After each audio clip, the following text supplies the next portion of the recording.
Dreamscape presents Cemetery Lake by Paul Cleave, narrated by Paul Ansdale.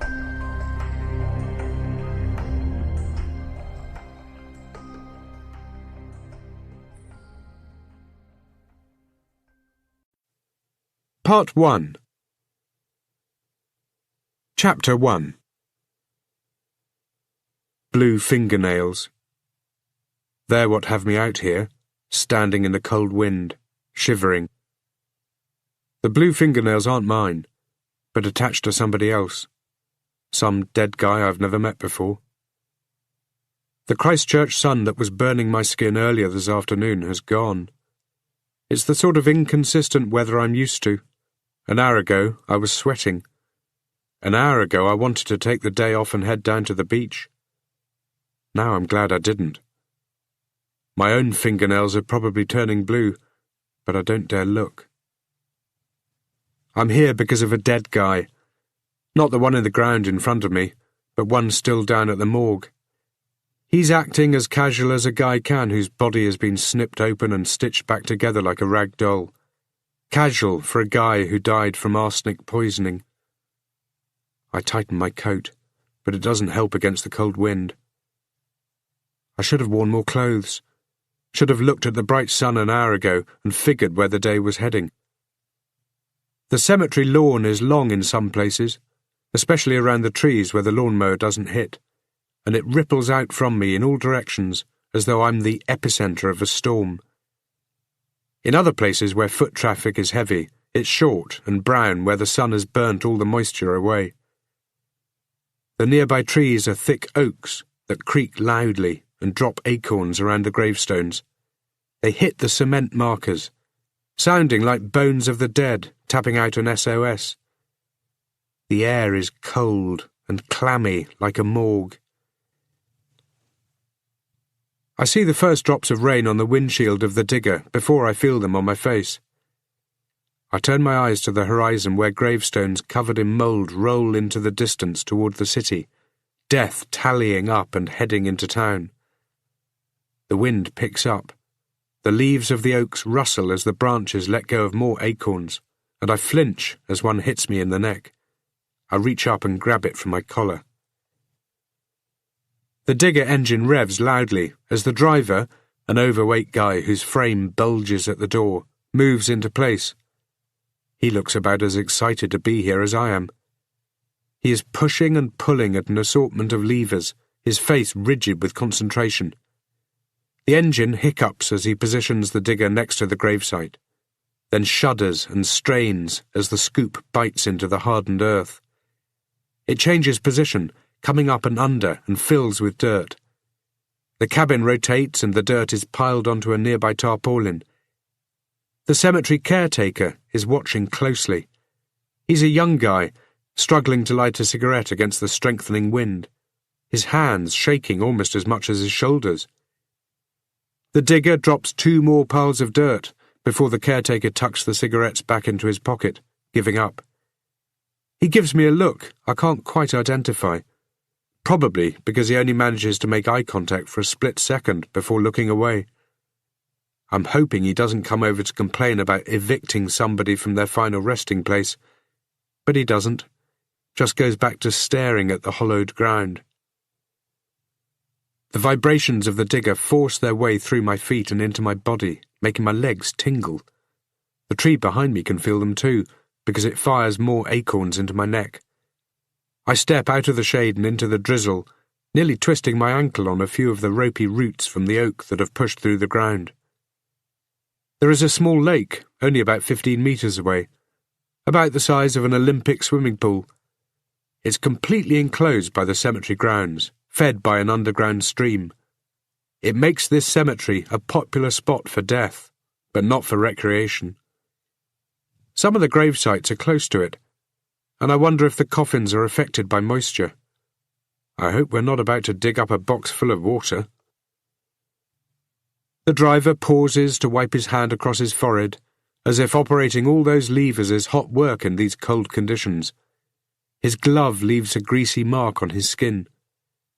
He looks out at the oak trees and areas of lush lawn, the still lake, and he's probably planning on being buried out here one day. Everybody thinks that when they see this spot. Nice place to be buried. Nice and scenic. Restful. Like it makes a difference. Like you're going to know if somebody comes along and chops down all the trees. Still, I guess if you have to be buried somewhere, this place beats out a lot of others I've seen. A second flatbed truck sweeps its way between the gravestones. It has been pimped out with a wraparound red stripe and fluffy dice in the window, but it hasn't been cleaned in months, and the rust spots around the edges of the doors and bumper have been ignored. It pulls up next to the gravesite. A bald guy in grey overalls climbs out from behind the steering wheel and tucks his hands into his pockets and watches the show. A younger guy climbs out the other side and starts playing with his cell phone. There isn't much more they can do while the pile of dirt grows higher and higher. I can see the raindrops plinking into the lake, tiny droplets jumping toward the heavens. I make my way over to its edge. Anything is better than watching the digger doing its job. I can still feel the vibrations. Small pieces of dirt are rolling down the bank of the lake and splashing into the water. Flax bushes and ferns and a few poplar trees are scattered around the lakeside. Tall reeds stick up near the banks, reaching for the sky. Broken branches and leaves have become waterlogged and jammed against the bank. I turn back to the digger when I hear the scoop scrape across the coffin lid. It sounds like fingers running down a blackboard, and it makes me shiver more than the cold. The caretaker is shaking pretty hard now. He looks cold and pissed off. Until the moment the digger arrived, I thought he was going to chain himself to the gravestone to prevent the uprooting of one of his tenants. He had plenty to say about the moral implications of what we were doing. He acted as though we were digging up the coffin to put him inside. The digger operator and the two guys from the flatbed pull on face masks that cover their noses and mouths, then drop into the grave. The overweight guy from the digger moves with the ease of somebody who has rehearsed this moment over and over.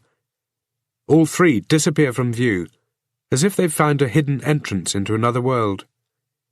They spend some time hunched down, apparently figuring out the mechanics to get the chain attached between the coffin and digger. When the chain is secure, the driver climbs back into place and the others climb out of the grave. He wipes his forehead again. Raising the dead is sweaty work. The engine lurches as it takes the weight of the coffin. The flatbed truck starts up and backs a little closer. With the two machines violently shuddering, more dirt spills from the bank and slides into the water. About 5 meters out into the lake, I see some bubbles rising to the surface, then a patch of mud. But there is something else there too. Something dark that looks like an oil patch. There is a thud as the coffin is lowered onto the back of the truck. The springs grind downward from the weight. I can hear the three men talking quickly among themselves, having to nearly shout to be heard over the engines. The rain is getting heavier. The dark patch rising beneath the water breaks the surface. It looks like a giant black balloon. I've seen these giant black balloons before. You hope they're one thing, but they're always another. "Hey, buddy, you might want to take a look at this," one of the men calls out. But I'm too busy looking at something else. "Hey, you listening?" The voice is closer now. "We've got something here you need to look at." I glance up at the digger operator as he walks over to me. The caretaker is starting to walk over too. Both men look into the water and say nothing. The black bubble isn't really a bubble, but the back of a jacket. It hangs in the water, and connected to it is a soccer ball-sized object. It has hair. And before I can answer, another shape bubbles to the surface, and then another, as the lake releases its hold on the past. Chapter 2. The case never made the news because it was never a case. It was a slice of life that happens every day, no matter how hard you try to prevent it. It made the back pages, where the obituaries are listed, along with the John Smiths of this world who are beloved parents and grandparents and who will be sorely missed. It was a simple story of man gets old and dies. Read all about it. It happened 2 years ago. Some people wake up every morning and read the obits while downing scrambled eggs and orange juice, looking for a name that jumps out from their past. It's a crazy way to kill a few minutes. It's like a morbid lottery, seeing whose number has come up. And I don't know whether these people find relief when they get to the end and don't find anybody they know, or relief when they do. They're looking for a reason. They're looking for somebody, wanting to make a connection and to feel their own mortality. Henry Martins. I pulled those stories from the newspaper database this morning, just like I did 2 years ago, and read what people had to say about him when he died, which wasn't much. Then again, it's hard to sum up a person's life in 5 lines of 6-point text. It's hard to say how much you're going to miss them. There were 11 entries for Henry over 3 days from family and friends. Nobody made my job easier by throwing a "glad you're dead" in with their woeful sorrows. But each obituary read like the others, boring, emotionless. At least that's the way they come across when you don't know the guy. Henry Martins's daughter came into the station a week after the old man was buried. She sat down in my office and told me her dad was murdered. I told her he wasn't. If he had been, the medical examiner would have stumbled across it. MEs are like that. It was easy to see she already had both feet firmly on the road of suspicion, and I told her I'd look into it. I did some checking. Henry Martins was a bank manager who left behind a lot of family and a lot of clients, but his occupation wasn't an opportunity for him to line his pockets with other people's money. I looked into his life as much as I could in the small amount of time I could allot for his daughter's hunch, but nothing stood out as odd. 2 years later, and Henry Martins's coffin is behind me on chains as the wind increases in strength. And Henry Martins's wife is trying to avoid anybody with a badge, now that her second husband has died, his blue fingernails the first indication that he was poisoned. Henry's daughter hasn't spoken to me, because I'm no longer in the same position I was 2 years ago. It's easy to let my mind wander and think of things that might have been. I could have done more back then. I could have solved a murder, if that's what happened. Could have stopped another man from dying. The jury is still out on whether Mrs. Martins had bad luck or bad judgment when it came to men. The rain gets heavier, creating 1,000 tiny ripples on the surface of the water. The caretaker is backing away, keeping his eyes on the water. Slowly the elements seem to disappear. So do the voices and the vibrations. All that is left are the 3 corpses floating ahead of me, each one a victim of something, a victim of age, foul play, bad luck, or maybe a victim of a cemetery's lack of real estate. The 3 workers have all come over beside me.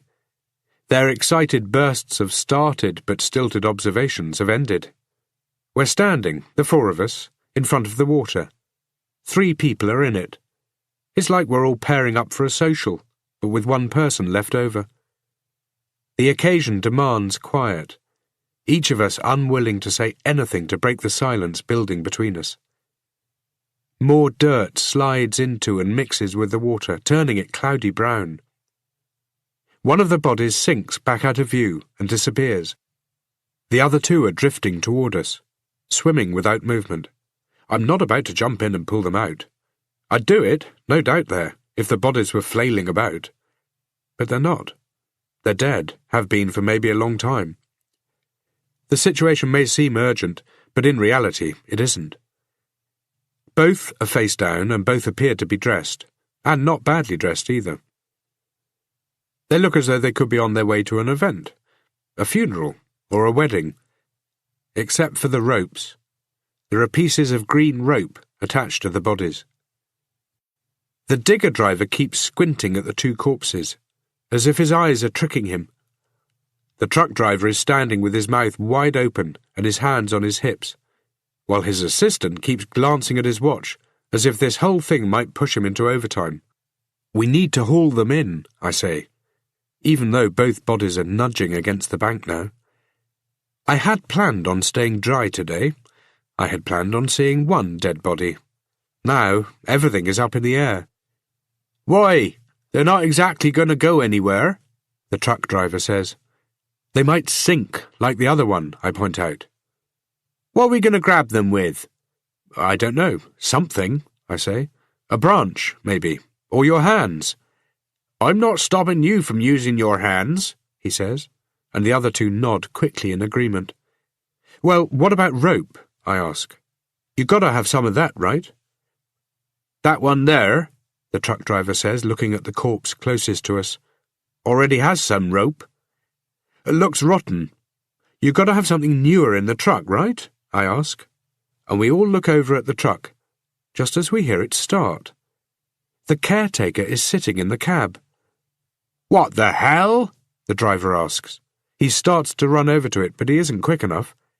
The caretaker gets it into gear and pulls away fast. The coffin isn't secure. It starts to slide. It makes a grating sound, like heavy sandpaper dragged slowly against a floorboard. It hits the edge and starts to slide over it. Then for a moment it looks like it's going to hang there, that it's going to defy gravity.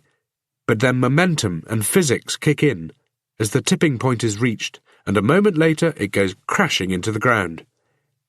The driver keeps running after the truck, even though the distance is growing. "Hey, come back here! Come back here!" "Where's he going?" the digger operator asks me, and I assume he means the caretaker and not the guy chasing him. "Anywhere but here is my guess," I say, which is both extremely vague and extremely accurate. I pull my cell phone from my pocket. "You got some rope in the digger?" "Yeah, hang on." He wanders over to the digger. I phone the police station and get transferred to a detective I used to know. I tell him the situation. He tells me to sober up.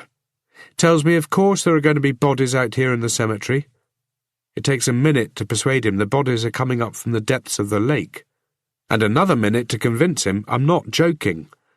"And bring some divers," I say, before hanging up. The digger operator has made it back. He hands me the rope. The truck driver is back too.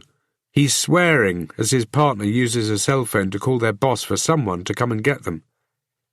I tie an arm-length branch around the end of the rope and make my way down the gently sloping bank, intending to throw the branch just past the nearest corpse to bring it closer.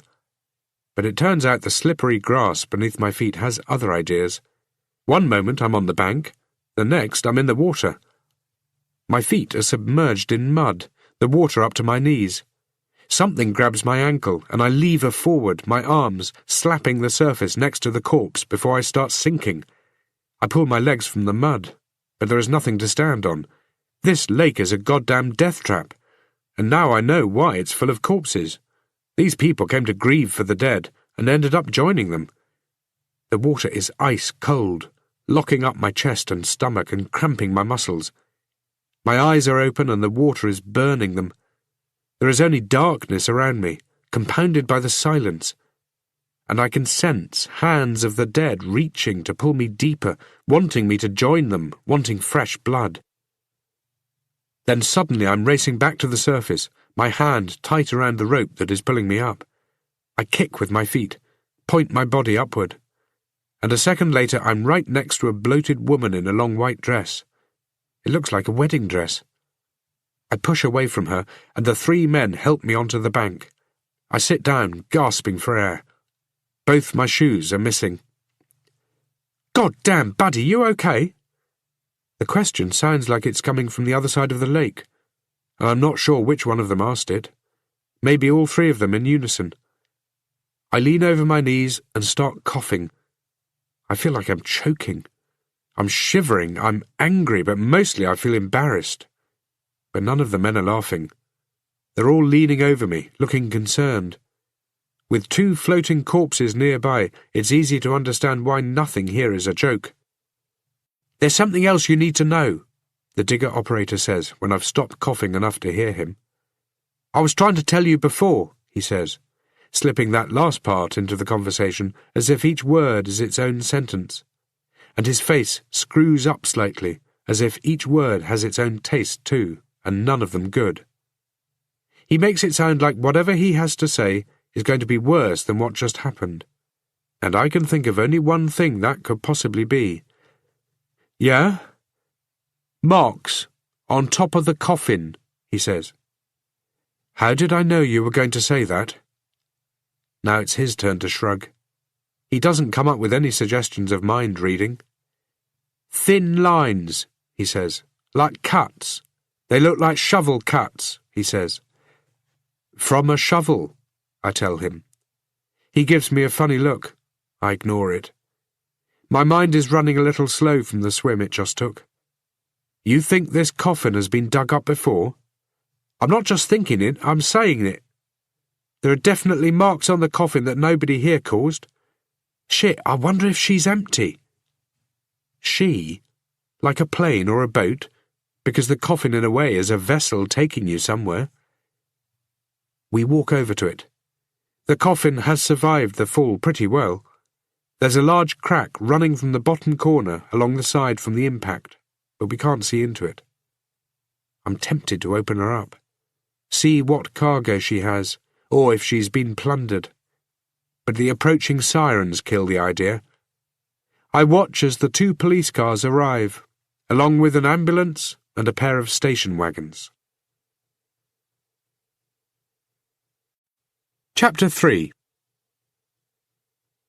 There is a natural progression to things, an evolution. First, there is a fantasy. The fantasy belongs to some sadistic loser, a guy who eats and breathes and dreams with the sole desire to kill. Then comes the reality. A victim falls into his web, she is used, and the fantasy often doesn't live up to the reality. So there are more victims. The desire escalates. It starts with 1 a year, becomes 2 or 3 a year, then it's happening every other month, or every month. Their bodies show up. The police are involved. They bring doctors and pathologists and technicians who can analyze fibers and blood samples and fingerprints. They create a profile to help catch the killer. Following them is the media. The media spins the killer's fantasy into gold. Death is a money-making industry. The undertakers, the coffin salesmen, the crystal ball and palm readers, then eventually the digger operators and the private investigators. We're the next step in the progression, standing in the rain and watching as one travesty of justice reveals another.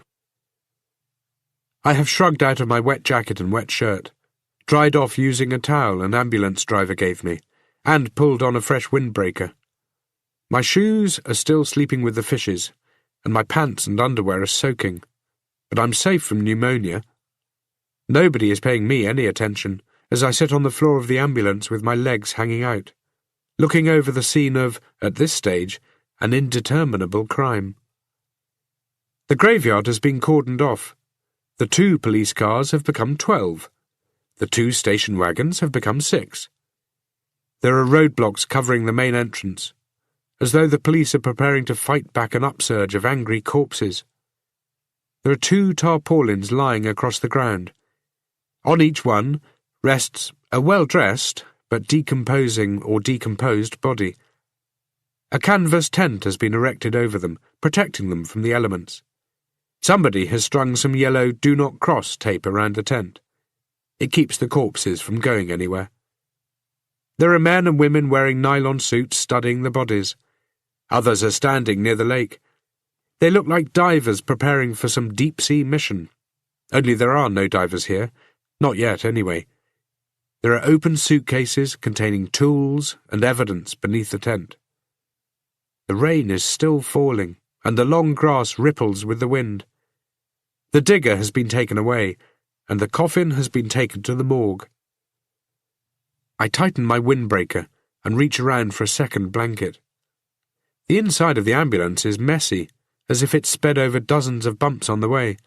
God knows how the paramedics ever know where anything is. I wrap the blanket over my shoulders and let my teeth chatter as I watch the few detectives who have shown up. More will arrive soon. They always do. So far there hasn't been much for them to do other than look at 2 bodies and a lot of gravestones. They can't go canvassing the area because all the neighbours are dead. They have no one to question other than the caretaker, but the caretaker is off somewhere in a stolen truck. The wind has picked up. Acorns are still falling, flicking off the tombstones and making small metallic dinging noises as they hit the roofs of the vehicles. All this extra traffic, yet no other bodies have risen up from the watery depths of whatever hell is down there. I glance over at the ambulance driver. He has nobody to save. He has nothing else to do than watch the show, bury his hands in his pockets, and keep me company. All of us are in that boat. He's probably just hanging around until he gets the call that somebody is dead or dying, blood and limbs scattered across the highway of life that he cleans up every day. The buzzing of a media helicopter approaching from the north sounds like a mosquito. I touch the outside of my trouser pocket and run my finger over the bulge of the wristwatch I stole from one of the corpses after we pulled it from the water.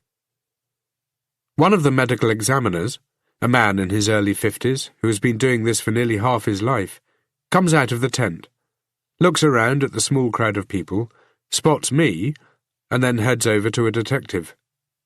They talk for a few minutes, all very casual, the relaxed conversation of 2 men who have delivered and received many conversations about death. By the time he comes over, he is sighing, as though being in the same graveyard with me is such tiring work. His hands are thrust deep into his pockets. There are small drops of rain on his glasses. I stand up, but don't move away from the ambulance. I have a pretty good idea what the examiner is going to say. After all, I spent some time with those corpses. I saw how they were dressed. "Well?" I ask, clenching my jaw to keep my teeth from chattering. "You said there were 3 bodies," the medical examiner says, and his tone is depressing, the kind of tone you wouldn't want to hear on a suicide hotline if you're calling and wanting to be told things are going to be okay. "Yeah," I tell him. "We've got 2.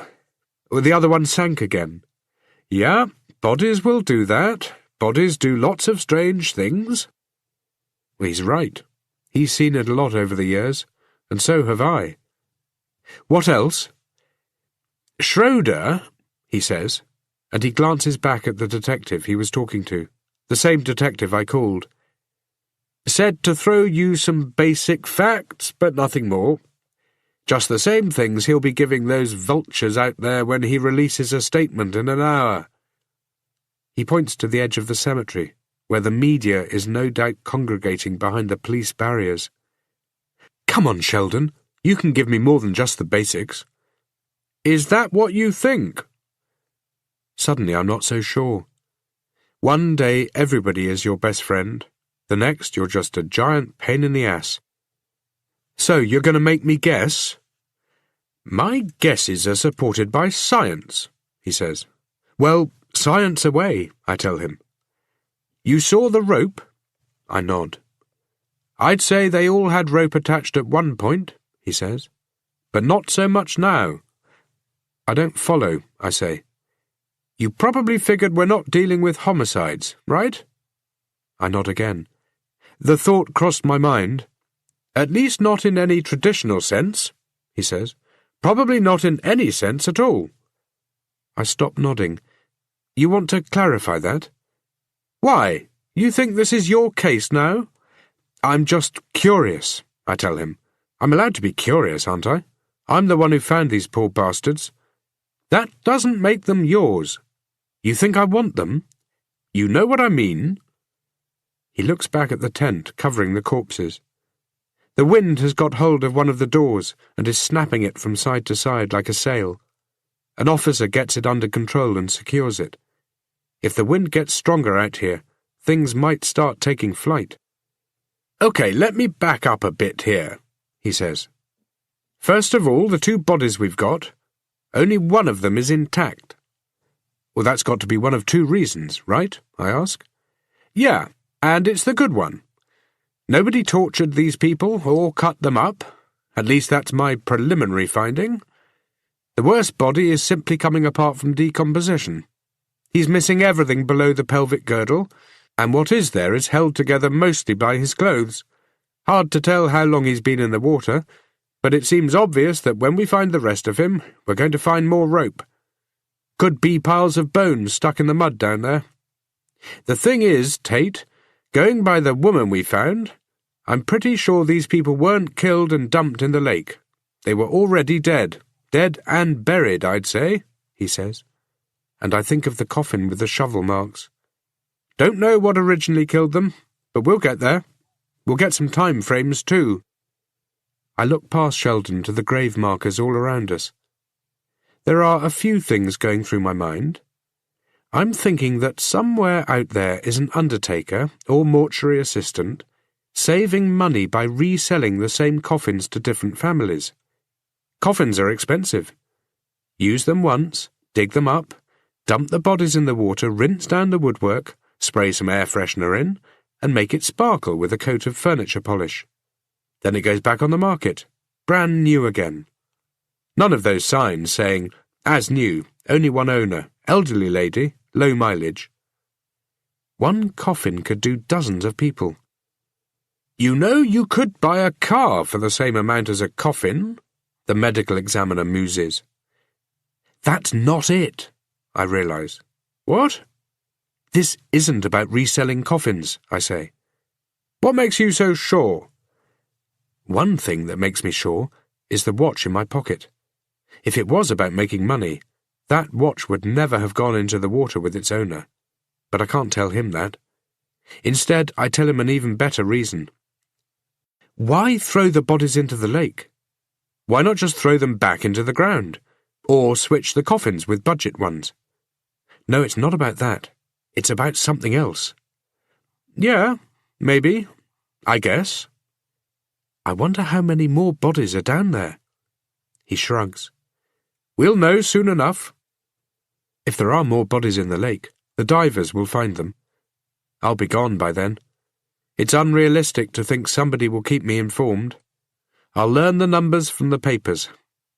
One thing I learned in the years before I left the police force is that life and death are all about numbers. People love statistics, especially nasty ones. How old do you think this cemetery is? I ask. He shrugs. He wasn't expecting the question. What? How the hell would I know that? 60, 80 years? I don't know. Well, the lake has always been here, I say. It's not like they built the cemetery first and imported the lake to make it scenic.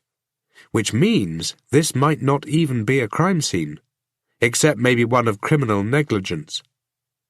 You want to elaborate? It's not a stretch to imagine some poor management and attempts at utilising space means some of the graves are too close to the water. Maybe some of the coffins have rotted from water damage, and the bodies have been pulled into the lake. Or there's an underground stream sucking some caskets along. Maybe they've floated up to the surface before, and the way the caretaker here dealt with it was to tie cinder blocks to them to hide them away. Sheldon shakes his head. Not in this case. You sure? I ask, but I can tell he's sure. The woman makes me sure, he says. She's been in the water only a couple of days. No time for your rotting coffin theory. There are signs of mortician tricks that suggest she had a funeral, which is why I'm confident these people were once buried. In fact, she's the reason we're all here. She's the catalyst here. Fat stores and gases brought her to the surface, and she brought the others up with her. She'd do that, even if she was embalmed? She wasn't embalmed. I thought that... He starts nodding. I know what you thought, he says. You thought that everybody has to be embalmed, that it's law. But it's not. Embalming slows the decomposition for a few days so the body can be displayed. That's all it's for. It's optional. Can you tell if anything else has been done to the bodies? Like what? I don't know. It's not about reselling coffins, and none of this is a result of nature, so these people were dug up for something, right? Have they been used for anything? Experimented on? No way I can know that right now, but one thing I can tell you is one of the victims was wearing rings and a necklace. You can rule out grave robbery. Grave robbery. I feel as though I've slipped back into a Sherlock Holmes novel. Holmes, of course, would find some logic in this. Often he would solve a case only by remembering something he read in some textbook 10 years earlier, but in the end he'd get there, and he'd make it look easy. Looking around, I'm not sure if the evidence is here for anyone to deduce whether the person who did this was left or right-handed, or worked as an apprentice shoemaker. Only Holmes would. He was one lucky bastard. Any way we can ID them, I ask. We? You know what I mean. We'll start with the woman. She should be simple, then work backward. I glance past the examiner toward the tent that shelters the dead and the wet. The wind chill seems to have dropped by around 5 degrees and picked up an extra 25 kilometers an hour. The sides of the tent are billowing out. The blanket around me no longer feels warm. So, how do... He raises his hand to stop me. Look, Tate, your colleagues know what they're doing, and I've already told you more than I should have. Leave it to them.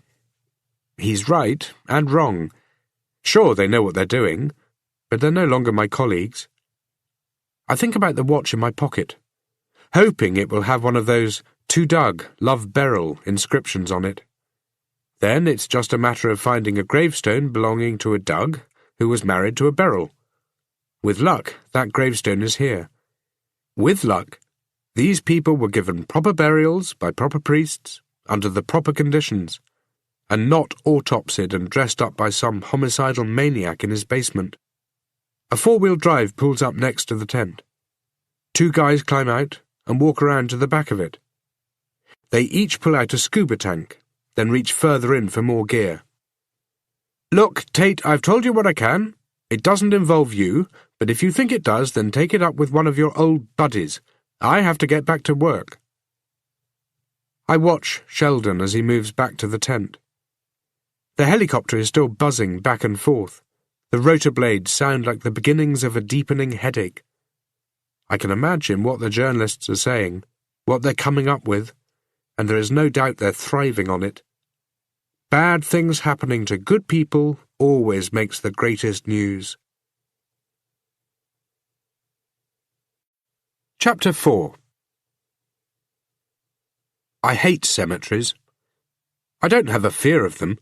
It's not a phobia, like someone who is too scared to fly, but must fly anyhow.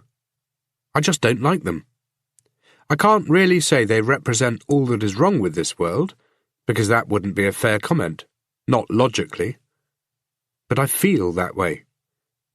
I think it's because they represent what happens to all the people in the world who've been wronged, and even then they only speak for the ones who are found. There are others out there, in shallow graves, in creeks and crevices and oceans, or held down by chains, who cannot be spoken for with gravestones, only by the memories their loved ones have of them. Of course, that isn't a fair statement either. That would be like assuming all of the graves out here belong to victims of crime, and of course only a few do. Most belong to people too old to live, too young to have died, or simply too unlucky to keep living. The rain is getting stronger, and the sky is getting darker. My cell phone rings every minute or so as I drive away, and I'm lucky the thing still works after going in the drink. Salt water would have been a different story. As soon as I get past the gates, I hit the blockade, where police cars are parked on angles across the road to prevent other people coming to mourn the dead, or to prevent the dead from escaping and mingling with the mourning. I weave my way through them into the media blockade. It's the circle of life out here. Vans and four-wheel drives with news channel logos stenciled across the side, and satellite dishes mounted on top, are parked at haphazard angles. The rain no deterrent for the camera crews and reporters trying to look pretty in the drizzle. I manage to get past, pretending I can't hear the same questions yelled at me from every interviewer. After them comes the first wave of get-home traffic that creates a blockade in the city at this time of the day. My wet jacket and shirt are in the back seat, along with a borrowed windbreaker. I have the blanket draped over my seat so my clothes don't soak into the upholstery. With the heater blasting on full, moisture forms on the windshield that the air conditioner can't keep up with. Every half-minute, I have to wipe away the condensation with my palm. I turn on the radio. There's a Talking Heads song on. It suggests I know where I'm going, but that I don't know where I've been. I turn the radio off. Talking Heads has got it wrong in my case. The first call I answer is from Detective Inspector Landry, asking me to head into the station to provide a formal statement.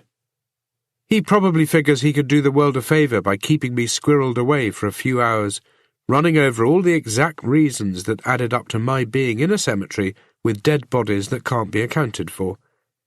When I ask him if they've tracked down the caretaker, he tells me they'll inform me when they do, and we both know it's bullshit. The next two calls are from reporters. I knew some of them would recognise me as I was driving away. Reporters are quick like that.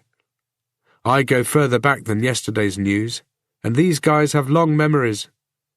I hang up on their questions before they can finish asking them. Then my mother calls me, telling me she saw me on TV sitting in the back of an ambulance and wanting to know what has happened to me. Clearly the police didn't have the cemetery as well cordoned off as they thought. I tell my mother that I fell into the lake, that was all, and that I still have all my limbs. She tells me to be careful, that I shouldn't go swimming with so many clothes, and that she and Dad are worried. Bridget, my wife, she points out, would be worried as well. When I manage to hang up, the phone rings again, and another reporter asks me whether I'm back on the city's payroll. I decide to switch my phone off, which is a pretty good decision considering the alternative of rolling down my window and throwing it into the elements. I put both hands on the wheel and start thinking about the 3 bodies, wondering if there are more. I start spinning the possibilities around in my mind, but it isn't long before I have to concentrate less on the corpses and more on trying not to become one as the traffic becomes thick with SUVs blocking intersections. My office is in town, situated in a complex with 100 other offices, most of them belonging to law and insurance firms, from whom I get most of my business. Following cheating husbands for divorce settlements, and photographing people scamming their insurance providers allows me to pay the rent, and occasionally I even get to eat. Now I'm digging up coffins and swimming with corpses, and the pay is the same. I park in my space behind the building, and, still shoeless and saturated, run inside to the elevators and ride 8 stories closer to heaven. Because most of my clients are in the same building, and any other business I attract comes through phone calls and word of mouth, I come and go as I please, allowing my answering machine to be my secretary. I have enough computer skills to type up my own reports. I know how to file, and I know how to make coffee. A maid comes in once a month and drags a vacuum cleaner and a duster around. But the rest of the time, I take care of the spick and spanning myself. Private eyes working out of dumpster offices, armed with fedoras and cigarettes, live only in the minds of scriptwriters these days. My office has nice art, nice plants, nice carpet, nice everything. In fact, it's so nice it's a struggle to afford it. I unlock my office door and switch on the light. The air is warm, and has held the smell of this morning's coffee, probably because half of it got spilled across my desk by accident. The smell kicks my energy level up a few notches. The room itself is not large, and my desk takes up a quarter of it, backing onto a view of Christchurch that sometimes inspires me and sometimes depresses me. On the opposite side, there's a whiteboard standing up on an easel that I often use to sketch ideas on in an attempt to connect the dots. The carpets and walls are mixtures of fawns and greys that sound like they're named after types of coffee. There are files stacked on my desk, a computer in the middle, and a bunch of memos I need to take care of. I glance out at the city. It doesn't make me feel nostalgic enough to head back to ground level into the rain to see what I'm missing. I start playing with my cell phone. I turn it back on. It starts ringing. I pop the battery out and sit both pieces under the lamp to dry out. I move into a small bathroom ensuite and clean up. I have a spare outfit hanging on the back of the door. There, for the day, I fall into a lake of corpses, or get shot in the chest. I get changed and ball the wet stuff into a bag, taking the watch I found out from my pocket first. Though perhaps found isn't as accurate as stole. It's an expensive Tag Heuer, an analogue, and it's still working. Batteries in these things normally last around 5 years, and they're waterproof to 200 meters. I look at the back. There is no inscription, but already a time frame is beginning to take shape. My computer is a little slow, and seems to take a minute longer to boot up for each year older it gets. I begin hunting through old news stories online, using search engines to narrow down my browsing, looking for any mention of coffins being reused to make money. But if it's happened in this country, nobody has ever found out. I run the caretaker's name through the same search engines, and find other people with the same name doing other things in other parts of the world, covering occupations and religions and culture and crime. I find a link that takes me through to a newspaper story about the caretaker's father. He retired 2 years ago after 40 years of graveyard service. I used the online newspaper database of Christchurch City Libraries to go through the obituaries, seeing who died last week, and who would fit the description of the woman from the water. I end up with 4 names, but can't narrow it down any further, because the obituaries don't give descriptions or locations for the funerals. I wonder if Detective Schroeder has already figured out an ID, and decide he probably has. Simple when you have the resources. He's probably circulating a photo of her body to morticians around the city. Or, easier still, he's got the priest from the Catholic Church at the cemetery to take a look. If they've identified her, then they'll be in the process of getting a court order to dig up the grave she was taken from. I look at my watch. It's after 5:30. Everybody will be pushing into overtime, but it will get done today. I put my phone back together and drop it into my pocket. It's a 10-minute drive from my office to the hospital, but it takes me 30 in the thick traffic and constant stream of red lights. Christchurch, during peak hour traffic and bad weather, is always at its worst. I imagine most cities are. Cars are backed up and blocking intersections, and the gutters are starting to flow with rainwater.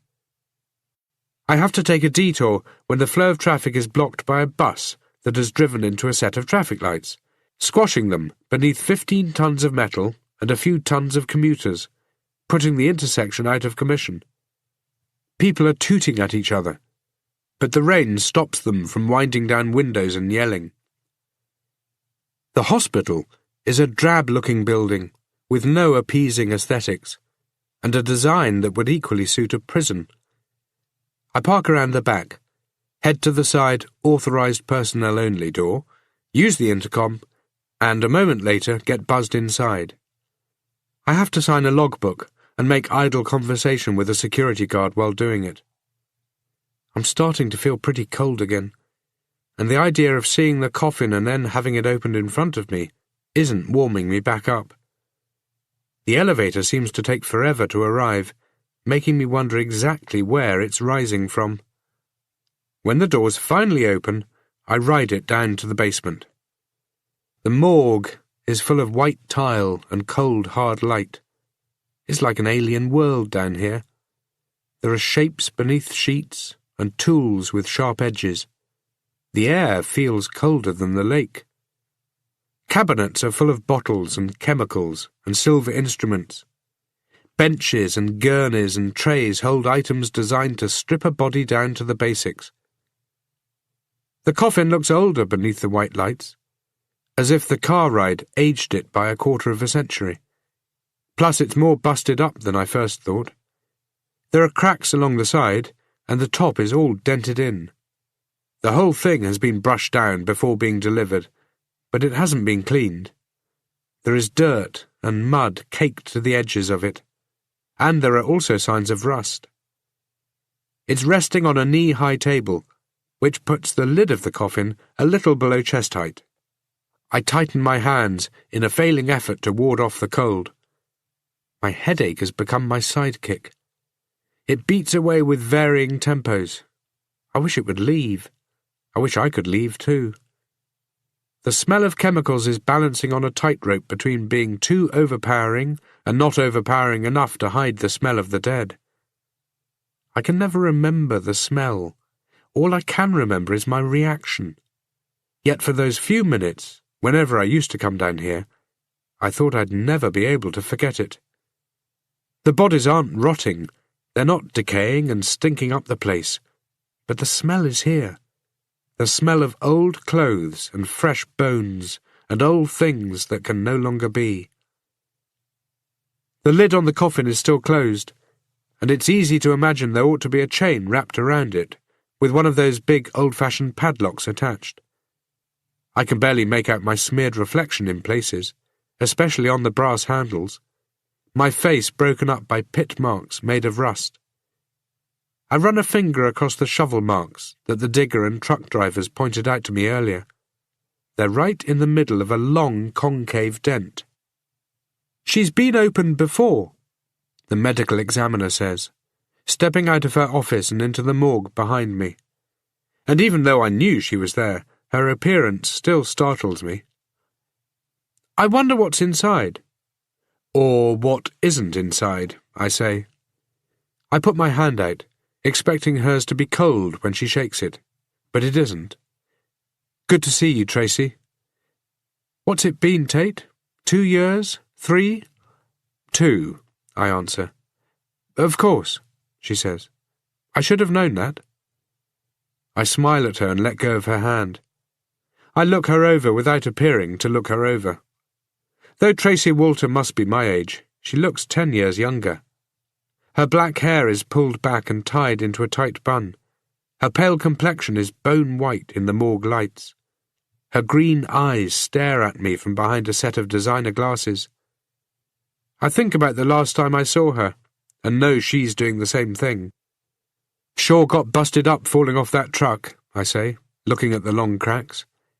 "Caretaker was in a hell of a hurry." "You've never seen an exhumed coffin before, have you?" "Yeah, you can tell that." She smiles. "Movies don't show how much weight coffins are under once they're in the ground. Often it's enough to do serious damage. Part of this is falling off the truck, but most of it will be from the pressure of being in the ground. 6 feet deep means 6 feet of dirt piling up on top. Like I said, that's a lot of pressure." I start nodding. A lot of pressure. I hadn't thought of it like that before. "So, is there anything you need me to do?" I ask. "Just sign this and you can go," she says. "You're not going to open it while I'm here?" "It was only your job to be at the cemetery, Tate. It was never meant to extend beyond that." But my job was to make sure Henry Martins made it here, and those shovel marks on the coffin suggest otherwise." She sighs, and I realize she knew all along she would never be putting up much of an argument. "Put these on," she says, and hands me some gloves and a face mask. "The smell isn't going to be pretty, but you better not tell anybody you were here for this." We shift a little closer to the coffin, and suddenly I don't want to see what's inside. This is a topsy-turvy world where corpses bubble up from lakes and coffins are full of empty answers. I pull on the latex gloves and slip the mask over my nose and mouth. If Henry Martins is inside, his fingernails may or may not be blue. If he isn't inside and the coffin is empty, then Martins is one of the bodies on the bank of the lake, or deep within its belly. Tracy sprays some lubricant into the hinges, before shifting a small crowbar into place and pushing down. The coffin lid sticks because of simple physics. They were designed to take people into the ground, not to bring them back out, and, like Tracy pointed out, The structure of this coffin has been altered with all that dirt pressing down on it for the last 2 years. I lean some weight onto the crowbar to help. It starts to groan, then creak. Then it pops open. From inside, darkness escapes. Along with it, the smell of long dead flesh that reaches through the pores on my mask and right up into my sinuses. I almost gag. Tracy lifts the lid the rest of the way open. I stand next to her and stare inside. It isn't at all what either of us is expecting. Chapter 5. Christchurch is broken. What didn't make sense 5 years ago makes sense now. Not because our perspectives have changed, but simply because that's the way it is. All of us are locked into a belief of how this city should be, but it's slipping away from us. Nobody able to keep a firm grasp as Christchurch slowly spirals into full panic mode. Pick up a newspaper, and the headlines are all about the Christchurch carver, a serial killer who has been terrorizing the city for the last few years. The police hate him. The media love him. He's a one-man money-making industry who is stretching the resources of the police, and the best they can do, it seems, is run ad campaigns on TV in an attempt to enlist new recruits. But the numbers don't add up. They can't, because the police can't keep up with the carver, let alone the rising crime pandemic. There are few solutions, but at least there are some, and that's where people like me come into the picture. Some of the smaller jobs get contracted out, the smaller things where a police presence isn't required, and in the beginning people complained. They no longer do. So yesterday, when one of the law firms on the next floor up contacted me with the job, it seemed like easy money. Crime fighting has come a long way since Batman and Robin. Now it's all about the lawyers, and sometimes even the law. And in this case, nobody needed a cop to stand in the cold while a coffin got dug out of the ground. Cops were getting paid to get put to better uses. They were out there trying to stem the flow of violence, to push back the tides and fight the good fight. So I got paid to be there, a professional making sure the chain of evidence remained intact. But nobody is paying me to be here in the morgue with a dead girl in another person's coffin. And the police resources are about to get stretched even further. I struggle to focus my thoughts. They cover a whole range of possibilities, as well as emotions.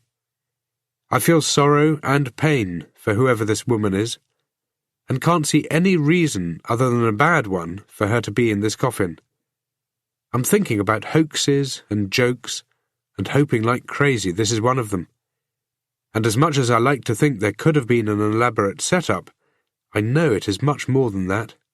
This is real. I shouldn't be looking at a woman. She shouldn't be dead. Shouldn't be in a coffin that isn't hers. Yet here she is, all laid out in front of me. Tracy leans over the coffin.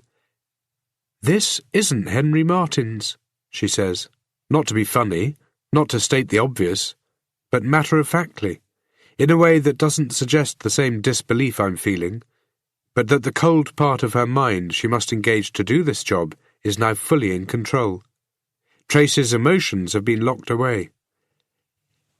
She's decomposed, but not badly. Decomp comes down to temperature, soil, depth of the coffin, and how long she was exposed to the air before being put in here. No way to tell what age at this stage. I'm hardly listening to her. My heart is racing hard as I look down at the body. There are areas where chunks of flesh have shrunken and dried, and other areas where it's completely disappeared. What she has looks like a shell, so that if I was to poke her with my finger, she would turn to dust. The few patches of skin remaining are almost transparent, doing nothing to hide the storm cloud-coloured bones that for the most part are exposed. Her face and eyes have gone, just dregs of dried-up skin and flesh and scalp hanging onto her skull. Her teeth look too large, with nothing to hide them. Her hair is swept out fan-like beneath her body. It is long and dark brown, and I imagine it was once well kept. That she liked to run her fingers through it, that it smelled of shampoos and conditioners, and it would brush against her lover's face as they held each other, as one day became another. Her fingers are only bone. One rests across her chest, the other by her side. Resting between her palm and her thigh is a small diamond ring that in the light of the morgue refuses to sparkle. I figure it came loose when her fingers rotted away, and got shaken free when she fell off the back of the stolen truck. Her clothes don't seem to line up right. Her short dress is twisted, and the buttons on her blouse are out of line, as if she dressed in a hurry, or somebody else dressed her after she was dead.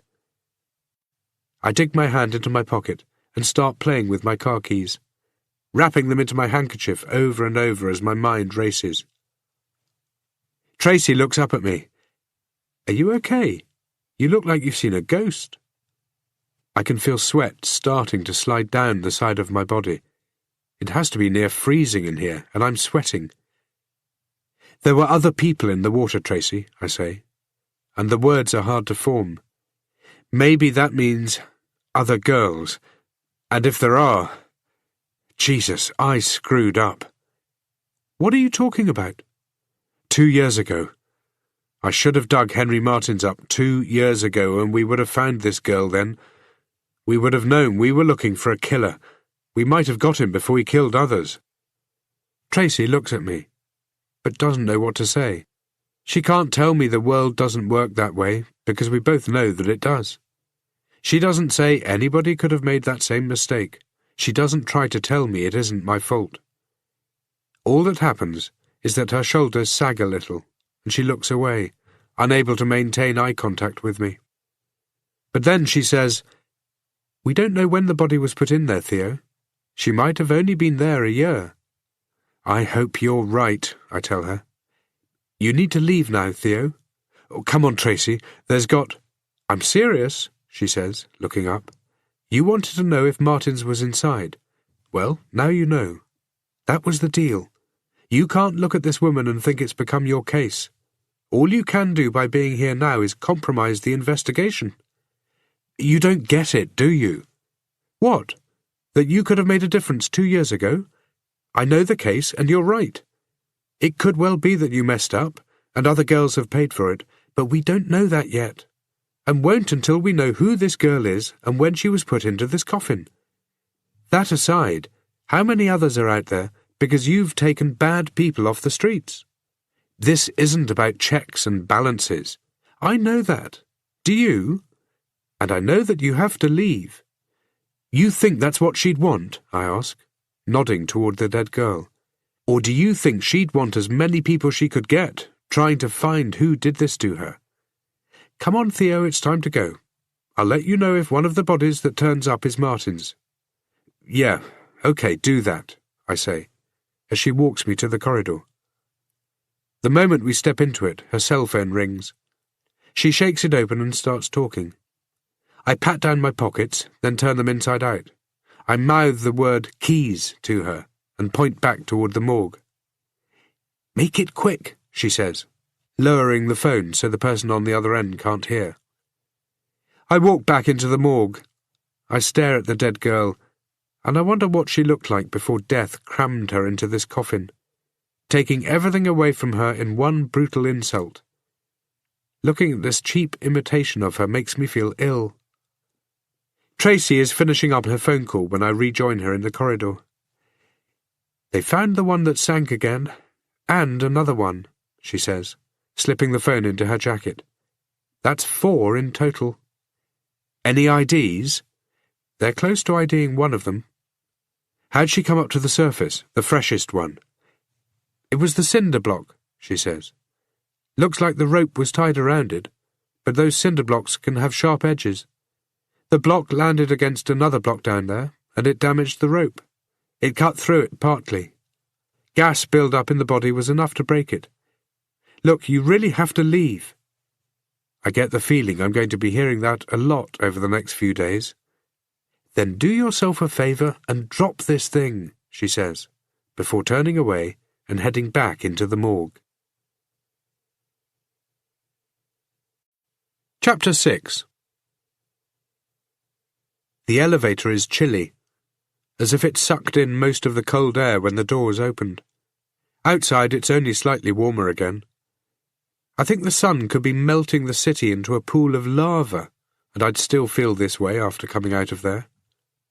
It's still raining, of course. On the way to my car, I take the dead woman's diamond ring out of my pocket and begin to study it. There is an inscription on the inside, and I have to squint in the weak light of the parking garage to make it out. Rachel and David forever. It could have been a wedding ring. It reads like an adolescent inscription carved into a tree. The 3 stones are not diamonds, which could be why the ring was still by the woman's hand and not sitting in some pawnshop gathering dust. They're glass, cloudy-looking glass, that for some reason seems to make the poignancy of what happened to her that much more awful. Somebody bought this for her. He couldn't afford real diamonds, but she didn't need real diamonds. Maybe they had a promise that when things got better, when the money started flowing from some plan he would one day hatch, he would buy for her any stone she wanted. If Tracy spotted the ring, then pretty soon she's going to realize it's gone. The question is what she'll do about it. Call me? Or call somebody else about me? I should never have put her in that position. This time when I get back to my office, I slip in behind my computer and boot it up, studying the ring while I'm waiting. If the ring had been expensive or custom-made, it might have been easy to track down. I surf onto a secure missing persons site, accessible only to the police and social workers and a handful of private investigators. It only takes a few minutes to come up with a list of missing Rachels. I set the parameters of the search to go back 2 years, figuring she died after Henry Martins was buried. I end up with 2 names, and one of them is from the same week Henry Martins died. Her name is Rachel Tyler, and she was 19 when she went missing. The second Rachel is 10 years old and went missing 2 months ago, and wasn't who I just looked at. The woman I was looking at in the coffin was Rachel Tyler. I'm sure of it. It's like a punch to the stomach. 2 years. If it's her, then she was probably placed into that coffin not long after she went missing. It means 2 years ago I could have made a difference. I print out Rachel Tyler's details. She was reported missing by her parents. I don't remember the case, and I guess that's because she was one of many girls believed to have run away. I also had a lot of other stuff going on 2 years ago. The reality is people in this country go missing every single day. Sometimes they turn up. They're broke and high and living in a single-room motel, having burned off all their cash in casinos, betting on red instead of black. Sometimes they're being pimped out, forced into prostitution to pay back money for gambling or drugs, or as a form of self-abuse. Other times they've left their wife or husband for somebody with a bigger bank account, or a bigger house, or a younger body. Other times they don't turn up at all. The photograph of Rachel was taken at a moment of sourness, either faked or real, and it sure beats seeing a happy and outgoing girl holding ice creams or diplomas or helping the sick and elderly. She would be 21 now, if somebody hadn't killed her, then jammed her into a coffin. I study the photograph. Her brown hair is darker than when I saw it less than an hour ago. Her blue eyes in the picture are bright and alive. I read through the file. The conclusion was that she ran away, that she fought with her parents or her boyfriend and couldn't take it anymore. I look up Rachel's parents in the phone book and find that they're still at the same address. I wonder if they're still married and what kind of state they are in. I wonder how many nights they sit watching the door, waiting for her to stroll inside and tell them everything is going to be okay. I slip the ring into a small plastic bag and drop it into my pocket. Then I look again at the watch I took from the body in the lake. I compare the time to my own. It's out by only a few minutes. But it could be the Tag Heuer is accurate and mine isn't. Its owner must have died in the same 6-month period we're in now, between October and March, because the watch is set for daylight saving time. The date is out by 14 days. I grab a pen and start doing the addition. Every month, an analog watch goes to 31 days, regardless of what month it is, and the user has to adjust it manually in the other 5 months when there are fewer. I work out that those 5 months would add up to 7 days a year that the watch would be off by if it wasn't adjusted. That means this watch hasn't been touched in 2 years. So, it is now nearing the end of February. The guy who owned this watch was put in the ground sometime after the beginning of December and before the end of February 2 years ago. I pick up the file with Henry Martin's detail on it. He died on the 9th of January. Could be his. I grab the phone. It takes half a minute for Detective Schroeder to answer it. "Come on, Tate. You know I can't answer any questions," he says, when he hears my voice. "This has nothing to do with you. And soon it won't have anything to do with me either. I've got too much on my plate to chase after this one, too." "You're working the Carver case?" "Trying to, unless I retire, which I might." "One question. The body that floated up without the legs, is that the oldest one?" I hear him exhale loudly. "Look, Tate, seriously, I can't—" "Just one question, that's all," I tell him. "That's all," he says. "Is that a promise?" "For now," I tell him. "The M.E. said it's hard to tell who went in first, but he'll figure it out. He said it looked like the two of them went into the water fairly close to each other. Why?" "Can you let me know when he's told you?" "No. Goodbye, Tate," he says, and hangs up. I look at the watch. It's been on the wrist of a dead guy for 2 years, but not necessarily in the water for 2 years. It depends on how long he was in the ground before he went in the drink. Either way, it looks like 2 years is the outer perimeter of the timeline.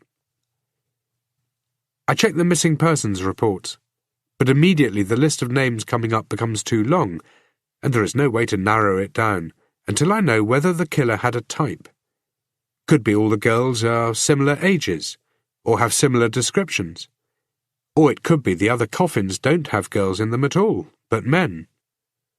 I grab my dry cell phone and the printout of Rachel Tyler, and head back down to my car. I've barely left the parking lot when I think better of my initial impulse. It's the wrong time of the day to show up at somebody's house to tell them their daughter is probably dead. Most people would think there never is a right time, but there is. It's the sort of thing you want to do earlier on, so they can call friends and family, who can come over to console them. Anyway, it may be Rachel's ring, but it doesn't mean it's her corpse. I drive toward the edge of the city and park my car outside a florist that is open every weeknight until 7. I need to replace this darkness with some light. Yet the first thing I think about is how flowers and death have been mixed together over time as much as flowers and love. "Hiya, Theo!" An extremely pretty girl with an easy manner smiles at me as I go in. "How's it going, Michelle?" I do my best to smile back. We make the usual chit-chat. Then she asks me if I'm after the usual. I tell her I am.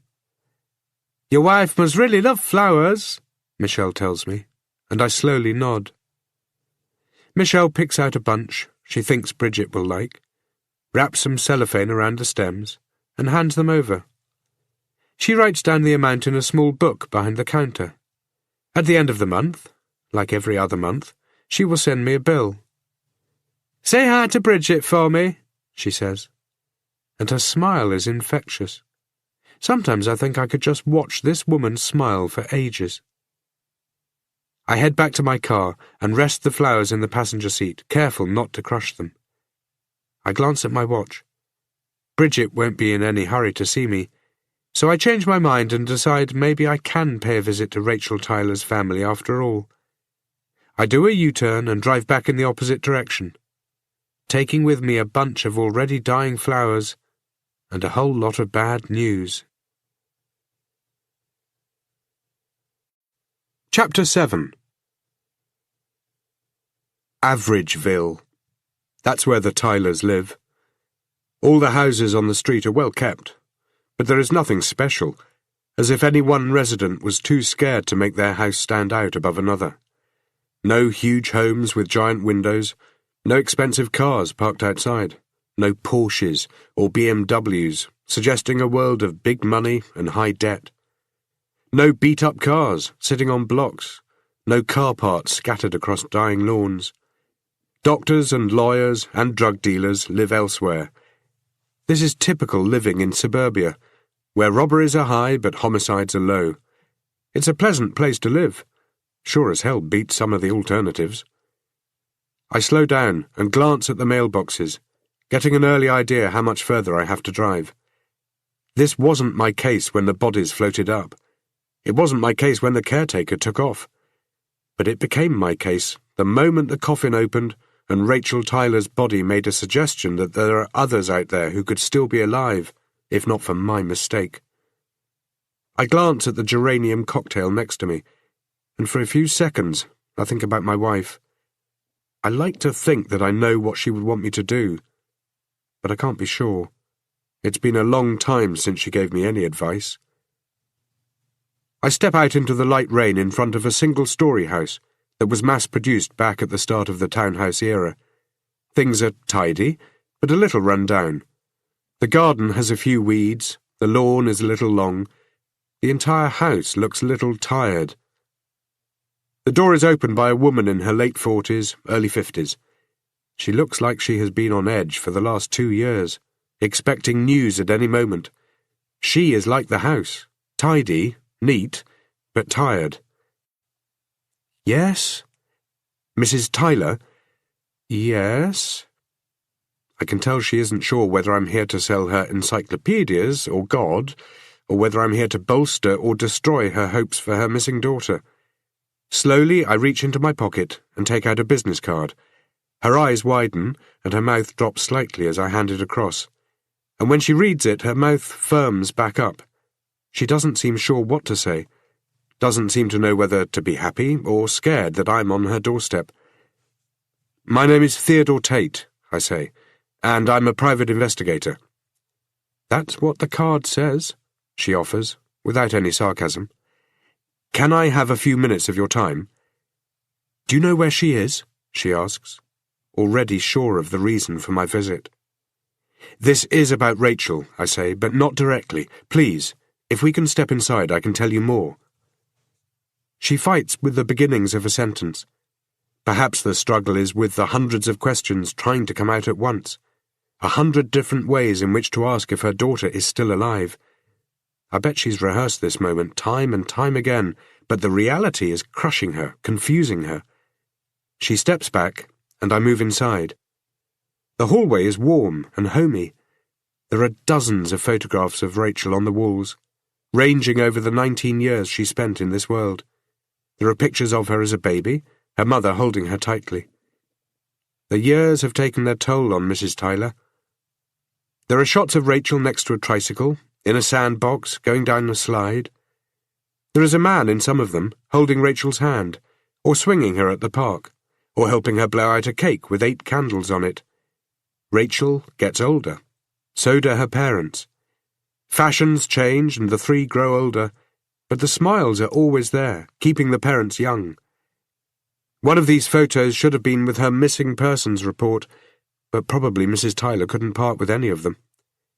I'm sure Rachel's bedroom will be just as she left it. The same posters on the walls, her favourite stuffed toys waiting for her on her bed, maybe even a stockpile of Christmas and birthday presents from missed occasions. It'll be like a time capsule. Patricia Tyler leads me through to the lounge. Is your husband home? I ask, praying she isn't going to tell me they are separated, or worse, that her husband has died from the pain of losing his daughter to a mystery, that he has spent the last 6 or 8 or 10 months in the ground. He's at work. He sometimes works late, she says, sounding sad about it. I can't imagine she ever sounds any other way. Mostly, actually, these days. I should phone him, I guess. Should I? If you like. What am I going to tell him?" she asks. "Or perhaps we should sit down for a few minutes first." "Sure, okay, sure. I don't know where my manners are. Can I get you a drink? Tea? Coffee?" She starts to stand back up. "Anything, just name it." She's halfway out of the lounge when she pulls up short. Then, fidgeting her hands, she slowly turns back to look at me. "I don't know what I'm doing," she says, and starts to cry. She's not the only one who doesn't know what they're doing, and I suddenly wish I hadn't come.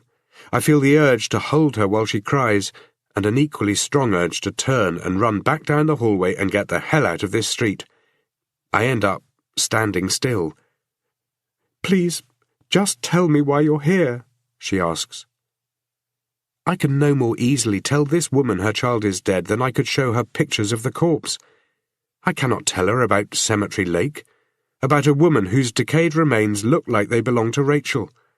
I can't mention the exhumation, can't detail my swim with the corpses, can't mention it's the same cemetery I almost buried my wife in 2 years ago after the accident. I reach into my pocket and produce the small plastic bag with Rachel's ring. She takes it without a word, then slowly sinks down into a chair opposite me. I sit down too. For a long time she says nothing. "It turned up today, in an investigation," I say. And she finally manages to pull her eyes away from it and look back up at me. "Do you recognize it? Does it belong to Rachel?" "Where did you find it?" she asks. "Who had it?" "Nobody had it on them," I lie, feeling bad and concerned with the way this is going. But of course, what other way was there? "But how, then?" "Please, I need to ask you a few questions. The inscription, it says, 'Rachel and David forever.'" "Was it David?" she asks, her voice raising. "Did he give you the ring?" "No, nobody had it. I found it." "Where?" she asks, almost demanding now. "Please, Mrs. Tyler, can you tell me about David?" "How did you know to come here?" "The inscription," I say, but then suddenly realize my mistake. The only reason I'd check missing persons would be if I believed the ring belonged to somebody who was dead. Mrs. Tyler, thank God, doesn't make the connection. "Please, tell me about David." "David gave it to her for her birthday." "Is David her boyfriend?" I ask, careful not to say was. She nods. "I've already told the police all I know." "But I'm not the police," I say, "and that means I can approach things differently." She takes a few seconds with that, slowly nodding as she thinks it over. "You think she's dead, don't you?" she says. It's not a question. I think of the flowers in the passenger seat of my car, and I regret not driving out to see my wife first. I could have talked to her, told her about my day, told her how much I missed her, could have held her hand and told her everything. "I don't know," I say. "Then what makes you think you can help her?" It's interesting she has asked how I can help Rachel, and not her and her husband. Interesting isn't the word. It's devastating. This woman isn't just holding out for the possibility that her daughter is alive, she's holding on to the reality of it. But the question is more than that. It makes me think of exactly what I can do to help Rachel. Nothing. Not now. I can't even help the others who have followed. I would imagine Rachel wants as many people helping her as she can get. The point seems to hit home with her, and she starts up again with a nodding. Then she starts up with telling me about her daughter. I realize I could be anybody in the world, and she'd still be happy to speak about Rachel. She'd probably be the same way if I had been at the door selling encyclopedias or God. She talks for nearly 20 minutes, and I don't interrupt her. I know what it's like to have lost somebody. I know what it is like to hold out hope. False hope is cruel, but perhaps not as cruel as no hope at all. It's a judgment only those who have been there can make. "And David?" I ask, after she has told me what she can about Rachel's life, including in detail the days before she disappeared. "What can you tell me about him?"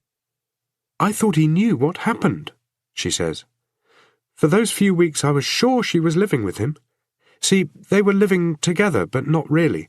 All her things were here, are still here. but she wouldn't come home for days on end. When we didn't see her for a week, we tried contacting her, then him, but he said he hadn't seen her. I thought he was lying, and that he was shielding her from us for something we must have done. But I knew something wasn't right. I don't know how, but I just knew. So Michael, my husband, called the police. We filed a missing persons report. We hadn't heard from her in nearly a week. It wasn't like her. What happened when the police spoke to David? Nothing. They said they had no reason to believe he was lying. Still, I wasn't convinced. I would... She starts, then takes a few seconds to gather her thoughts. She looks down at her feet. I would go to his house at different times, but there was never any sign of her. I would knock on his door in the middle of the night. After a while I began to see that David was just as distraught as we were, and I started leaving him alone. I don't know if he really believes Rachel is still alive. She looks back up. I nod sympathetically. Then I throw a couple of names at her, Bruce Alderman and Henry Martins. She shakes her head and tells me she's never heard of them, and asks me who they are. I tell her the names have come up, but I'm not sure where they fit into it, and that it may be unlikely they even do. She gives me a list of Rachel's friends, places she liked to go, photographs of her, people she worked with, David's address. She's giving it all some real, serious thought, hoping for a connection, hoping she's going to mention a name that's the key to getting her daughter back. She walks me to the door. She seems reluctant to let me go. I feel guilty I've deceived her, that I've given her more hope today than she had yesterday. And the guilt becomes a sickening feeling that makes the world sway a little as I make my way to the car. The police will identify Rachel Tyler. They will come here tomorrow, or the next day, and they will tell Patricia that her daughter is dead. I can't stop it from happening. I can't prepare her for it. It's getting close to 8 o'clock, and within the next 20 minutes it will be dark, the thick clouds bringing the night earlier than usual for this time of year. The flowers in the front seat still look fresh enough to keep on growing. I start my car and pull away, the small voice inside my head questioning what in the hell I am doing, and the bigger voice, the one I use every day to justify my actions, telling me I have no idea. Chapter 8. Perception is a funny thing, especially when you're dealing with luck. Somebody who survives a plane crash is considered lucky. Is he considered lucky to have even been on that flight, or unlucky? Does the bad luck of being seated on a doomed flight cancel out the good luck of surviving? I don't get it that people are lucky to have lost only an arm. My wife was lucky. That's what people say. An inch here or a second or two there, and things would have been different. I would have ended up burying her, and the flowers I keep buying would be going to a grave. Inches. Seconds. Luck. Good luck for her. Good luck for all. It doesn't add up. She wasn't lucky. Not at all. Wasn't lucky when the car ploughed into her. She was lucky that her head hit the sidewalk at 40 kilometres an hour and not 50, but unlucky her head hit the sidewalk at 40 and not 20. Wasn't lucky when her legs were shattered, her ribs broken. Lucky to have lived, yes, but not lucky. The nursing home is out of the city, where suburbia kicks in and city noise dies away. It covers 5 hectares of land, with ground scenic enough to be used for a wedding. The buildings are 40 years old, grey brick with the occasional flare of polished oak windowsill, a combination of bad ideas or perhaps good ideas that didn't work. The driveway is long and shaded by giant trees that flourish in the summer and look like skeletons in the winter. I pull up outside the main office and for a few seconds try to imagine that this world hasn't gone mad. The main doors are heavy and made from oak, as if to stop the weak from leaving or tempt the grieving to turn away. The nurse behind the reception desk smiles at me. Her dark red hair matches the sunset in the painting behind her. "Hi, Theo. What have you done with the weather?" I fake a smile of my own, the type anybody with social skills would apply when the weather suddenly becomes the topic of conversation. "Tomorrow I'm organising Sun. God owes me a favour." She nods, maybe agreeing that yes, he does. "Flowers for me this time?" she asks, like she always does, like she always will. The nurses and doctors are always nice, always friendly, always professional. Their questions and pleasantries always cliched. Well, the alternative is unthinkable.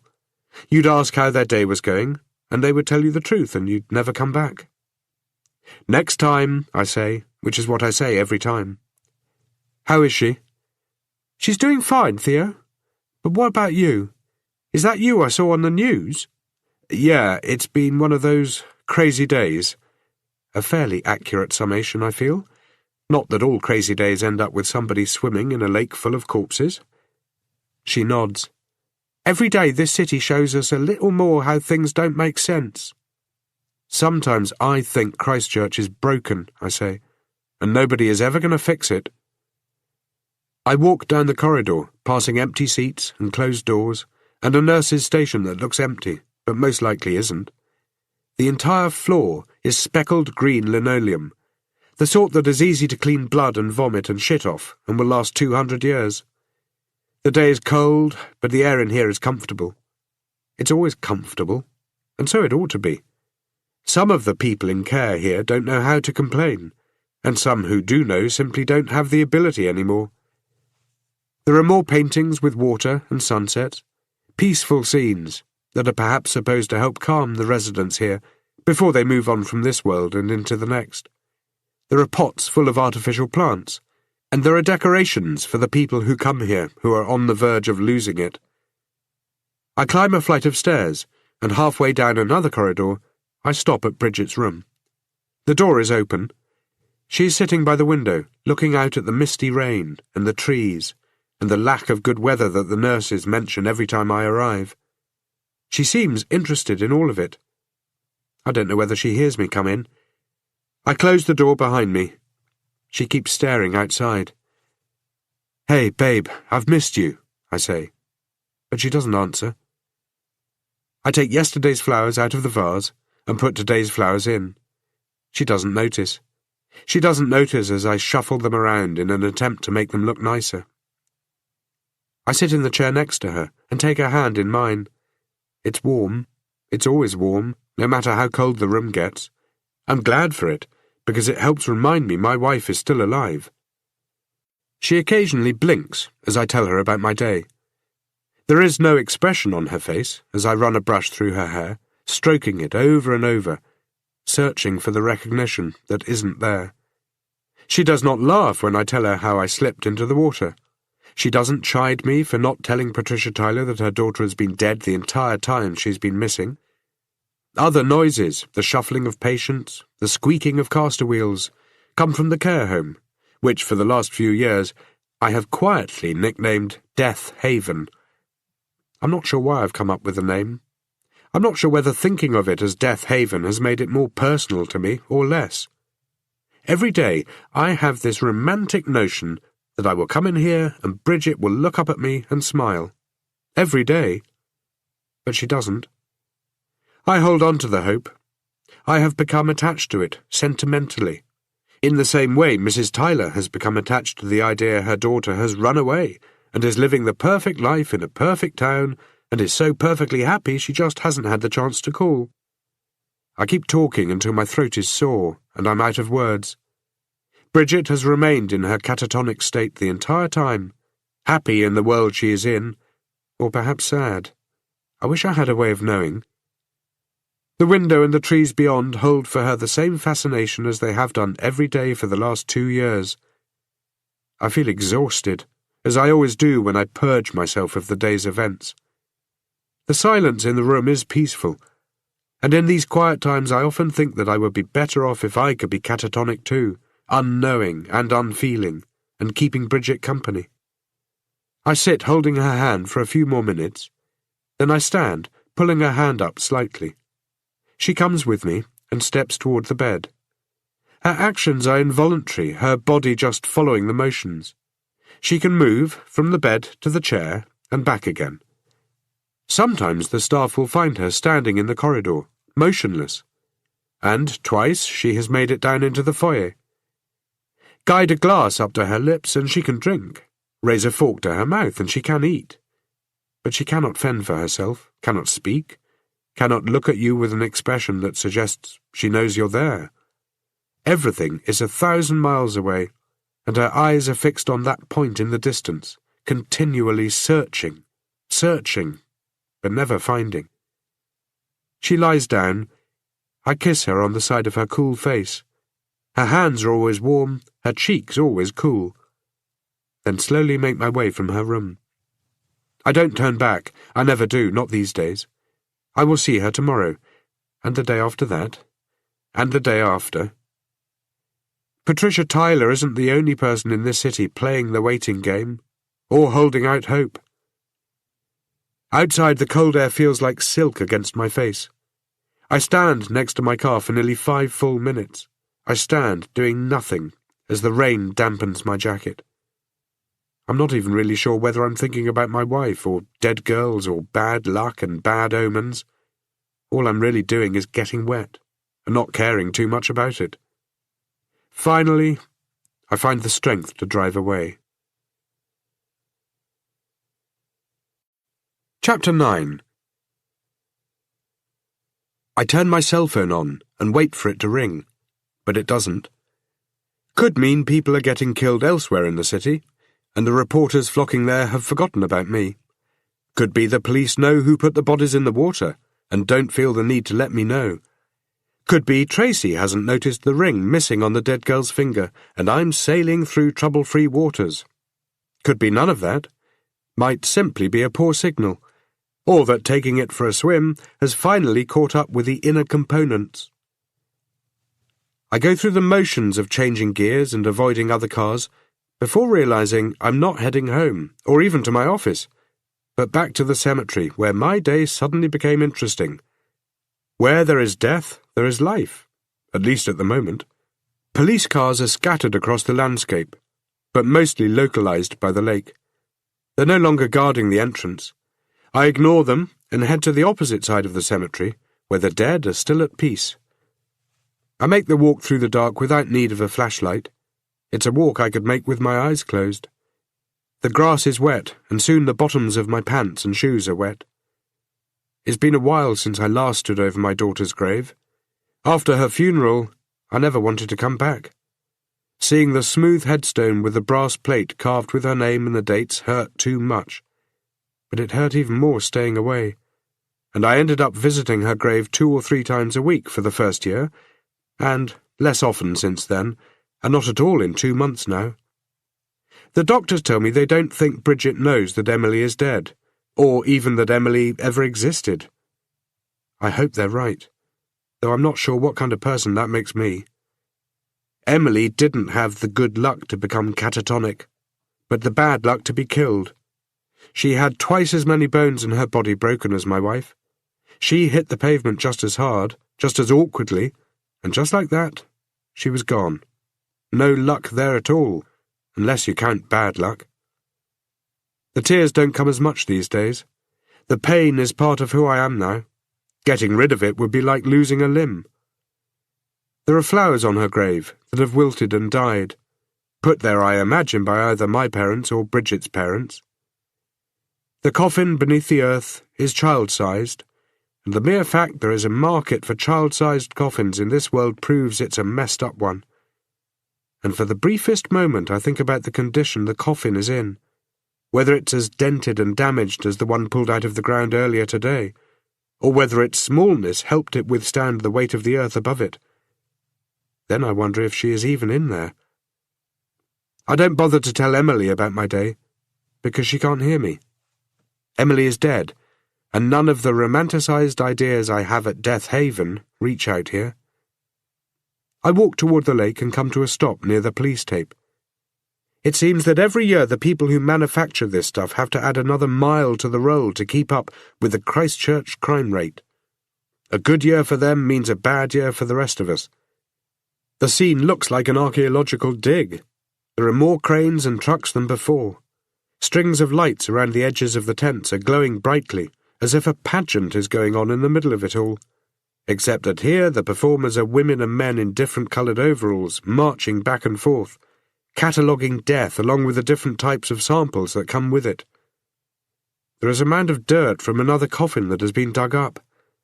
I thank God that Emily is buried far away from this scene, and then I curse him for making me bury her in the first place. Then I think of the irony of that statement, since I know there can't possibly be a God, or if there is, that he abandoned this city a long time ago. I'm about to duck under the tape, when an officer who wasn't here earlier in the day approaches me and tells me in his sternest voice that I can walk no further. I just want to know how things are going, I say. The officer gives me his practiced, stone-cold glare and tells me to read tomorrow's paper. I feel like hitting him. Has anybody spoken to the caretaker yet? I ask him. Listen, mate, none of this is any of your business. I came to visit my daughter, I say, about to play the sympathy card. Her grave is here. His eyes narrow, and he looks like he is about to tell me that having a dead daughter doesn't give me a free invitation to go wherever the hell I please. But slowly he seems to become aware it's the type of comment I'd make him regret saying. I'm sorry, mate, he says, but you've picked a bad time to come. Yeah, well, she picked a bad time to die. He doesn't know what to say, so he says nothing, figuring this is best, and I figure he's right. I stay at the line of police tape, trying to make eye contact with anybody who will tell me anything, but there's too much going on for that to happen. The officer keeps looking at me like I'm a shoplifter. I feel his eyes on my back the entire way as I walk to my car. He's probably wondering if I'm for real. The cemetery grounds are like a golf course, separated into many sections, divided up by hedges and trees and bushes, and it's easy to get lost in here. The main road through it branches off to these different areas, and one of the bigger branches leads to the Catholic Church, which sits left of the cemetery, back some 40 metres from the road. A belt of trees forms a horseshoe barrier around its sides and back, so that if you're at the lake or even in other parts of the cemetery, you might not even know it was there. This is the church that once held a ceremony for my dead little girl, but more recently gave me somewhere to serve the priest with an exhumation order for Henry Martin's. I park as close as I can to the huge oak doors that could pass entry to a fairy tale giant, and I walk up the stone steps. The wooden door on the right swings open easily and noiselessly. Inside the church, the temperature seems to drop another degree with every step I take. Most of the lighting is coming from candles, with a few overhead lights dimly illuminating the chapel. There are dozens of pews, all of them empty, except for one at the very front, where a man is staring ahead, lost in thought, seemingly unaware or uncaring of my presence. I walk down the aisle, letting my fingertips tap the pew backs along the way. Left and right are tapestries of Jesus, and stained glass windows of Jesus, and paintings of Jesus. Somewhere around here there's probably a gift shop with coffee cups, with a smiling Jesus. At the head of the church, behind the altar, is a large wooden crucifix, with a large wooden Jesus carved onto it. Jesus doesn't seem to care that he's hanging on a slight angle, or that he's being promoted so heavily. Before I reach the end of the aisle, one of the boards beneath me creaks, and the priest turns suddenly. He steps out from the pew and smiles at me, but after a few seconds the smile falters, and I realize how hard it must be for him to maintain his composure under the strain not just of this day, but of every day. Priests don't see the same violence that cops do, but they sure as hell hear about it, and worse. They're the ones trying to pick up the pieces of a broken family, looking to blame more than just the man or the disease that took away their loved ones. 2 years ago he was there for me. 2 years ago he tried to help me pick up the pieces of my life, only I didn't want his help. Not really. I wanted to pick up those pieces in my own way. Father Stuart Julian, a man in his mid to late 50s, who has been here for as long as I can remember, offers me his hand. He has a notepad in his other hand that he hasn't written a thing on, and a newspaper folded on the pew where he was sitting. His soft face, grey hair, and black eyebrows give him a kind look, but at the moment he looks tired. Still, I figure in his day, if Father Julian hadn't become a priest, he would have had women all over him. "Awful day, Theo," he says, shaking his head, proving just how awful the day really is. "Just awful."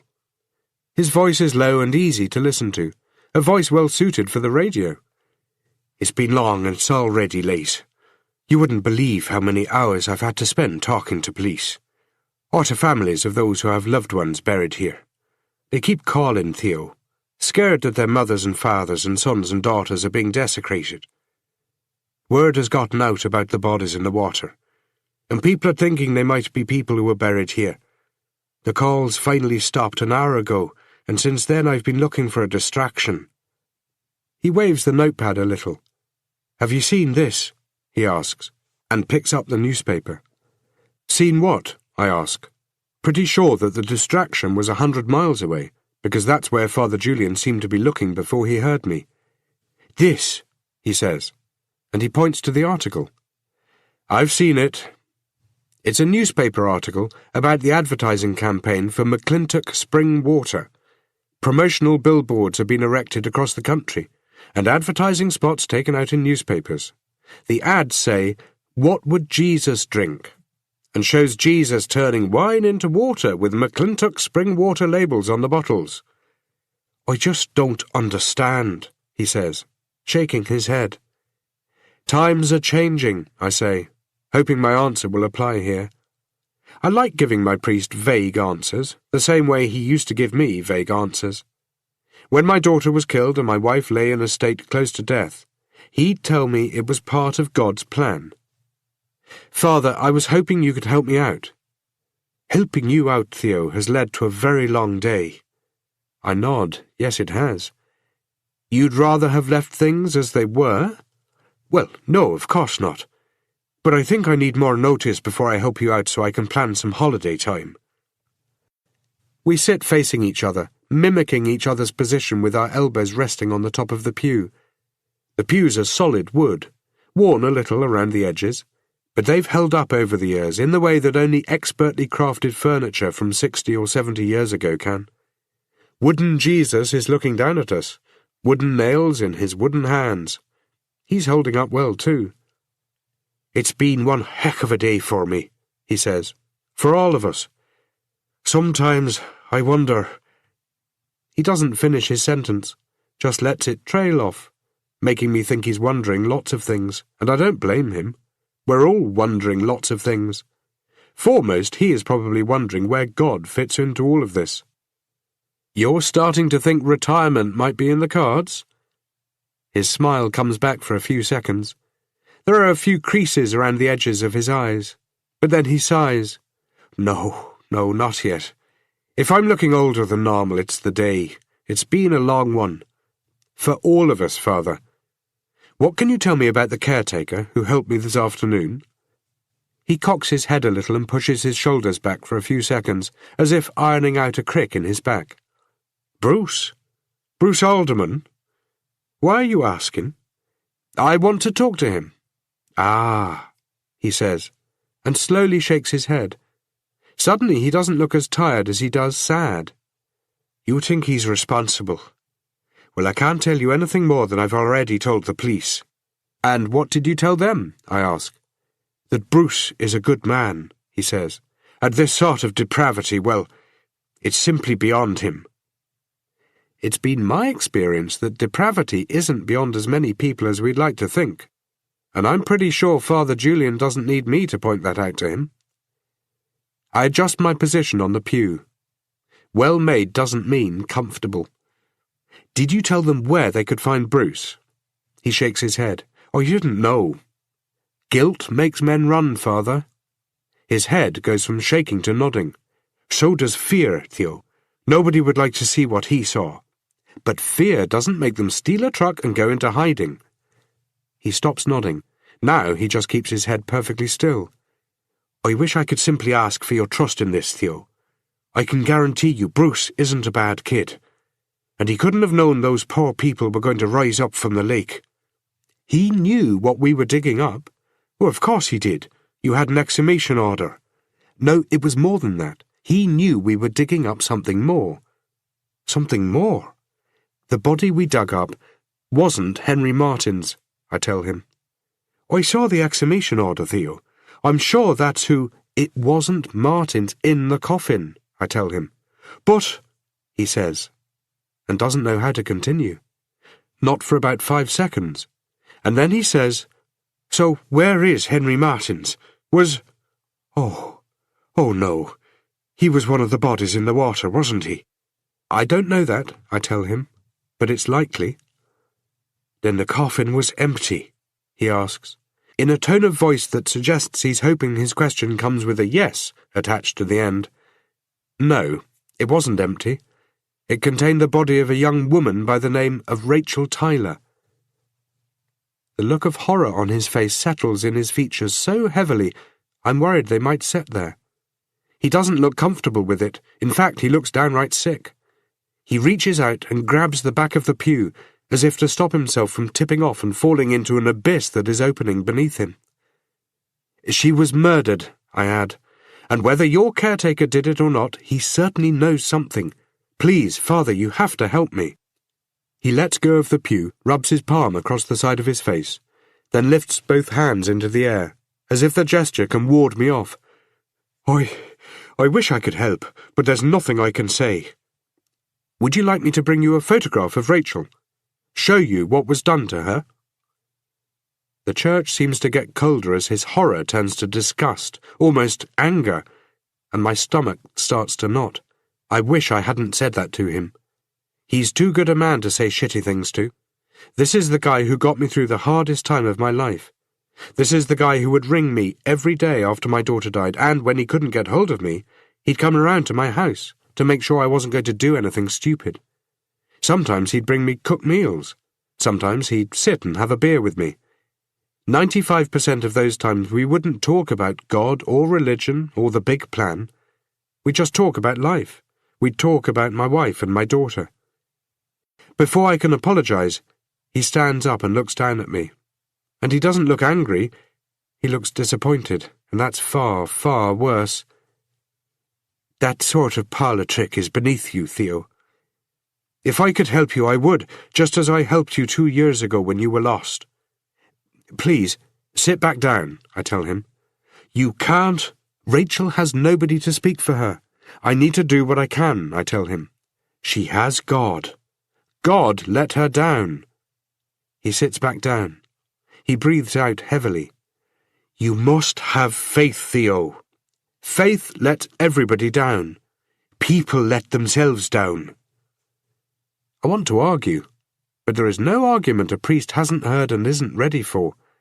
Their answers may not make sense, but they are a doctrine, there to be repeated over and over, as if the very repetition makes their case. I could take a photograph out of my wallet and show him my wife and my daughter, but of course Father Julian remembers them. He knew them before they were killed and after. I could ask him where God was during their accident, but Father Julian would have some dogmatic answer that God-loving and God-fearing people love to use, most likely the generic "God works in mysterious ways," which I want to scream at every time I hear it.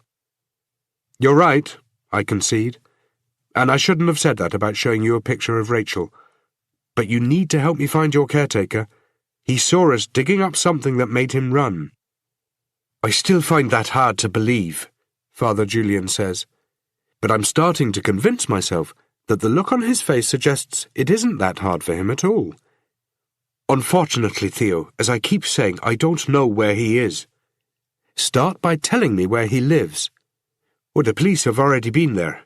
And to be honest, I'm not comfortable giving you information. You're not a cop anymore. This isn't your investigation." "No, this has become my investigation. 2 years ago, I had an excuse to raise Henry Martins's coffin, and I never did. That means—" "I know what that means. You think that if there are other people out there in coffins they shouldn't be in, then you could have prevented it. Maybe this is true." "It is true," I say, a little shocked at how quickly he has come to this conclusion. 2 years ago, he repeats. "Exactly 2 years ago." "Oh, pretty much," I tell him, knowing where he's about to go. "Then you know you can't blame yourself," he says. But his eyes seem to betray his real feelings. "The accident, that was 2 years ago, correct? Was it the same time?"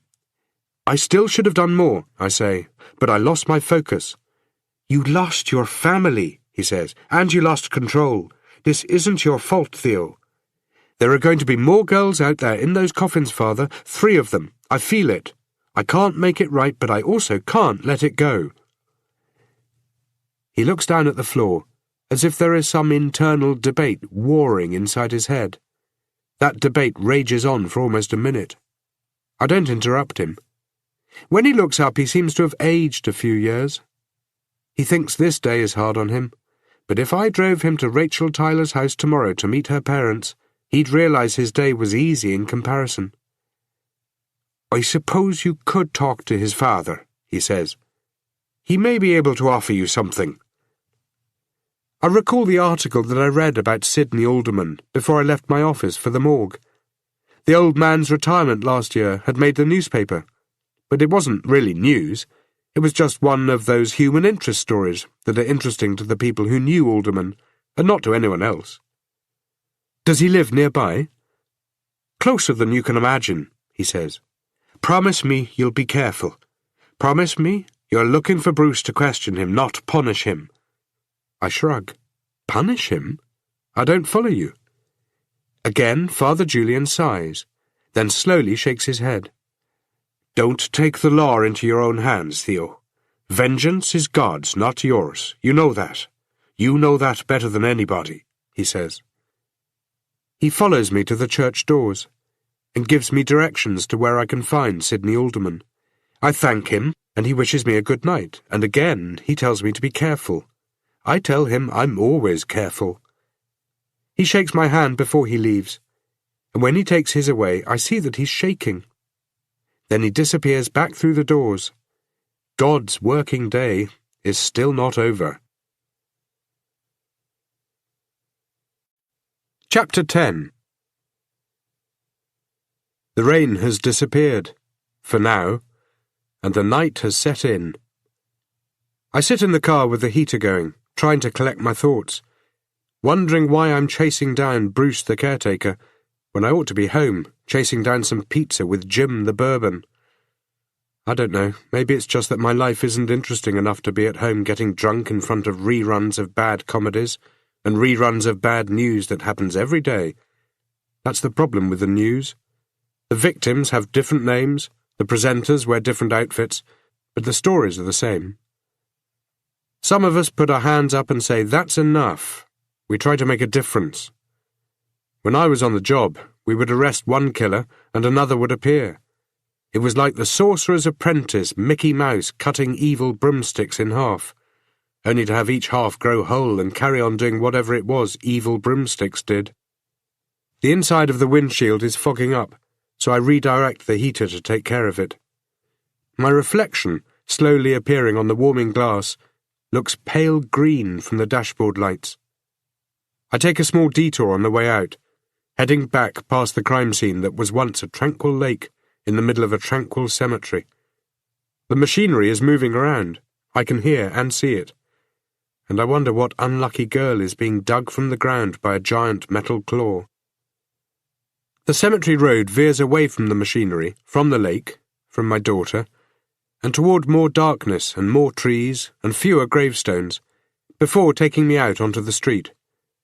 From there, it's a 30-second drive to Alderman's house, and most of that is taken up with the hedge-line views of the edge of the cemetery. There are only a few houses nearby. One is old and looks like it's ready to fall down. Another looks brand new, as if it was built yesterday. I figure the houses in this area are, like many, slowly getting replaced. New replacing the old. The new then slowly becoming the old. Then the new becoming so old, it becomes condemned. Hard to imagine, I guess, that any house becomes that way when it's getting built. But I suppose the same thing happens with people, too. It's the cycle of life. I strain to read the numbers on the mailboxes, but at last I park outside and walk up the driveway, the murky light from the streetlights detailing more of the house with every footstep.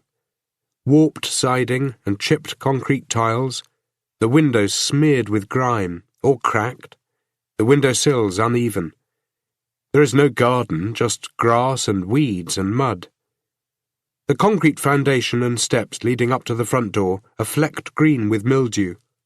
and it's the first time I've become aware that concrete can actually decay. There are no lights on inside. If a house could look as if it has cancer and is in its dying stages, then it's this one. When I knock on the door, the house creaks, and I have the sudden fear it might topple over. Somebody inside yells for me to go away. I keep knocking, using the heel of my hand to keep the impact loud and annoying. Another 30 seconds go by, then a minute. "Jesus Christ, man, what the hell do you want?" The voice comes from behind my knocking. It's turning into one of those long days when I'm not in the mood for personality clashes, so instead of telling him to open up the goddamn door before I kick it in, I grab a business card, identify myself, and tell him I have a few questions. "I've had questions all day," he answers. "People only ever come to my door if they want something. I'm sick of people wanting something. How about what I want, huh? I want people to leave me the hell alone. Jesus, doesn't it look like I want to be alone? You see any invites?" "It won't take long." "No." "That's a real shame," I say, because it's cold out here. I'm going to have to keep myself warm somehow, and the best way to do that is to keep pounding on your door. There is a small shudder as the door catches, then freeze from the frame before swinging open. The man confronting me is the man I saw pictured earlier this evening in the article about the retired caretaker. I reach out and offer Sidney Alderman my card, but he leaves me hanging. "I know who you are," he says. "You're the cop who had to bury his daughter." He spits the comment at me, as though it's some kind of insult, and I'm unsure how to respond. The fact this man remembers me makes me shudder. 2 years ago he covered Emily's coffin with dirt. How the hell did he remember? The way he says it makes me want to hit him. He grins, his aged face stretching dozens of wrinkles in dozens of directions. He has a few days' worth of grey stubble. His hair is dishevelled, as are his clothes. He looks like he just spent a week in the desert. If I saw him 2 years ago, I don't recall it. His eyes are unreadable in this light. He smells of cheap beer and even cheaper vodka. And there is another smell there too, something I can't identify, but it makes me think of old men hanging out in hospitals and homes, gathering a collection of old diseases. "I'm looking for your son," I tell him. "Only you're not a cop anymore, are you, Tate?" he says. "You don't have to be a cop in this world to want to look for somebody," I point out. "That's why they have phone books." "Then let your goddamn fingers do the walking," he says, and starts to close the door. I stop it with my foot. "What happened?" he asks. "You get sick of the doughnuts?" He starts to laugh, then scratches at his belly as if he's just come up with a real humdinger. "No, they fired you, right? Why was that again?" He keeps grinning at me. His teeth look like they haven't seen fluoride in years. "Sure is a nice place you got here," I say. And hell, maybe the day isn't long enough after all, because here comes that personality clash. "You in the middle of renovating?" "Yeah, it's a real palace," he answers. But his laughter doesn't have an ounce of humour in it. It's as though he's heard other people do it, maybe on TV or on the radio, and he's trying to imitate it. "Somebody died, right? Isn't that why they fired you?" "Where's your son?" I ask him. "Nobody knows," he says. "The police have been here all afternoon, right? They've gone through this place and asked me the same damn things over and over, and my answer didn't change for them, and it ain't changing for you. Your boy is guilty of something. Things will go easier for him if he starts helping himself here," I say. "Tell me where he is, and I can start to help him." "You're a joke," he says, sneering for a few seconds, and then grinning like the madman he's turning out to be. I feel sick knowing this is the man who covered my little girl's coffin with dirt. Sick he was anywhere near her. "You can't hide him forever," I tell him. "You finished?" I think about Bruce Alderman, and how he was behaving while we dug up the coffin. And I think about him driving away in the stolen truck, with the coffin sliding off the back and hitting the ground. I think about how he has perhaps behaved his entire life. This man was his role model. Maybe the world should be thankful there were only 4 corpses found in the lake, and not 100. You know, I am going to find him, I say. Only now it's going to be the hard way. I don't care about making your life easy. I'm not talking about hard for me, I say. You should have given him up, Alderman. Instead of getting angry, Alderman starts to laugh again. You're a cliché, he says. And on top of that, you have no authority here. He composes himself immediately, as if the laugh was as fake as the concern he's displayed over the years filling in and digging out holes. They never found him, did they? What? You know what I'm talking about? I slip the business card back into my pocket. I'm glad he didn't take it. I don't want this guy touching my card. I don't like the idea that my name could be in print anywhere inside this house of the damned. Worse, I don't like the idea of his fingers brushing against mine. I'll find your son, I promise. You think so? I know so. He shrugs, as if it doesn't bother him either way. Maybe it doesn't. Maybe he really doesn't care. And that's always been the problem for his son. Already I can see Bruce Alderman being found not guilty on a plea of insanity. With this man as his father, there isn't a jury in the world who would be unsympathetic. It's been a pleasure, I say, and I back away from the door, keeping my eyes on him. He stares at me as if he is trying to unlock some great mystery. The only mystery here is how somebody so antisocial can have worked these grounds for so many years. He closes the door. I'm ashamed at myself, angry with him. I came here to interview the bastard, yet the only thing I achieved was to let him crawl under my skin, and I can't take it out on either of us. I reach the sidewalk, unlock the car, and swing the door open. And that's when it happens. I sense it immediately. It's a sprinkling of goosebumps that covers my arms and the back of my neck, and at first I think it's just a residual feeling that anybody leaving that house would get. But then something touches my back. I know it's a gun, even though I've never felt one pushed there before. Slowly, he says. Just move slowly. Where? Driver's seat. Climb in. I do as Bruce Alderman says, trying to stay as calm as possible as he climbs into the seat behind me. Chapter 11. Too much training and not enough experience. That's my problem. Plus the training never detailed anything like this. It was more a general thing, like a common-sense warning. If a gun is pointed at you in close proximity, stay calm. Try to talk your way out of it. It's advice I would have figured out even if I'd never learnt it. Don't try anything, Bruce says. So I don't. I don't fight for the gun. I don't open the door and try to run. Don't do any of this because it'd be pointless, unless the point was to get shot. Instead, I slowly adjust my body so I can turn my head and face him. The gun looks huge, but only because of the viewing angle, and I'm not the one holding it. I wonder where he got it from. There are 2 hands on the handle, both are shaking. A finger is wrapped around the trigger. It strains my eyes to keep the barrel in focus, but I keep them strained. If Bruce Alderman wanted me dead, he'd have done it already. But I feel as though if I take my eyes off the barrel, I'm going to die. What do you want? I don't know, he says.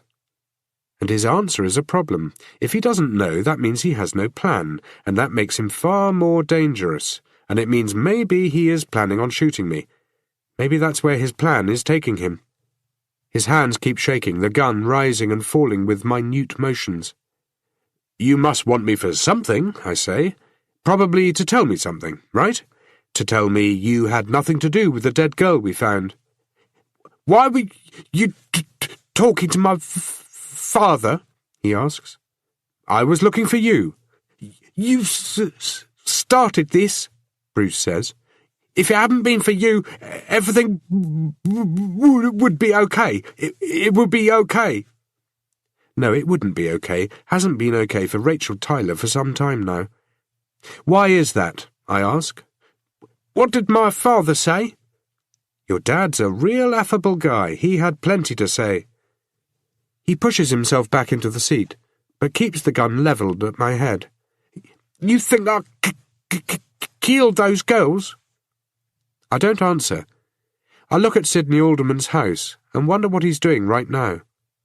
Could be Sidney knew his son was out here waiting for me and was putting on a show, his own little performance of misdirection. Could be he didn't know. It's not like they could have anticipated my coming here. Bruce must have been here all along, or he followed me from the church. Please, I need you to drive away from here. I turn back toward him and stare at the gun barrel. Drive? Where to? I don't know. I'm not a taxi service. I'm not going to take you somewhere where you can kill me in private. You want to do that? You do it here.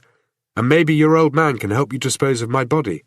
Or you might luck out and the cops will hear the gunshot. They're not that far away. Is that what you want? He asks, pushing the gun forward a few more inches. You think I won't do it? You think I've got something to lose by doing it? I don't think that's your plan, I say, trying to sound calm, and I don't think you're going to pull that trigger. You'd have done it already. You want to tell me something? Maybe you want to confess.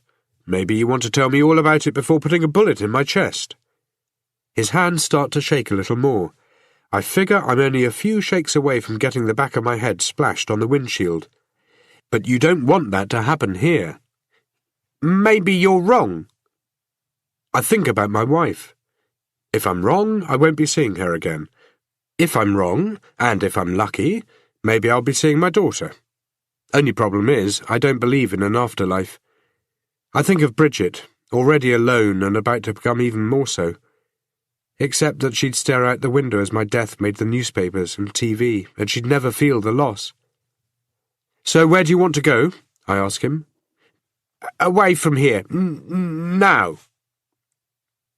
I manage to shift my eyes from the barrel to his pale face. His features have sunken since the afternoon, as if the bubble of paranoia holding them in place is slowly deflating. His eyes dart nervously back and forth, unable to fix on any one thing for more than a fraction of a second, like he's hyped up on drugs. There are beads of sweat dangerously close to rolling into his reddened eyes. Behind him, further up the road, dead people are being found in other dead people's places. I look back at the gun, then at his eyes, back and forth, back and forth. His eyes are looking for something. Whether for help or for the demons that have chased him his entire life, who knows? Could be he's looking for his caretaker father to take care of this. Please, he repeats, more begging than demanding. I turn around, and it's hard to keep looking ahead with the weight of the gun trying to pull my eyes back. I swing the car around, wondering if the old man is watching any of this from his filth-covered windows, or even if he can see through them. In the rear-view mirror, the house in the glow of my brake lights looks like it's set on Mars. I head past the cemetery, past the dozen or so people helping the dead, and ignoring, for the time being, the living. I pass the large iron gates that look like they were sculpted 2,000 years ago to guard some Greek mythological fortress. I pass the church parked back from the road. I'm not sure what Bruce Alderman's plans are, and I hope at least he knows. I pick a direction and stick to it. We stop at the first intersection behind a beat-up pickup, with a sun-faded bumper sticker on the back saying, "Oral me." I look at him in the mirror. He looks scared. Why don't you tell me what's going on?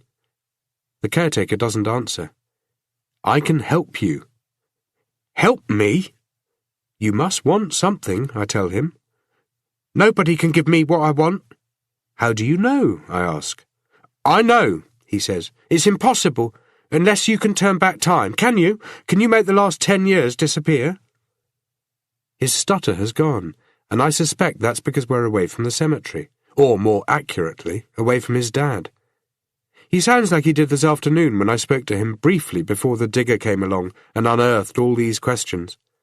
He also sounds as if his question is genuine, as if he's holding out hope that maybe I can make the impossible happen. I hope it's not part of his plan. You're not the only one who wishes they could turn back time, I tell him. All I can do is listen to what you have to say, and then I can give you some options. You want to tell me why you killed Rachel Tyler? You know her name, he says, instead of denying it, like an innocent man would. I'm a quick learner.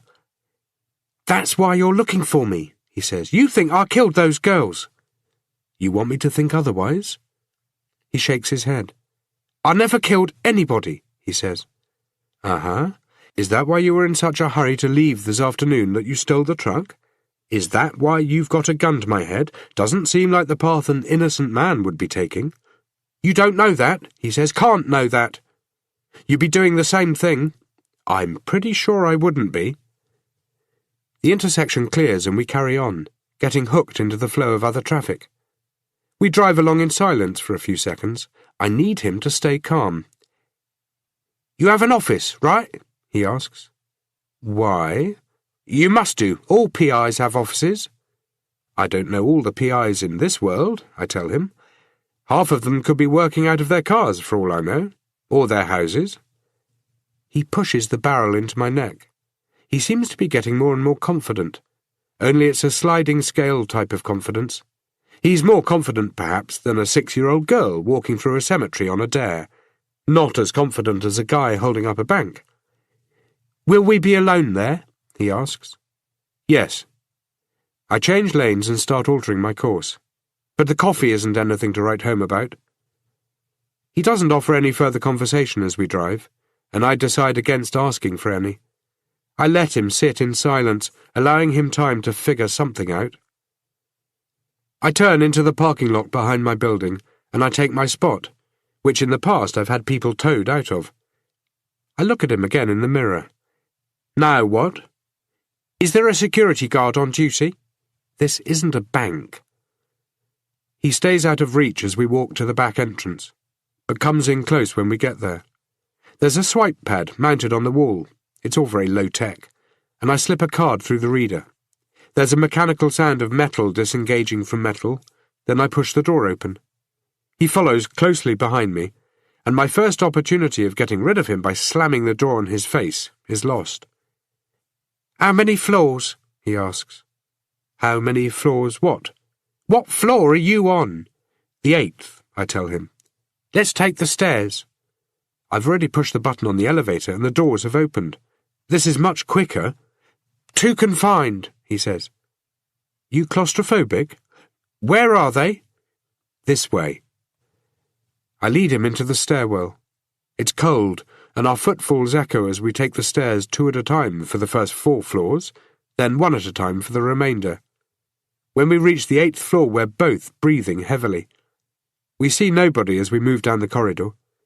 There are potted plants full of crisp green leaves and no brown ones. Oil paintings that don't represent anything, just colours and shapes thrown together in appealing ways. We reach my office.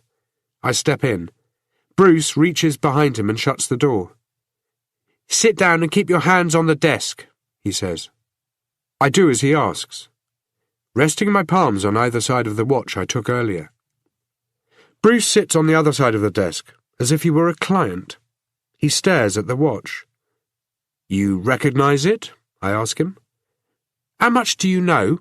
He asks. About what? Don't be like this, he says, slapping one hand on the side of his chair while keeping the other on the gun. Steady now, as if all the nerves are gone.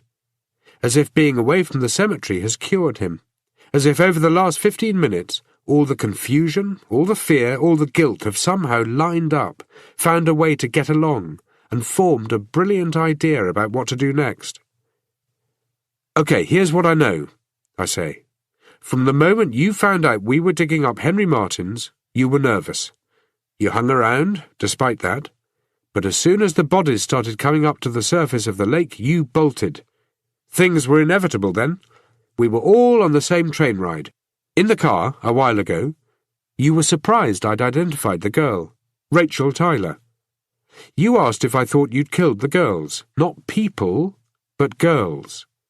That means you already know that when the other bodies are identified and the matching coffins dug up, there are going to be women in there. The only way you could know that is if you put them there.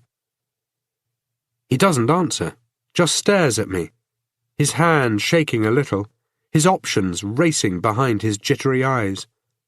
I hope he's not coming back time and time again to the one where he pulls the trigger. Maybe that was his plan all along, and he's had it from the moment he climbed into my car. He partners up his free hand with the other one to steady the gun. "What do you want from me, Bruce?" I lean back, keeping my arms out so my hands don't leave the table. "Just tell me." "I need a cigarette," he says, and reaches into his pocket. "I have a no-smoking rule in here," I say.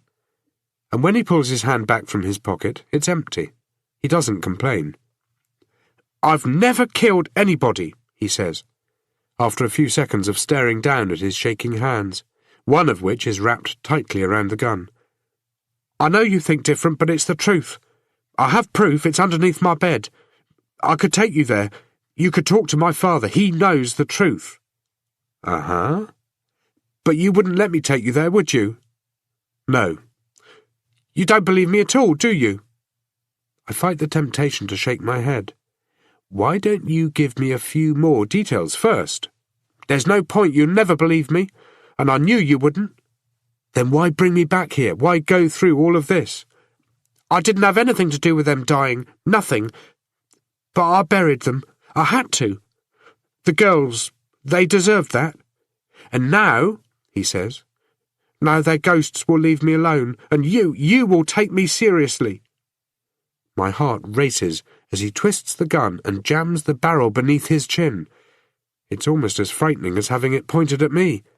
Wait, I say, and my instinct is to reach out to stop him, but I keep my hands flat on the table. "Listen to me. Listen, Bruce." He relaxes the gun for a moment, looking at me as if I must be an idiot not to understand him. But it's just enough of a moment to make me believe there's a chance neither of us has to die here. Not much of a chance, not long enough of a moment. "Why did you take the bodies out of the graves? What did these girls deserve?" For a moment he looks confused, as if he can't find the right words. Then suddenly his face becomes calm and relaxed, as some perfect clarity washes over him. And I know it's the clarity of a man who has made peace with his decision, and that there is nothing I can say or do to avoid his next step. "For dignity," he says. "They deserved the dignity." The gunshot rings in my ears. I smell cordite and burning flesh long after the pink mist settles, long after pieces of bone and brain are buried into the ceiling above him. Chapter 12. It's a life moment. One of those snapshots of time that never leave you, never seem to fade away. In fact, it's the exact opposite. The colours, the imagery, the detail, they don't dilute. They grow stronger, clearer. The moment becomes more powerful over the years while others slowly disappear. The smell of cooking flesh, the coppery smell of blood, the gunpowder, the stench as his bowels let go, the sweat. The air tastes hot. It dries out my mouth and makes my tongue stick to its roof. All I hear is a ringing sound that seems as though it will never diminish, as if it too will only grow more powerful. It's a life moment. I sit still. I stare ahead. I take it all in. I don't know if there are others in the building. Don't know if the gunshot has already been reported. Blood has formed thick splotches on the ceiling. They seem to hang there, motionless, unaffected by gravity. Bruce Alderman's body also seems to hang there.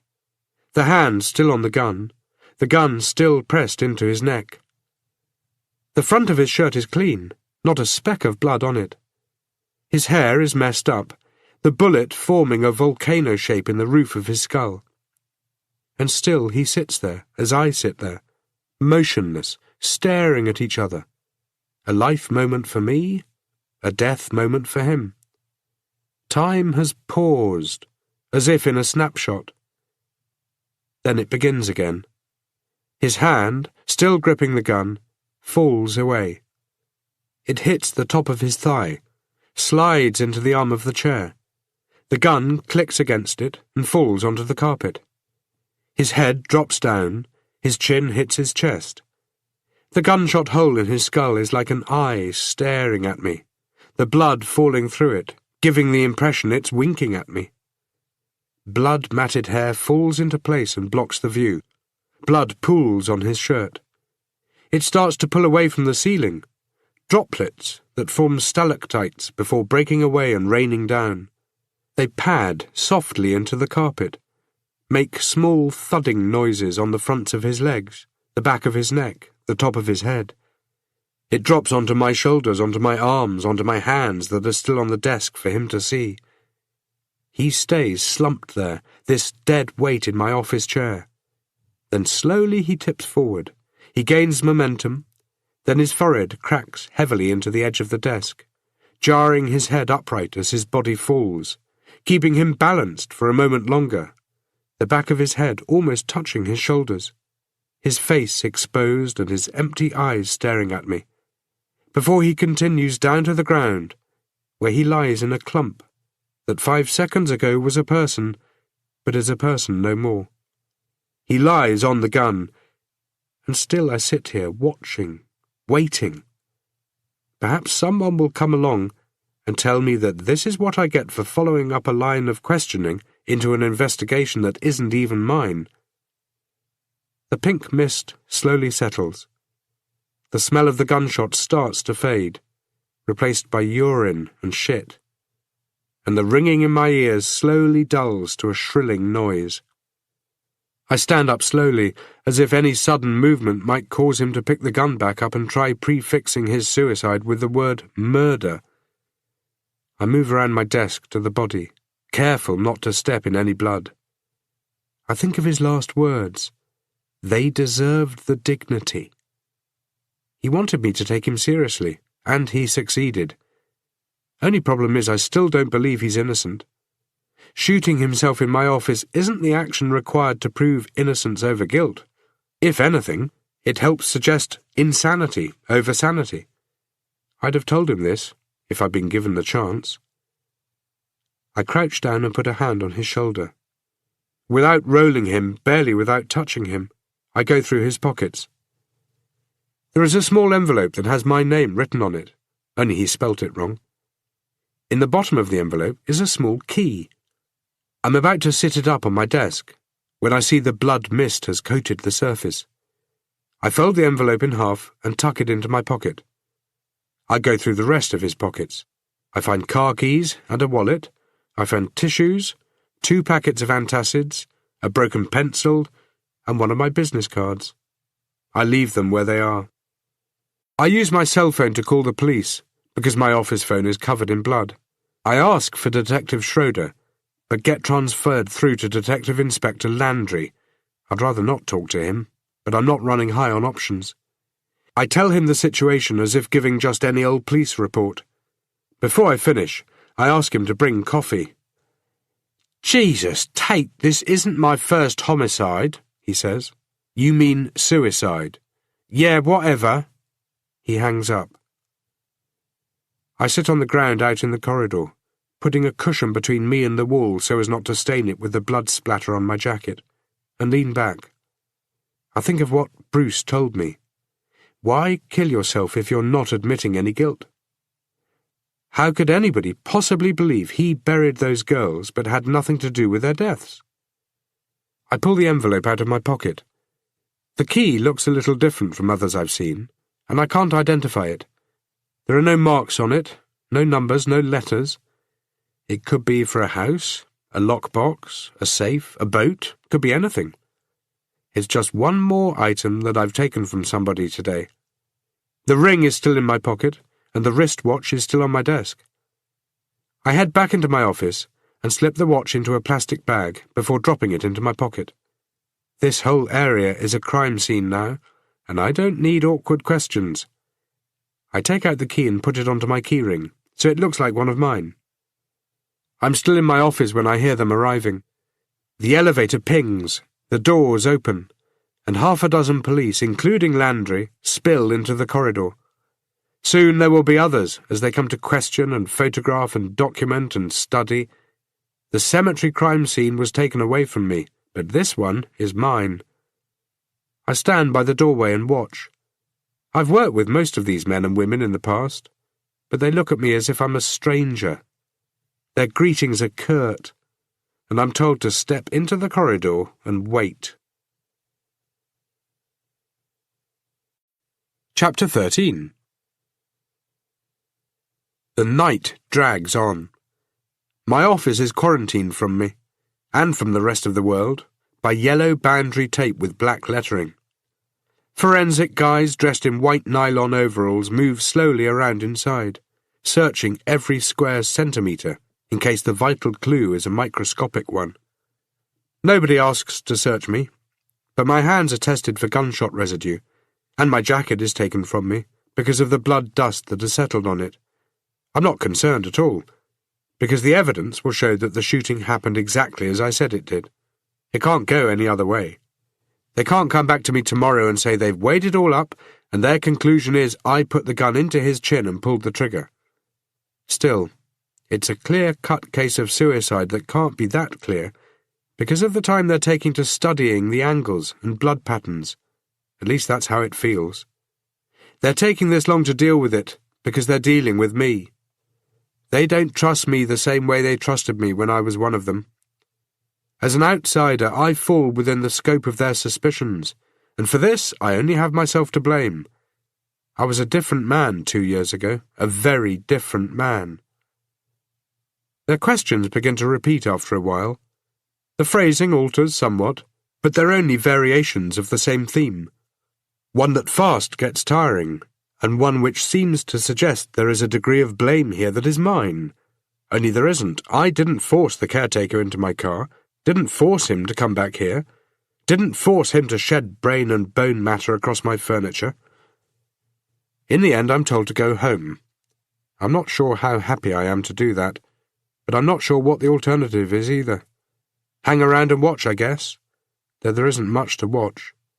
Just a bunch of guys doing the kind of tedious work that guys like me don't have the patience for.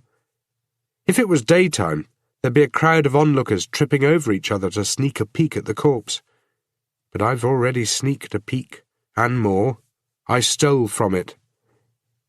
"One last thing," Landry calls out as I make my way to the stairwell. I turn around but keep my hand on the stairwell door.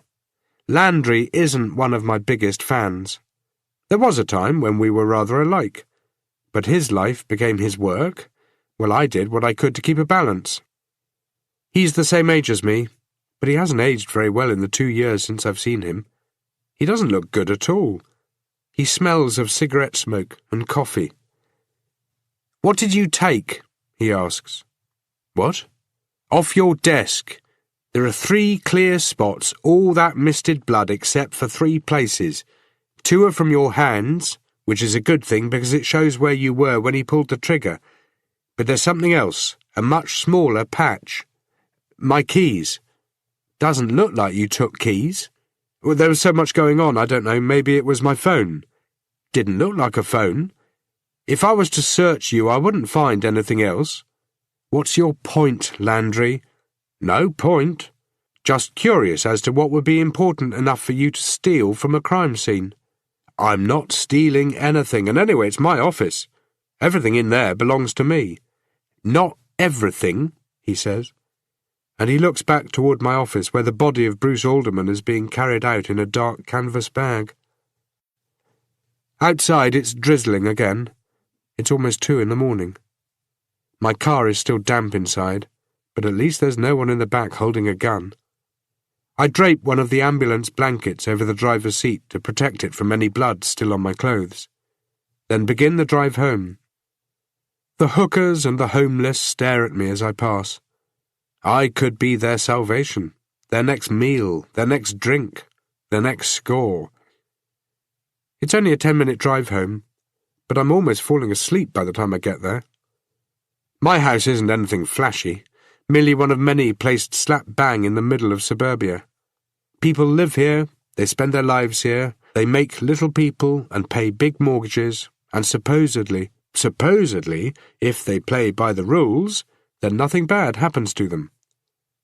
The problem is that tonight there is a van parked outside blocking the entranceway, so I can't just drive into the garage and walk into the house and ignore it. I pull up behind it and climb out, way too tired for any kind of confrontation. Immediately the doors to the van open. A spotlight comes on. A man with a camera resting on his shoulder circles around from my right, and a woman with shoulder-length hair appears on my left.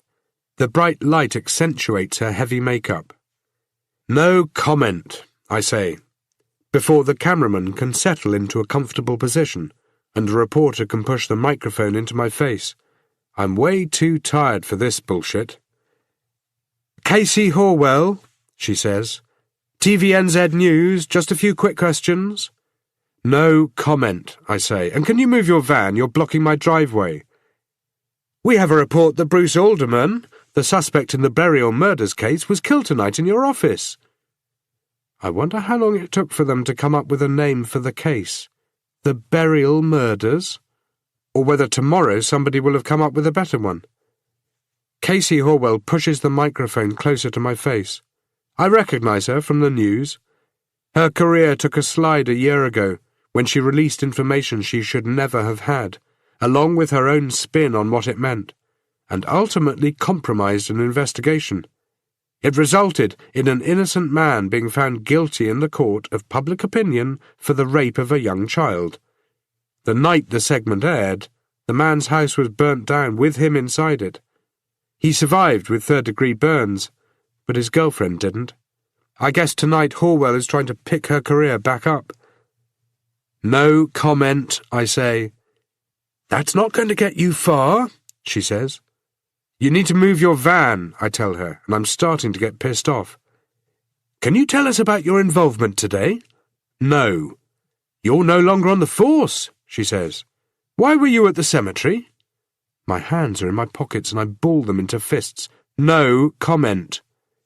"Bruce Alderman was killed 4 hours ago, and yet here you are coming home," she says. "Why is that?" I almost tell her that he wasn't killed, that he killed himself, and there's a difference, a very big difference. Instead, I say nothing. "How is it you still get cases?" she asks. "Especially these types. I was led to believe everybody on the force hated you." "Not everybody hates me," I tell her. "I'm sure they all hate you a whole lot more after you got that woman killed. At least I still have a few friends in the department," I say. "They do what they can to help."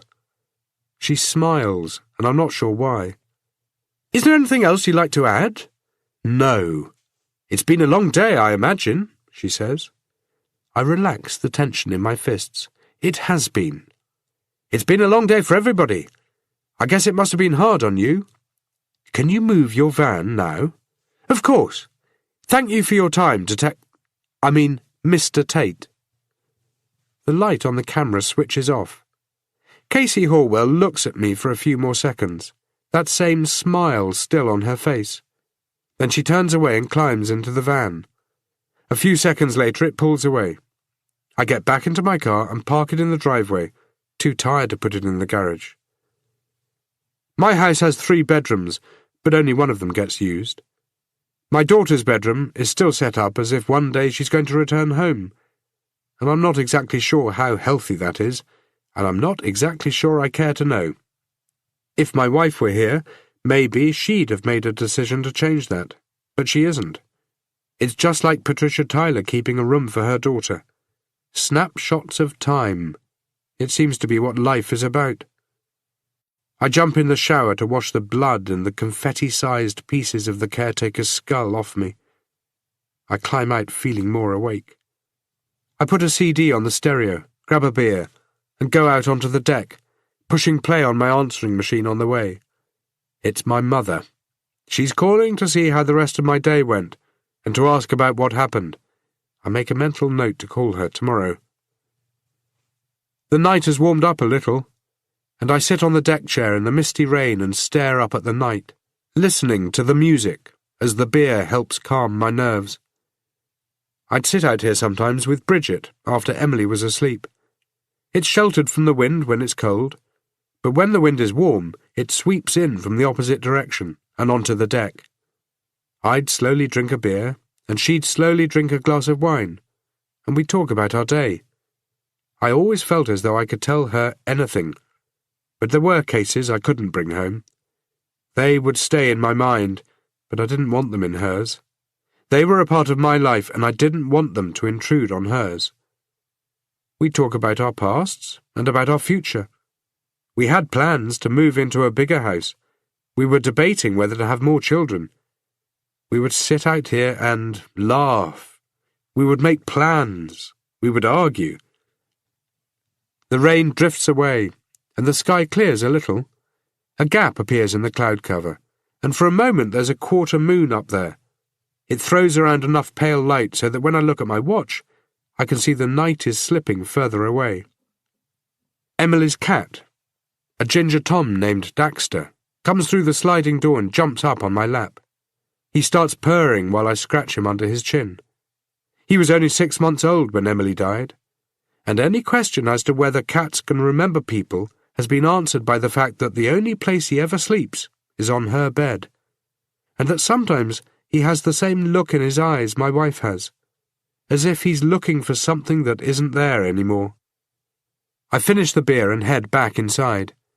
I refill Daxter's bowls with food and water, and he seems grateful enough. I walk past my daughter's bedroom, but don't go in. I think about Rachel Tyler, but I try hard not to think about what her final hour was like. I try to envision a scenario in which Bruce the dead caretaker is innocent, but can't seem to come up with much. Then I think about Casey Horwell, and can't help but wonder if there is any truth in what she said about everybody hating me. Daxter is asleep on Emily's bed when I finally hit the sack. I lie in the darkness, thinking about my dead family and the man who made them that way. I wish that in this average house, in this average street, nothing bad had ever happened. But it's already too late. Chapter 14. I end up sleeping in, which isn't a good start to the case. When I flip open my cell phone, I find that it has given up. The trip into the lake was worse for it than I thought. I shake it a bit and flex the casing, and I slip the battery in and out and try plugging it in, but nothing happens. I have no idea how many calls I've missed. I drive through the city thinking that Christchurch and technology go together like drinking and driving. They don't mix well, but some still think it's a good idea. Everything here looks old, and for the most part it is. People living in the past have set historical values on buildings dating back over 100 years, and have had them protected from the future. Investors can't come along and replace them with high-rises and apartment complexes. It's a cold-looking city, made to look even colder in the dreary weather. Everything looks so damned archaic. Even the hookers look 50 years old. A glue sniffer on a mountain bike has a cardboard tube running from his mouth down to the plastic bag by the handlebars. He's multitasking.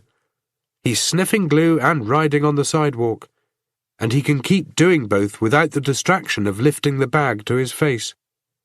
It's only 11 in the morning, yet I struggle to find a parking space at the shopping mall.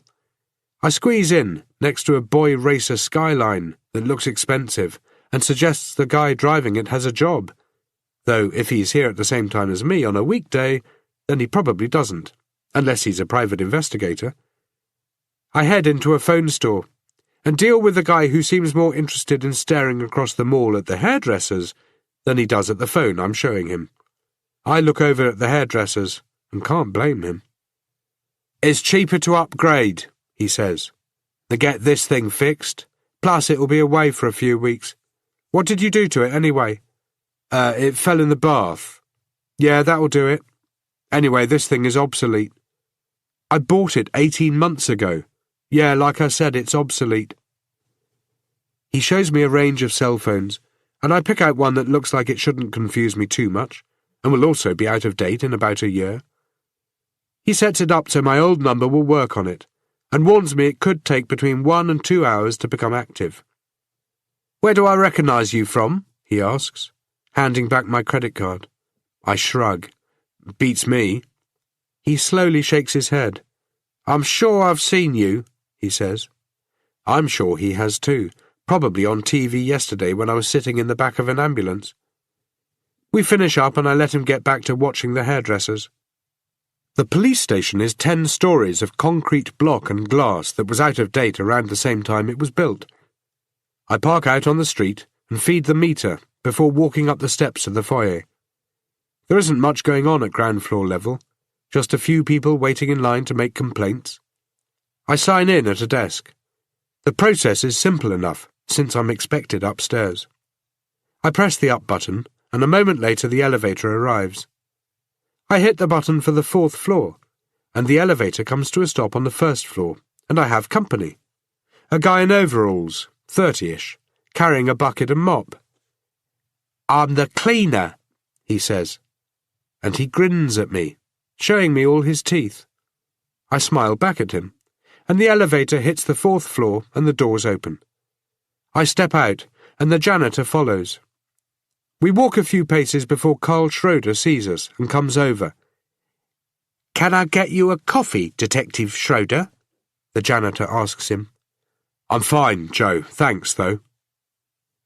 The cleaner walks away, and I watch him go before turning back to Schroeder. I've known Carl for many years. In another lifetime we worked the same cases as partners, dealt with the same problems. We used to be pretty good friends, but it's obvious he doesn't really want me here. He leads me over to a table to a bunch of forms and asks me to sign them. He tells me the crime scene has been released, and I ask him how the investigation is going, and he says it's going okay. He doesn't elaborate on that, just says it's okay, and nothing else. Which means he either doesn't want to tell me or things are going badly. Sorry, Tate, I just don't have the time to give you any information. Finding those bodies, hell, you couldn't have picked a worse time. Who for, them or you? He exhales heavily. It's this fucking Carver case, he says. Talking about the Christchurch Carver, who, at this rate, seems will never be caught. Man, it's like every step we take, this guy's taking 2 steps. I don't know what the hell it is, but we're struggling. We're so understaffed. I don't know, we just need more manpower. It's that simple. You offering me a job? Good one, Tate. You're even funnier than I remember, especially after last night's performance. What do you mean? I ask. You're slipping. It looked bad, man, really bad. Friends in the department? Jesus, why did you say that? What are you? But then it comes to me. I run my hand over my face and pinch my chin. Shit! Yeah, you got that right. I haven't seen it, but I'm guessing she stitched me up, huh? There's a copy if you want to take a look. Media room's free. The media room is big enough to hold 4 people if none of them is overweight, and its walls are lined with computers and monitors. News reports are kept as part of the database involved in ongoing cases. Those that go to air are stored on hard drives. Schroeder cues it up. It was on this morning, he says.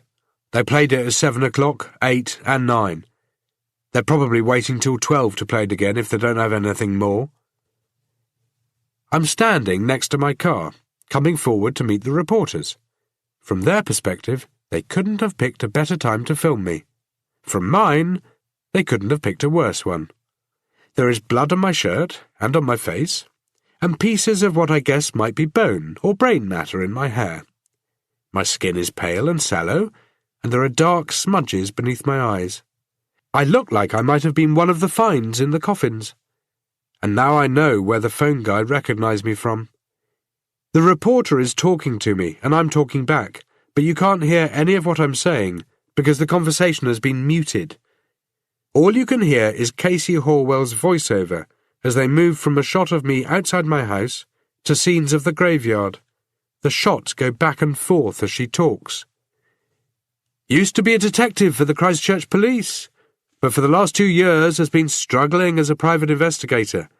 He offered to speak to us outside his house where he filled us in on some aspects of the case, But when we asked him why he was coming home and not being held in custody until the killing of Bruce Alderman was further investigated, he was unsure how to answer.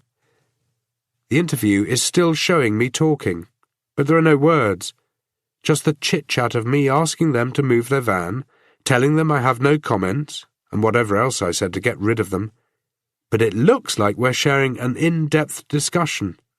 Then I disappear from the frame, and Casey Horwell is standing there. The only background is her van, and I bet they pulled over the moment they got around the next corner to film her. 2 years ago, the man linked to killing Theodore Tate's daughter disappeared, and has never been seen again. And though the investigation is still open, it appears nobody is making any effort to learn what really happened. The man's disappearance led to Detective Tate being dismissed from the police. Last night, Bruce Alderman was violently killed inside Theodore Tate's office, and again it looks like he's being dismissed. One can't help but wonder what forces are in place to allow a man like this to still be out on the streets, instead of being held accountable for his actions. The segment cuts back to me, still standing in front of my car. I know what's coming up before I hear it. It's the line, my line, and she has placed it perfectly. I still have a few friends in the department. They do what they can. The segment stops, and Schroeder turns off the monitor. That was bullshit, Carl. You don't think I know that? Orwell's a classic case of somebody who threw away a promising career and is grabbing at straws trying to get it back. But you're slipping, Tate. 2 years ago you'd never have made that mistake. And it doesn't matter what you said. She made you look guilty, man, just getting out of your car with all that blood on you.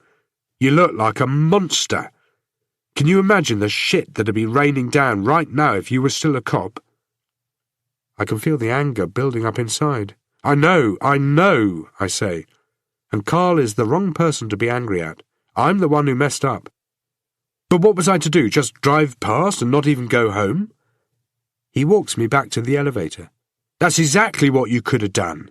Did you even think of that? You still on the case? I ask. Landry's taking over. I'm still on the Carver. Has he identified the woman who was in the water? Yeah, an elderly woman who died and was buried last week, he says. And the coffin? When you identified her, you pulled up the corresponding coffin, right? What was inside? Why do I think you already know the answer to this? Something Bruce Alderman said. Yeah, we got a girl who went missing 6 days ago. 6 days ago? Who was she? Oh, well, her name was... Oh, wait, hang on a second, you don't work here anymore, do you? And there was a girl in Henry Martin's coffin too, wasn't there? He nods. Come on, Tate, stop pretending you're only just figuring it out. You identify her yet? Almost. We're taking what we know about the girl from last week and making the same assumption. We're figuring the girl in Henry Martin's coffin went missing around the same time he was buried. Seems like a safe assumption. Safe, but not confirmed. And the other two? Well, the other two are going to be damn difficult to identify.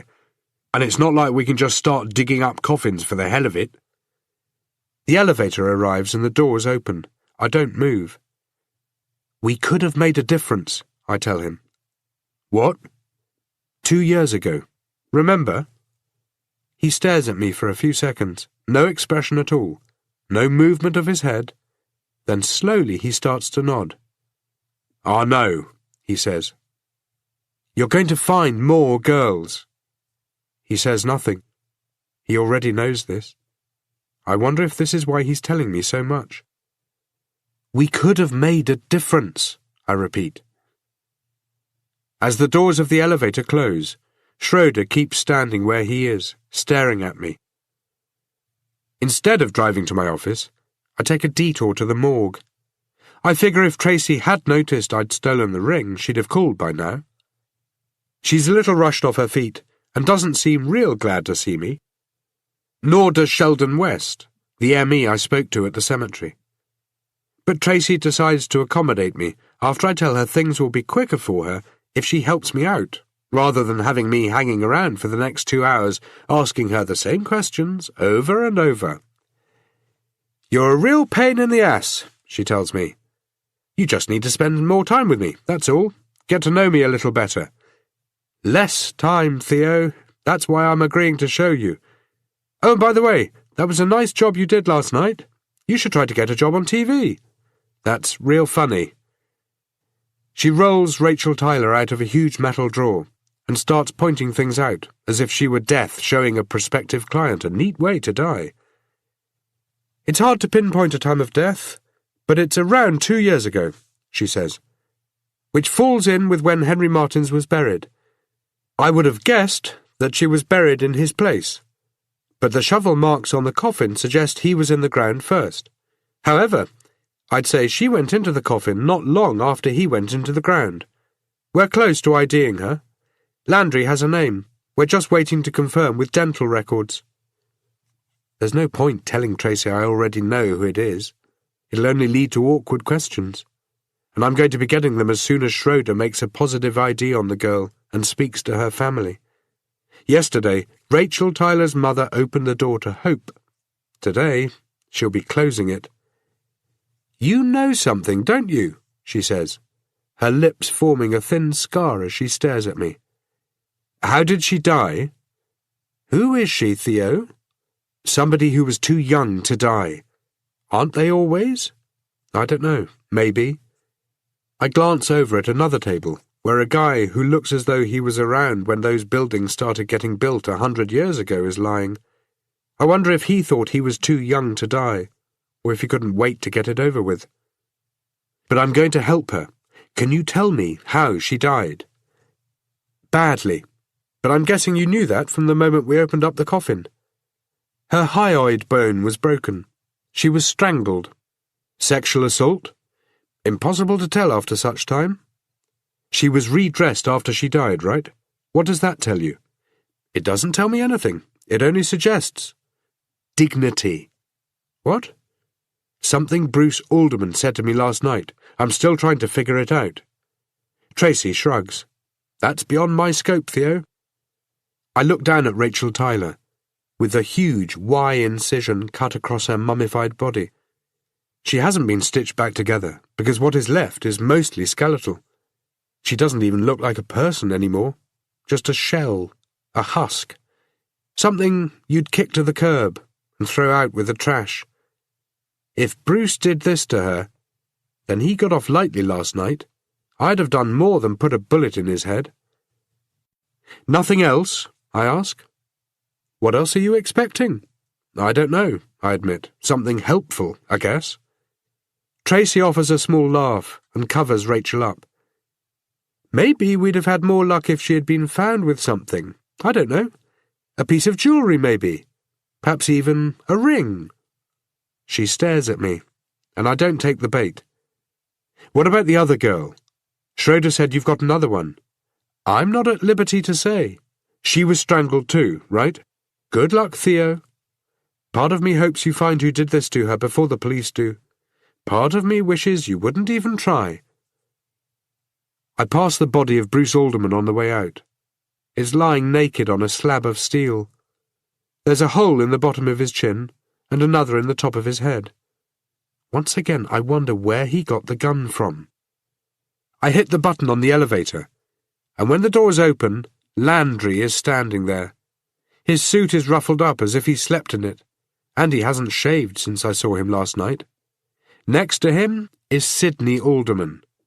Alderman looks pale. His eyes are darting back and forth, as if he's searching for something, looking past me. But then he seems to focus, to figure out who he's looking at. He lunges forward, bringing with him the stench of alcohol. You fucker! He yells, jumping out of the elevator and taking a swing at my jaw. But I step back, and Landry grabs the back of Alderman's shirt and pulls him off balance. Alderman's fist crashes into the wall, and a moment later so does his face. You killed my son! That's enough, Landry shouts. He killed my boy! Alderman pushes himself away from the wall, but only as far as Landry allows him. His knuckles are bleeding. Why isn't he in jail? I saw the news, you son of a bitch! I saw what you did! I didn't kill your... "Tate, why don't you do us all a favour and get in the goddamn elevator?" Landry says. "You murderer!" Alderman yells. Then, much more quietly, "Why do you keep letting him get away with it?" The shouting has brought both of the medical examiners into the corridor. Sheldon looks bothered, as if the violence is about to escalate and include him in it. Tracy looks disappointed. "Get in the elevator, Tate," Landry repeats. "You're a dead man," Alderman yells again as the doors start to close. "You hear me? A dead—" I'm not sure whether I actually hear the rest, or whether my mind just fills in the blank. The drive to my office I spend in Alderman's shoes, and I have a bad feeling that I'd be coming to the same conclusions he has. I told him things were going to be hard for his son. That same night, his boy ends up dead. And the following morning I'm all over the news, looking like a damn killer. I'm going to have to keep looking over my shoulder, I'm sure of it. Back at the office, I'm greeted by the onlookers who missed out on last night's show and try to supplement their lack of daily drama by staring at me as I walk up the corridor. They ask me questions. They look deflated that I'm not still covered in blood. There is police scene tape across my door. I screw it up into a ball, carry it inside, and shut the door on my audience. All I can think about is how many of these people have seen the news and, thanks to a desperate reporter using desperate tactics to be noticed, now believe I pulled the trigger. The office stinks and makes me feel a little ill. I lay a bathroom towel and some newspapers over my chair before sitting down. I tear up a tissue, wad it up, and stuff it into my nose. I plug in my cell phone, but it's still not connected. So I wipe down the office phone with some wet tissues until it's clean enough to use. I phone my insurance company. It turns out I have life insurance, house insurance, contents, and car insurance, but not the kind of insurance that allows for this. If a pipe had busted, or the carpet caught fire, the insurance company would play ball. But when it comes to messy suicide, they don't want to know. When I hang up, I look through the phone book for a number for a company I've never had to call, but that I've seen perform over the years. The cleaning crew promised to come out today. They'll replace what they can't clean, which will include the office chairs. When I get off the phone, I look over at the chair Bruce Alderman was sitting on. Then slowly I stand up and peer over the desk, as if I'm still expecting to see him lying there. All that's there is a lot of blood. I sit back down and go through the phone book. The first number I dial is for the wrong Martins, but the second one I get right, and Laura Martins answers the phone. I explain who I am, and Henry Martin's daughter remembers me. "So now you think differently," she says, "and another man is dead. That witch killed them," she says, referring to her stepmother. "And the only thing on the news is these people who floated up in the water, and the dead caretaker. What about my father? Why doesn't he get a mention?" "They're keeping the names out of the media for the moment," I say. "They have to, until they identify everybody." "Why my dad?" she asks. "Why choose him to take out and throw in the water? Why not somebody else?" "It was just a random choice. The day the girl was murdered probably coincided with your father's burial. So, it's random. Just one of those things? Like a bad statistic?" There isn't any answer that will satisfy her, so I don't offer one. Instead, I push on. "Your father, did he own a watch?" "Yes." "Was he buried with it?" I'm not sure. Maybe. I don't really know." "Okay, can you remember what kind of watch it was?" "Not really. It was old, though." "Old?" "Yeah. He's had it my entire life." "Is it weird that I can't remember if he had it when he was buried?" I run some names past her, but she doesn't recognize any of them. Then I thank her for her time. The tag Hoyer didn't belong to Henry Martins, because it is 10 years old at the most. I switch my computer on and go through the file I was creating yesterday, tapping at the keyboard tentatively and barely touching the mouse because they have blood spatter on them. I head back onto the missing persons website and look for young women who went missing 2 years ago. Rachel Tyler's name comes up again, and so do 4 others. I read the files. One of them was found 2 months later. The others have never shown up. I look at the photos. One of the girls was 17, another was 32. Could be both were in the ground in the cemetery. The 17-year-old, Julie Thomas, definitely shares some characteristics with Rachel Tyler.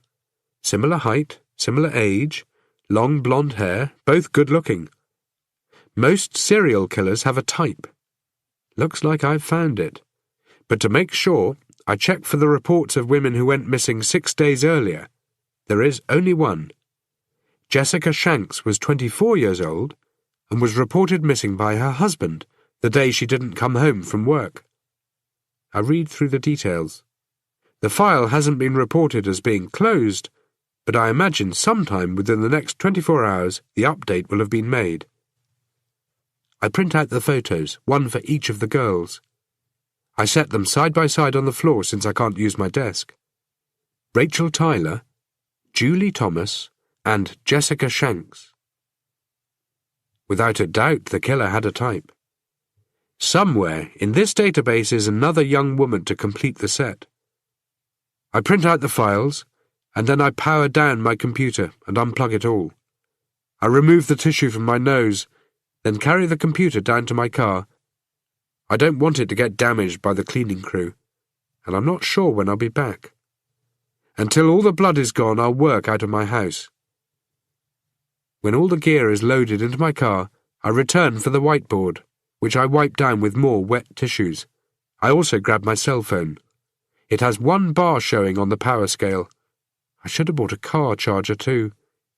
I leave the easel behind and carry the whiteboard to my car, nodding at the people who ask me questions on the way and ignoring their requests to stay and hang out a while to catch them up on all the gory details.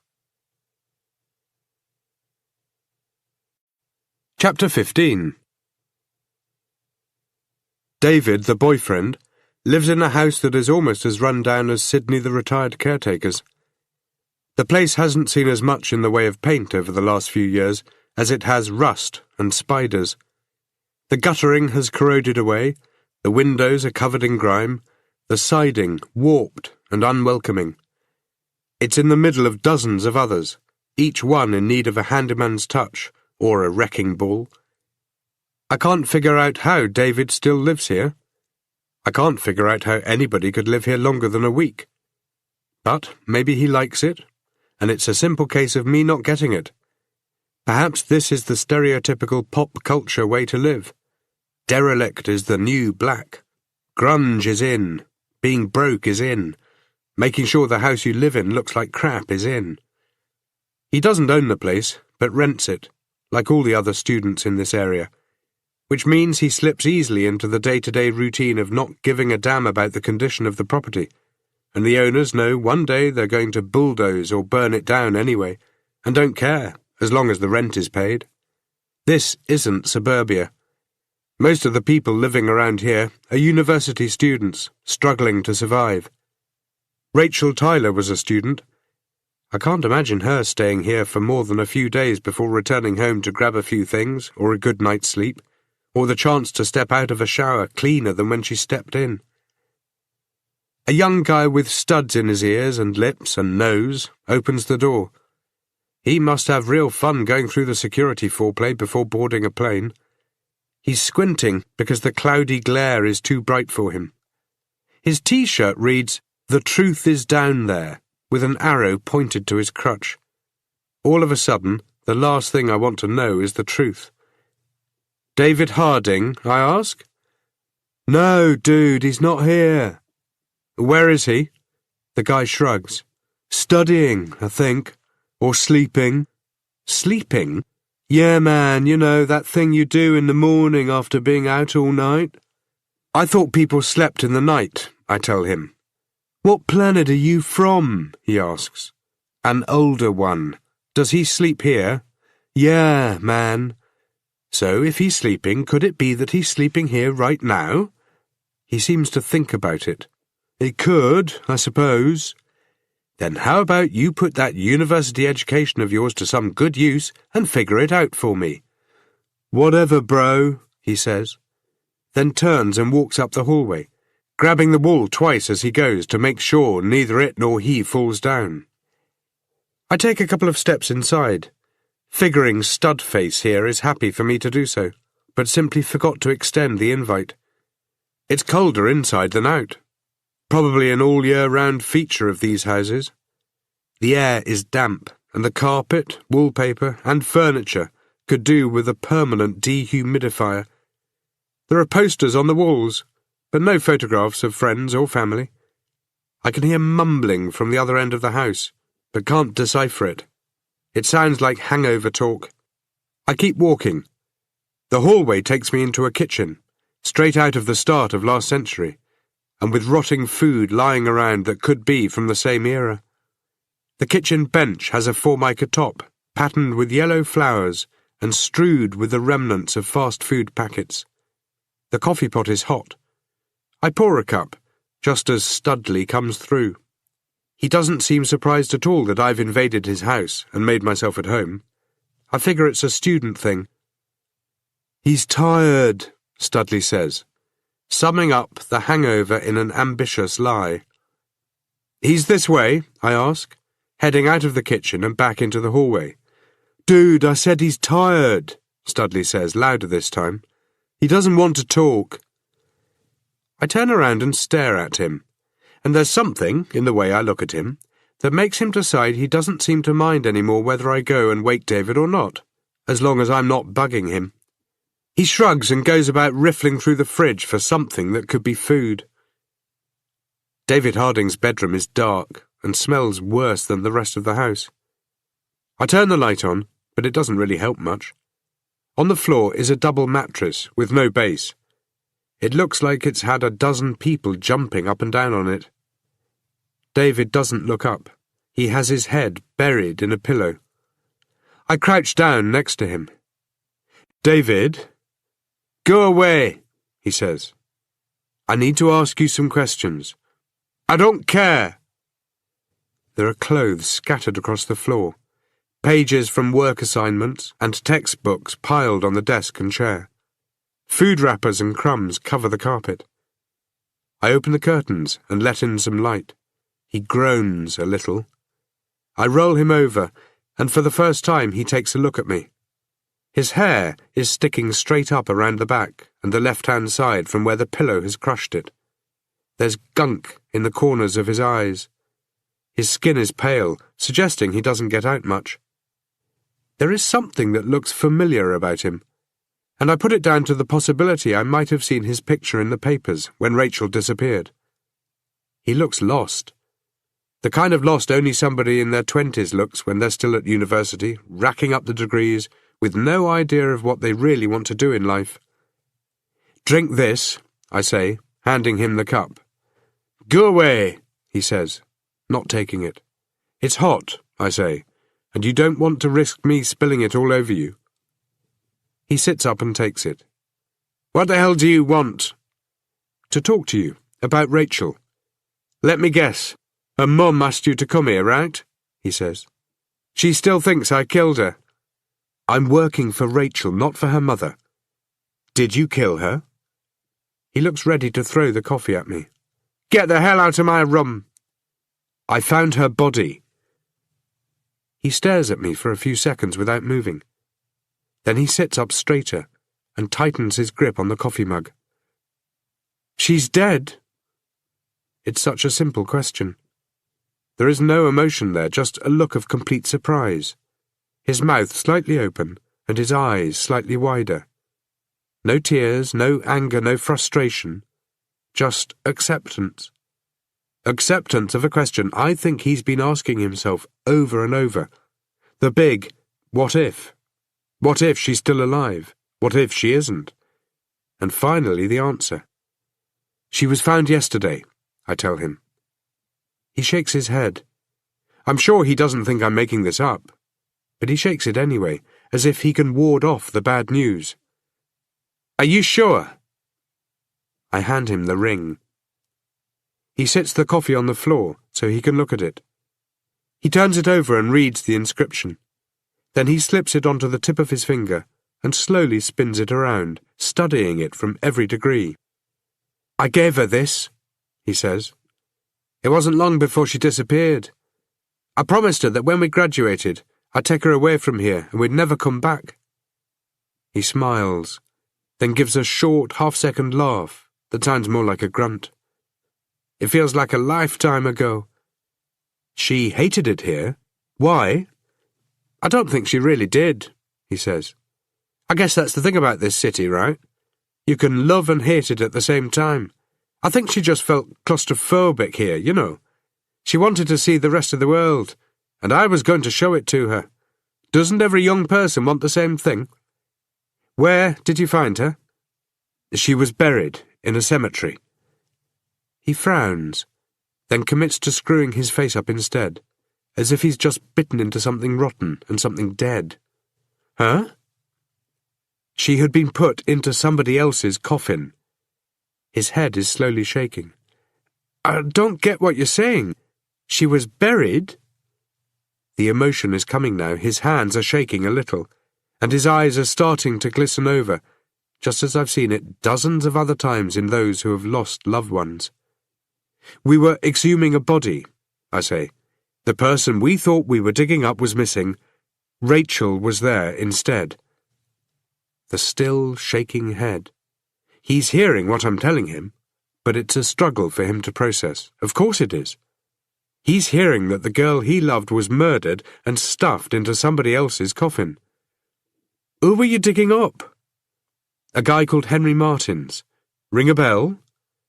And still his head is shaking. "Why would it?" "He was a bank manager. You sure you've never heard of him?" Finally his head becomes still. "Does it look like I've ever needed a bank manager?" "How'd she die? Was she buried alive? Oh, Jesus, don't tell me that." "I'm not sure," I say, which is not actually telling him anything. "You're not sure?" he asks. "Did you see her?" "Yes." "How'd she look?" "She was still wearing the ring," I say, which isn't quite true. "How'd she look?" he repeats. "She's been dead 2 years, David. That's how she looked." He runs both his hands through his hair. "This isn't right," he says. He throws back the blankets and stands up. He's wearing a pair of boxer shorts, and his body is pasty white. He pulls on a pair of jeans. The ring is still on his finger. "It never is." "Tell me what happened," I say. "What?" "When you last saw her, tell me what happened." "Nothing happened. It was just a non-moment. I can't even remember," he says. "Sure you can. Everybody remembers the last moments." David's moment turned out to be like any other. He had dinner with her. They ate fast food while they studied. They went to bed together, though he tells me the house was tidier back then. They woke up together. He headed for class, and she went to find some breakfast. It was a slice-of-life moment that has probably been playing over and over in his head for the last 2 years. He'll have been thinking about all the factors that had to come together for this to have happened. He could have skipped class. His class could have been at a different time, or hers could have been. They could have had breakfast together. They could have had dinner separately the night before. Any link in the chain could have been broken, and the result would be that they'd still be together. The reality is, of course, they could have broken up, or he could have got her pregnant and left her for a life of less responsibility, or she could have cheated on him. Young love can lead anywhere. But it never should have led to this. He says he didn't even know she was missing, that he figured she'd gone home that night and hadn't called. "Was she having any problems?" I ask. "No, none that she told me about." "Anybody giving her a hard time, hanging around? Anything at all out of the ordinary?" "You don't think I've been asked these questions? Man, I've been over this with so many other people, and I've been over it with myself every single day. I loved her. I still do." I nod. "Okay, where'd she go for breakfast?" "She ate at a university cafe. You guys already know that." I don't feel the need to correct his impression that I must be a cop. Humour me." He starts pacing the room. "She was spotted in there. She left around 10:30. She ate bacon and eggs smothered in tomato sauce. I never figured out how she could eat that combination. Then she left. That's all anybody knows." "Was she supposed to meet anybody?" He shakes his head. "She was going to class." "Was she seeing anybody?" He stops pacing the room. He stares at me. It's similar to the look I gave the cop in the cemetery last night. "What, like having an affair?" "Was she?" I ask. "Rachel would never have done that." "Would you?" "Hell no! I loved her." "So you can't think of anywhere else she might have gone?" "I don't know, man. If I did, I'd tell you. I'd have told you 2 years ago." Okay. Who else can I ask?" "What?" "She has to have had a best friend, right? Who would she talk to when she was complaining about you?" "She didn't complain." "Then you must have been the perfect boyfriend." "Alicia North. They go shopping all the time, and they complain about men. Rachel said she did it more for Alicia than for herself.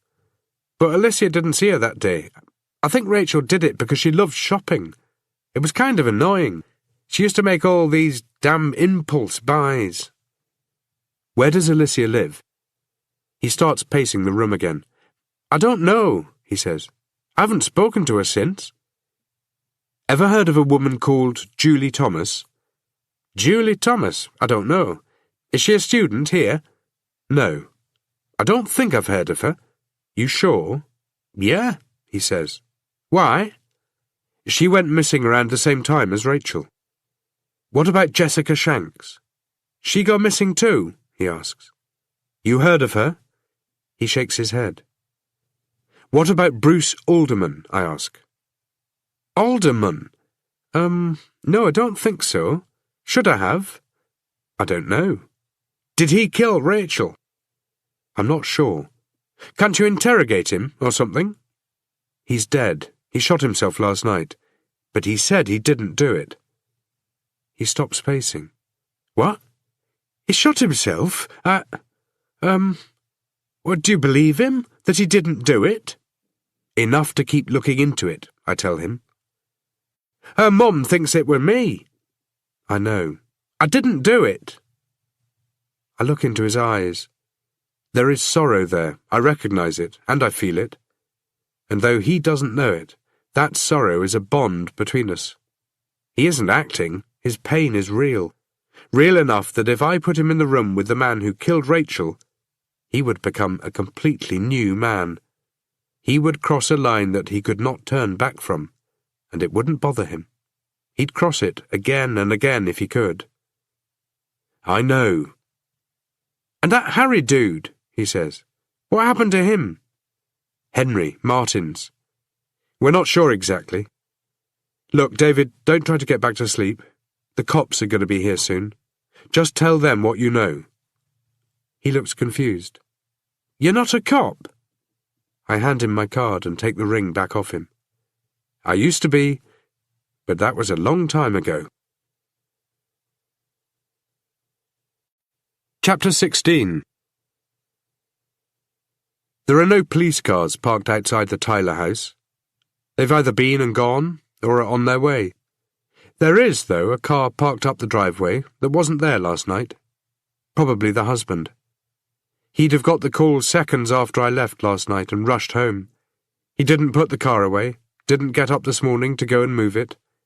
He's waiting, inside with his wife, waiting for the news. Waiting to hear about his dead daughter. I check my phone.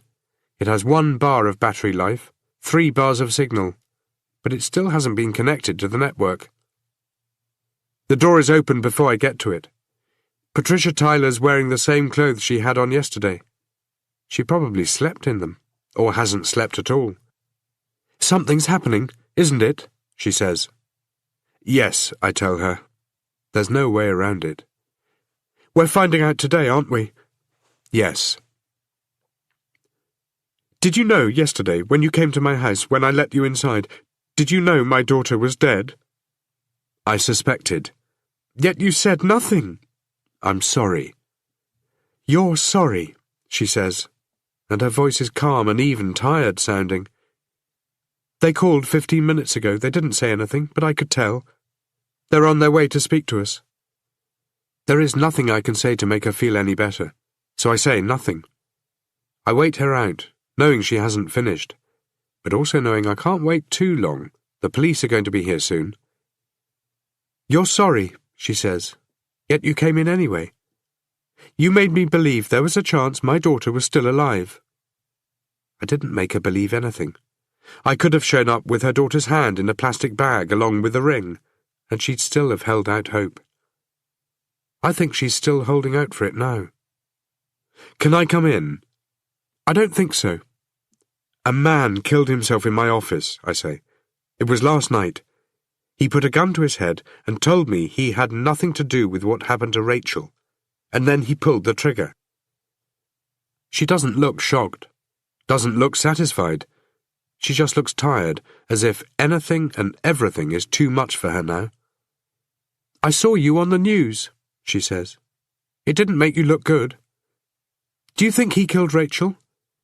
Did you kill him for what he did to her?" "I didn't kill him," I tell her, "and I don't know if he's the one who hurt Rachel. You can never have justice for what happened, but finding who did this is as close to it as you can get. But if he was telling the truth, then there is still somebody out there who has to pay. That's why I'm here. For Rachel's sake." "For Rachel's sake," she repeats, and there is no inflection in her voice, and I can't get a read on her reason for repeating it. "That reporter," she goes on, "she said your daughter was killed. So you know, and maybe that pain we share will take you further than the police. Maybe it will make you fight harder for Rachel." "It will," I tell her. "You promise?" "Yes." She leads me through to the lounge. Her husband, an overweight guy with grey hair and dark shadows beneath his eyes, stands up from the couch, seems about to shake my hand, then pulls it back, as if the contact will taint the news he's about to get. "Were you the one who found her?" he asks. "Yes." "How?" He looks down, studies the carpet for a few moments, as if it's going to save him from something, then carries on without looking back up. "How'd she look?" It's the same question the boyfriend asked.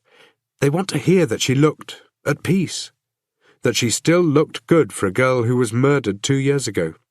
Only she didn't look good. She looked like she died hard. "Like she was asleep," I say, hoping they'll believe the lie, hoping that when they plead with the detectives to see her body, they won't be allowed to. "It's hard to believe she's really dead," he says, looking back up. His face is rigid, void of hope. Except for his eyes. His eyes are haunting. I have to look away. "It ought to be easier," he adds. "You'd think 2 years would have prepared us for this." He probably knows exactly how many days it's been. I think of my wife and daughter, and I think about what the last 2 years have prepared me for. Fate came along and destroyed the Tyler family, and a week later, it destroyed mine. "People keep saying that time heals all wounds," he says. "They say we should get on with our lives, like we're just supposed to forget all about Rachel, like we're supposed to give up on wondering, give up on our hope. They don't get it. They think it's like losing a puppy or misplacing car keys. They talk without experience. They offer advice thinking they know what we need to hear, sure that the best thing for us is simply to move on." "But you know all of that, don't you?" Patricia Tyler says. "Why are you here?" her husband asks. "For Rachel." "Shame you weren't there for her 2 years ago," he says. "Michael," his wife says. "I'm sorry," he says. "It's just that, well..." He doesn't finish. He sits back down on the couch and starts to look around the room, as though he's misplaced something. "I've spoken to David," I tell them. "You spoke to David?" Patricia says. He said that Rachel liked to shop. Patricia looks to her husband. They stare at each other, the kind of look a couple shares when trying to decide whether to let the rest of the world in on the big secret. It's an innocent statement, which I'm sure will have an innocent answer. But they're both looking for a different question and answer here. They're wanting the answers to what happened to their daughter. They're trying to figure out how her shopping got her killed. Sure, she shopped, she says. Did Rachel use a credit card? The goddamn bank sent us a bill, Michael Tyler says. They told us if we didn't pay it, they were going to get the debt collectors onto us. We explained Rachel had gone missing. Hell, it was in the news, so they already knew, only they didn't care. Their argument was nobody had any proof of what happened to Rachel, and they shouldn't end up footing the bill. It was awful. Patricia Tyler's tears start to come now.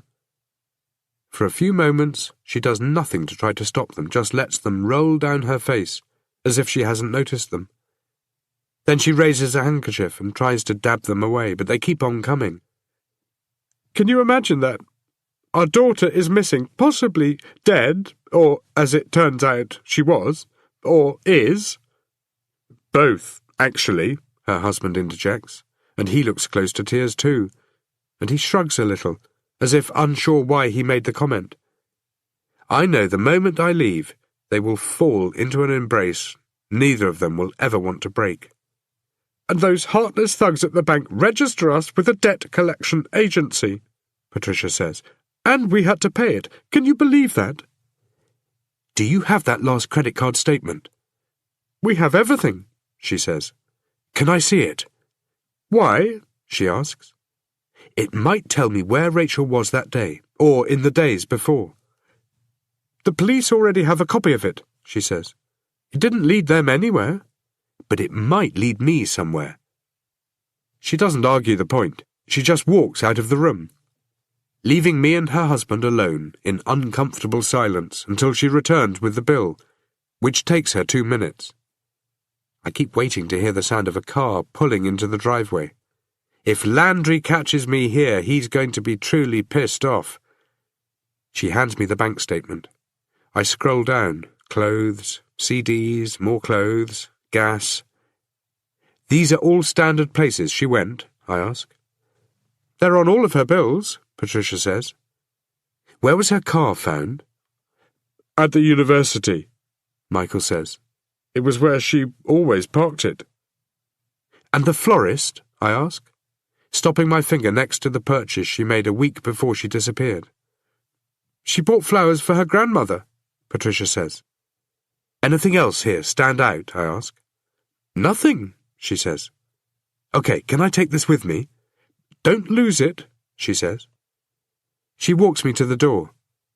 Michael Tyler stands up, seems about to join us, but sits back down. The hallway is warm, and there seem to be more pictures of Rachel hanging up than there were when I was here last night, as if the Tylers thought they could use them to keep the bad news at bay. The man last night, the reporter said his name was Bruce Alderman. You haven't said it, but you think he's innocent, don't you? That's why you're here. I think of the look in Bruce's eyes before he pulled the trigger. I think of the key in his pocket with my name on the envelope. I don't think he did it, I admit. Will you find who did? I'll try, I promise. I'm halfway down the walkway when it strikes me. I turn back around, and Patricia is still standing there watching me. Watching the person who 2 years after her daughter went missing came along and told them all was lost. The flowers for her grandmother. Was there an occasion? My mother died a week before Rachel disappeared. It was one of the reasons the police thought she'd run away. Rachel and my mum were close. For the first few years, my mother helped raise Rachel. The police assumed she was depressed and needed to get away. She bought flowers to take out to the cemetery for the funeral. Which cemetery? Woodland Estates. Woodland Estates. The cemetery with the lake. The cemetery with my daughter. The cemetery where Rachel Tyler was found. Chapter 17. It's a connection that was there 2 years ago, but nobody was looking for it. Nobody even knew to look for it. Why would they? No way could they have known Rachel Tyler was going to be found one day buried in a cemetery. No way could they have known that going to her grandmother's funeral would send her into the scope of her killer. Is that what happened? My cell phone rings, which is good news for me, since it means it's up and running. I look at the display but don't recognize the number. Hello? What are you doing fucking with my investigation? Who is this? I ask, even though I already know. Who the hell do you think? You visited the Tylers. Look, Landry, I was... But I don't know how to finish. Jesus, Tate, what the hell are you playing at here? You're going to seriously mess things up for us? I know what I'm doing, I tell him. If you knew what you were doing, you'd still be carrying a badge.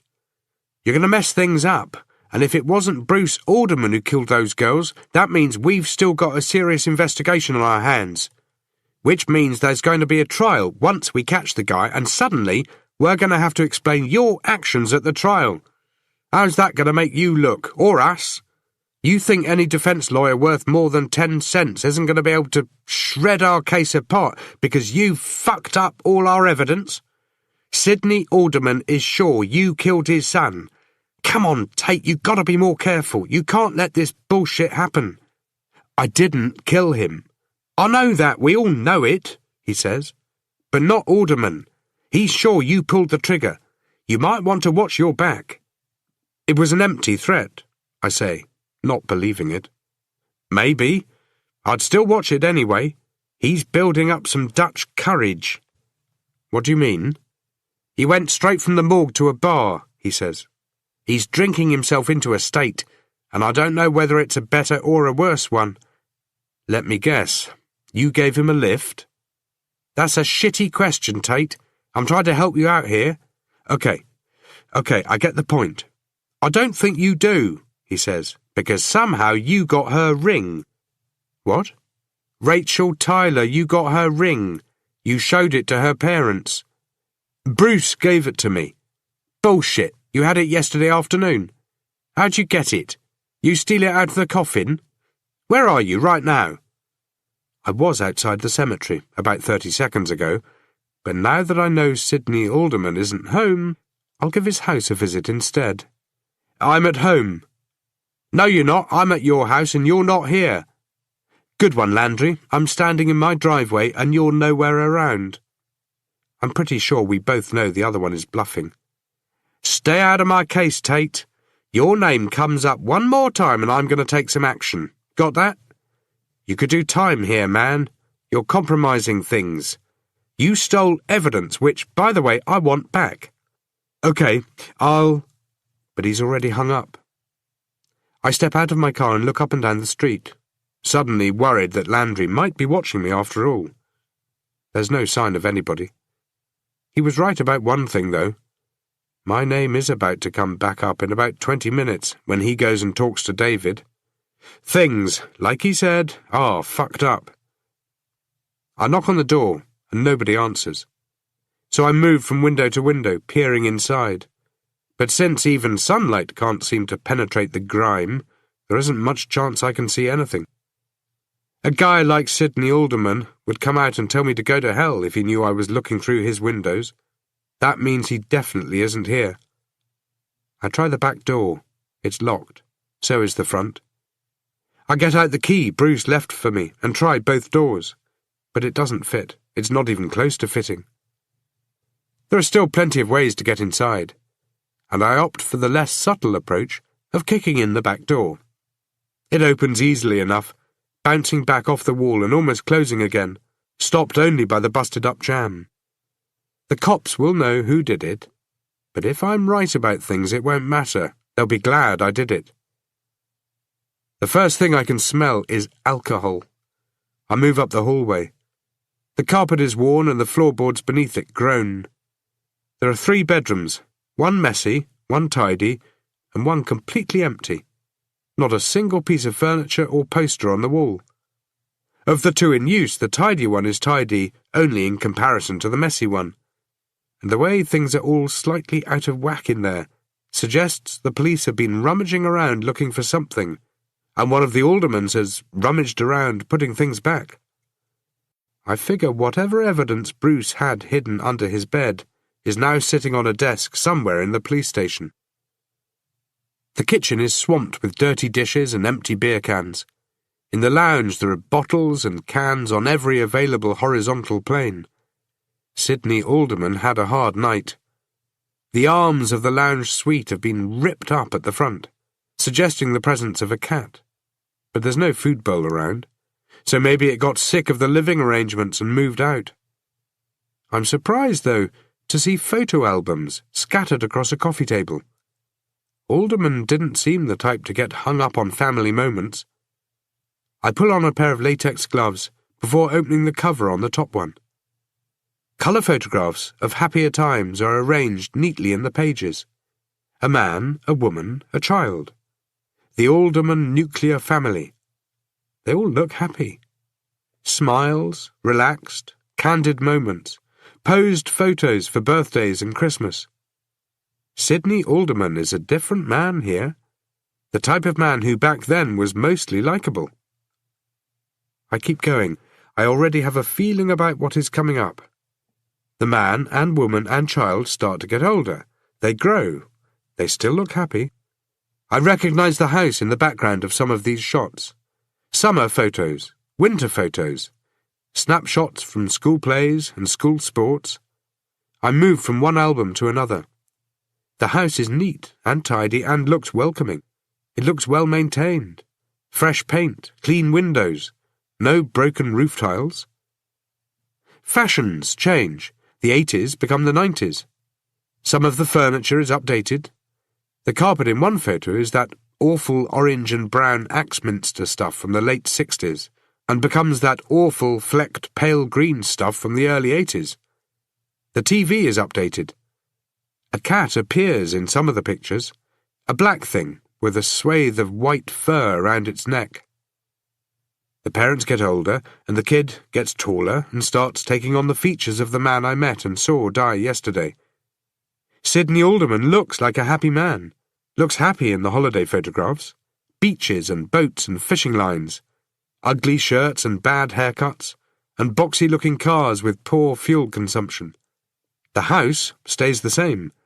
The smiles stay the same. On to the next photo album. More holiday snaps. Then Alderman's wife is no longer around. The smiles are forced and thin, and the gaps in time between photos start to extend. No more holidays, no more happy moments, just forced moments. Like birthdays and Christmases that nobody wants to be at. The wife doesn't come back, and the decaying state of the house in the photographs suggests she isn't going to. The years pass with only a few moments caught on film, but nothing heartwarming. The participants are going through the motions. They're drawing on the memories of how these events ought to be, drawing on them so they can remember how to smile. At the back of the photo album is a collection of newspaper clippings. My cell phone rings and breaks my focus. It's another number I don't recognize. I answer it, but nobody speaks back. I don't say anything either. There's a slight hissing sound that every cell phone in the country must get, the kind of hissing that can never fool you into thinking you're talking on a landline. Then, after 10 or 20 seconds, a voice comes on the line. "You took away my son!" The words are slow and solid, as if each is its own sentence, as if he's struggling to say them and has to concentrate really hard. "You took away my son," he repeats when I don't answer him. I look down at the albums and the empty booze bottles. Alderman found out last night that his son was dead. There's no way in the world the police decided not to inform him immediately. No way they figured it was the sort of thing they could put off until they swung by this morning to take him to the morgue. It's got to be why these photo albums are out. I remember doing the same thing. and even now I sometimes still do it. I wonder if over the last few hours he's come to the conclusion that I'm to blame for everything. For his wife leaving him, for his house wearing down, for his son killing himself, and for his son burying others. I wanted to help him. I didn't want him dead, but I didn't kill him. He killed himself. That was his choice, and I had nothing to do with it. You killed him. I didn't kill him. You killed him because you're a killer, he says. It's in your nature. You said last night you were going to find him. You said if I helped you, you'd go easier on him. But I didn't help you, so you went hard. You went as hard on him as you could. He killed himself out of guilt, I say. You knew what he was doing. He wasn't doing anything. How many are out there? I ask. He returns to saying what he says best. You killed him. How many others? Is it just the 4? The police are lying to protect you, just like they protected you 2 years ago, just like the reporter said. You don't even know what you're talking about, I tell him. I saw him this morning. He was laid out on a piece of steel. He was broken. He wasn't my boy anymore. It wasn't Bruce. It was some thing with its head all busted up. You jammed that gun into him and pulled the trigger. You know I didn't do that. Don't tell me what I know, he yells. You don't have the right to tell me what I know. He was my boy, and you killed him. He killed himself. I've always thought about what you did, he says, and I always wished I had the courage to do the same thing. What? When Lucy died, it was the same thing, you know. But I did nothing. I let it eat me up all these years and I did nothing. But not this time. I unfold the newspaper clippings. They're not big articles, because it wasn't a big enough story to hit the front page. Just like with my family. They're small stories jammed in the back pages, with the opinions and reviews and the who gives a damn sections of the paper. Alderman's wife, Lucy, was killed by a learner driver who was still mixing up the difference between yielding and not yielding. There's a quote, "She just came out of nowhere." It's similar to my own story, but not that similar. There may be enough that there could have been a bond between Alderman and me. His wife went shopping for groceries and lost her life because of an accident. It was a run-of-the-mill routine. You climb into your car, and an hour later you're cut out of it. No malice, no intent. Just bad luck combining for everybody involved. A left turn instead of a right, 10 seconds earlier or 10 seconds later. Any of those, and she'd still be alive. Similar, in some ways, to my own story. Different in others. My wife and daughter weren't driving, they were walking. It wasn't a learner driver who hit them, but an experienced one. He was experienced in a lot of areas. Mostly proficient in drinking more than he was in driving. He had a criminal record a mile long. He was a repeat offender. He would be pulled over and fined. His car and his license would be taken off him, and he would get them back. It became a routine. He just kept on going back out on the roads, and the world just kept on letting him. When the fines increased, it didn't matter. He just kept on paying them, racking up his mortgage account with drunk driving conviction payouts. There wasn't anything the criminal system was prepared to do about it, except take a collective breath each time to see if this would be the one when he killed somebody. Nobody cared. As long as he paid his fines, he was a source of income. He was revenue. He was good for the country. The connection between Alderman's wife and my own is a strong one in some ways, but not in others. We both lost our own lives the day we lost parts of our family. He spiraled into an abyss that he is still in now. I have an abyss of my own. I figure if Alderman had done something all those years ago, maybe he would be a different man. But like he said, he did nothing. I figure if I'd done nothing, I'd be a different man too. Better men? We could be.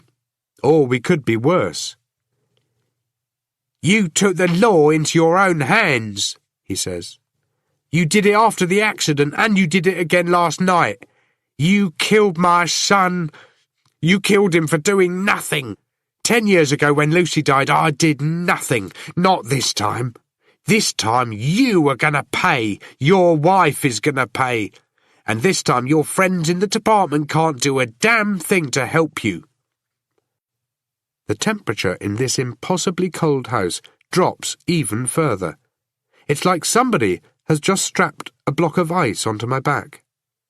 I can feel the weight of it pushing me down.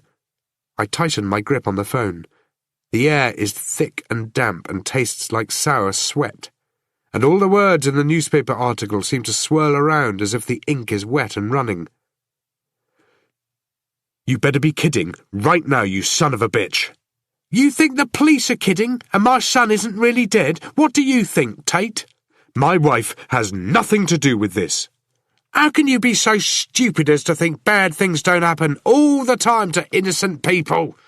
You know that firsthand. You experienced it last night when you killed my boy.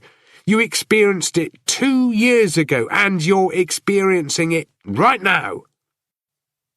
The phone goes dead. I look at the display. The battery hasn't gone flat. Alderman has hung up. I dial him back. He doesn't answer. I hit the driveway running.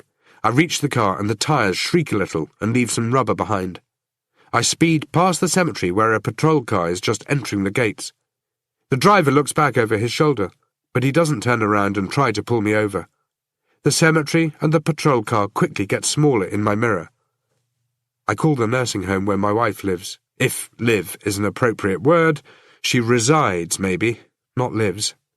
A nurse I've spoken to only a few times answers the phone. I ask for Nurse Hamilton. A moment later she comes on the line. Theo, what can I help you with? It's Bridget. What about her? I think she's in danger, I say, and I hold the phone between my ear and neck so I can change gear. I need you to go and check on her. Danger? What kind of danger? Can you just check to make sure she's okay, then stay with her until I get there? But please, I'm on my way, just go and check on her. Fine, but I can tell you now there aren't any problems. We provide excellent care, as you know, and I'll stay on the line, I say, hoping it will hurry her up. It does. I continue to speed. I wish I had my car from 2 years ago with a siren installed. I wish I could flash and sound it at the surrounding traffic to get them the hell out of the way. I hit 3 green lights in a row. I run through 2 oranges, and I slow down for a red before accelerating between cars to a chorus of blasting horns. Nurse Hamilton comes back. I hear her pick up the phone, but she doesn't say anything. It's as though she's on the other end of the line composing her thoughts, trying to figure what she needs to say. Figuring it because there's a problem. Carol? Bridget is in her room, she says. Are you sure? Of course I'm sure, she says. Is somebody with her right now? We have very adequate staff here, Mr. Tate, she says, speaking formally, as if giving testimony to a jury. That's not why I'm calling. Look, it's hard to explain, but I'm almost there. Please, just do me the favour of staying with her until I arrive. Very well, Theo. We'll... I don't hear the end because the phone cuts out. I look at the display and watch it going through the motions of powering down. I try to revive it, so I can call Landry or Schroeder, but the battery is completely drained. I get to the nursing home 10 minutes later. The day has cleared up even more. Bits of blue sky threatening to grow as the afternoon moves on. I look around at the other cars, trying to figure if one of them is out of place. But I don't even know what alderman would be driving. Inside, I rush past the nurse's station. The woman at the desk recognizes me as the guy who rang not long ago, and gives me the sort of look that suggests I've ruined her afternoon. Bridget is sitting in front of the window the same as any other day. Being here in the early afternoon is no different than being here in the early evening. She's not watching TV, not getting up and taking a shower, or doing a crossword puzzle. Her world is 24/7 and there are no breaks. I rush to her and hug her, and she doesn't hug back, but that's okay. This is all very out of the ordinary, Carol Hamilton says. I pull back and hold Bridget's hand. Has anybody come here to visit her? Nobody who hasn't visited before? What about somebody else? Anybody unknown show up to visit? Anybody at all? What's your point, Theo? My point is simple for me, though perhaps not for her. Still, I decide to give it a go.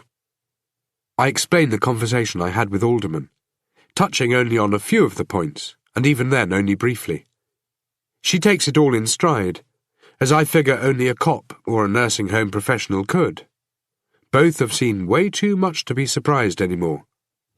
In the end, she points out that nothing bad has happened. Therefore, the man who threatened Bridget must have been lying, must have been making a desperate attempt to upset me because of his son. The care home is a top-rate facility, she reminds me, and they let nothing happen to their charges.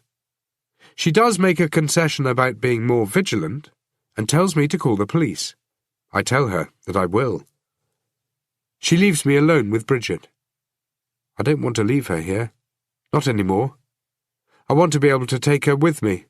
But where to? Back to my house? How would I even begin to look after her? No. She's safer here. Carol comes back. There's a phone call for you. You can take it in the office. I follow her back downstairs. Hello? How did it feel, huh? Alderman asks. To think she was dead. To think I'd done something to her. That's how I feel, you bastard. You killed my son, so for me the feeling is always there. It's going to stay the same. I wanted you to know how it was going to feel. I wanted you to imagine the loss. And not the same loss you suffered 2 years ago, but the kind of loss that's deliberate. The kind of loss you can only experience when one human being goes out of his way to kill someone you love. Hurts, doesn't it? But I just did you a big favour and left your wife out of it. It wasn't her fault. I still want to make you suffer, though. I want your pain permanent. And you still have another family member who won't care what I do to her. What are you talking about? You took my son, he says.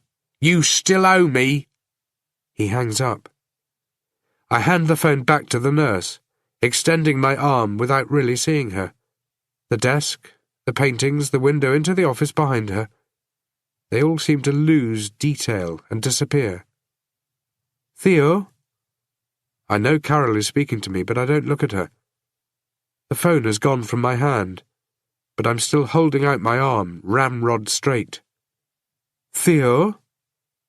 She touches my shoulder, and the contact seems to work. I look at her, and she starts to say something, but I don't wait to hear what it is. I cover the foyer with large strides, and the heavy door weighs nothing as I pull it open. I make the drive back to the cemetery in about the same amount of time I made it from the cemetery to the nursing home. People toot at me and give me the finger. I race through intersections and run red lights when there are gaps in traffic. When I reach the cemetery, I have this hollow feeling in my stomach, similar to the one that was there the day my daughter died. It's a feeling that grows worse when I bring the car to a stop. I run toward Emily's grave, though the pile of dirt next to it already tells me what I'm going to find. All these cops out here, and nobody stopped Alderman from desecrating her grave. But why would they? They were never there to protect her from dying, just as I wasn't there. And in this case it simply would have looked from a distance as if Alderman was doing his job, just digging a hole, just moving on with life after losing his son, if they even saw him at all. And looking toward the lake, I can already tell they couldn't. There was no way. I stand at the edge of the grave. I know now there were 2 reasons Alderman threatened my wife. The first was to scare me. The second was to send me away from the cemetery. That means he was watching me all along. He was waiting. My little girl's coffin is down there. The lid is open. And Emily is gone. Chapter 18. All the oxygen is sucked out of me. I stare down at the coffin with the silk linings and soft pillow. and the world outside of the grave fades away and goes black. There are crumbs of dirt where my daughter should have been. The brass handles have pitted, the glossy sheen of the wood long since gone. There are cracks and dents in the wood. My first reaction is to climb down and make sure with my hands as well as my eyes that Emily isn't in there. My second reaction is to scream. Instead, I fall back to the third reaction, the one I had 2 years ago when I got the call about the accident. I drop to my knees and start to weep, and try to convince myself this isn't really happening. It should be simple to know which is worse, my wife missing or my daughter. But suddenly I don't know. Suddenly they both seem as bad as each other. I guess the worse of the two is the one that is happening. I've dealt with a lot over the years, but never somebody's dead child being stolen from a graveyard. Kidnapped. I don't even know if that's the term for it. I have no real idea what to do, no real direction to take. A dead child is every parent's worst nightmare. What is it when all the nightmares come true? I have lost Emily. Again. 2 years ago, it had been on a Tuesday. Tuesdays are a nothing day. People don't make great plans for a Tuesday. They don't get married, don't leave for holiday. They don't organise housewarmings. But the fact is, 1 in 7 people dies on a Tuesday. 1 in 7 is born. What better day to lose your family? Is there a worse day? That Tuesday should have been like the others. I kissed my daughter and my wife on the way out the door, and the next time I saw them, Emily was lying on a metal slab with a sheet tucked up to her neck so I could see her face. Bridget was in a world between life and death, hooked up to machinery and surrounded by doctors. Hours earlier, they'd gone out to see a movie. It was 2 o'clock in the afternoon, and Disney was entertaining my 7-year-old daughter on the big screen with animals that could talk and evade capture and do taxes and everything else clever animals can do. It was school vacation. My wife was a teacher, so it was vacation for her too. At 4:45, the movie ended, and my wife walked my daughter outside, along with dozens of other parents and children. They walked around the shopping complex sidewalk toward her car. It was 4:10, and already Quentin James was drunk. It was 4:10 in the middle of the afternoon, and Quentin James was behind the wheel of his dark blue SUV, which he had paid a $400 fine to get back that morning. He had no driver's license, but that didn't stop him from paying the fine. It didn't stop the courts from handing over the keys. I can only imagine how it happened. Bits of imagery I added together with details from eyewitnesses. The SUV swerving through the parking lot. The SUV jumping the curb onto the sidewalk. My wife and daughter hearing it, both of them turning toward the sound. Emily's tiny hand tight inside my wife's grip. The look on Bridget's face as she realised there was nothing they could do, that the SUV was going to knock them around like rag dolls. She pushed Emily out of the way. That's what they tell me. She did what any mother would do and tried to save her daughter. Only it wasn't enough. The 4-wheel drive slammed into them both. It knocked my wife onto the hood. It rolled my daughter beneath the wheels, and it broke them. It broke my little girl up inside beyond repair. It did the same to my wife. It did the same to me and to my parents. And still Quentin kept driving. He would tell me, 2 weeks later, when I took him away to a small corner of the world, that he couldn't even remember running into them. He told me that it wasn't him, not really, but the man he became when the booze took over. Therefore, I had the wrong man. He was sick, he said, and it was the sick Quentin who ran over and killed my daughter. The Quentin pleading for his life in front of me wasn't the man who had killed my girl, at least according to the sober Quentin, but that didn't matter to me. It was the bullshit plea of a weak and cowardly drunk during one of his few sober moments. He said he couldn't remember running them over, and that didn't matter either. I could, and so could witnesses. They told me the impact sounded dull, like heavy suitcases being dropped on the pavement from a second-story window. They told me my wife rolled across the hood of the SUV and was thrown hard onto the concrete. They told me my little girl tumbled and bounced beneath the chassis until she was spat out the end, ejected from between the wheels, all twisted and bloody. They tell me my wife and daughter ended up in the same place, side by side on the street. Quentin kept on driving. Quentin James was caught within an hour. His four-wheel drive with the grille on the front, that was never once used off-road in the 4 years he owned it, was impounded. It was kept as evidence. He was charged with manslaughter and reckless driving, but he should have been charged with murder. I never figured that one out. The guy chose to drive drunk. He chose to do it every single damn day of his adult life. That means it didn't come down to fate or bad luck, but down to a conscious choice. That and statistics. It came down to mathematics. It means it had to happen. Put a drunk guy out on the roads every day, and he's bound to kill somebody. Has to happen. The same way if you keep flipping a coin, it has to come up tails at some point. So, for me, manslaughter didn't cut it. Didn't come close. He got released on bail, and he tried to get his car back. But for the first time ever, they wouldn't let him have it. They couldn't, because people were outraged by the accident. They were angry at the system that allowed him to keep going free. So this time the courts weren't giving his car back, not at least until the trial was over. It was as though the judge finally figured out that giving this guy his car back was like handing Jack the Ripper a scalpel, that in this case it couldn't all be about revenue gathering. This time, James would do time. That was for sure. They'd lock him away for 2 years in a cell that was a hell of a lot bigger than the coffin my daughter got locked in. But everything worked out different. Quentin James never went to jail.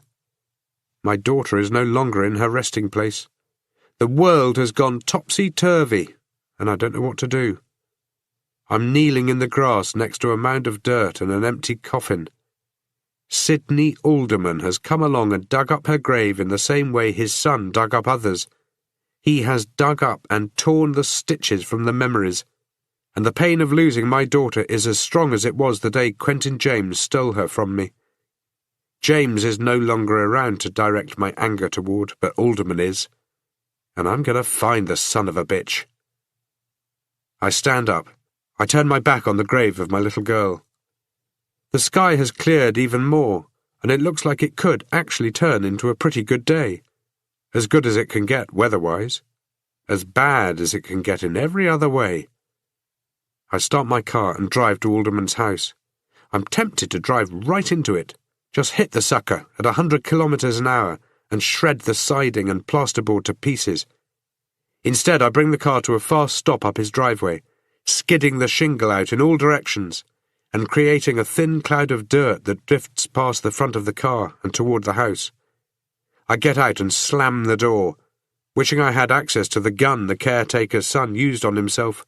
All I have access to is my anger. It should be enough. I think in the end, anger will beat out sorrow on any given day, even on a Tuesday. Chapter 19. The house still smells of alcohol and the air is damp. The furniture bugs me in a way that furniture shouldn't be able to do. I want to set fire to the place. Pour gasoline all over the walls and floors and the clawed-up lounge suite, and turn the whole fucking lot to ash. Preferably with Sydney Alderman in here. Preferably with him gagged and tied and very aware of what is going on. Only he isn't here. He's off somewhere with my daughter doing God knows what. Burying her somewhere, I guess, or dumping her in another lake or a river or an ocean. The photo albums have all disappeared. It tells me Alderman knew I was here and was figuring I'd come back. I start looking through the house again. I go through his drawers and his cupboards, but I don't find anything useful, because anything useful the police will already have found. I pull everything apart. I dump files and trash and books on the floor as I go, but there's nothing. I push everything aside roughly, making a mess, enjoying the process of damage. It's not enough to take away any of the pain, but for the short term, it will have to do. I head back out to my car and grab the charger for my cell phone. I plug it into a socket next to Alderman's toaster and watch as my phone starts to power up. I leave it charging while I check the bedrooms. Bruce Alderman said the proof was under his bed, but he may as well have said that a year ago. The two bedrooms in use have completely distinct personalities. It's obvious to see which one belongs to the old man and which to the son. The father's bedroom has wedding pictures up on the wall. It has underwear scattered across the floor. It has a busted-up clock radio lying on a pile of old newspapers. There are booze bottles stacked along the windowsills. The curtains are grimy and old. The bed hasn't been made. The pillowcase is blackened in the middle from sweat and dirt and whatever product the old man once ran through his hair. The loss of his wife was so hard on the guy that he never recovered. He lost control of his own life, and 10 years later, he's still losing control. I walk into Bruce's room. It's like walking into a cheap motel room that prides itself on doing the best with what it has. The bed has been made. Books are stacked almost neatly on the bedside table. 3 pairs of shoes are lined up beneath the window. Sneakers, dress shoes, work shoes. I look under the bed. Whatever evidence was there has gone. I check the closet and go through the pockets of whatever is hanging there. Then the drawers. I'm not tidier than the police. I pull the drawers all the way out and check beneath them for any taped-up envelopes or photographs he has hidden there. But there's nothing. I pick up and riffle through the books. Nothing falls out of them. I check the titles on the spines. He read a mixture of fantasy and sci-fi, but there doesn't appear to be any serial killer novels or FBI handbooks about how to avoid getting caught. There are shoeboxes stacked in his wardrobe that are full of mostly junk. A Rubik's Cube, small plastic Smurfs, old coins, even some old shoes. I check under the bed again just in case, but there's nothing there at all. Just dust. Which doesn't make sense. People always scrill crap away under their beds. Bruce Alderman has nothing except the thick dust, and there are no clean patches where items have been removed. I drag the bed out from the wall. The corner of the carpet is easy to pull up, because it's been pulled up before. Plenty of times, I'm guessing, which is why he never stored anything under the bed, because then he would have had to drag stuff out and stack it up and then unstack it and push everything back. All of that to gain access to his secret hiding place. There are 4 A4-sized envelopes side by side under the carpet, each one very thin. I pull the carpet all the way back, but there is nothing else. I spill the contents of the first envelope onto the bed. I open the other 3, they're all the same. Different articles cut from different newspapers, nearly 20 of them covering the different women. A separate envelope for each of the 4 girls. The dates begin 2 years ago and end 2 days ago. There are articles for the 3 girls I've identified, and for the 4th one I haven't. Her name is Jennifer Bowen. I now know all 4 names. 4 women missing from Christchurch, but the world kept on spinning. Nobody took a moment to figure out what in the hell was going on. 4 women from 4 different backgrounds, all of them young, born within 5 years of each other, and no one made the connection. They didn't make it because they didn't want to. The articles are full of suggestions. The girls were wayward, they were runaways. The articles about Rachel Tyler suggest she fought with her boyfriend. They hint that the boyfriend could have been responsible.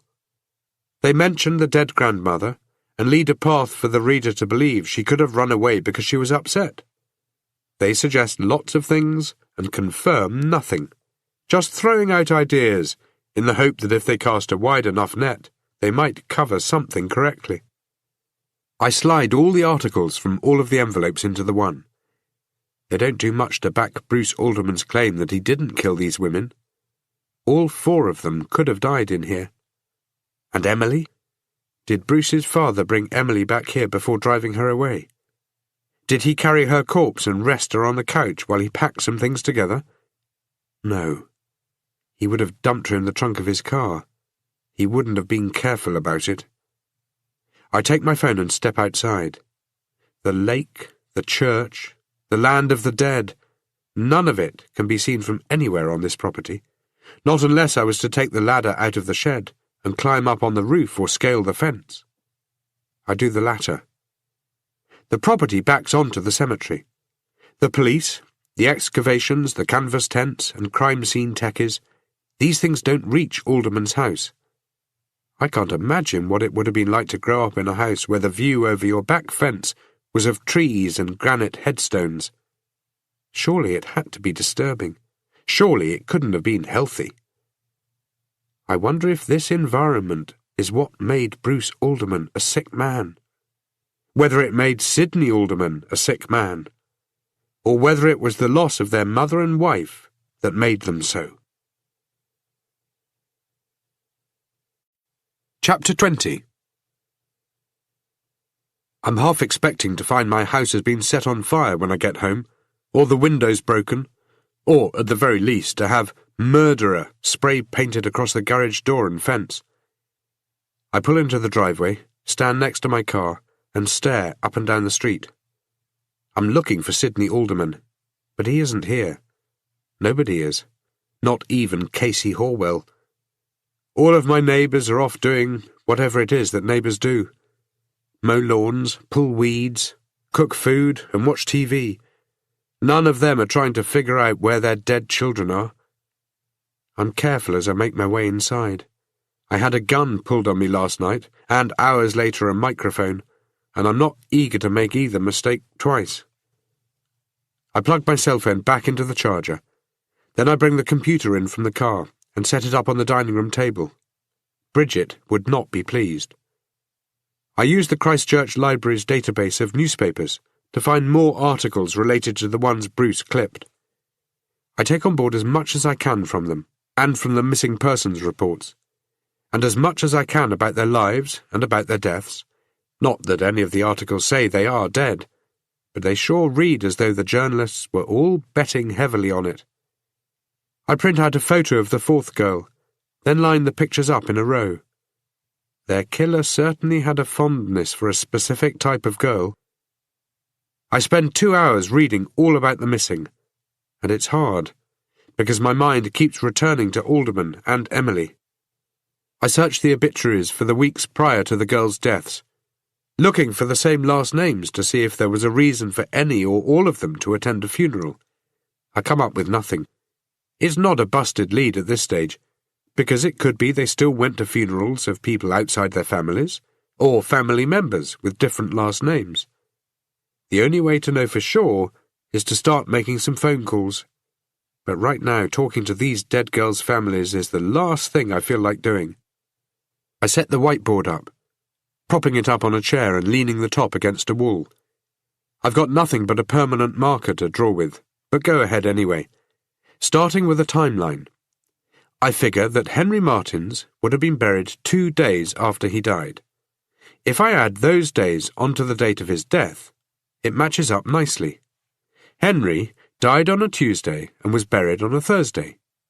Rachel was last seen Thursday morning and was reported missing by her parents the following Tuesday.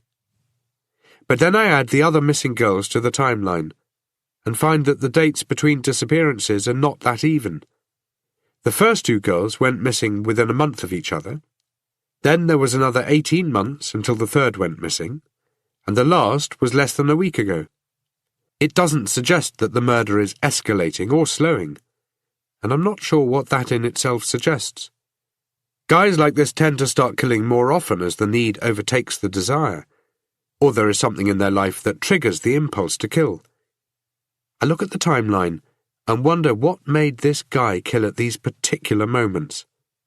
Was it simply that the right type of girl came into his localized view of the world? Or did he go hunting for women to fit his type? There has to be more to it. I write prison on the board, wondering if the killer could have been in jail for 18 months. It's common for serial killers to get arrested for an unrelated crime. I go through the obituaries again hunting out those who died in the days leading up to the girls' disappearances. 4 of these people are no longer in their coffins, and are lying on morgue tables in different stages of decay, their bodies waterlogged and bloated or decayed. I look at the timeline. I think about Emily. I think about Bruce Alderman and about his father. Then I think about where I was 2 years ago and the difference I could have made. That was my chance to save these girls. Maybe Landry was right, and I am fucking everything up. I don't know. All I know is that I have to find Emily. My cell phone finally has a full charge. I go through the memory of incoming calls, put Landry's number into the address book, and then dial his phone. He picks it up after half a ring. "I was about to call you," he says. "Your name just keeps on popping up. You need to stay the hell away from my investigation." "I can help." "Help? You seen the news lately?" "Look, that isn't—" "I don't mean that screw-up you made last night. I mean the new one you've got on your hands today," he says. "I haven't heard. What have I done now?" "You must have really pissed off this Orwell chick at some point. What'd you do, sleep with her?" he asks. "Yeah, good one, Landry. Turns out when people don't like you, they really don't like you. I guess I'm starting to see why." "There a point here?" I ask him.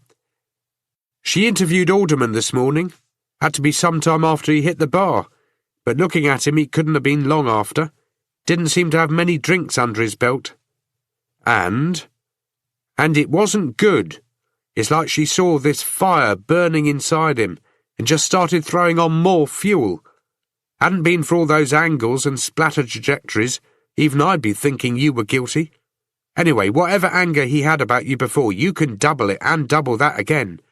Just keep an eye out. Do us all a favour, huh? Stay indoors and turn off your phone until we get this thing nailed down. When it goes to court, we're going to be looking at some defence lawyer pointing the finger at you and saying, 'Yeah, we covered this already.' Then why don't I feel assured?" I look down at the photographs and the newspaper clippings. "Look, Landry, I got something for you. You want to hear it or not?" "That depends on how you got what you got. Is this going to backfire? If you've got anything and you've obtained it illegally, I don't want to know about it, right? Otherwise it'll blow up in our faces." "Okay." He doesn't say anything, and I don't add anything else, and he reads my silence accurately. "You're unbelievable, Tate." "You want the names of the other girls or not?" "Do me a favour and don't tell me. There's a hotline for information. Ring it anonymously and give it to them, okay? Call from a payphone or something. Anything you give me from an illegal search is poison. Come on, Tate. You know that." "I'm no longer a cop. Those same rules don't apply." "Yeah, and this serial killer's defence lawyer you don't want me to keep reminding you about is going to—" "Right," I say, interrupting him. "No problem. So you don't want my help?" "Help? Is that what you think you've been doing?" "I gotta go. Make sure you—" "I've got something else." "You're gonna give me a heart attack, Tate." "Look, this is something good. It's something you can say you came up with on your own, so you don't have to—" "Come on, I know how to do my goddamn job." "Rachel Tyler," I say, "before she died, she visited Woodland Estates. Her grandmother died. It's the same cemetery." Landry doesn't answer. I can tell he hadn't made this connection. I press on. "I think the others might have been there too. I think that's the connection. That's what drew them to the killer." "You got anything to back that up?" he asks. "Not yet, but I'm—" "No buts, Tate. You're off this thing. Go ahead and make that call to the hotline. Give us those names. Do it, now." He hangs up without me telling him Alderman has my daughter. And that's okay. I want to deal with Alderman myself. The phone call I'm going to make will take most of their legwork out of play. It'll mean the contents of the other 2 coffins are no longer up for grabs. But that call can wait. First, I'm going to find Sydney Alderman and do what it takes to get my daughter back. And that's something I don't need Landry's help for. Chapter 21. The church is bathed in sunlight on one side and shade on the other. the two halves separated by a thin line, like good and evil. It looks like there's probably a difference of 20 degrees between the two. The stained glass windows look dull and fogged up with age. The concrete brick around the edges of the shady side has speckles of mould. The gardens have low-key and low-maintenance shrubs, spaced out about a metre apart. There aren't any weeds, but that'll probably change now that Bruce is gone. Mine is the only car out front, and there's nobody inside the church either. Except, of course, for Father Julian, who appears from a side door to the right of the altar when I'm about halfway up the aisle. Maybe I passed through a motion detector. Maybe he's been hanging out all day for the chance to trap some soul into a conversation about God. But the way he moves toward me makes me think he's been waiting for me to show up. "You're here," he says, gravely. "We need to talk." "You're right. We do."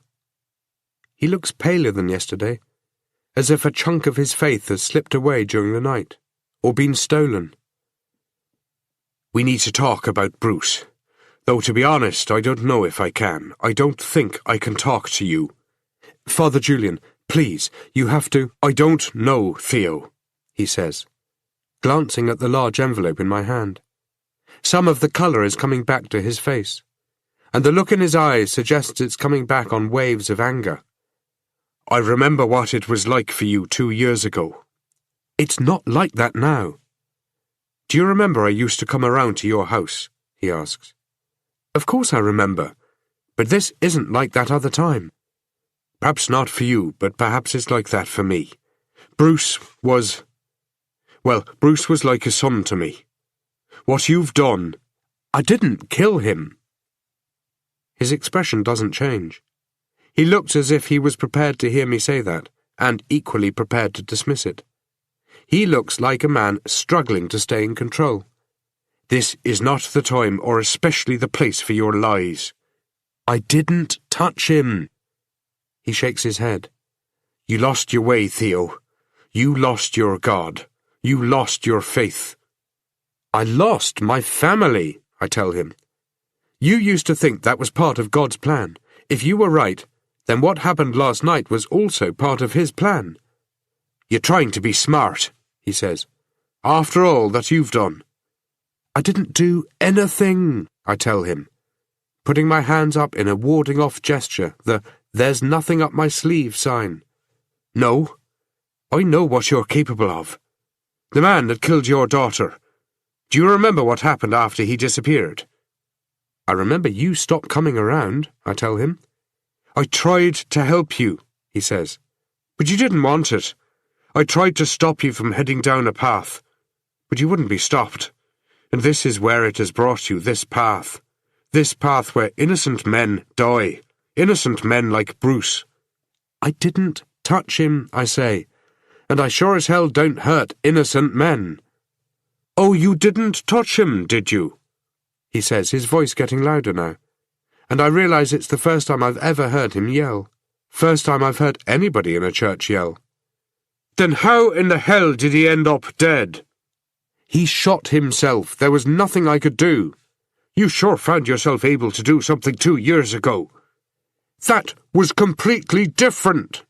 Now I'm the one getting close to yelling, and you know that. You damn well know that.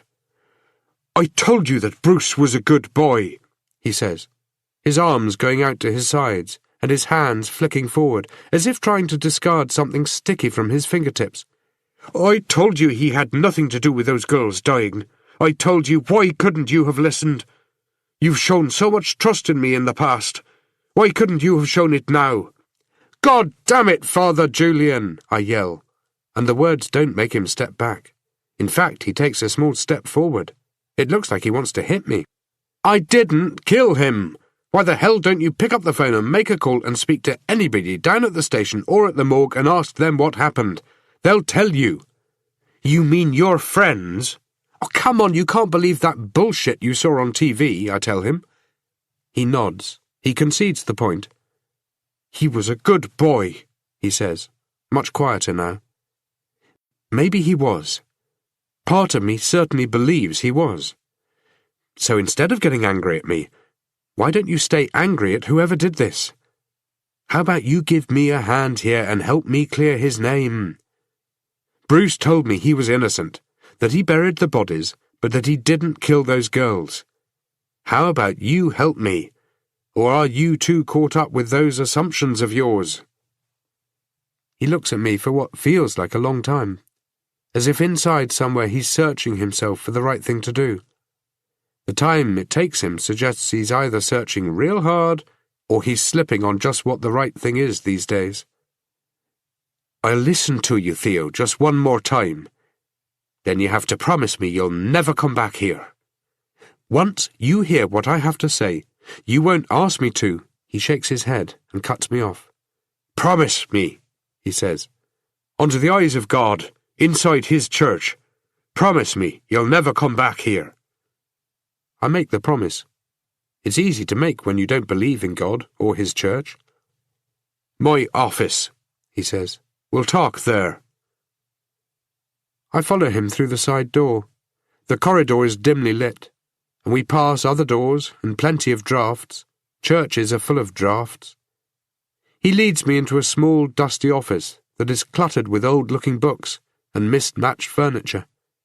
He takes a seat behind his desk.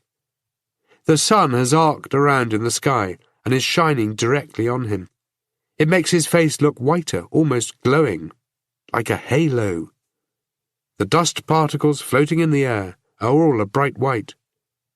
The light makes the stubble on his face look patchy, and it takes some of the anger out of his eyes and makes them look tired. There's a crucifix hanging on the wall behind him. Jesus has a downcast look about him, as if he's bored by it all, as if he's seen every church office there is to see, and after 2,000 years of it, he's about had his fill of churches. The entire office looks as though every night somebody sneaks in here and alters everything slightly. It's the same way my place looks when I can't figure out where I left my wallet or keys. I sit down opposite him. If I'd helped you last night, maybe... Father Julian hesitates. Well, who knows? I didn't kill him. Father Julian sighs.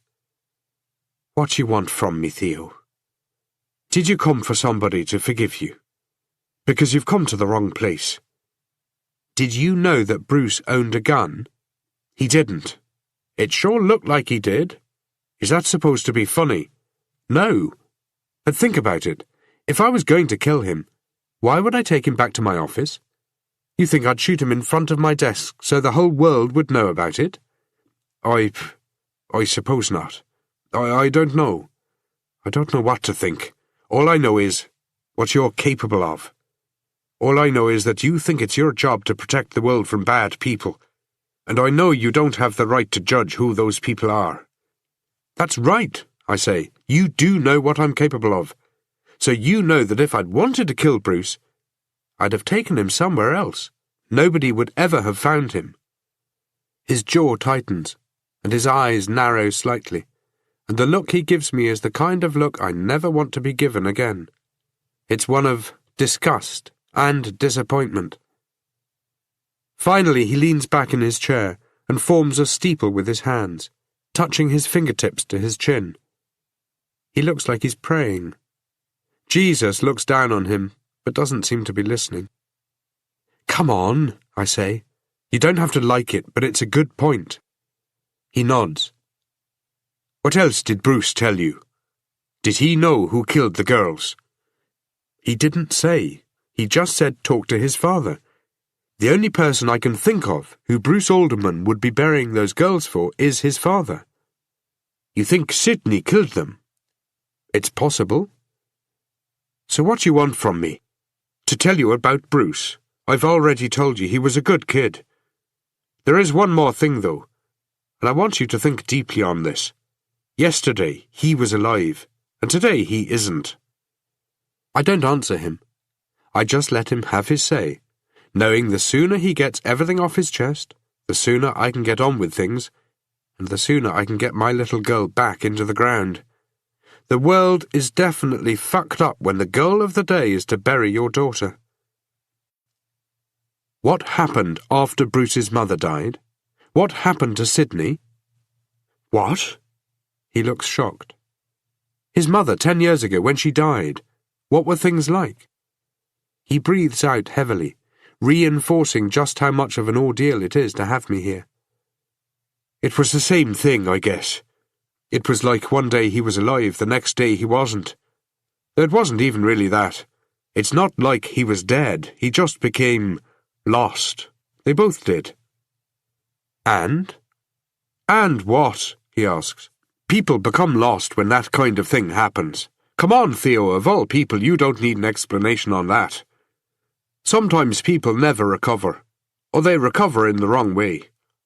And some people are lost in a way you can't ever put your finger on. I think of Sydney Alderman digging up my dead daughter. I can safely say I could put my finger on dozens of different reasons why the old man is more screwed up than he is lost. Did either of them ever give you a confession? Come on, Theo, you know I can't answer that. There were 4 of them in that lake, Father. So far, the police have identified only 2. Soon they'll know all 4. 4 girls, he says. What a waste of young lives. Well, now's your opportunity. I stop talking when suddenly it hits me. Father Julian's anger can't all be directed at me. It must also be directed at himself. He's been holding out on me. Yesterday, I say, talking a little slower now, yesterday I said there could be others in the coffins. But I never said they were all girls, or that they were young. He starts to say something, probably to protest that somehow he heard or that he guessed. But he gives up the pretense and says nothing. You knew, I say. You fucking knew! Theo, he yells, banging his fist down on the table. Enough! How dare you use how dare I? Now it's my turn to bang my fist down on the table. How dare you? You knew all along and did nothing. You did nothing. How can that be? He doesn't answer, and the silence that falls between us then is unexpected, as if we're both too aware that what we say next may damage irrevocably whatever relationship we have. But perhaps that has already happened. Perhaps everything went to hell 2 years ago when he thought he could save me from the path he says I went down. What was I to do, Theo? He asks, almost in a whisper now. And the question seems genuine, as if he really wants me to come up with other options, when there are none. You know the rules. You can argue them, and you can hate them, and you can rant and rave about the injustice of it all. But you know, Theo, you know the deal. One of the aldermans confessed to you. One of them killed those girls.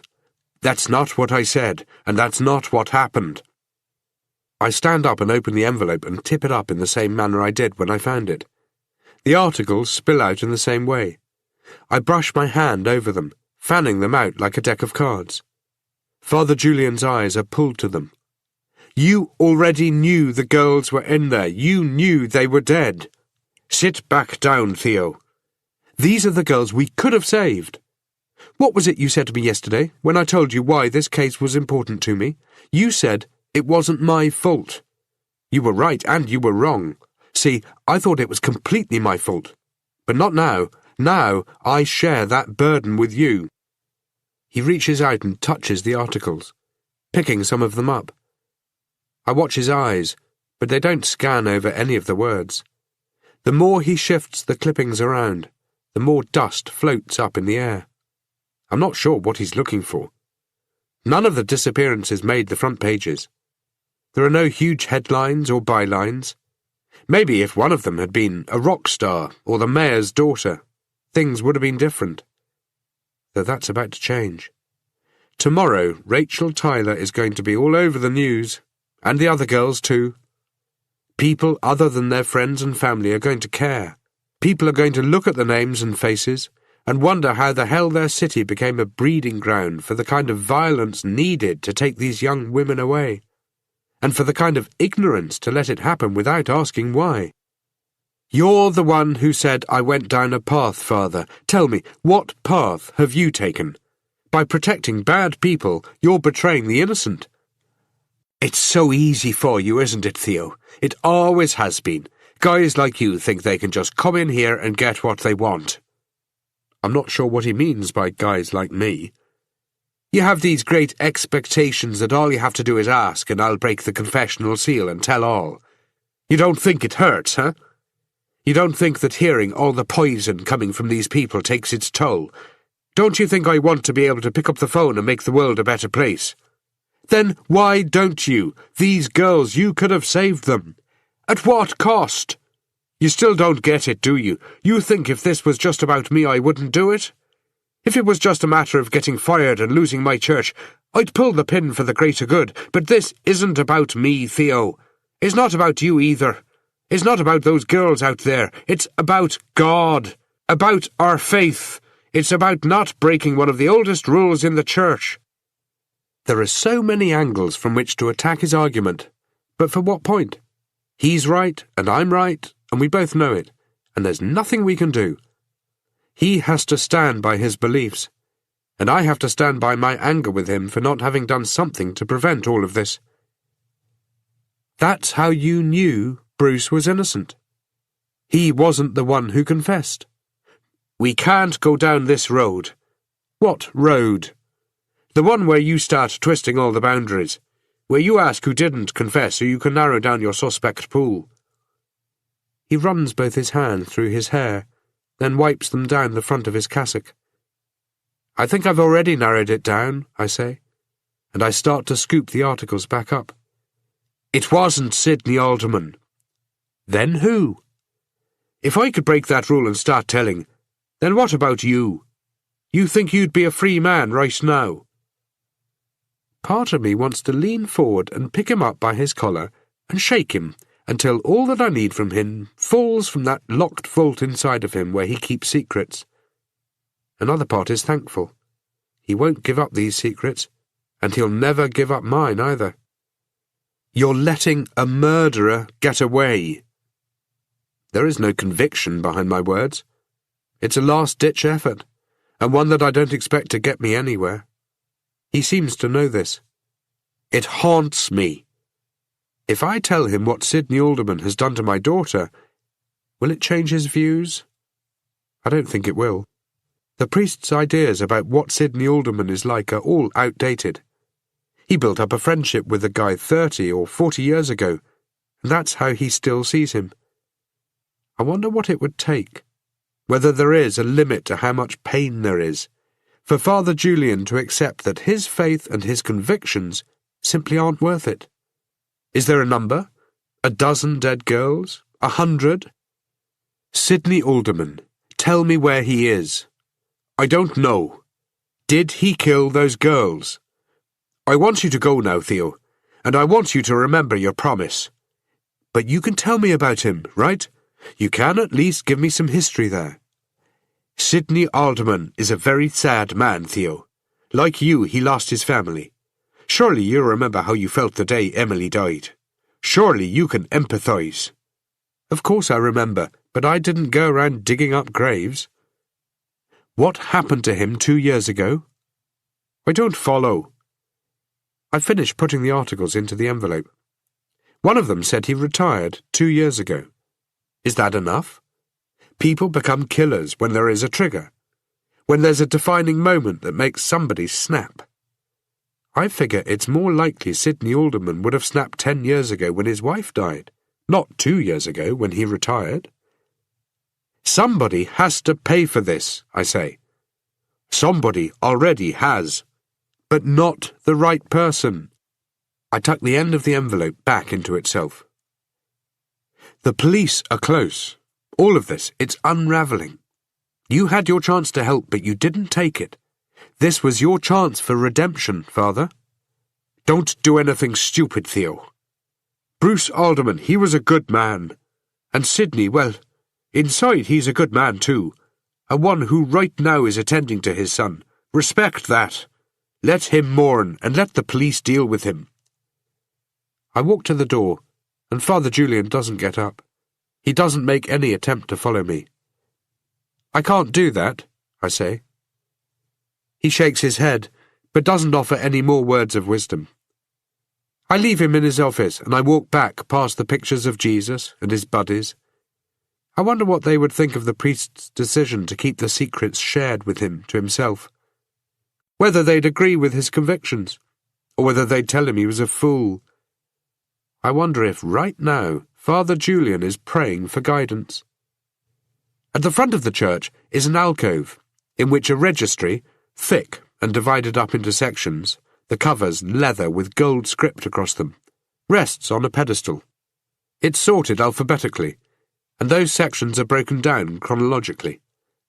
I go through the pages, looking for more connections between the girls and the times they went missing. I can't find anything. There's also a large reference map pinned on the wall. It has the cemetery divided up into numbered sections, like a street map. It's all I need to find my next 2 locations. The first one is a grave. It's close to the back of the houses further up the street, about as far away from the church and the lake to the east as it can get, while still being within the boundaries of the cemetery. I drive as close as I can before getting out and walking. There is a pathway that leads through some more trees, and suddenly I'm in an area of the cemetery that feels isolated. I figure Alderman won't be back any time soon, so he's not about to drive past my car and see that I'm here. I figure he's sitting in a bar somewhere, getting drunk, or he's driving around, trying to work out where exactly to put my daughter. Or he's parked up on the side of the road, coming to his senses, wondering what in the hell he's doing. Maybe getting ready to bite down on a bullet, like father, like son. Only that's not a real possibility. 10 years ago, maybe, Alderman might have been the kind of guy to question his actions. But not now. The day's getting brighter, getting warmer, but I still feel cold inside. I walk around the gravestones, each one a story, each one a memory. Some good, some bad. These people all influenced other people's lives. They made differences. They met other people and paired up and made babies while they made futures together. Some died of old age, others of disease. The messages on the gravestones are all similar. They're sentiments, they're statements, they're final messages left to the world in the hope they will never be forgotten. The one I want is tidy, no weeds, no long grass, but there are no flowers there either. I stand in front of it for about a minute before heading back to my car. The second location is a large shed at the far northeast corner of the cemetery. It's separated from the cemetery first by a wooden fence, then by a line of poplars. It's about the same size as my house, but there are no inner walls or partitions. It's full of garden tools and sacks of grass seed and plant seed. There's a tractor and a ride-on lawnmower and a digger. The tools that were needed yesterday to exhume Henry Martins were here all along, parked in a row. Instead, contractors came and used their own equipment, and I wonder how different things would be now if they hadn't. I take a look at the place, but nothing stands out. There are so many possible murder weapons in here, it'd take a week to examine each of them. This shed could be a crime scene. There is a stack of cinder blocks beneath one of the benches. Hanging up on a nail near the window is a coil of green rope. I reach up and roll it between my fingers. It's made up of hundreds of individual strands of what looks like hemp. It's the same stuff that was connected to the bodies, and would have swelled when it got wet. Thousands of people in this city probably use it. I walk over to the digger. There is fresh dirt on the teeth of the scoop. Sidney Alderman used it to bring my little girl up into the light. He probably laid her in the giant claw and drove her back here in it. I move around the shed, looking in every shadow behind every item, pushing aside anything that could possibly hide the body of my daughter, and after 10 minutes, it's obvious she isn't here. I look back at the tools and the rope, and this shed could easily be the place where 4 young women met their deaths. I stand in the centre and slowly turn around, covering each angle with my eyes. 2 wheelbarrows, pieces of plywood, buckets, boot prints with chunks of dirt, bits and pieces of wood, tarps, ropes, workbenches. A horrible place to die. The air is musty, and I can smell oil and grass clippings. There are cobwebs and stains and warped boards and cracks in the glass. There are patches of rust in the roof and plastic buckets set below to catch the rain. There are shelves full of mechanical parts, levers, cogs, engine bits, most of them rusted. I climb into the digger and start it up. The seat is uncomfortable and has sharp splits in the vinyl where the foam bleeds through and looks like snow. I pull up a lever to slide the seat back. I've never driven one of these machines before, but the simplicity of the levers and pedals makes it easy enough after a few minutes' practice. The digger vibrates as I roll forward. It bounces up and down with every small dip in the shingle road. The wheels leave deep imprints in the wet lawn. A set of imprints head off toward the area where Emily was buried. I make a fresh set as I drive to the grave I stood in front of 20 minutes ago. Getting my daughter back is the priority, and anything that happens in between, I'll put down to God's will. That ought to keep Father Julian happy. Chapter 22. There is an abyss. Those it waits for can stand on the precipice. Some live there, and then there are those who sink into the depths, as if attached to cinder blocks. I'm not sure where I stand, and that might be one of the problems with the abyss. You never really know if you can keep dropping lower. That's what the last 2 years have been like. I slid into the abyss, and what I saw down there frightened me. Since then, I've been doing what I can to pull myself away. Perhaps, though, all I've been doing is staying at the same depth, just waiting for one more moment to sink me lower. I think that moment is here. I don't know. I hope the fact I'm indulging in some self-evaluation means I'm aware of the slide, just as an insane man can't be insane if he's wondering if he is. A man who thinks he has sunk as far as he can perhaps hasn't sunk that far at all. The problem is, when you're sinking, and not looking for a life preserver to pull you back, then perhaps you really are gone. I try making another call, but Sidney doesn't answer. His phone is switched on because it goes to voicemail after 5 rings. He's probably sitting there staring at it. He's got my dead daughter in the back of his car, and that means he's going to ignore my calls. He's got his own dead son, whom he has to start making arrangements for, lying on a slab of steel in a cold morgue, with a sheet draped over him. He has to start picking out coffins and flowers and headstone engravers.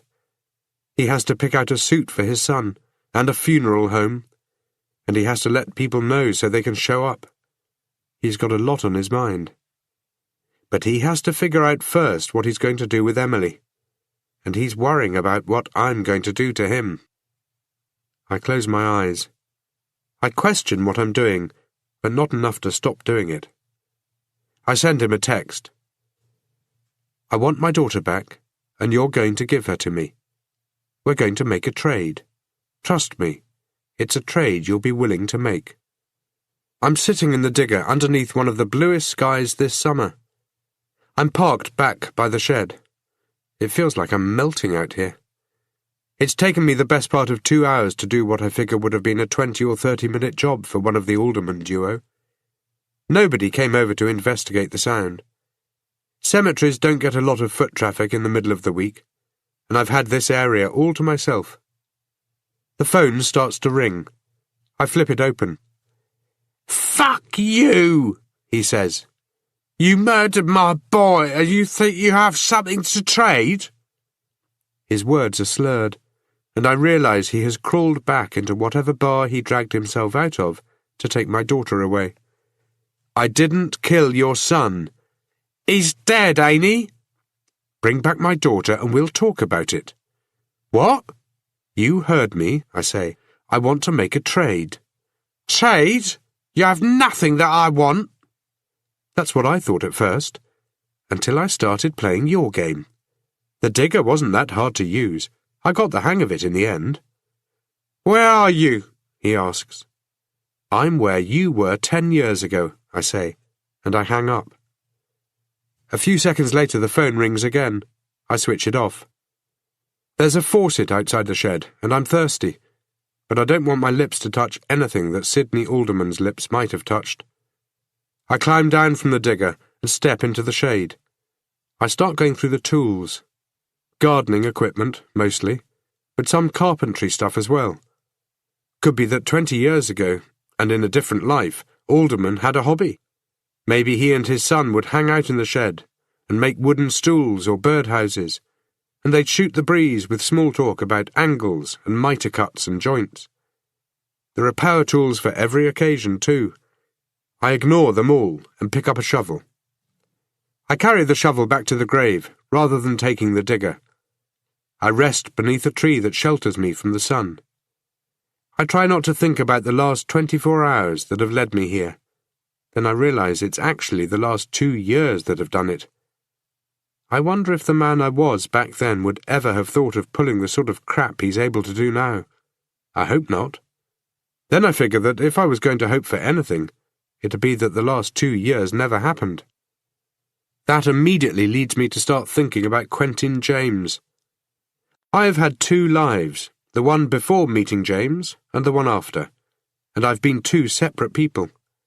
Father Julian would say there was Theodore Tate with his family, and then there was Theodore Tate who went down a path he shouldn't have taken. The same could be said of Quentin James. There was sober Quentin and drunk Quentin. There was probably a third Quentin too, one who recognised the change, but one who was kept quiet with beer and sports TV and mortgage payments. There is a third Tate, one who can't say no to whatever the hell it is that I'm doing now. I felt so many things when Quentin told me he was sorry, but pity wasn't one of them. I don't feel it now either. It takes Alderman 30 minutes. The sun is a little lower, but no less hot. The beat-up SUV comes along the road, the sun glinting off the windshield, which is the only clean surface on the vehicle. The vehicle sways left and right as he struggles to control it. I don't move. He parks as close as he can get, and when the door opens, he steps out and pauses, looking around for what I can only guess is me. He doesn't see me. He has to pass through the section of trees where I'm sitting, but still he doesn't see me. He approaches the grave slowly, swaying slightly as he walks, as if the world is dropping away from beneath him with every footstep. Me, I'd have been running. He reaches it, and he stands at the edge, and he looks down, and he does nothing. Just looks into the earth and sways, staring, just staring, until finally he climbs in. I move toward him. The angle increases the closer I get, allowing me first to see the opposite edge of the grave, then Alderman's head, and then the rest of him. He's in there, trying to pry up the edge of his wife's coffin, but it's difficult because all of his weight is on the lid. My shadow moves across the casket, and he notices it. He looks up, having to twist his body to do it, which is a little awkward for him. He's straddling the coffin like a horse, except he can't get his legs over the sides. He's looking up into the sun and has to hold a hand up to shade his eyes. "You fucker," he says. "Where is she?" He gets to his feet and has to reach out to steady himself against the dark walls. I show him the shovel. "You think I'm afraid of you?" he asks. "You think I haven't been waiting for something like this?" I smack him in the side of the face with the shovel. Not hard, but hard enough for him to fall back, his legs coming up and his head bouncing into the coffin. "Jesus!" he says, touching his face. He leans to his side and spits out some blood, then wipes his hand across his mouth. "Fuck!" "Where did you put her?" "Fuck you," he says. "Is my wife in here? Is she, you piece of shit?" "She's there, and unless you want to join her, you're going to tell me where you put my daughter." "Your daughter? How about you tell me where my son is? Or have you forgotten? He's down at the fucking morgue." The words forced from his mouth are surrounded by booze and spittle, Yeah, he's getting cut to pieces with fucking bolt cutters and blades. And you know what? You want to know the fucking punchline? You put him there. There's no point in arguing. No point in telling him over and over that I did not shoot his son. Casey Horwell has already convinced him otherwise. My daughter, where is she? You shot my boy. Tell me. You'll never find her. God damn you, I say, and raise the shovel as if I'm about to hit him again. He flinches away and I take a step back. God damn it, I repeat, and I throw the shovel at him. I throw it hard. The shovel head hits him in the shoulder and bounces onto the coffin lid. Alderman falls back and braces himself against the wall. He starts massaging the impact point on his body. I curl my hands into fists. I'm shaking, and I'm not really sure exactly where this anger is going to take me. The bottom of the abyss is waiting.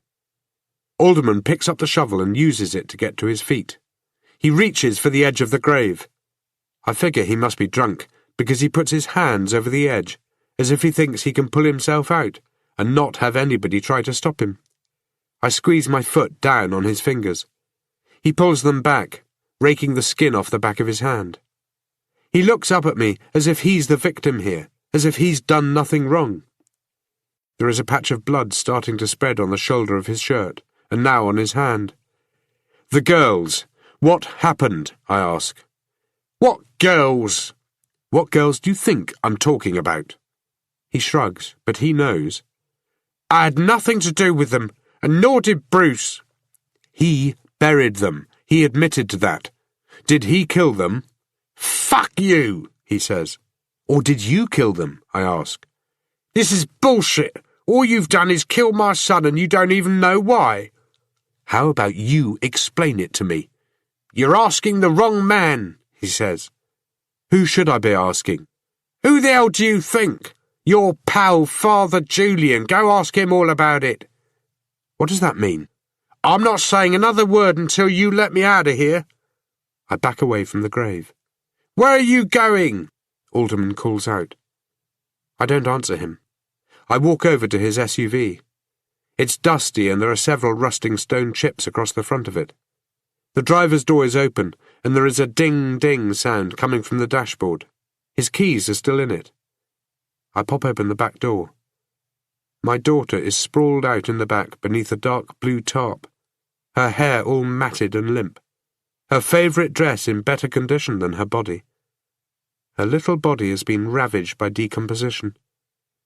I lean against the SUV and I keep my eyes downcast, fighting the nausea, not wanting to look at her face because much of it has gone. It has rotted away, leaving a mask of such horror that all I want to do is scream.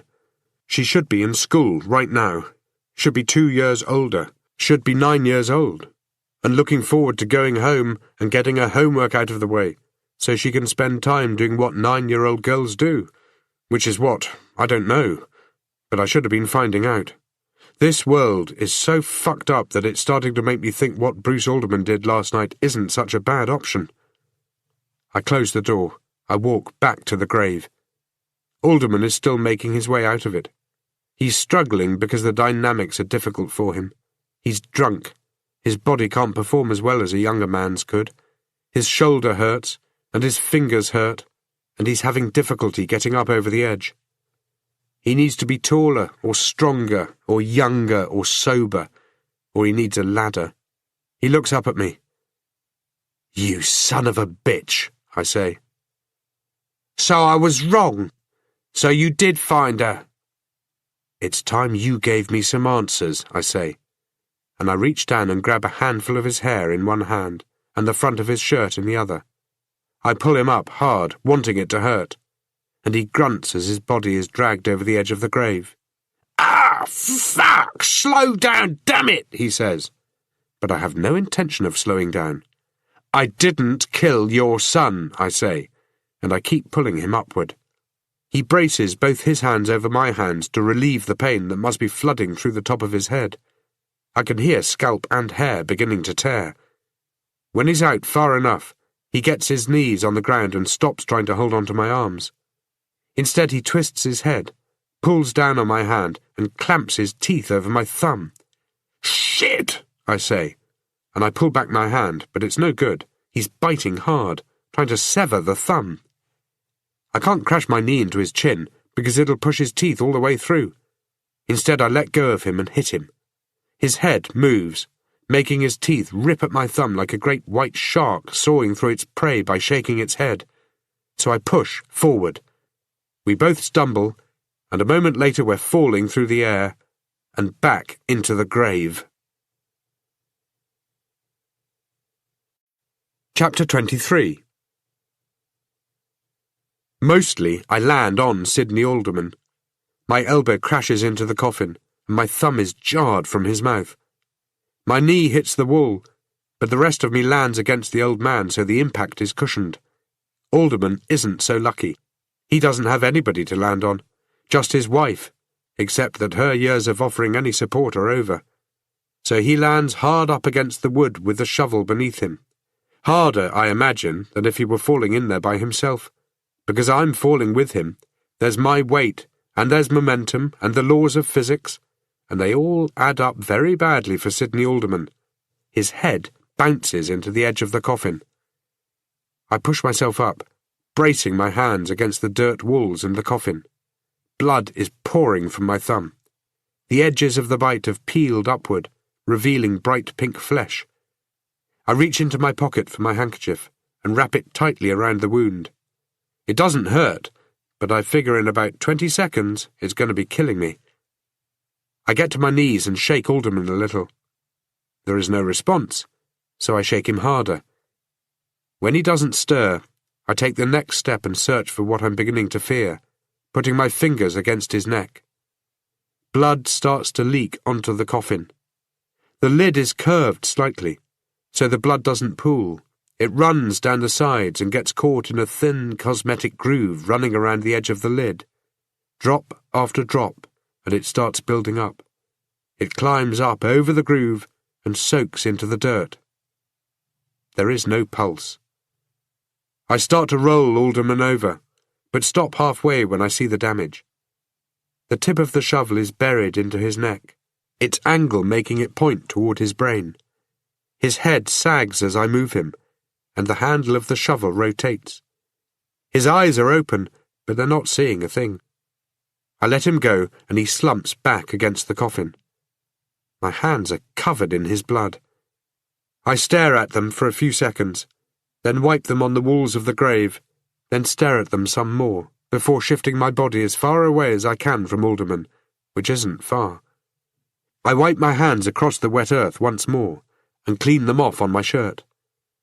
All the time I keep staring at Alderman, as if he's going to sit up and tell me not to worry, that these things happen, that it could have happened to anybody. Jesus. I climb out of the grave. It's a lot easier for me than it was for Alderman, because I'm working with a whole different set of dynamics. I lie on the lawn, staring up at the sky that is just as blue as it was when I was sitting in the digger, digging up the grave. Jesus. I get up and start staring at Sidney Alderman from different angles that don't improve the situation. I try thinking about Emily, looking over at the SUV that is hidden by the trees, knowing she's in the back, hoping her presence will make things seem better than they are, hoping to justify Alderman's death by thinking he deserved it. I try this, but it doesn't work. It should, but it doesn't. He deserved the chance to tell me everything he knew about the dead girls, and those dead girls deserved that too. I think about Casey Horwell, and I wonder how she'd react if I called her and told her where her story had led. I figure she'd be thrilled. It'd give her the airtime she's desperate to get. I walk over to the trees, so I can see both the grave and the SUV. I look from one to the other. Is there a next step? I figure there is. There always is. I have, in fact, 2 first steps to choose from. The problem is, each one heads in a different direction. The first one requires me to reach into my pocket for my cell phone and call the police. Only I don't. They'll say I wanted this to happen. They'll say Alderman pushed me too far, and that I reacted. Only they'll say I had time to calm down, because there were several hours in between Alderman taking Emily out of the ground and me putting him in it. Hours in which I dug up his wife's grave, spoke to the priest, and continued the investigation. So they'll say I didn't snap. They'll say it had to be premeditated, because I had plenty of opportunities to go to the police, but I didn't. They'll say I knew what was happening, that I looked into the abyss and dived right in. I go with the other direction. I climb back into the grave and roll Sidney Alderman over. His blood is now pooling on each side of the coffin. I tug at the shovel, but at first it doesn't move. It's caught on something inside his body. I shift it from side to side, loosening it like removing a tooth, and it comes away with a squelching sound of pulling your foot out of mud. I toss it out onto the grass and climb back out. I walk to the other side of the trees and scan the graveyard. There isn't a soul in sight. I walk back and start to scoop dirt on top of Alderman. It hits him heavily. Some pieces stay where they hit, others roll down his side and into the blood. The sound can't be mistaken for anything other than dirt against flesh. I drop the shovel. There are black crumbs of soil stuck on the end of it, glued there by Sidney Alderman's blood. I make my way back to the shed and return with the digger. I can only take the road so far before I have to drive over and around other graves, and around trees to reach the plot, and when I get there it doesn't take as long to fill the grave as it took to empty it. When I'm done, I drive the digger back and I stand in the shed, trying to keep my feet under me as the world sways. Another Tate has just been added to my collection of personalities, each one more messed up than the other. Leading me where? A tightness spreads across my chest, and suddenly the shed seems way too small, the walls cramping in, the ceiling lowering down.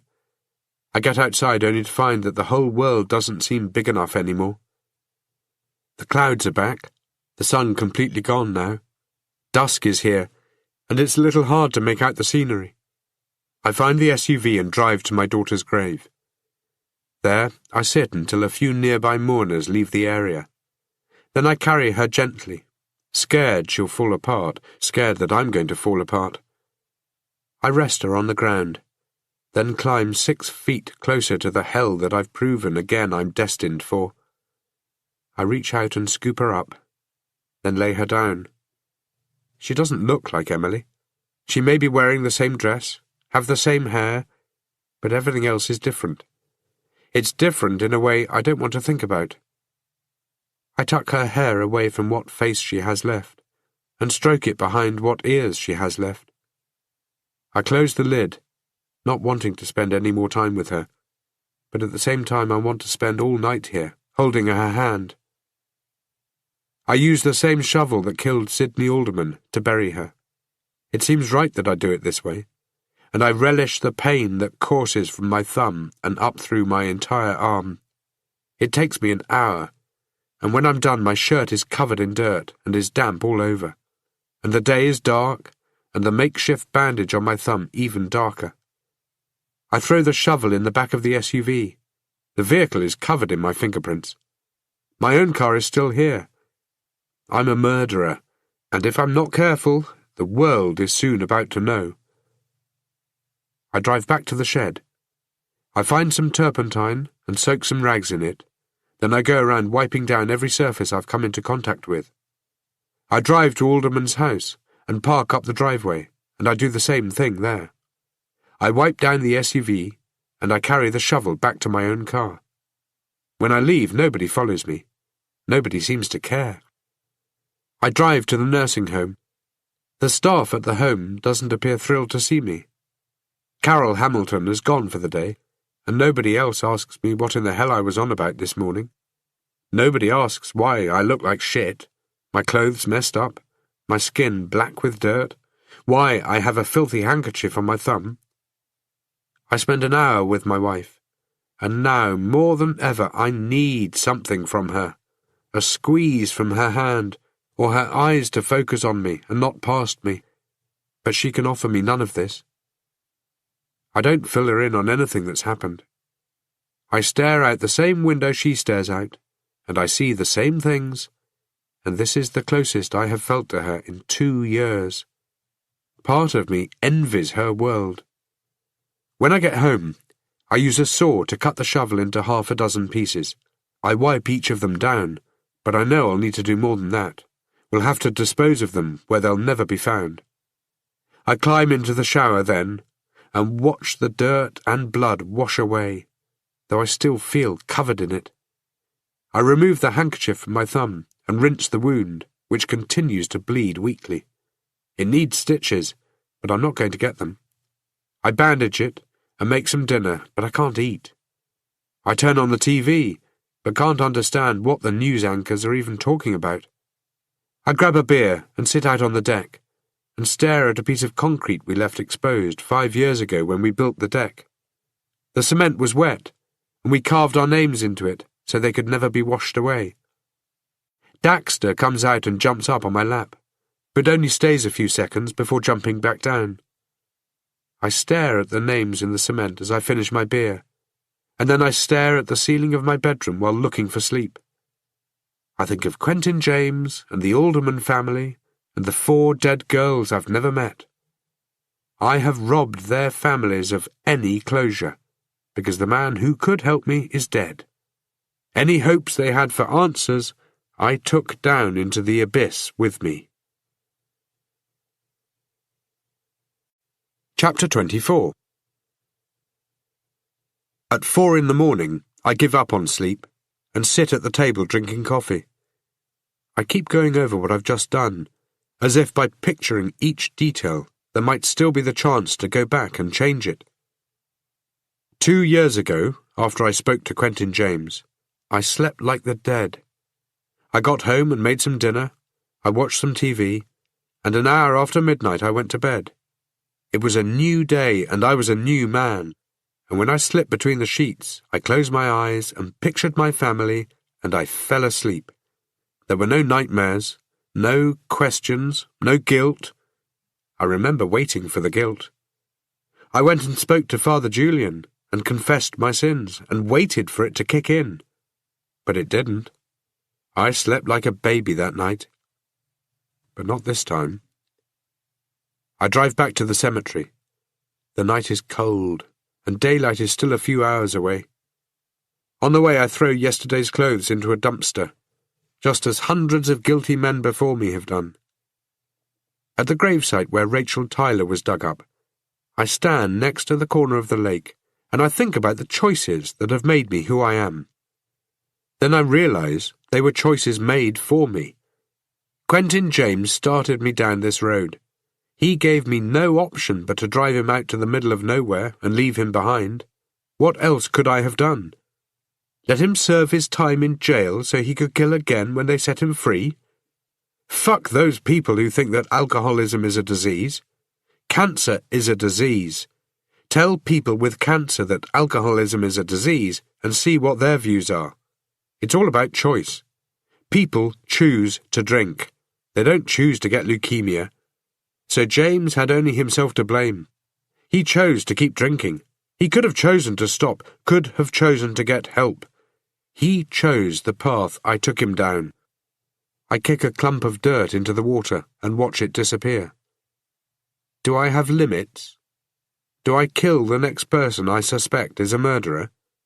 Hell, what about the next time I have to stand in line somewhere and I get sick of waiting? Gun down those ahead of me? Shoot the guy servicing my car because he tries to stiff me on the bill? The crime scene still has tape fluttering in the breeze. It isn't really a crime scene. It's more of a depraved scene, where the dead were replaced by a different dead. The digging equipment has gone, the tents have been taken down, the grass has been trampled flat. The circus that came to town has left. I stare out at the lake. I wonder how deep it goes, and how it was down there in the water for the divers. I go over the last 2 days, trying to filter everything until the answers are clear. But if there are any answers, I keep missing them. When I move away from the water, I don't look back. I reach the caretaker's grave, and I stand next to the turned-over dirt, and I listen to the wind and the early morning and I listen for a voice coming from beneath my feet. There is none. I drive to the church. I leave my car running and walk up to the big doors and start banging on them, breaking the promise I made to Father Julian that I'd never return. There is no response, so I walk around the side and start banging on a much smaller door. Father Julian yells at me to hang on. A few moments later, the door unlocks, then swings open. He's wearing a pair of faded pyjamas and a robe. His hair is stuck up on one side. Theo, what are you doing here? Do you know what time it is? You have to help me, I tell him.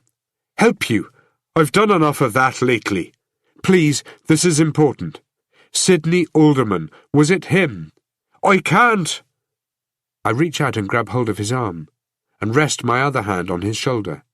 I grip him tightly and pull him forward, so our faces are almost touching. Was he the one? Theo! If he was, you don't have to tell me. You wouldn't be breaking the confessional seal, I say, and I can hear the desperation in my voice. But if he isn't, if he didn't confess, you can tell me. God won't care about that. What have you done, Theo? What have you done? Tell me. He looks into my eyes, because at this distance there is no alternative. Slowly he then starts to shake his head. Go home, Theo. Not until you tell me. He reaches beneath my grip and pushes me in the chest. I stumble back and don't fall down, but I feel like I've fallen anyway, back into the abyss. Bruce buried those girls for somebody, I say. Was it his father? This has gone on long enough. Was it for you, Father? I ask, unsure where the question is coming from. Did you kill those girls? Was Bruce burying them for you? Sidney said to ask you about it. He said you knew a lot more than you were saying. How deeply are you involved? Did you kill those girls? Or are you just happy to protect the man who did? Get out of here, Theo. Get the hell out of here, or I'm calling the police. I mean it. He takes a step back and slams the door. I stand in the same spot for half a minute, wondering if the exchange really happened the way I recall it. Whether Father Julian had Bruce bury those girls, and questioning what insanity has come over me to think such a thing. I'm sure he watches me from somewhere inside the church as I make my way back around to the car. I feel dizzy, and I feel sick, and my stomach feels hollow, as if I haven't eaten in months. I climb into my car, and I drive away from the graveyard, certain now that the man I killed was certainly one sick son of a bitch, but he was also innocent of murder. I drive away, thinking how much right now I could really do with a drink. Part 2. Chapter 25. The city is white and cold and full of long shadows. The air is like ice. The heater is strong enough so only the edges of my windshield have frosted over, but not strong enough to stop the middle of it from fogging. There are circular smear marks from where I've wiped it with my hand. My drink seems to be keeping the cold at bay much more effectively than the heater. It's June now, and winter has arrived. The grass has become crisp with frost, and cracks like glass underfoot. The shadows of the cement markers are longer than they were 2 months ago, when I fell into the lake. At the moment, the air is deathly still. The trees are motionless, caught in a snapshot. Nothing out here is moving. The church looks uninviting, as if the desperately cold temperature inside has convinced even God to move out. But it's not completely empty. Father Julian is in there, somewhere. I take another sip. My throat burns. I shiver. The clock on my dashboard is off by an hour, because I never got around to changing it when daylight saving ended back in April. It says 9 a.m., and I know that means I have to add an hour, or perhaps subtract one. I can't remember which. Not that it matters. I watch the police car in the rear-view mirror as it rolls to a stop behind me, the gravel twisting and grating beneath the wheels. Nothing happens for about 30 seconds, as the occupants wait in the warmth. Then the doors open. The two men approach. I roll down the window just enough to speak through. The winter morning seizes on the moment, and floods the car with such savage cold air that every joint in my body starts to ache. "Morning, Tate," the taller of the men says, using just the right tone to suggest he's ready to haul my ass down to the cinder block hotel. His words form tiny pools of fog in the air. "I thought it was afternoon." "You can't be here." "My daughter is buried here," I say. "That gives me the right." "No, it doesn't. This is public property." "There's a restraining order against you, Tate," he says. "You know that. You can't come within 100 metres of Father Julian." "I'm not within 100 metres of him." "Yes, you are." "I don't see him," I say.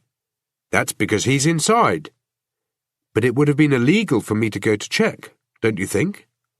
"What I think is that you're doing your best to get arrested." "Then you need better thoughts. Shit like that will only bring you down." He nods, but he's no longer looking at me. He's looking at what's in my hand. "Is that what I think it is?" He's looking at my styrofoam coffee cup that doesn't have coffee in it. "Don't know. It depends on what you're thinking. You're a whole lot more negative than I gave you credit for." He looks over at his partner, then back down at me. "Jesus, Tate, it's a bit early to be drinking, isn't it?" "It's happy hour somewhere in the world." "Then coming with us isn't really going to set you back." They open the door for me, and I step outside. My breath forms clouds in the air. The gravel crunches beneath my feet, tiny pieces of frost snapping between them, and the trees that were ever so still while I was sitting down seem to lunge toward me as I walk. The officers escort me to the back of their car, and I have to reach out and grab hold of it to stop from falling over. Then they take the bourbon off me. Hell, what next? First I lose my family, now I lose my ability to drink. The police car is warmer than my own, and the view's somewhat better since the windshield isn't iced over. The drive doesn't include any conversation, and I pass the time by looking down at my feet and telling myself not to be sick, since the car seems to be swaying all over the place. At the station we ride up an elevator that seems to move way too fast, and I have to grab a wall. Then the men march me past dozens of sets of curious eyes. I don't meet any of them. I just glance at their looks of disappointment before reaching an interrogation room. They sit me down in front of a desk that in another life I used to sit on the other side of. They close the door, and I stand back up, only to find that it's locked. I walk around for a bit before deciding I might as well sit back down. I know the procedure. I know they're going to make me wait before sending somebody in. I need to use the bathroom, and if they wait too long, I have no reservations about pissing in the corner.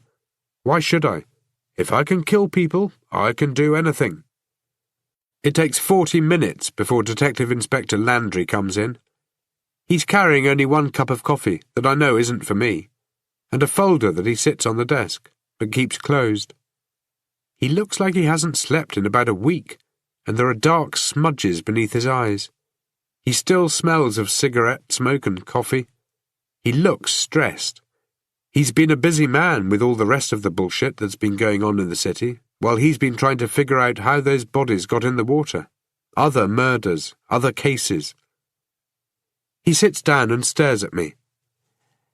"Explain this obsession to me once again," he asks. "It's not an obsession. Am I free to leave?" "What do you think?"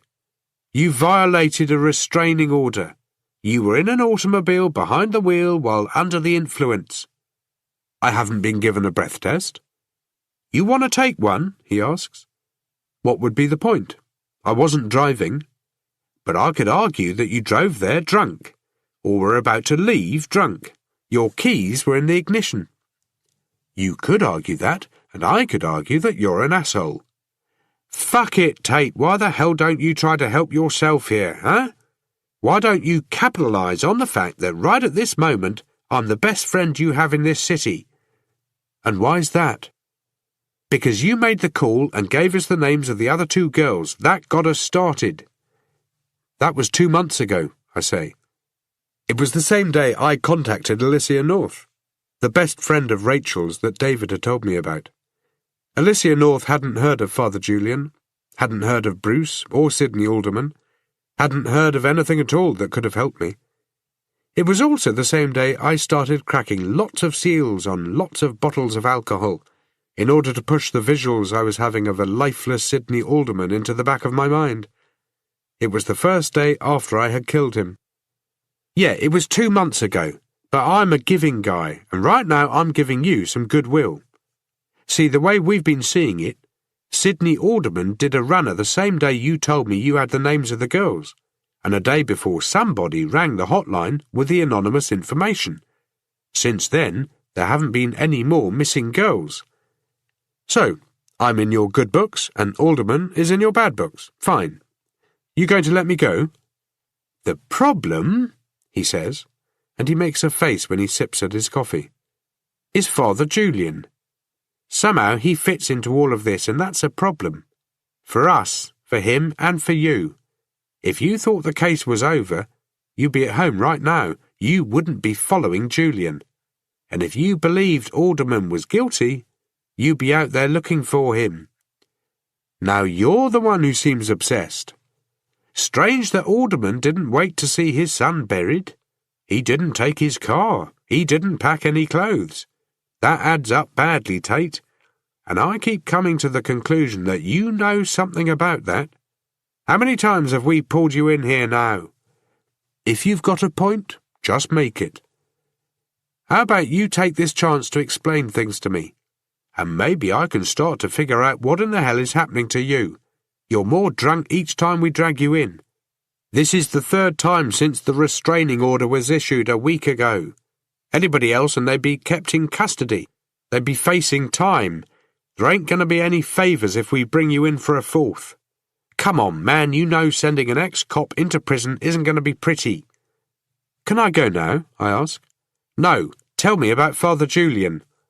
Well, what about him? You're practically camping outside his church in your car most nights. That booze is fucking up your brain because you can't figure out what a restraining order means. He says you're stalking him, and that's exactly what you're doing. He takes another sip of coffee, puts it down and leans forward. Unless I'm missing something here, it looks like you want to end up in jail. Is that it? I shrug as if I don't care. But the truth is, I don't want to end up in jail. If I wanted that, I'd tell him all about Sidney Alderman and where they could find him. So, what is it about him that makes you want to sit outside his church watching? He asks. I try to maintain eye contact with him, but say nothing. Come on, Tate, give yourself a chance, he says. We're through playing games. Next time we bring you in here, you're staying. You get my point? You've said it twice. I got it each time. Yet here you are, he says. Look, I've got nothing else to say. Well, the opposite goes for Father Julian. He has plenty to say about you. I doubt that. Why's that? You think anything you've said to him is covered by priest-parishioner confidentiality? You're right, to a point. He says anything you've told him he can't share. But what he can share is his concern. He said 2 months ago you went in there and asked him to help you find Bruce Alderman. We all know where that led, right? Next thing we know, Bruce Alderman shows up in your office dead. Look, Landry, he didn't show up dead, okay? It's not like he shot himself before walking into my office. The following day you go see Father Julian again, this time asking for help in finding Sidney Alderman. It's the same day you call me telling me you know who the missing girls are. Father Julian said that if he knew where Sidney was, he'd tell him to stay clear of you. Why do you think he say that? I look down at my thumb and the deep scarring from the bite that Sidney Alderman took. Sometimes it still hurts. You think Father Julian is guilty of something? He asks. What would he be guilty of? I ask. I don't know. You tell me. You think he killed those girls? This is bullshit, I say. He knows something about you, something he wouldn't tell me. But I'm figuring it out, he says. And he runs his hand across the cover of the folder he brought into the room with him.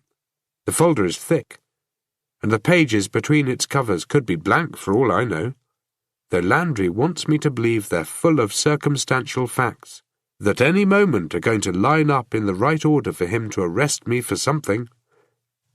I say nothing. Landry fills in the silence. See, it's just a matter of connecting the dots. Yours are easy, because it's a simple timeline. The last 2 years, Tate. You've had a lot happen. The accident with your family.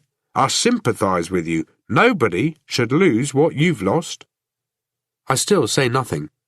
I don't want to help Landry get to wherever he is leading. What do you think ever happened to Quentin James? He asks. I don't know. You seem calm about that, Tate. Me? I'd be angry as hell. I don't think I'd have resigned myself to the fact that he got away. I'd be jumping up and down and phoning the police and phoning the media, and I'd be out there looking for him. I'd be annoying the hell out of everyone, asking questions, putting pressure on anybody I could to make finding Quentin James a priority. But not you. Maybe he'll show up one day and justice can be served, if it hasn't been already. It's hard to go missing for that long, especially in this country. Then 2 months ago things change again. People die, they go missing, and what happens?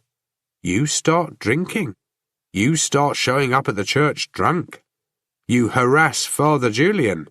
You hound him with questions. A week ago he files a restraining order against you, and you just ignore it. Want to know what I think? Not unless you're going to charge me with something. Otherwise, I'm leaving. I stand up. The interrogation room sways a little. I reach down and grab the desk. Sit back down, Tate, before you pass out. Charge me or I'm getting a lawyer. You violated a restraining order, he says. That means we can charge you. Then do it. You think I care? You know, I don't really think you do. And that's the problem. Landry gets up. He picks up the folder and his coffee, and he walks to the door. He juggles them so he can manage the handle. I can see I'm wasting my time here. But let me warn you, don't go back to the church. You go anywhere near Father Julian, and I'm going to have you arrested. There's going to be no more of this bullshit, right? No more of us feeling bad at the shit you've had to go through. No more of the people here feeling sorry for you and searching inside themselves to still care. You're falling apart, and any loyalty you built up here is rapidly dissipating. You want to stay out of jail? Then you need to take a good, long, hard look at yourself and figure out what's wrong. You get me? I get him. And for Christ's sake, Tate, go home and take a shower. You smell like a brewery. Chapter 26. I sit back down and wait for a few minutes, thinking about what he said, trying to decide whether the police could help me if I told them the truth, or whether they would crucify me. When I get up, I have to hold on to the desk again while I get my balance. In that time, I come to the conclusion that Landry doesn't have any idea what he's talking about. None of these people do, and that they should just leave me the hell alone. From every cubicle and every corner of the 4th floor, somebody is staring at me. I make my way to the elevator. 2 years ago, I was part of this atmosphere. I was one of the team, doing what I could to try to repair the broken bits of this city, to fight back the tides of surging violence in what was and still is a losing battle. Then things changed. The world changed. I handed in my resignation, because I knew the department was going to ask for it. I didn't want to stay and didn't know what I was going to do once I left. The day I walked out of here, I had people coming up to me and patting me on the shoulder or shaking my hand and telling me that whatever happened to the missing Quentin James was something he deserved. Nobody came right out and said they knew I had killed him, because nobody knew, and, more importantly, they didn't want to know. They all had suspicions, and they were all on my side. But if any proof had come along, they'd have locked me up without remorse. Now these same people stare at me. Nobody approaches. They look me up and down. They study my wrinkled clothes and my unshaven face, and they wonder what shitty thing could happen in their lives to turn them into me. They're wondering just how far away I am from drinking myself to death, whether the booze will get me, or whether I'll end up sucking back the barrel of a shotgun. Hell, we're all wondering the same damn thing. I feel like shouting out to them that I don't care anymore, and that I don't want their pity. I reach the elevator, and before the doors can close, Landry slips through. He has a packet of cigarettes in his hand. The elevator starts its descent. I can feel it in my stomach, as if we're falling at 100 kilometers an hour. I hold on to the wall. Whatever conversation Landry is planning has to be short. "I know you killed them," he says. "Alderman and James." He turns toward me and lightly pushes me against the back of the elevator. He holds his palm on my chest and keeps his arms straight, as if holding back a bad smell. "This Quentin James asshole, I don't care that you killed him. Hell, it's one thing we have in common, because sometimes, I think I'm capable of doing the same thing. But that's the difference, right? I haven't had to cross the line, because I haven't lost what you've lost. And who knows? Maybe any one of us here would have done the same thing. This job, Tate, it's a mission. But now you're on the wrong side of it. See, we could forgive you with Quentin James, but not anymore. Whatever you're doing now, it's my job to find out. It's not because I hate you, you know that. It's because it's part of the mission. You would have understood that once. You might be willing to let your world fall apart, but think of your wife. Are you really that prepared to let her waste away?" I push him away and take a swing at him. He ducks, pushes my arm in the direction it's going, and slams me into the adjoining mirrored wall. My face presses up against it, and the view isn't good. There are red, razor-thin lines running through my eyes, tying my pain to the surface for all to see. My breath forms a misty patch on the mirror. "You done?" he asks. "I'm done." The doors open, and he lets me go. I walk out and he follows. He taps his cigarettes in his hands and walks off in a different direction. I do my best to hold a straight line, but it's impossible. I use the ground floor toilet before heading outside. The cold air makes me feel sick, just as almost everything seems to now. The chill stirs up fragments of the conversations with Landry. The bourbon floating in my system doesn't keep any of them at bay. I hail a taxi, and when I'm home, I hover in the hallway in case I have to dash into the toilet to throw up. Then I stagger down to my bed, I crash on top of it, and fall asleep for the rest of the morning, and into the middle of the afternoon. Chapter 27. There's nothing like waking late in the day with a hangover. It's something every cop goes through at some point. Perhaps the difference between a good cop and a bad cop is the frequency, though even that may not be true. Good cops often drink lots just to help them get through it, and I'm not a cop anymore anyway. My bedroom is a mess. I can't remember the last time I made the bed, and I'm not even sure what the point of it would be. Socks, underwear, shirts, and more socks and underwear cover the floor. In the kitchen there are bourbon bottles and pizza boxes all over the counter. There are glasses everywhere, and smells coming from cupboards I haven't opened in a long time. It's just like the Alderman house. I pour a glass of water and gulp down a pair of painkillers. I should probably eat, but never seem to have any appetite, though the number of pizza boxes suggests differently. I open the fridge on the off chance that might change, but when I see what's in there, I reckon I'll probably never eat again. I make some coffee, then take a shower. It's been a while since I used a washing machine or an iron, and I don't see any point in breaking a tradition that seems to be working. I grabbed some clothes from the top of one of the hampers, figuring they'll smell less than the ones at the bottom, and definitely less than the ones I just slept half the day in. I dig my hands into the hamper and pull up the clothes from the bottom, recycling them to the top where they'll air out more. The dining table has a stack of unopened bills. Bills for power, for the phone, for the mortgage, and for my wife. Most of Bridget's bills are covered by insurance, but not everything. There's even an outstanding bill from the florist. The rent on my office has expired, or more accurately, I stopped paying it, and a message left on my machine says the lease is being terminated. I think after what happened the last night I was there, they were quick to kick me out. The industrial cleaners came out to give me a quote, but I wasn't there to see it. They tried contacting me for a bit, but then gave up. I don't even know what in the hell happened. There's probably a bill in here to tell me. I don't have the money to pay for another taxi. I'm not even sure how I paid to get home from the station. The small amount of cash left in my wallet already has a designated purpose. I don't have a lot of options. It takes me over an hour to walk to the cemetery, by which time the day is fading and my hands and feet are almost numb. The church looks dark and gloomy. Mine is the only car parked out front.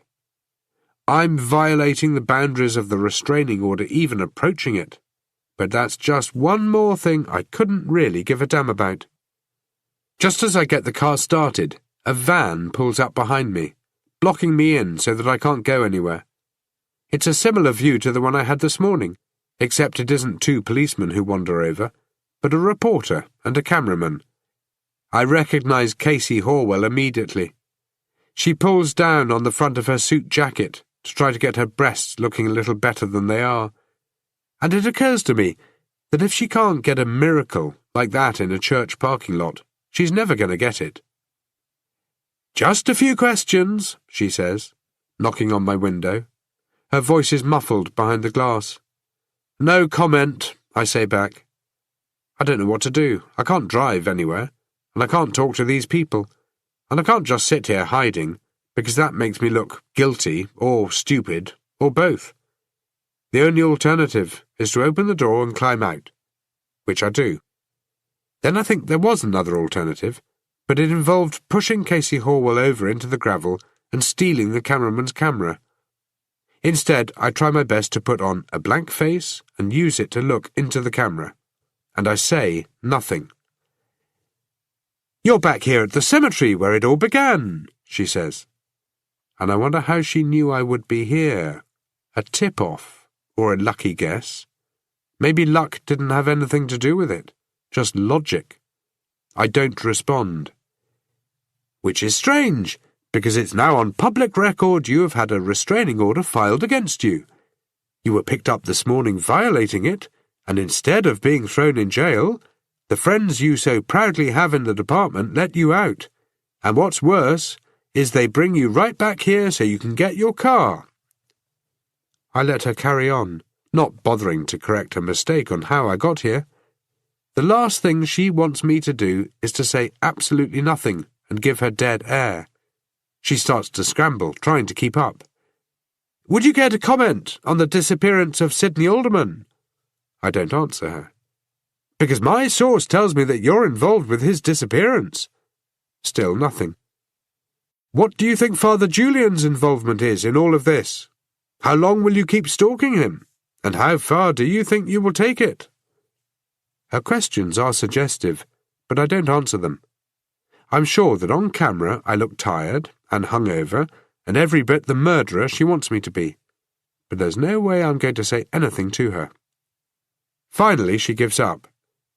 "That's a wrap," she says, and drags her finger across her throat. The cameraman lowers his camera. The light switches off. "Who's your source?" I ask. "Didn't think you were talking," she says. "Who? You don't seriously think I'm going to tell you that?" "You can't, can you, because there is no source," I say. "You keep pissing people off, Horwell, and it's going to catch up to you." And you'll take care of that? It's what you do, isn't it? I climb back into my car. She walks with the cameraman back to the van, and I think I hear her saying there's enough time to do something with the piece tonight. Great. That means I'll be making the 10 o'clock news, just when my parents are likely to be watching. The van pulls away, and I wait until the lights disappear before driving off in the same direction, heading for the nursing home. I don't want to spend any more time with the dead. I'm aware of the irony, of course. Sitting with Bridget is hardly like spending time with the living. But Bridget doesn't seem to mind the way I look, or that my clothes are covered with stains that were once food-related. She doesn't care that I no longer show up with flowers. She lets me hold her hand while I stare out the window at the same useless view she's been staring at for 26 months now. I don't talk to her. What would I say?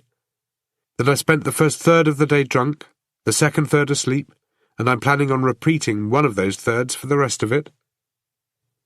The darker it grows outside, the more our reflections start to solidify in the window. If the accident hadn't taken her away from me, would she still love me? Would the last 4 weeks of my life have turned her away?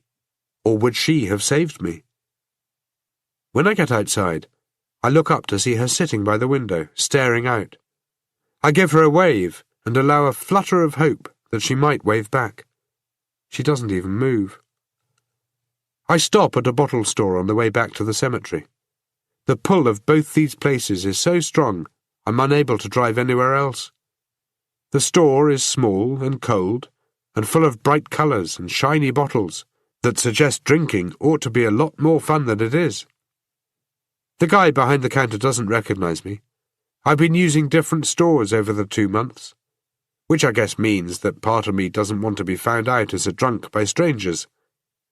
I use the last of my cash, emptying out my wallet and dropping the loose change into my pocket.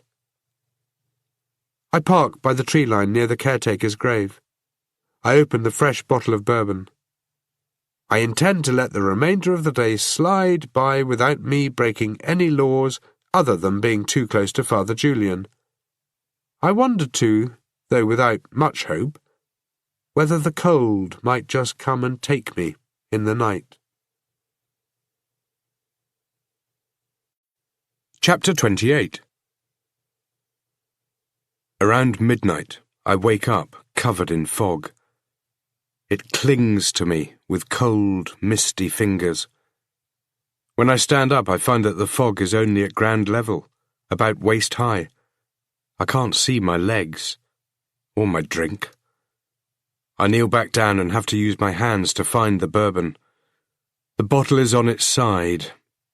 I stand back up and check it out. Most of it has gone, seeped into the ground. Maybe the caretaker can enjoy it. My head starts pounding, and I reach into my pocket for painkillers. You learn a few tricks when the drinking turns from a habit into a way of life. I wash them down with more booze, and for a moment consider taking all of them, given how long they'll take to kick in. Then I stagger to my car and scrape my credit card across the windshield to clear the ice.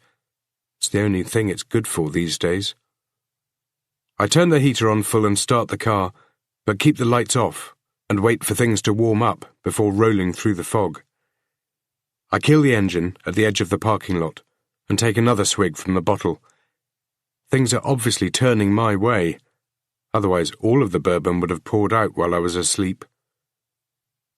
The church is still dark, and the living quarters around the back are out of view. I sit in the car with the heater on, sipping more bourbon to summon up the courage. All too aware there was once a day when I didn't need bourbon fuel to find my strength. I need to talk to Father Julian. I can convince him to tell me the truth.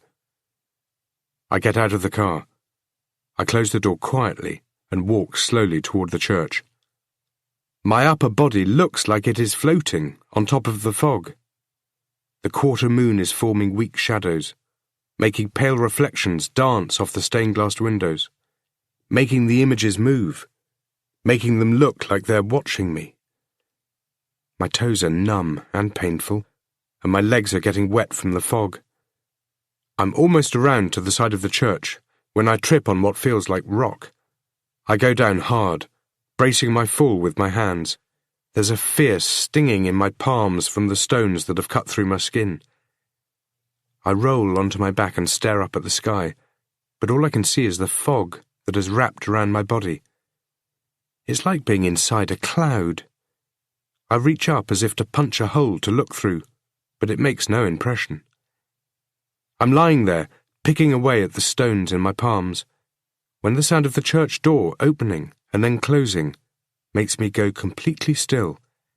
I stay flat and roll my head toward the sound, but can't see anything.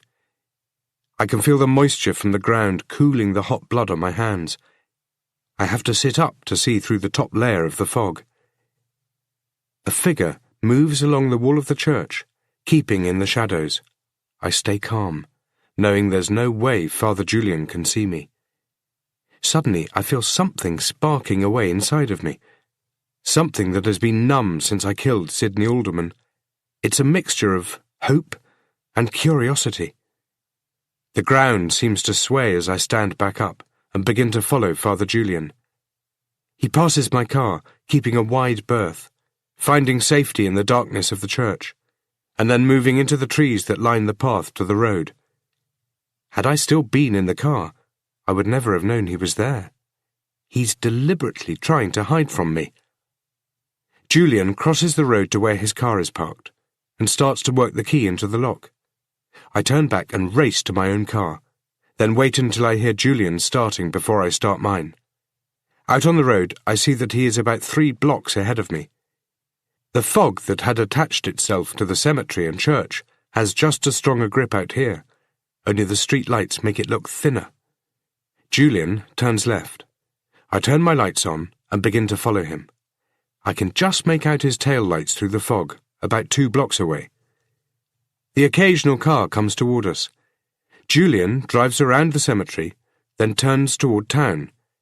He starts to drive faster, and I do the same, knowing if he gets too far ahead, I'll lose him as soon as another set of tail lights appears. He races through the intersection, and I follow suit. I close the distance until there's only half a block between us. He isn't making any evasive maneuvers, but that doesn't mean he hasn't figured out I'm following him. And it's quite clear that if he parked out on the road and snuck past my car, he didn't want me to know where he was going. I think about where he might be going that he doesn't want me to know about. Is he meeting somebody? Is he going to meet the person who killed those girls? To counsel him? To try to make him confess? The lights ahead turn orange. Julian makes it through. I put my foot down, gaining on him a little more quickly than I would have liked, though I'm pretty sure he's not going to.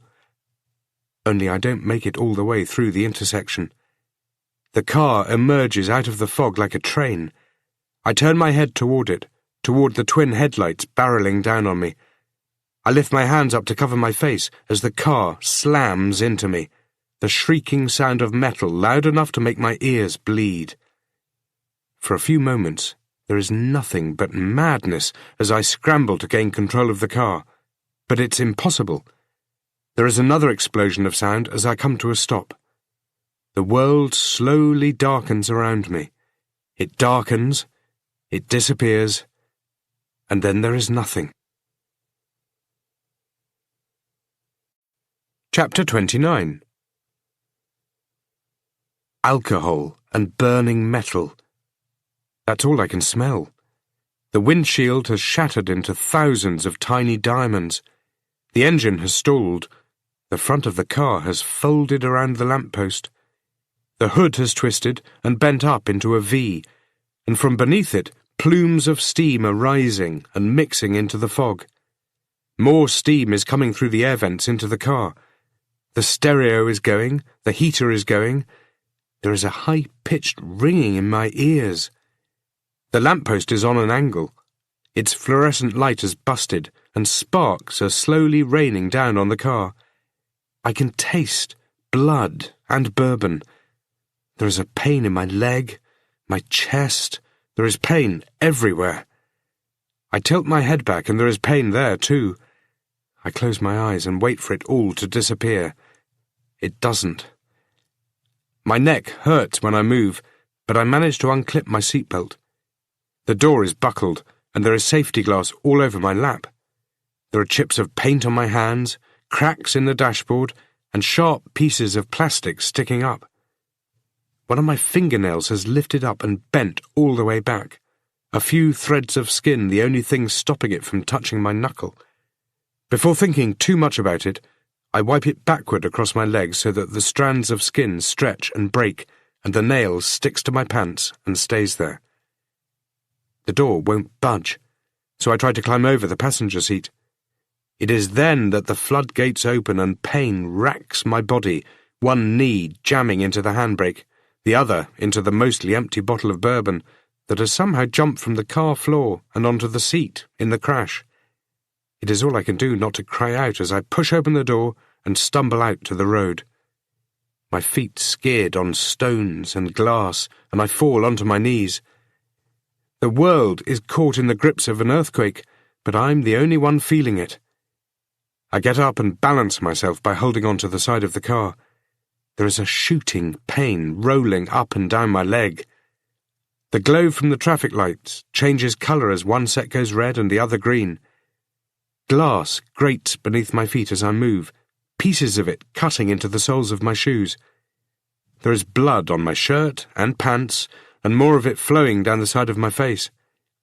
I reach up and pull away fingers covered in blood. Only one of my eyes is focusing. I look back into the car at the empty bottle of bourbon, and I understand instantly that its contents have brought me to this. I lean in and grab it. I adjust it in my grip, wrapping my fingers tight around the neck, and then I pitch it into the distance. It disappears into the night. I look up at Jesus, who is looking down at me from above the hovering fog. His eyes are open, and his mouth is in a tight smile. He's looking into me, but he is not admonishing me. He is too busy. His hands are wrapped around a bottle of McClintock spring water. The bourbon bottle crashes, and the sound brings the world into focus. It tones down the ringing in my ears and allows a flood of other sounds to pour in. I look away from the billboard and wipe smoke and blood from my eyes, and I move away from my car to draw in clean air. The abyss gets deeper. The path Father Julian told me I'm heading down takes an even worse turn. A woman is screaming. It's a high-pitched note that threatens to break the windshields of other cars pulling over. Ahead of me, a four-door sedan has spun around in the intersection. The front of it is completely caved in. Clouds of steam surround it, so I can't tell if anybody is inside. The screaming is coming from a woman who has pulled over and has probably thought her entire life that she would take action in a moment like this, and is quickly finding she can't. She has opened her car door, stood up, but hasn't gone any further. Another car is starting to pull over. I reach the wreck first. I push my arms into the steam and touch metal, pushing myself close enough to see inside. There's a woman in there, slumped over the wheel. She looks young. Like me, she had no airbag. I try opening the driver's door, but it's jammed. The woman's eyes are open. They are rolled into the back of her head, and her jaw is pushed forward, either broken or locked, and there is a steady stream of blood coming from the left side of her mouth. I pat down the pockets and find my cell phone, but can only stare at it in my hand. "Out the way, buddy," a man says, reaching past me. He tries the driver's door too, then moves around to the passenger side. He opens it. It screeches loudly. He looks over at me. "You gonna use that thing?" I look down at my cell phone. It has survived the crash, but still I can only stare at it. I have just become the very thing I hate the most. I have become Quentin James, full-time drunk and part-time killer. Chapter 30. They want to take me to the police station, but my injuries require otherwise. I sit in the back of an ambulance, and nobody talks to me. A paramedic tends to my wounds, but he doesn't really seem to be putting any energy into it. Like everybody else, he'll be wishing I was the one who was dead. After a while, a policeman takes a statement from me. He doesn't know who I am, doesn't know my history. I tell him what happened. He tells me that witness reports indicate that I ran a red light, that it had been red for at least 2 seconds before I hit the intersection. He asks if I've been drinking. I tell him I have, because he's going to test me anyway. He pulls out a breathalyzer and makes me say my name into it, as though he's giving me an interview, and the breathalyzer is a microphone. He looks at the numbers, then writes them down. I know what they're telling him. I'm way over the limit, even though I feel sober. Killing a woman will do that to you. At the hospital, I'm put up in an emergency ward with dozens of other people. My bed has a curtain drawn around it. The cut in my leg is stitched up and bandaged, and I'm told it will leave a scar. There are other cuts over my body too, other scars. The finger with a missing fingernail is cleaned, wrapped in gauze and bandaged. There is a cut at the top of my forehead, which gets stitched. Blood is cleaned off my face. Safety glass is plucked out of my knees. My scraped-up palms with tiny pieces of shingle in them are cleaned. When the nurse is all done fixing me up, she pushes past the curtain, and Landry pushes his way in. He is expressionless, as if he can't be bothered being angry with me anymore. It's worse. Of all the people to be drunk and driving, he says. I don't need the lecture. What were you thinking, Tate? I shake my head. Who the hell knows? I don't know. I tried to warn you. I know. Don't you have anything else you can say? I don't know. I wish I did. I feel so numb. So numb. The girl's in a coma, he says. It's serious. 4 broken ribs, a punctured lung, and her jaw was dislocated. You're lucky she's not dead. I'm lucky. My heart starts to flutter. I thought she was dead. She's lucky. Luck. I know, he says. Only nobody felt like telling you. I'm too angry at myself to direct any of it toward him. She's going to be okay. You better pray, Tate. You better pray. Nobody comes to see how I'm doing over the next hour, and nobody has made the effort to feed me any painkillers, though the throbbing in my head and from all the wounds is becoming unbearable. Nobody cares about that. They all care about the woman I hurt, and so they should. I want to go and see her. I want to speak to her family and tell them how sorry I am. I can't, of course. I'd simply be making myself the punching bag for their anger. Eventually 2 officers come to get me. They don't cuff me. With a bare minimum of words and gestures, they escort me out to a police car. I sit in the back for the short drive to the station. They don't put me in an interrogation room. Instead, they escort me to the drunk tank, full of other people who've made similar fuck-ups tonight. I find a small piece of real estate I can call my own, a piece of bench between one guy already passed out and another guy on his way to passing out. I take my jacket off and ball it up so I can lie down and rest it behind my head. I've never been in jail before, not one I couldn't freely leave at any time, and even this is only a waiting room for the real thing. The smell is overpowering, and the moans coming from the other drunks irritating. The floor is covered in piss, and the toilet looks about as bad as toilets can possibly get. The cream cinder-block walls spread a chill into the room. I stay awake all night. Occasionally our numbers go up, and in the end we all make it through to the morning. As they lead me from the cell, I think about Bridget and Emily, and what they would think of me now. I remember having the same thought yesterday. I'm led through to the same interrogation room I sat in yesterday. Everybody looks at me on the way. Yesterday, it was with pity. Today, it's contempt. Chapter 31. Driving under the influence, reckless driving, you're in some real trouble, Landry says. He's wearing the same clothes as last night. They're all wrinkled up, which means he probably slept in them. He looks even more tired than the last time I saw him. How's the girl? Stable. Stable. Better than I ever thought she'd be, but nowhere near what I want her to be. Is she going to make it? Maybe you should have been concerned with other people's safety before getting behind the wheel drunk. Is she going to make it? I ask again. I don't know. Probably. Probably? Don't you care? I care, you son of a bitch. Landry bangs his fist down on the table. I'm the only one in this room who does, and what you did last night proves that. I look away. I have no answer to that. What in the hell were you doing? He asks. Nothing. You're doing nothing at that time in the morning? Come on, Tate. You were at the church again. No, I wasn't. In fact, you were. I saw you there. Lots of people did. See, it was on TV. That reporter of yours showed it. She did a great job of it, showing you right outside the church breaking your restraining order. I was getting my car. You were breaking the law. Come on, Landry. You could probably see me climbing into the damn thing, and I left straight away. Then what?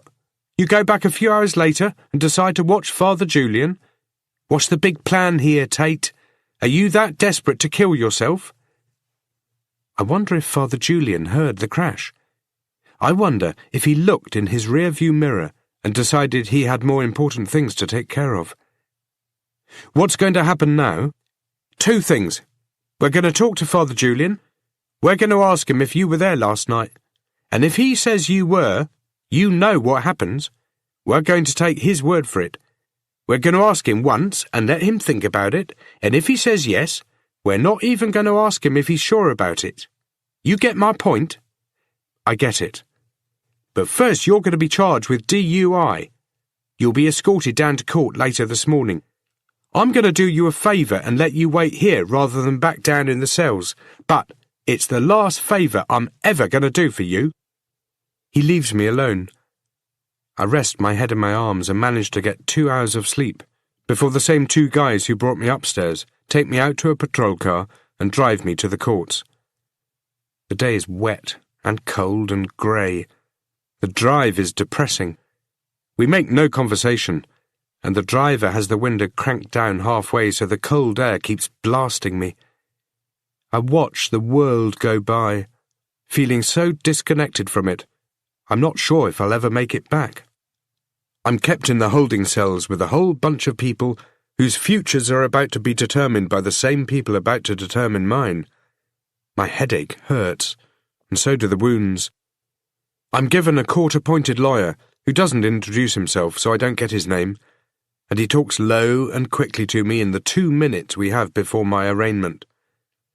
In court, I stand in the dock with my head down and listen to the charges. I know how it all works. This is the same thing that happened to Quentin James. The judge sets bail and says that if it can't be paid, they will hold me. I can't pay the bail. I'm taken back to the cells, the plan being that sometime in the middle of the afternoon, I'll be transferred to prison. I need a drink. The holding cells are full of people who have done shitty things too. Some worse than me, others not as bad, but we're the dregs of society. We all sit on benches and keep ourselves to ourselves. The entire place smells like urine. I don't know how much time passes before one of the court security officers opens up the holding cell and tells me to follow him. All I know is that the next step in the chain isn't going to be any prettier than this one. "Your bail's been made," he says, surprising me. "Made? Who by?" "Your lawyer." I slow down my walking and almost come to a stop.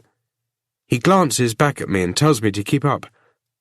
"I don't even know my lawyer," I tell him. "Yeah, well, it's not the same guy," the officer says, shrugging. "You got a new lawyer now. Means you might have a chance at a real legal defence." We go through a few doors, and I'm asked to sign some forms. Before I can, a guy in an expensive-looking suit comes to greet me. The suit is so sharp it's hard to believe he'd dare sit down for fear of it wrinkling, but it isn't as sharp as his smile. "Theo," he says, stepping forward and pumping my hand so vigorously it's suspicious. glad to finally meet you." "Glad?" "Well, of course the circumstances are awkward," he says. "Not dire, but with your past there shouldn't be anything we can't handle." He introduces himself as Donovan Green. He stands over my shoulder as I sign the series of forms in front of me. The officers hand me over my wallet and my watch and my phone. The phone is dead. Green walks me outside toward a black BMW in the far corner of the parking lot, between a high concrete wall and a dark blue SUV with tinted windows and mud splashed up the sides. The day's cool, and the breeze makes the exposed grazes on my body sting. I pick up the pace a little to get to his car faster. "Who hired you?" I ask. He doesn't slow down, just keeps on walking like a man on a mission. "You mean you don't know?" "I have my suspicions," I answer, "but truthfully, I don't have any idea." "You still have friends in the department," he says, and the line is starting to sound all too familiar. "I wouldn't have thought so," I tell him. "Listen, thanks for bailing me out, and I appreciate all you're going to do for me, but all I want right now is to go to the hospital." He doesn't pause, just keeps walking. "The hospital? Injuries hurting, huh?" "I want to see the woman I hurt." He slows down, he comes to a stop and turns toward me, his back now to his car. "I don't understand," he says. "You want to see her?" "It's not that hard to understand," I tell him. "I want to see how she's doing. I'm the reason she's in there." "I'm well aware of why she's in there," he says, a little too harshly. "Look, Theo, it's just not a good idea." "I need to see her." He shrugs like he no longer cares, but he also keeps staring at me. Hard. "Okay," he says. "It's your idea. I don't agree with it, but let's go." We reach his car. It turns out it's the dark SUV and not the BMW. He puts his briefcase down while he digs into his pocket for his keys. He checks one, then the other, and I know how the routine goes when you can never find them. "Must be in the briefcase," he says, and he pops it open. "Yep, here we go." He unarms the car and the doors pop open. "Hop on in," he says. I climb inside. The interior is comfortable and warm. A small fantasy plays out in my mind, and in this fantasy, I climb into the back seat and lie down and get a few hours of sleep. Green plays around with his briefcase before opening his door. Then he leans in. He's pointing something at me. "Whoa, waiter!" But it's all I can say before he pulls the trigger. My body jerks back, my head cracks into the window beside me, and the world goes black. Chapter 32. The blackout lasts only a moment. I come to, and the pain in my head from the impact helps to numb the pain flowing through my body, but only for a few more seconds. The two catch up, and the electricity raging along my spine from the taser gun takes over. Tiny dots have flown out from the taser. They're confetti-like, and all have serial numbers on them. They're part of the design, so the police can track where they've been fired and by whom. Of course, that's no good if the taser has been stolen or bought illegally. Green says something, but I can't hear him. 2 barbs are buried into my chest, delivering hundreds or even thousands of volts. He turns the gun off, but there's no relief. He rips the barbs out. The pain drops, but I still can't move. Blood drips from the barbs onto my shirt. He wraps the cords around the unit and drops it into his briefcase. Then he moves into the seat behind me, pops my seat so I'm leaning back, and drags me into the back of the SUV. It's like my fantasy is going to come true, after all. He takes some plastic Ziploc ties from his briefcase, rolls me onto my front, and a moment later I can hear the little notches clicking into place. I can't fight him. All I can do is stare ahead in whichever direction he leaves me facing. He moves back to the front, the engine starts, and we roll forward. I try to sit up, but can't, though some feeling is begging to return. The tinted windows mean nobody can see in. I can't speak and don't know what I'd ask if I could. I can hear other cars. I can hear people talking on the street, the hustle and bustle of city life. But my lawyer doesn't say a word. He's still on that mission he looked like he was on when striding across the parking lot. I can smell upholstery and sweat. I can taste blood. My arms and legs are tingling. I can tighten my fists and wiggle my toes. The cramp in my muscles starts to relax. I try to struggle against the plastic ties, but it's no good. They dig into my wrists and ankles. "Where are we going?" I ask, the words coming out smoother than I would have thought. "You tried to kill my daughter." So my words may be smooth, but his words don't make sense. "What?" "My daughter, you asshole! You ran into her last night and now she might die." I don't answer him. I think about Quentin James. I think about how what I did last night was just like what he did to my family. I think about how the transition from Theodore Tate's life into Quentin James's is complete. "I'm sorry," I tell him. "Shut up," he says. "Where are you taking me?" I ask. "I said shut up," he shouts, and he pulls over and reaches toward me. Christ, there's a needle in his hand. "You struggle, and it's only going to be worse," he says. And he's right, because I do struggle, and it does get worse. The needle breaks off in my arm before he can push any of the fluid into me. "Bastard!" he yells.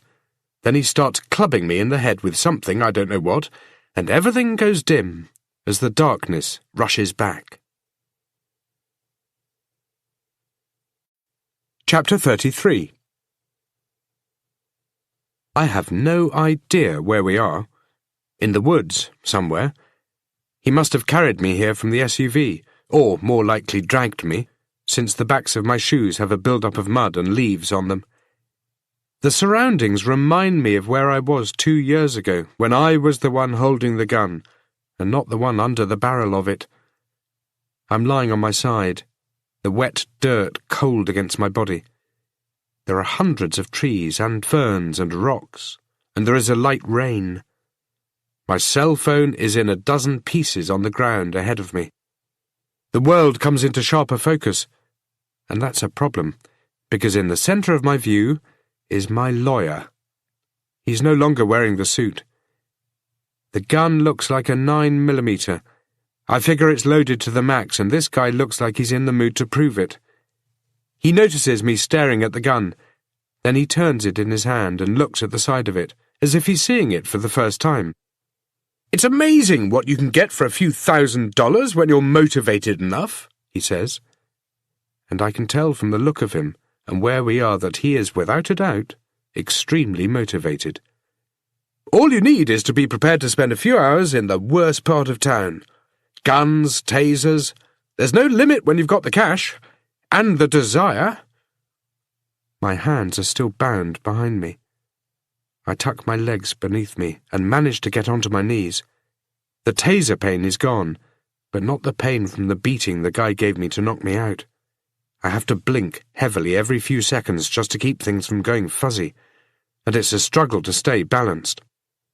The broken needle is still in my arm. Blood is running down my face. It's getting dark. Must be around 4 o'clock, maybe 5. Or maybe it's not getting dark at all, and it's just my brain shutting down. "What do you want?" I ask, though I already know. "What do you think I want?" I think about what he said in the car, about his daughter. "It was an accident. I'm sorry." "Uh-huh. You think being sorry negates all of this?" he asks. "You think if she dies, your sorries will help me sleep at night?" I close my eyes while he talks to me. His words are very similar to the ones I said to Quentin James. Only for him, I didn't use a "what if," because Emily was already dead. I wasn't waiting on more information on which to base my decision. Nothing was going to change. One difference is I didn't bind Quentin with plastic ties. I held him at gunpoint and made him walk. I made him carry a shovel because I wanted him to know how it felt to be a victim. I wanted him to know that the feeling he had that he was about to die was the same feeling I'd had every day since the accident, and what I would feel every day for the rest of my life. Hell, for me, it was worse. I already had died, and it was because of him. Father Julian used to come around to my house and we'd talk about that feeling, and I knew the only way to feel any better was to make the man who had done this pay. I couldn't tell Julian that, but I suspect he knew. That day in the woods, Quentin James prayed for a God who wouldn't show up. I made James dig a grave, and all along he cried and told me it was an accident. He told me he wished he could change time. He told me it was Quentin James the drinker who had killed my daughter, and not the man holding the shovel. The man holding the shovel was going to get better. He was going to seek help. He would go to jail, and he would live with what he had done, and he would get better. I'm a different person when it happens, he told me. I'm no longer me. But I didn't care. My wife was no longer what she had been, and my daughter was no longer alive, and therefore I was no longer me too.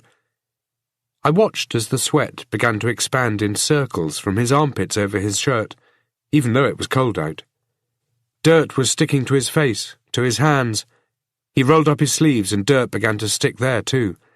I told him it was too late, that it didn't matter what he said now, that being sorry wasn't going to change the past and wouldn't prevent the future. He cried, he begged for his life. He tried to make me change my mind, but it didn't matter. I was never going to let his justifications and sick excuses stop what was coming, and I'd made that decision before heading out there. I had to. I had to. It was the only way to go through with it, and the only way to save others from him. Now, my perspective is changing. Maybe the same damn thing that got me here is the same thing that happened to him. I never looked into his history. Never learned whether his family had died. Never learned what drove him to drinking. There was way too much anger for that. He stood in the grave, and he cried as I levelled the pistol at him. He told me he was sorry, and I told him that was enough, that I didn't want to hear any more, that it was time to take responsibility. Through all his fear, there must have been some hope I was going to let him go. I was hoping he would accept it, that he would shut up and make peace with his maker and just accept it. But he didn't. Quentin James was still begging for his life when I shot him in the head. It didn't feel as good as I thought it would. I imagine it didn't hurt as much as he feared. One moment he was staring down the barrel of my gun. The next moment he was slumped in the dirt. I shuffled his body so it was nice and snug in the grave he'd dug, and then I buried him. I walked away without giving him a prayer or spitting on his grave. There was just a smooth transition between shoveling dirt and then turning away, a smooth transition between going from father to killer. I carried the shovel back to my car, drove away, and have never been back. Unless I'm back here now. These could be the same woods. It was an accident, I repeat. My lawyer is nodding. You had a daughter, he says. It's all over the news now. How the hell can you, of all people, drive while completely tanked? It's a good question. One with a complicated answer. One that involves me accidentally killing a man who dug up my dead daughter. One that involves a priest who once tried to help me and is now hiding the truth from me. I don't tell him any of this. Instead, I say, there's no shovel. What? There's no shovel, I repeat. You should have made me bring a shovel. What for? What do you think? He nods. He's figured it out. You think I care whether I bury you or not? You think I care whether you're ever found? Well, you should, I tell him. Yeah, why's that? Because you're going to throw away your life, I tell him. I deserve what I get, but you don't deserve to be punished. He takes a small step back. I'd rather he come forward. I'd rather he was pointing the gun at my head. Rather he did us both a favour and got this over with. What? He asks. I look from the barrel and into his eyes. Just pull the trigger. I'm going to. Yeah, you're saying it, but you're still talking about it, I say. Look, for what it's worth, I'm sorry, but if you're waiting for me to beg for my life, I'm not going to.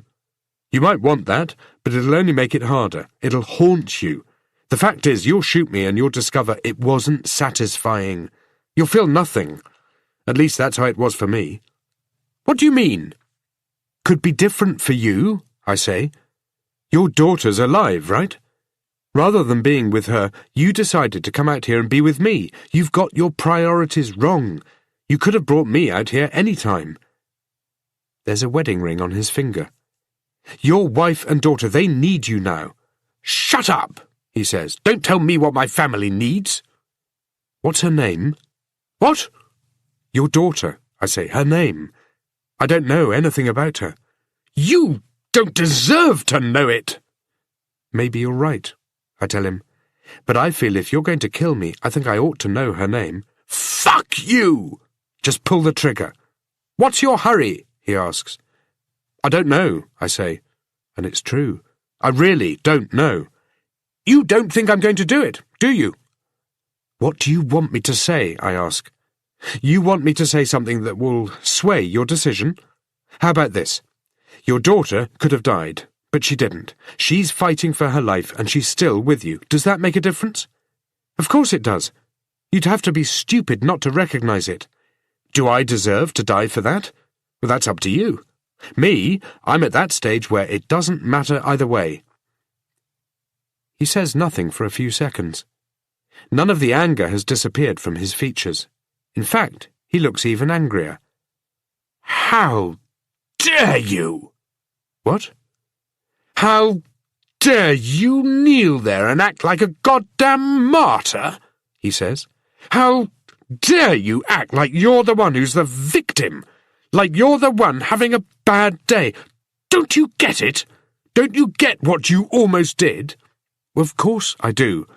Yeah, you're good at taking responsibility, right?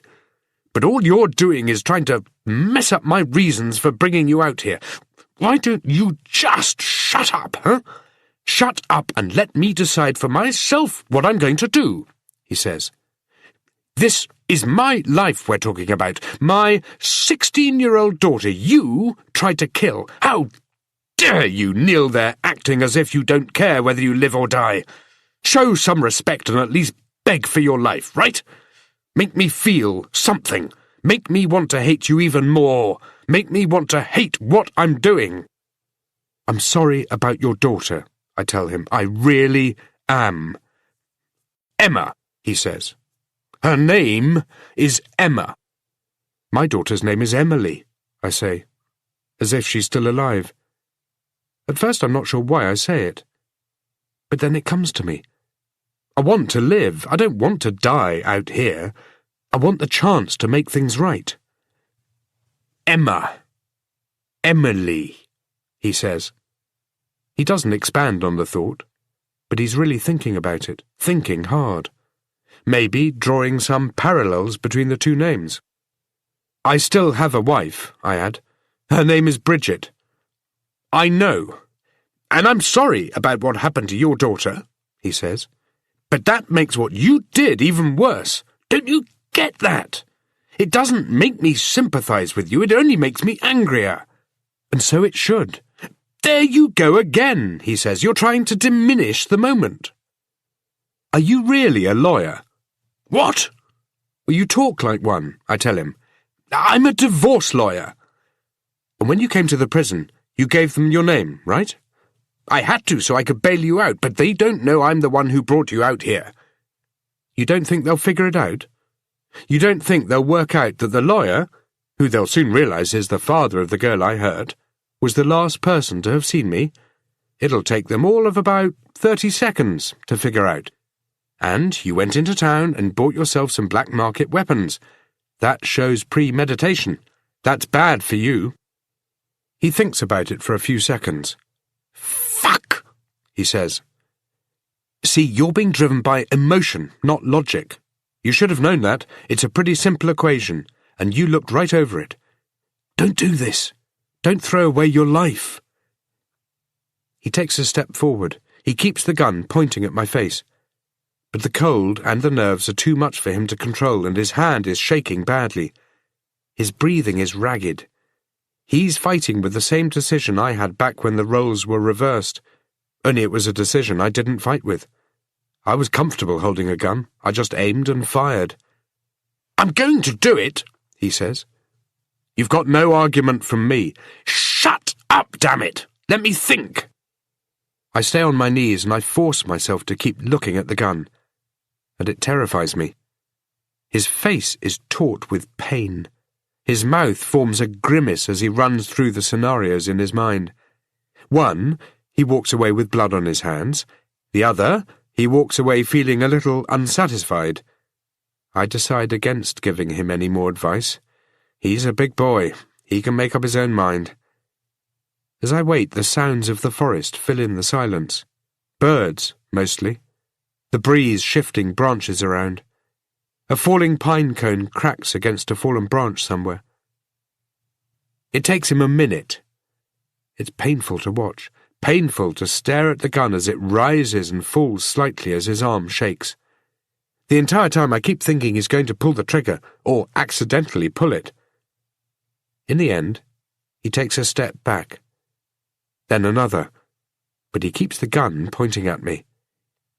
"If she dies," he says, "we're coming back out here." He backs away, turns, and then I am alone. Chapter 34. I lie on my side and bring my knees to my chest, and squirm around to bring my hands up under my feet. It doesn't work. I roll around, but the plastic ties are securing my wrists, and there isn't enough room to stretch my arms all the way around. I get back to my knees and sit down, stretch my legs out, and start rubbing them back and forth across a mossy rock. The moss scrapes away and exposes an edge for me to saw against. It takes only about a minute for the binding to snap through. I do the same with my wrists, then pull the syringe needle out of my arm. I toss it onto the ground next to my busted cell phone. I head in the same direction as the lawyer. My clothes are damp and cold. Donovan Green, if that's his real name, may not have finished me off with a bullet, but that doesn't mean I'm getting out of here alive. Unless I can rub some bandages together and make a fire, I'm going to freeze to death out here. The trees and ferns brush at me, scraping my hands and snagging my clothes. Small grazes lead to cuts and then to bleeding. My head is still throbbing, and my chest is sore from the taser barbs. My hand hurts the most. The finger with the ripped-off nail feels as if it's on fire. The lawyer has left a path, and for a moment I wonder if Father Julian would suggest this is the path I created 2 years ago, the path in which there can be no redemption. I keep my eyes on the ground, and follow the twin lines that have been cut into the dirt by my dragging feet. I figure he would have parked nearby, not wanting to drag me far in these conditions, and a moment later I hear a car pass by. I pick up the pace and break through the trees and onto a road. Red tail lights are disappearing in the distance. The mud has had a snowball effect on my shoes, and I kick and scrape them against a tree to break it off. With no other options, I dig my hands into my pockets and start walking. No other cars come past as I walk in the same direction as the one I saw. I still don't even know where I am. My teeth are chattering, and every minute or so my body gives an involuntary spasm that lasts a couple of seconds. Quentin James would have had a similar walk if I'd have let him, except his would have been in nicer conditions. I brought him out on a sunny day, a warm day, as sure as hell a nicer day to die than today. I reach an intersection, and a couple of cars go by. I wipe my sleeve at my face to clean away some blood. I start to have an idea where I am. Nobody pulls over to offer me a lift, and I don't put my bite-scarred thumb out to ask for one. The road heads toward the city and eventually toward home. It'd be a 15-minute trip if I was driving. Walking is going to take me a few hours. At least. If I was driving, I'd be doing 80 kilometers an hour out here. I figure at the very least I deserve to be walking. At the very least, I'm lucky to be alive. And there's that word again. Luck.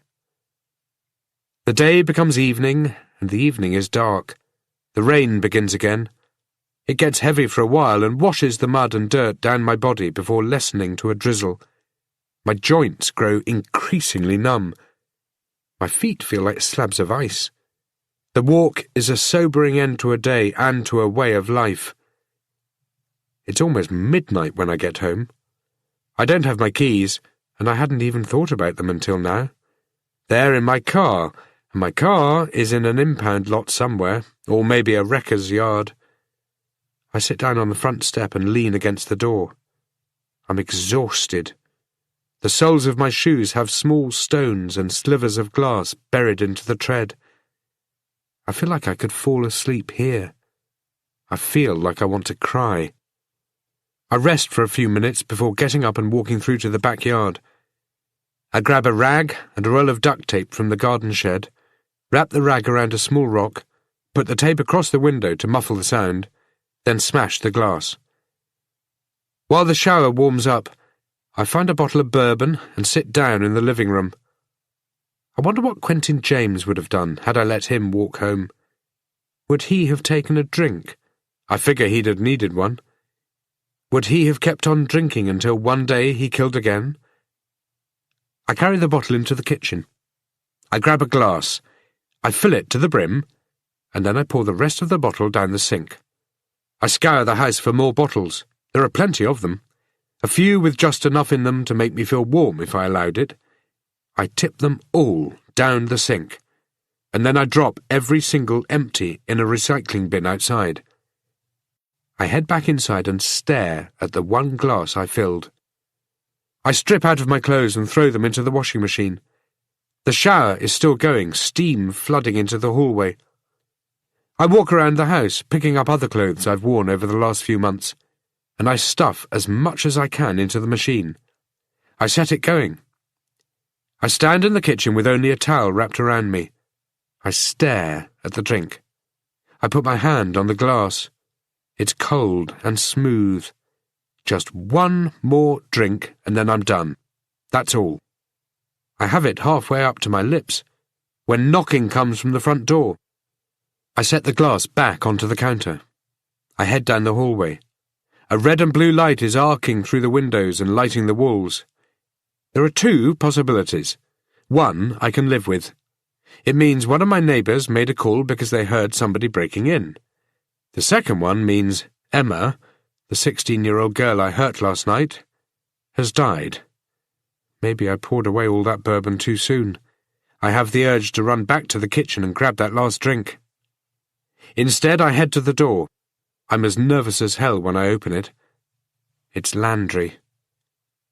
"You're going to have to come with us, Tate," he says, ruling out possibility number one. "She's dead, isn't she?" I say. "What? No, it's not about that." "Well, then what?" "Just get dressed, Tate," he says. "We'll talk about it at the station." "We'll talk about what?" "I said we talk about it at the station." "I'm not going anywhere with you unless you tell me what this is about," I tell him. He sighs. "It's about Father Julian." "What?" "Look, this is bullshit. I haven't been near him all day." "You're coming with us." "It's true. I've been in jail half the damn day and I spent the other half with my lawyer. He can vouch for me." "Tate, it's simple. Don't stand there and pretend you don't know." "Don't know what?" He sighs again, this time much deeper. And this time, he slowly shakes his head to stress just how tiring he is finding me. "Come on, do you really want to play this game?" "Humour me." "OK, fine. We went to speak to Father Julian this afternoon. You remember Father Julian, right? He's the man you've been stalking. Well, we were going to ask him if you were there last night on account of the fact we're pretty sure you were, and I'm sure he would have said yes." "Would have?" "See, that's the problem, Tate. He's dead. Somebody murdered him last night, and right now, my money is on that somebody being you." Chapter 35. I try to figure out what he's saying. I don't even know when last night was. Technically, it's just been. It's after midnight now. But he doesn't mean today, he means yesterday. Technically, He's talking about 24 hours ago. A lot has happened since then. It feels like 2 days have passed since I followed Father Julian from the church, but it's only been 1. Hell, it's probably only a few minutes either side of that. What? You're going to need to come with us, Tate, he says. I look down at my towel. I look at my dirty feet and the lines of blood on my chest. I didn't have anything to do with it. Landry looks me up and down. No? No. You're saying even though he had a restraining order against you, even though you were picked up at the church the morning of the day he died breaking that order, even though you were caught on film there yesterday evening, and even though you crashed your car, drunk, a few minutes from the church around the same time Father Julian died, that you had nothing to do with it? I don't bother answering. It's hard to defend yourself when you're only wearing a towel. But I figure Landry or one of his buddies must have been dropping by the house on and off all day, since I was signed out of the courthouse in the afternoon. That means Julian wasn't found till around then at the earliest. Any earlier, and I'd never have been released. Put on some clothes, Tate, you're coming with us. I'm calling my lawyer. I think of Donovan Green, but can't really imagine him being happy to take my call. Get him to meet you at the station. I have nothing to put on except a pair of shorts and a t-shirt that have been building up dust in the corner of the bedroom. Everything else is in the washing machine. I throw on a jacket and my running sneakers. We step outside. It's cold. I can see faces in neighbouring windows. I'm put in the back of the car and driven away, and this time I'm handcuffed. Landry stays behind with some others to go through my house. At the station, I'm reacquainted with the interrogation room. They lock me in, and the call I get to make to my lawyer isn't brought up again, but that's okay. I haven't been having a good day with lawyers. I rest my head on my arms and close my eyes, knowing I'm going to be waiting here a while. Landry comes in an hour later, and he has Schroeder with him. That means one of them is going to be my friend, while the other puts on the pressure. I already know who will play which role, and I figure they know I'll know that too. They set up a video camera and point it so it covers all 3 of us. I can hear it recording. Schroeder sits opposite me and Landry stands. It's pretty cold in here, especially as I'm dressed for summer. Schroeder sets a folder on the table and opens the cover. There are photographs of Father Julian in there. His head has been beaten in. Blood all over his face and neck. His clothing is dishevelled. One eye is open, but the other is closed because of the way his face is pressing against the floor. He doesn't look like he died easy, not like I could have earlier on today out in the woods. His open eye has a tiny pool of blood in it. Schroeder starts to lay the photos out on the table. There is a close-up of Father Julian's mouth. His lips are open. His teeth are exposed and bloody. Behind them is a deep darkness. Some ground rules first, Schroeder says. You know how this goes. You've been on this side of the table, so we're not going to try and play you, he says, trying to play me.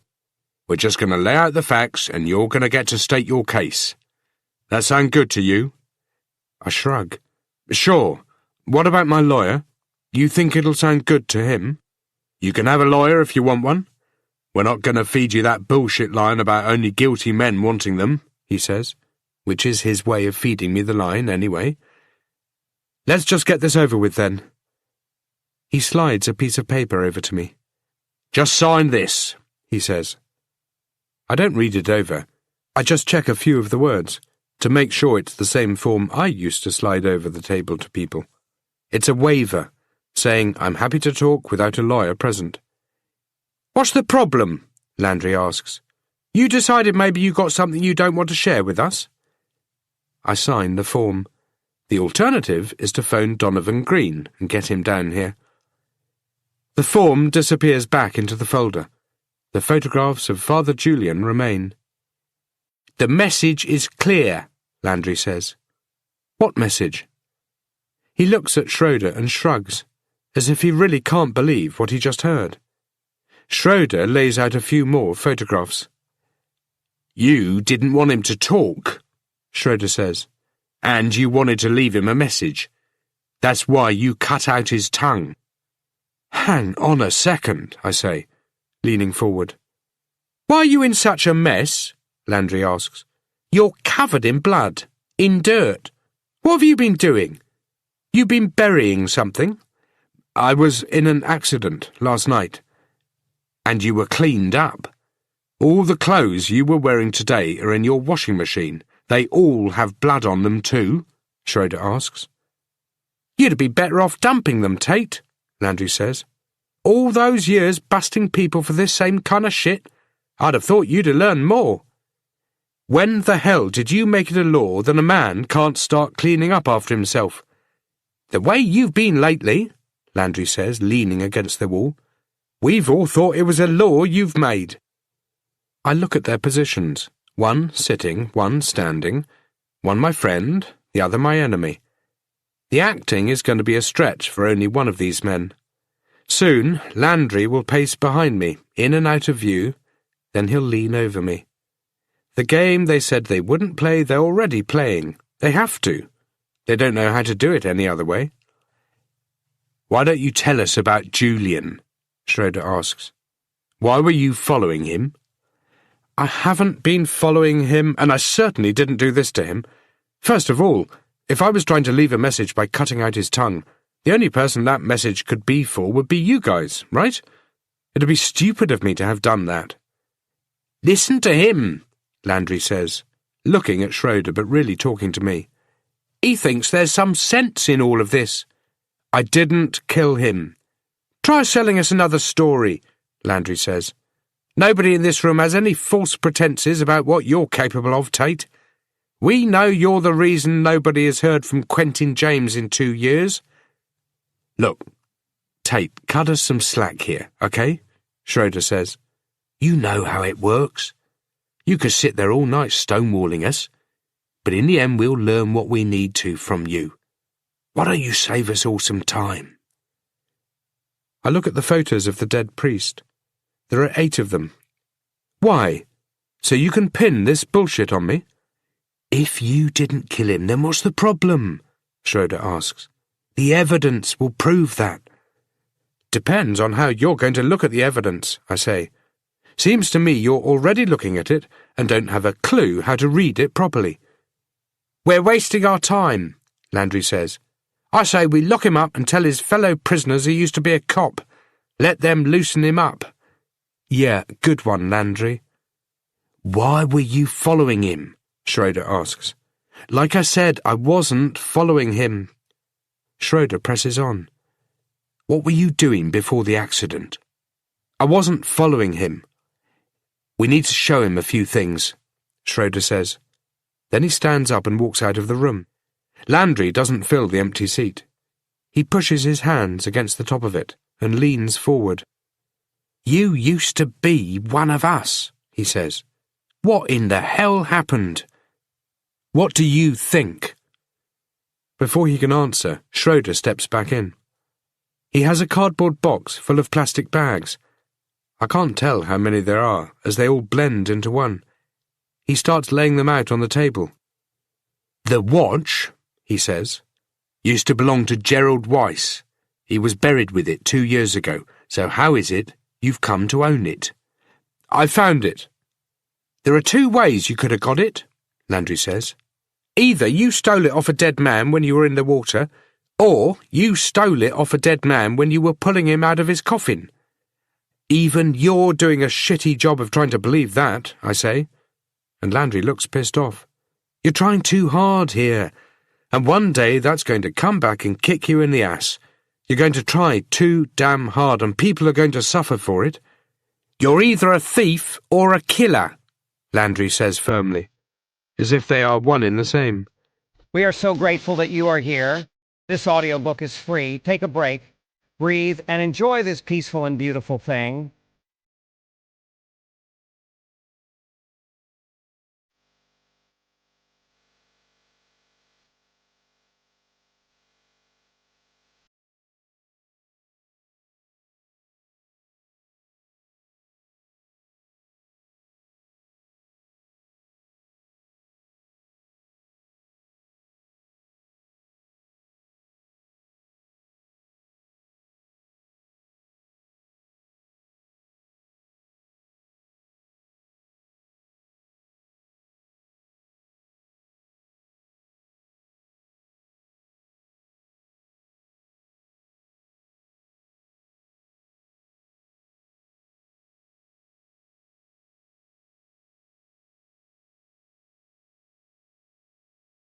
I think that's why you were so damn keen to help out with the exhumation of Henry Martin's. You knew who was going to be in there.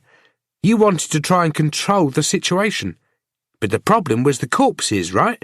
They floated up. If they hadn't, we'd never have known about the others. Look, cut the routine, or I'm going to change my mind and ask for my lawyer. Schroeder slides over another bag. It has the newspaper articles I found in Alderman's bedroom. You've been holding back on us, he says, adding the printout I made when sketching out the timelines of obituaries and the missing girls. You knew long before us who was in the ground. That's because I used to do this too, I say, and it's true. I used to do this, and between the times I did and the times I haven't, nothing really has changed. Violent acts are still a huge part of this city, as are the grey skies and the rain waiting at the threshold of every cooling hour, bad things happening to good people. There are kids in this city being born, being loved, growing up into the choices that make them good or bad. There are kids out there without any chance at all. Some will become good, some will become evil, some are born and tossed into dumpsters. I was part of the world that tried to correct all of that, the world that tried to keep some of it in check. But somewhere along the way I lost track of it all. I fell into the abyss. Nobody seems to have forgotten that as much as you, Tate, Schroeder says. You're nothing like the man you used to be. You used to be a real stand-up guy, and now you've got a DUI hanging over your head. We've got you for theft, for stalking, and you're looking real good for murder. Without any evidence, you can't hold me here without charging me. That means I'm here on my own merits. That means I'm free to get up and leave. No, you're not free until I say you're free, Schroeder says. We've got a techie going through your computer files. You've been following Father Julian since the day Sidney Alderman went missing, and these newspaper articles. How is it some of them are originals? To me, that suggests they were cut out as the girls went missing. How did you get them? Bruce Alderman gave them to me. He left them in my car when we drove to my office. Schroeder slides another plastic bag over. It has a small envelope inside with my name written across it. There are bloody smudges across it. For a brief moment I'm back in my office. The smell of burning metal and blood in the air. A pink mist creating a cloud over the caretaker's head that has just been distended by a bullet. What was in here? Schroeder asks. The articles? See, the articles aren't folded up, and they'd need to have been folded to fit in this envelope. I can't remember. We found writing samples at the church, Schroeder says. This is Bruce Alderman's handwriting. So? So what else have you stolen? Landry asks. I haven't stolen anything. That envelope has my name on it, so whatever was in there was mine. He wrote you a letter? A confession? A suicide note? Schroeder asks. No. Thought you couldn't remember what was in there. I can't. But you can remember what wasn't in there. Memory is a funny thing. Cut the crap, Tate, Landry says. It was the watch, okay, I say. And it sounds believable enough. Alderman had the watch. I don't know how he got it, and when he gave it to me, I didn't know who it belonged to. Bullshit, Landry says. Then you ought to shut up until you can prove otherwise. Out of all the people in this city, why'd he come and see you? Schroeder asks. I shrug. I don't know. I think it was because I was the face he connected to what was going on. I was the one who found the bodies. I was the one who came along with the exhumation order and started all of this. You kept things from us, Schroeder says. You stole evidence that would have helped us piece things together quicker. That ring you took from Rachel Tyler. Let's not forget you took the ring from Rachel Tyler. The timeline would have changed. We'd probably have caught the person who started all of this. It's true. But the moment that coffin opened and I saw a dead girl, I had no choice. There were other dead girls because of me, because of a decision I failed to make correctly 2 years earlier. How could I not take the ring? It led to suicide. It led me to murder. It led me to drunk driving and to being taken into the middle of nowhere where I should have been left. All these innocent girls, Schroeder says, spreading out the articles, one bag for each. Do you even care? Of course I do. He doesn't, Landry says. Otherwise he'd be helping us. You've turned one of your rooms into an office, Schroeder says, into a command post. You're charging me with that, too? Just tell us, damn it, Schroeder says, getting angry now. You were following Father Julian for a reason. What do you think he did? You think he killed Sidney Alderman?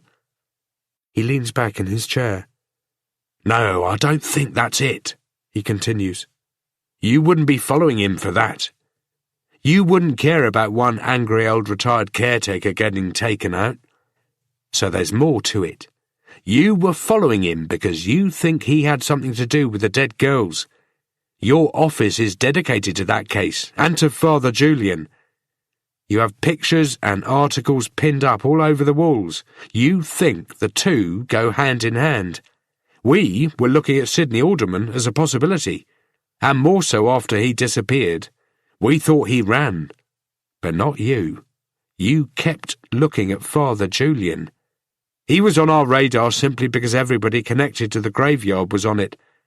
Only Alderman made a bigger blip, and when he disappeared, his blip overshadowed everybody else's. So we kept looking for him. It's as though you knew something. It's as though you gave up looking for Sidney Alderman because you didn't think there was a point. Either you thought he was innocent, or you thought he would never show up again. It's just like 2 years ago with Quentin James. Which is it? You tell me. You think Julian killed those girls, Schroeder says. We'll know soon whether your thoughts have any foundation. In the meantime, tell us what happened to Sidney Alderman. I don't know. But you knew to stop looking for him, Landry says. Why did you focus on Father Julian? I wasn't focusing on him. Why did you kill him? He asks.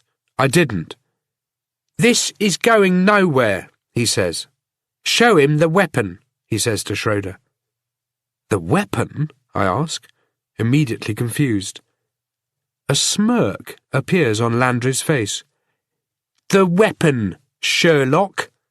Like I said earlier, you really learnt nothing from your years on the force. We searched your house, remember? What, did you think we wouldn't find it? Schroeder lifts the last plastic bag from the box and puts it on the table. Inside is my hammer from home, and it's covered in blood. And I already know it's going to belong to Father Julian. Chapter 36.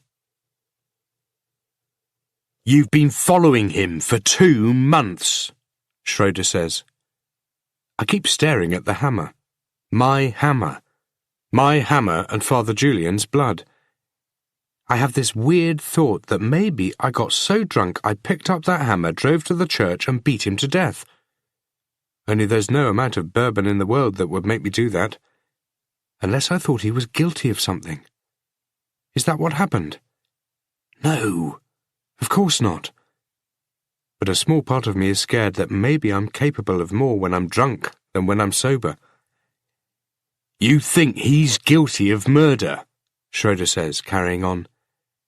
You were parked outside his church every day before the restraining order and some days since, and you want us to believe you had nothing to do with his death.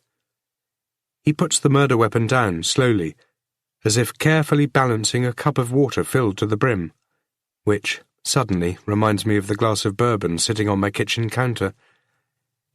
He puts it in the centre of the table, so we're all within reaching distance. Maybe he's hoping I'm going to make a break for it. I'm sure Landry is. He's hoping this can all end right now. Where did you find it? I ask. Where you left it, Landry answers. I want my lawyer, now. Yeah, guilty people always do, Landry says to Schroeder before turning back to me. Come on, Tate, you know how it goes. You've seen it before, and you used to hate it too. Hate what? When the perp keeps on denying it even after we've got so much evidence against him, Landry says. It's pathetic, and in your case it's downright embarrassing. You've got nothing, I say. Nothing? Are you kidding me? Tell us again why you were following him, Schroeder says. Come on, Tate. If he was guilty, then let us help you. I mean, hell, if it turns out he killed those girls, we'll probably end up giving you a medal, he says, which is the biggest lie anybody has said inside this room. Just tell us what happened. We're all on the same team here. I didn't kill him, I say, but my teammates don't believe me. I want a drink. Give us a few minutes alone, Schroeder says. And Landry looks angry, but I know it's an act. I know they've queued up their conversation before coming in here, and this is the point where Schroeder becomes my friend.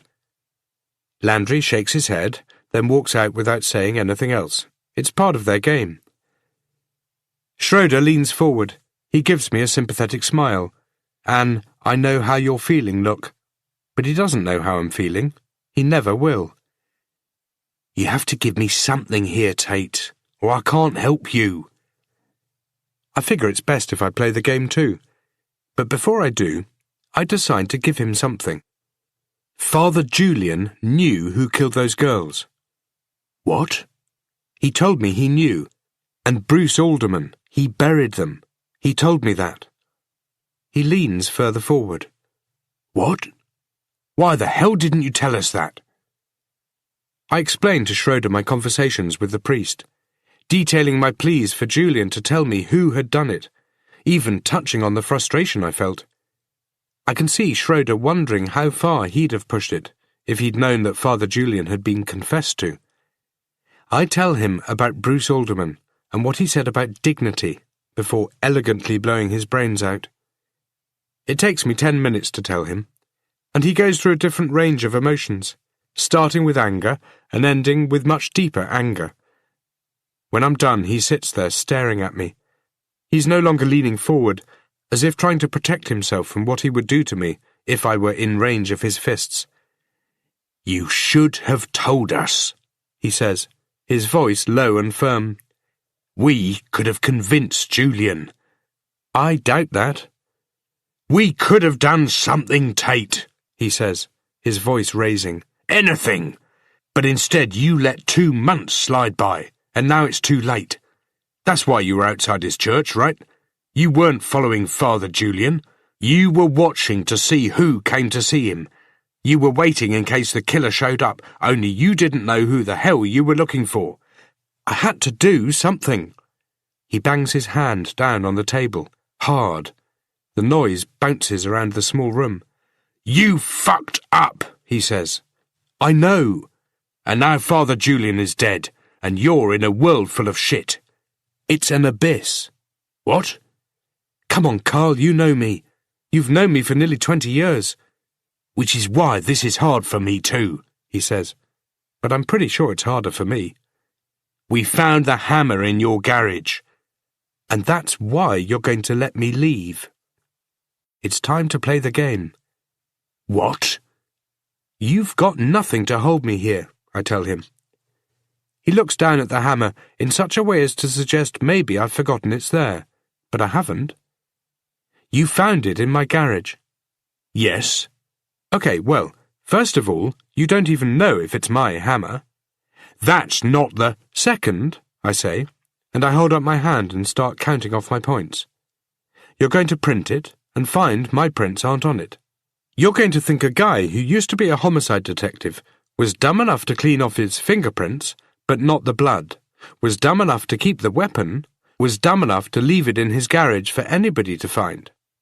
Not dumb, but drunk, he says. And that's exactly my point. What? 3, I say, counting off another point with my fingers. And this one is the kicker. This is the reason I'm about to get up and walk out of here. Schroeder slumps slightly in his chair, not much, but enough to show he knows what's coming. The timeline, I say. See, we know the timeline, Carl, but the problem is the guy who planted the hammer there didn't. Schroeder says nothing. He knew I'd figure it out, but was hoping it wouldn't be this quickly. Or he was hoping to rattle me enough that I'd give him something more, maybe tell him about Sidney Alderman. You think he died around midnight, I say. Not because he told me, but because that's when I saw the person leaving the church, the person who I thought was the priest. Only it wasn't the priest. It was the man who killed him.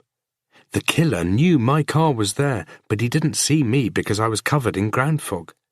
He probably figured I was passed out drunk in the front seat, because that's what I was used to doing. He stayed in the shadows where he thought he was out of sight. But I didn't make it home. Only the killer couldn't have known that. He drove to my house and replaced the hammer he had stolen to kill the priest. He didn't know I was following him. What he couldn't know was that I would be involved in an accident. Your boys came and locked me up. My car was towed away, and after you found Julian was dead, you would have had it re-towed, this time as evidence in a murder investigation. You had it brought here and every inch of it has been gone over. No blood from Father Julian and, more importantly, no hammer, right? And it's not like it got logged along with my wallet and cell phone. I didn't have it on me. And you would have searched the area of the crash, would have searched the roads between the graveyard and the accident. You found nothing until tonight. So, how'd I put it there? You could have dumped the hammer, picked it back up tonight. Maybe that's why you're covered in dirt. Why would I dump the hammer? I couldn't know I was going to crash. What would be the point of dumping it? Just to come back tonight to retrieve it and hide it in my garage. Schroeder says nothing. Then the whole tongue thing, like I said earlier, why the hell would I cut it out? Because I didn't want him talking? That's the sort of message you want to leave when there are others who can still talk, right? A gang thing. But not in this case. This time it was designed to make me look guiltier. It would look like I was pissed at him for talking to you guys and complaining that I was following him. He starts tapping a pen against the table in a slow, rhythmic pace. Then he leans forward and starts packing up the photographs. So you know I didn't kill him, but you haul me down here anyway, I say. Come on, Tate, you know how it is. He's right, I do know. There are two things that bug me. The first is, why plant the hammer in my garage and not the tongue? Somebody still killed him, Schroeder says. Uh-huh. You can help us out there. You shouldn't have jerked me around, Carl. You should have just asked for my help. Hey, don't go playing the victim here, Tate. You almost killed a woman last night. Hell, maybe you still did. Last I heard she was stable, but that don't mean shit, and you know it. Father Julian had to file a restraining order against you, and you kept breaking it. You were there the night he died. You're involved, Tate. Julian died, and if you'd been up front 2 months ago, maybe he'd still be alive now. Sidney Alderman is nowhere to be seen, and you're acting like he's dead. Same goes for Quentin James. You need to start giving me some answers. Look, you know that by keeping these from us, he says, as he touches the bags with the jewellery and the articles. You slowed down our investigation. Things would be different. We might have looked further. We might not have pinned all our beliefs on Alderman. Fuck, Tate, we needed this one. There's been so much shit lately with the Carver case, and that's just the tip. You'd know that if you gave a shit, or if you read a newspaper. He pauses, takes a pencil out of his shirt pocket, rolls it across his fingers, then snaps it in half. Look, you get the point. We needed something to work out, not just for the victims and for their families, but for us. People don't have faith in the police anymore, Tate, and it's hard to blame them. That could have all changed, but you held back on us. Was I in the news today? I ask. Did you even hear anything I just said? The papers, Carl. Was I in them? The accident? Not the papers, no, he says. The accident was too late for that. But you've been on the news all day. Since this morning? That's what all day means. Then why the hell aren't you asking yourself the obvious question? Which is, why would the guy who planted the hammer in my garage not take it back out after seeing the news? He must have known being in jail would clear me. I can tell from his expression that Schroeder hadn't thought of it. Maybe he didn't see the news, he says. Come on, Carl. You know just as well as I do that these guys always read the papers and watch the news. He taps one half of the broken pencil against the table. "This is going to be a long night," he says. "We're going to get this sorted." "Then I'd better make myself comfortable," I answer, and I lean back in my chair. Chapter 37. Schroeder was right and wrong. Right that it was going to be a long night. Wrong about us getting it sorted. Landry showed up on cue, but their routine at trying to shake something loose from me was ruined by the murder weapon. It was planted, they both knew it, and that was the problem. They'd have had a better chance if they hadn't found it. They held me long enough to go over the same questions, and until they were satisfied, the people going through my house had searched enough for what I imagine was evidence of what really happened to Sydney Alderman, evidence of what I suspected Father Julian was up to, only there was no evidence there. I could tell Landry was itching to keep me locked up, and that Schroeder was tempted to go along with it, but in the end they had nothing to hold me on. Even the blood and dirt on my body I explained away as a bad fall while I was out walking, trying to clear my head. Nobody bought it, but it didn't matter. When we're done, I'm escorted to the elevator by both Landry and Schroeder. "This isn't over," Landry says. And he's right, it isn't over. Somebody killed Father Julian, and that same somebody tried to send me to jail for it. I suspect that same somebody will be the man who killed those girls. I'm going to find that somebody. When I get to the ground floor, there are 2 officers there waiting for me. I follow them outside, and I climb into the back of their car, and none of us make any kind of conversation as they drive me home. We drive through the city. I stare out at the nightlife, people driving to or from work, to or from bars, to or from something better, or something worse. They drop me off in my driveway. They back away, and this time there are no faces pressed up against neighbouring windows to see what I'm up to. My house is locked up, and I still don't have my keys, so I go inside using the same busted window as before. Schroeder never mentioned the window, and I guess maybe he figured out why it had been busted. My house isn't any tidier since the police have scoured their way through it. The articles and pictures from the bedroom I'd set up as an office have all gone. All that are left are pinholes in the walls. The computer is gone, my notes are gone, even the whiteboard has been taken.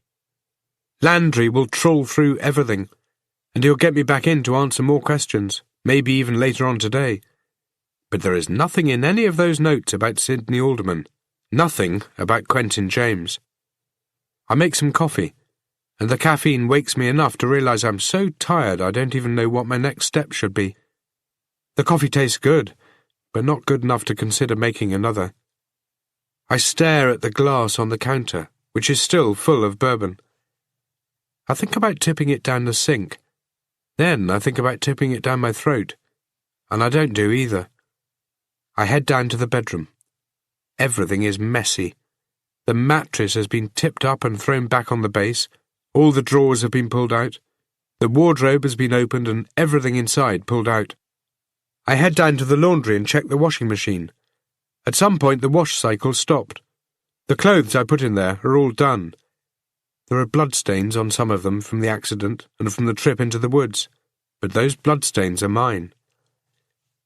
I take a quick shower. It feels like the best shower I've ever had, but I'm too tired to really appreciate it. Daxter stands in the bathroom and watches me as I dry off. When I'm done, I feed him, and he seems appreciative. It's almost 6 in the morning before I climb into bed. I reckon Landry and Schroeder will probably be going through the same motions. I start to set the alarm, but in the end I can't decide what time to set it for, so I switch it off. I bury my head into the pillows and try to get to sleep. Chapter 38. The house is full of warm colours, and my neighbour's face is frozen with cold emotion. "What do you want to borrow my phone for, Theo?" she asks. "Because mine isn't working." "You think the police bugged it?" "They could have. They were there all night." "That was one stupid thing you did," she says. "I know.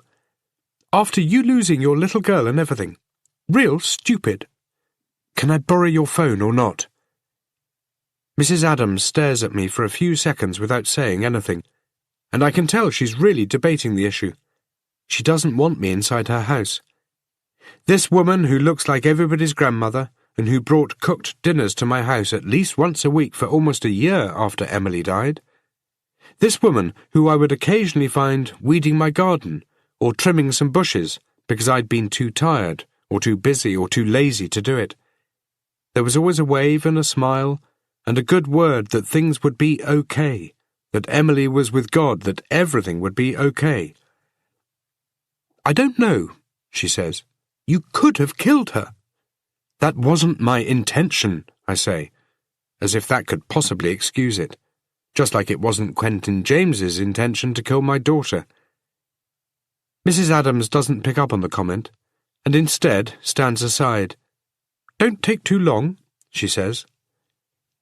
She stays a step behind me as I make my way through her house, as if suddenly she thinks I'm not only a drunk driver, but also about to steal one of the 1,000 knickknacks covering the tables and countertops. Phone book? I ask. She sighs, and I have the impression that if she'd known in the beginning I was going to be this much trouble, she wouldn't have let me in. She rummages through a kitchen drawer and pulls out the white pages. I call the hospital and ask after the condition of Emma Green. It turns out that's the girl's real last name.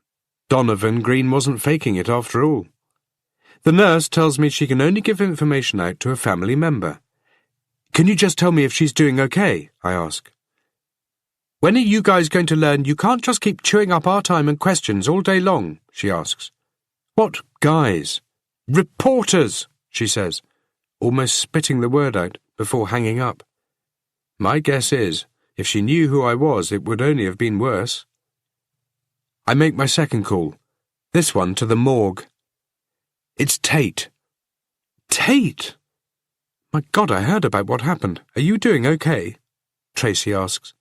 She's the first person to have done so, and it feels kind of nice. Doing okay? I guess that depends on your definition, I tell her. Listen, I need to ask if you can help me out on a few things. There's a few moments of silence, and I'm about to ask if she's still there when she speaks up. Tate, I'm sorry about everything that's happened, she says. But you know I can't help you on anything. Not just because of the last few days. But you stole that dead girl's ring right out of my morgue. I had Landry down here asking me about it this morning, and I didn't know what to tell him.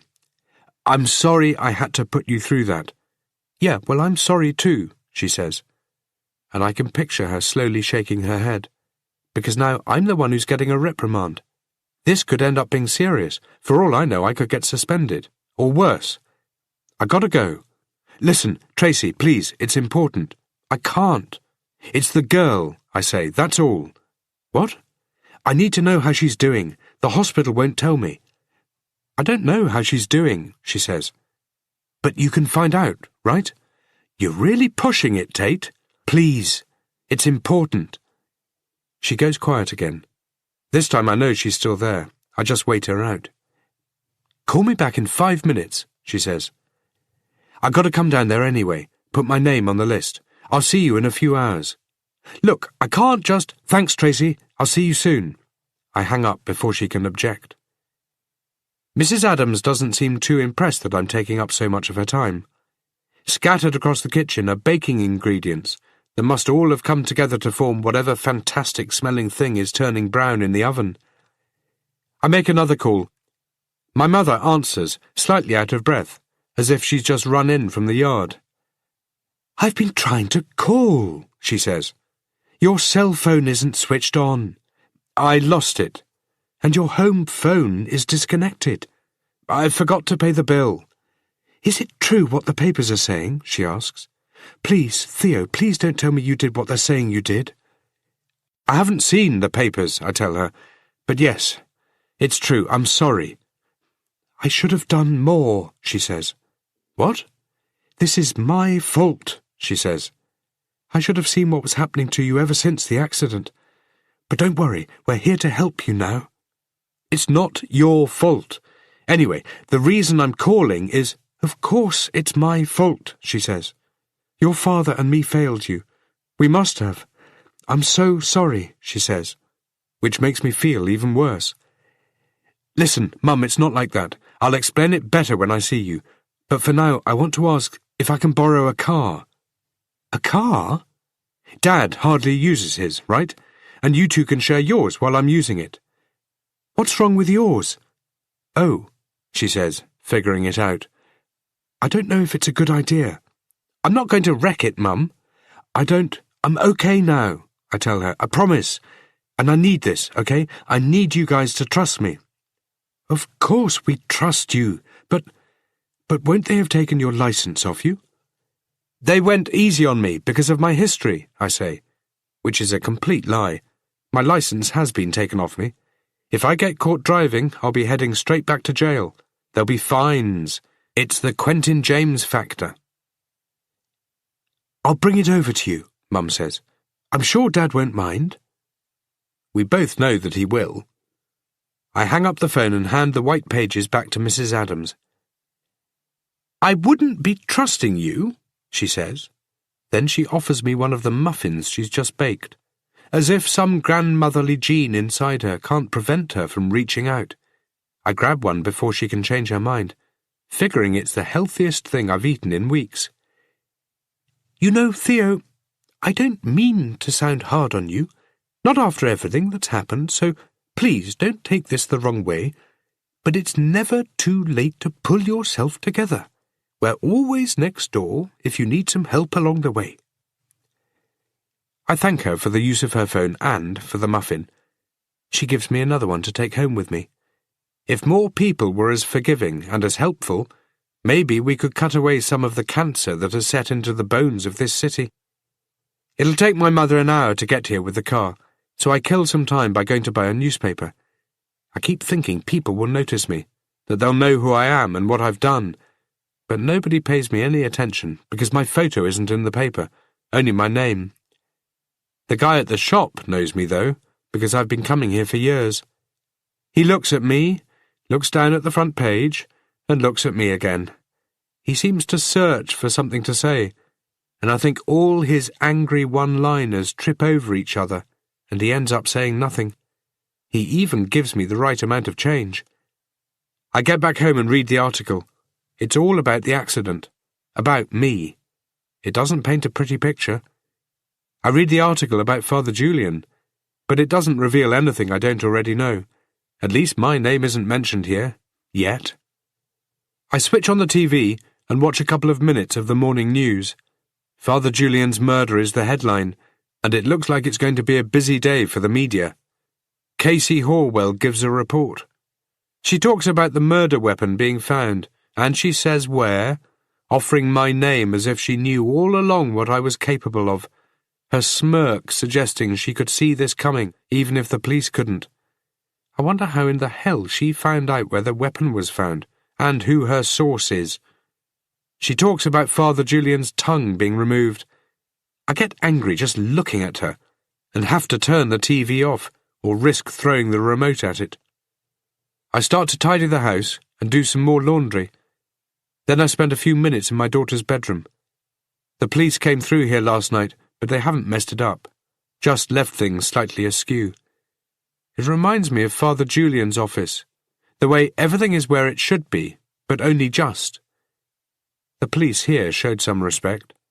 They searched this room and found nothing except a lonely shrine and evidence of an even lonelier parent. Daxter looks up at me from the bed. He follows me back down the house, and I fill up his food bowl. 6 months ago, I had a spare bedroom that seemed to be a magnet for all the crap in my life that I couldn't seem to fit anywhere else in the house or garage. These days it's an office, or at least was until last night. I sit down at the desk and drag a pad out from the drawer. I start writing down the names and the dates of the women who were killed. I start compiling as many of the notes as I can remember, but the last 8 weeks have been a haze of alcohol, of guilt, of anger at the priest and at myself, and the small details have all slipped away, drowned beneath an ocean of self-resentment. I do the best I can with the details I remember, and I start to create another timeline. Just before my mother arrives, I head into the kitchen and pick up the glass of bourbon still waiting for me on the counter. I can't bring myself to throw it out. I don't know why. I put it into the fridge, then hide it at the back. When my mother arrives, she looks around the house, unable to stop herself from commenting about the mess, the smell, the stuffy air, the broken window. She looks me over. The gash in my head has closed back up, but it isn't pretty. The bruises on my face she attributes to the accident, the same way Schroeder and Landry did. There is a huge bruise running down the side of my neck, and she can't see the bruise across my chest from the seatbelt. I have cuts all over my hands. The end of the finger bandage is stained with blood. My mum is in her late 60s, but thinks she is in her 40s and that I'm still 9 years old. Her hair isn't quite as grey as my neighbour's, and her glasses aren't quite as big, but I figure in 10 years there'll be a match. "You need to go to a doctor," she says. "I'm fine, I've already been checked over." Doesn't look like they did a good job. She starts to tidy up. I tell her not to bother, but the only thing she doesn't bother to do is listen to my requests. Mum tells me how disappointed Bridget would be if she knew what was happening, not just about the drunk driving, but also the way I've been treating myself lately. I keep saying "I know" over and over, but she doesn't seem to get tired of hearing it. After nearly an hour, she lets me drive her back home, and I keep the car. "I'm also strapped for cash," I say, "and I need a new phone. I hate asking, but can you help me out here?" "There's already some in the glove box," she says. "We worry about you, Theo, more than you think. Are you going to come in and say hello to your father?" "I don't know. I guess that depends on how disapproving he is that I'm borrowing his car." "Then you best be on your way," she says, grinning at me. She leans over then and gives me a hug, and for the briefest of moments I feel like everything is going to be okay. When I get to the library, I open the glove box and find an envelope with $1,000 in cash. She must have dropped into a bank on the way. She knew I didn't forget to pay the phone bill, that I didn't pay it because I haven't worked in weeks. I suddenly feel like turning around and giving it all back, the money and the car, because I don't deserve anybody to worry about me. But I don't. There are too many dead girls, too many dead caretakers, and a dead priest all pressing me forward. Plus somebody out there tried to frame me for murder. The library is warm and quiet. Plenty of people who live in different worlds from me are sitting down reading about worlds similar to the one I'm falling into. I find the newspaper sections on the computer and print out all the articles that mention the missing girls. There are the ones I got from beneath Bruce Alderman's bed, plus the stories that have been in the papers since the girls were discovered. I spend the rest of the afternoon rereading these stories and printing them out. I print out the stories about Bruce Alderman's suicide, and about his father's disappearance too. I end up with a stack of paper dedicated to the dead, almost a centimetre thick. I leave the library and hit 5 o'clock traffic. SUVs are blocking views at intersections, and not for the first time I figure they're the reason everybody in this world is going nuts. It sure as hell was my reason. I look at the money my parents gave me, and the math is simple. There's enough here for me to drink my way out of this and every other problem for the next few weeks. I could go into a bar, there are several en route, and things would be okay again, at least for a little while. WWJD? What would James do? I figure Quentin James would have pulled over. He'd have slipped inside and let 5 minutes turn into 10, 10 into an hour into a night. Or maybe if I'd let him live, things would be different now. Perhaps he'd have found redemption, or God, or something that would have kept him out of those bars. I don't know, and thinking about James kills any desire to go inside. I drive past them all and don't look back. Chapter 39. On the way to the morgue, I stop in at the store where I bought my last cell phone. It feels like a long time ago, much longer than 8 weeks. I spend $150 on a cell phone that has more features than even Gene Roddenberry could have dreamed of. I asked to get my number transferred over, and am told it'll take an hour or two. There's a security officer sitting behind a desk at the entrance to the morgue. I give him my details, and he checks my name on the list. He gives me a visitor's pass, and I attach it to the front of my shirt. He seems friendly enough, which I suppose must mean he hasn't spent any time reading the papers or watching the news. The guy probably gets a big enough dose of reality working the morgue. As I head down the corridor, the temperature drops with every footstep. I go through the large plastic doors that separate the corridor and offices from the freezer, where all the work is done. It's been 2 months since I was last here. Before that, it was 2 years. It means my visits are becoming more frequent. "Hi, Tate," Tracy says, moving over toward me from the large sets of drawers in which are stored the other people unlucky enough to be here at 6 o'clock on a Friday night. "You just caught me." She looks different. Her hair is a little frazzled. She looks paler and tired, more worn down, as though both life and death are starting to get on top of her. "It's been a rough week," she says, as if acknowledging my thoughts. "Yeah, tell me about it." There are empty metal tables with sheets and tools, but no bodies. "I could really use a drink," she says, then pauses, recognizing her mistake. "Sorry, Tate, that was a bit insensitive." "Yeah, so is drinking and driving. How is she?" "She's doing okay. She's pretty banged up, but she's out of the woods. The head trauma was the problem. There was some internal swelling, but the pressure's been relieved. She's going to have some tough months ahead of her, but it could have been worse, right? You know that more than anybody." You know that more than anybody. How many people have said that to me over the last 24 hours? "So, she'll get back to 100%? That's what they're saying." I move from foot to foot, trying to get some warmth back into them. My finger with the missing nail is throbbing. The bandage is dark grey and filthy looking, and hasn't been changed. "Does it hurt?" she asks. "It's okay. Let me redress it for you while we're talking." I follow her through to the office and sit down. She drags her chair around, pulls on some latex gloves, and takes the old bandage off my finger. The gauze has caught a little, blood and pus having set on the outside of it. "Have you worked on the priest yet?" I ask. "Come on, Theo, you know I can't share any of that with you. It's important. I think you're forgetting that I'm still pissed at you for stealing Rachel Tyler's ring. I'm sorry about that." "Oh, well, that covers everything then, doesn't it? As long as you're sorry." She pulls the gauze away, ripping off the scab. "Oh, Tracy!" I pull my hand back. She drops the gauze into a bin. "I go to bat for you by never mentioning it. And suddenly, Landry's down here this morning asking me about it. Now, I'm the one who's going to get crapped on. 'Let me make it up to you,' I say. 'Give me your hand.' 'No.' 'Come on, Theo, grow up. Give me your damn hand.' I reach back over and she starts to clean the wound. 'Look,' I say, 'I think I'm entitled to some information here. After all, I'm the one they accused of killing him.' 'If anything, that entitles you to absolutely no information at all. When was the last time you let a suspect walk down here and ask whatever he wanted about the crime? This is different. Not to me,' she says. 'Not to anybody.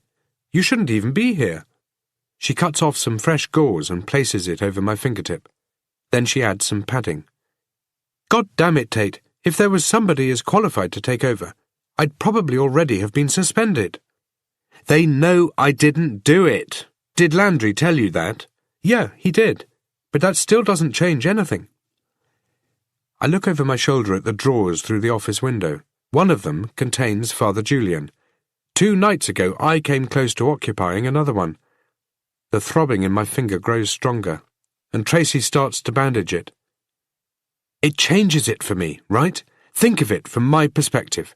The cops know, and I know, that somebody killed Father Julian and tried to pin that on me.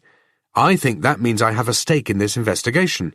I think that it means I deserve to be told as much as possible so I can try to defend myself.' 'Defend yourself against what? They already know you're innocent.' 'Come on, Tracy, you know the score. You know 3 of those girls would still be alive if I'd done my job properly 2 years ago. I want this guy off the street. She tapes off the bandage and leans back. People who you want off the street are never heard from again, Theo. I'm sorry, but I can't give you anything. Was the hammer the cause of death? It's getting late. I've got a family to get home to. Come on, give me something here. Bruce Alderman, his father, now the priest, they're dead for a reason.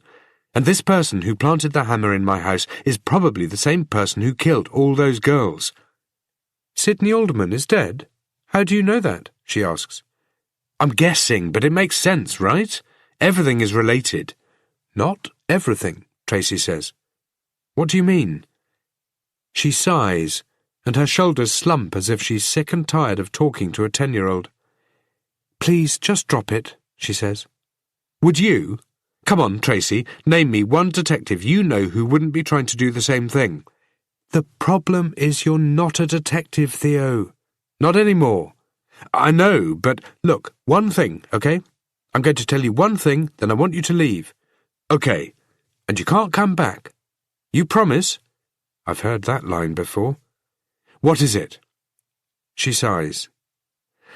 Okay, Theo, I tell you this, and then you leave. Sidney and Bruce Alderman. They're not related. Sidney Alderman is not Bruce Alderman's father. Chapter 40. I pin the photocopies of the newspaper articles up on the wall in my office and stare at the spot where my computer used to be, until knocking at the front door breaks me out of the fugue. I think about ignoring it, but it just keeps going. I head into the hallway and swing the door open. Carl Schroeder is there, holding 2 pizza boxes in his arms. Suddenly, he really is my best friend. Thought you might do with some food, he says. I'm in the middle of cooking something. I looked in that fridge of yours, Tate. What in the hell could you possibly be cooking? He braces the pizzas in one hand, a bottle of Coke under his arm. He reaches into his pocket and pulls out my keys. Might make it easier for you getting in and out, saves breaking more windows. Seriously, Carl, this isn't a good time for me, I say, taking my keys off him. The small key I got from Bruce Alderman is still attached to them. Spare me the bullshit. This place hasn't had any food in it for a long time, except for this kind. You've got enough pizza boxes stacked in your kitchen to build a fort. My stomach starts to growl, and my mouth waters. I was going to bring beer, he says, reaching under his arm and grabbing the Coke. But something told me that was a bad idea. You're a real funny guy. We move through to the dining room. I grab some plates and a couple of glasses. The pizza has a range of different types of meat on it, so between that and the Coke, I reckon I'll get the nutritional value I need for the day. So, why are you here? I ask him. Look, Tate, Landry can be a real asshole, but that doesn't mean he doesn't have a point. Which is? The fact you've become a real mess. I'm in the process of changing that, I tell him.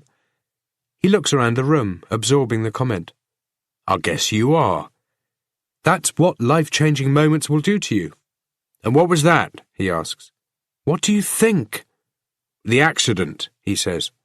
And he's right, it was the accident, more than it was being taken into the woods or being framed for murder. It's kind of ironic, he adds. I know what he's getting at. He's saying that if it hadn't been for me driving through that intersection and hitting that car, I would now be in jail. I'd have been arrested for murder. He's saying that picking up the bottle and getting hammered was the only thing that kept the frame job on me from being complete. It all comes back to that word, luck. Did you really think I did it? I ask. Sure we did, until the weapon showed up. That threw a wrench in the works. Or a hammer, I guess, in this case. It messed everything up. So you were lucky. I shouldn't have needed to be lucky. I didn't kill the guy, and that should have been enough. Come on, you know sometimes that isn't enough, he says, which is a really depressing thought. So why are you here, I ask, other than to make sure I'm eating okay? How long's it been since we hung out, Tate? Probably around the same time you stopped calling me.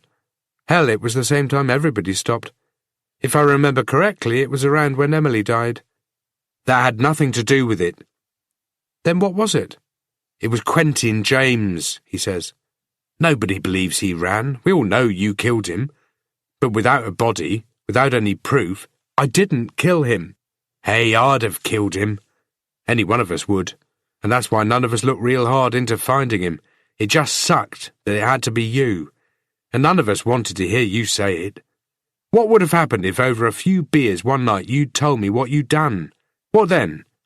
No, none of us could call you Tate. It was the only way. It was safer, and not just for you, for us. It may not have been what you wanted, but it's the way it had to play out. It was the way you made it play out. I don't answer him. I'm not sure if he's made a valid point, or whether he's just made up an excuse that sounds believable. I guess if I were in his situation, I'd have done the same thing. We sit in silence for a few minutes, eating our pizza and getting through our Cokes. The Coke tastes different without bourbon added to it. Tell me something, I say, finishing one slice and getting ready to start another. Bruce Alderman, did you ever look at him for the murders? We looked at everybody. Yeah, but how much did you look at him, I ask? Not as much as his father. Which father, I ask? If you're trying to get at something, Tate, just spell it out. I didn't mean his priest. He sets down his pizza. Who told you? That Bruce and Sidney weren't related? I've known from the beginning. Do you know who the real father is? He picks up his slice and starts back in on it. Tracy told you, that's what I think. Probably recently too. Maybe today. No way you could have known from the beginning. How do you figure it out, I ask? Probably the same way you did. You want to share first? Come on, Carl, you wouldn't have come around unless you had something for me. And you need to stop reading things into situations that aren't there. I don't have anything for you. I came around to check in on you. I appreciate that, I say. But come on, just give me that one thing. You know we screwed up 2 years ago. You know we could have stopped this, and 3 more girls would still be alive for it. I can't let it go. He sets his pizza back down. I'm surprised it took you this long to play that card, he says. I don't answer. I just wait him out, and he carries on. Like I said, we were looking at everybody, right? A case this big, all those girls. We're going to run all the DNA we can get hold of. Absolutely, we're going to do that. And Alderman agreed to that? No, he didn't agree, he didn't even know. He came down to identify his son's body. When he took a swing at you, he hit the wall, right? That gave us his blood. We threw it into the database we were building. And the results are still out on DNA. Come on, Tate, this shit still takes a couple of months to get back to us. Nothing has changed there. But we'll know any day now. Blood tests prove the 2 aldermans weren't biologically related. Why do you test? Like I said, all that stuff just gets done, right? What about Father Julian? You checking to see if his DNA shows up anywhere it shouldn't? How did I know you were going to ask that? Well, you've had plenty of opportunities to tell us about Father Julian, Tate. You kept refusing. But, like I say, we're still waiting for DNA results. Father Julian was Bruce's real father, wasn't he? What makes you say that? I think about what Father Julian said about Bruce being like a son to him. A hunch? Don't know. It's quicker to disprove parenting through blood comparisons, which we've done, but it's going to take longer to confirm. We'll know soon. How soon? We'll know when we know. That's just the way it is. I wish testing were as quick as it is on TV. It's not. It's about 8 weeks of sitting around waiting while the specimens are sent out, tested, retested, and sent back. Like Schroeder says, it'll be any day now. You're going to compare the DNA you've been collecting against the samples found at the crime scene in the church? I ask. Gee, why didn't we think of that? I didn't realise the impact of you leaving the force. Yeah, good one, Carl. You fucked up, Schroeder says. What? This whole thing, you fucked up. and it's only a matter of time until we find Sidney Alderman. When you do, can you ask him about Father Julian? Maybe he knows something." "Yeah, I'll make sure I do that. I'll wrap his hands around a crystal ball, see if that'll help the conversation. It sure has to be better than this." He swallows the last of his drink, then stands up. I walk him to the door. On the step he turns around and faces me. "You know his wife died in an accident, right?" He knows I do. I found the article online and printed off a copy. It was pinned to my wall with all the others. "What of it?" "With everything that's going on, some bright spark had the idea that maybe there was something more to her death." "You're kidding," I say, suddenly worried about where this is going. "No, it's bullshit, right? It's a stupid idea. But the decision has to come down from the top. One of those dot the I's and cross the T's that's going to cost time and money and get no result. The upshot is we're digging her up on Monday." My stomach lurches upward, and I'm worried the motion is strong enough to knock me off my feet. My future flashes in front of my eyes. It starts with me throwing up all over myself. Then it skips forward to another exclamation that goes horribly wrong. "It's 2 for 1 Monday at the cemetery. It's not just one alderman being dug up, but 2. Then it ends with handcuffs and another ride in a police car, interrogations and trials, then jail time. Lots and lots of jail time." "Don't you need something more to be able to do that?" I ask. "The gun Bruce shot himself with," he says, ignoring my question. "Do you know where he got it?" "I always wondered," I say, "and the visions are still happening. 2 dead aldermans and me in jail getting the shit kicked out of me by 2 guys I arrested years earlier." "It belonged to his father," Schroeder says. "I mean, it belonged to Sidney Alderman." "And?" I ask, not sure where he's going with this. "And Alderman bought that gun years ago. He bought it the same week his wife died. About 2 days before she suddenly jumped out in front of a car by accident. Hell of a coincidence, don't you think?" "You think he bought the gun to kill his wife and pushed her in front of a car instead?" He shrugs. "I'm not saying anything," he says. "But you remember what happened last time we started digging up bodies? I'm telling you, Tate, it's going to be a long week. And take some advice. Get yourself a good lawyer, man. These drunk driving charges aren't going to disappear, friends in the department or not. You're going to be doing some time. Get yourself sorted. Start jogging. You've put on, what, 3-4 kilos in the last month? Get your life back on track. Do anything else but this case, man. I know we could have made a difference 2 years ago, but you have to let it go and let the rest of us take care of it." His cell phone starts to ring. "Hang on, Tate." He talks quickly into it, then hangs up. "I gotta go," he says, and rushes to his car.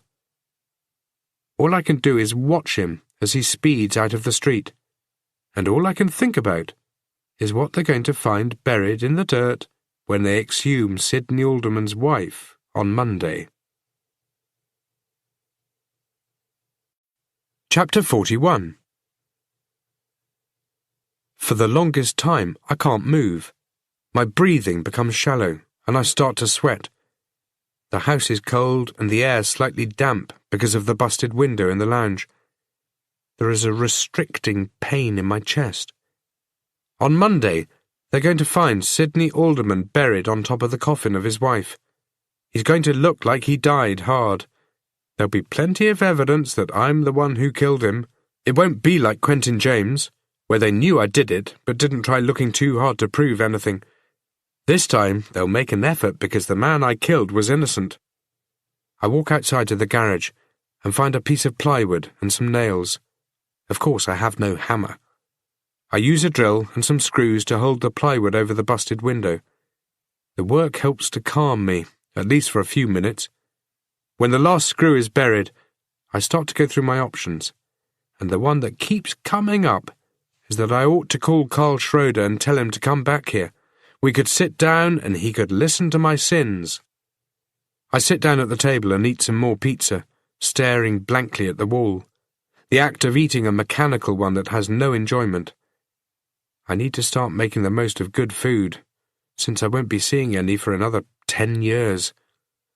On the other hand, Schroeder was right. I should be joining a gym, or at least running, doing something. I reached down and grabbed a handful of stomach. 2 months ago I was lean. Now I'm not.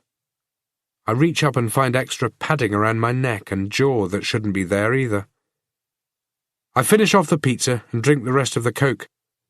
Daxter comes wandering down the hall, probably hoping I kept him some pizza. I give him his usual, and he seems placated by it.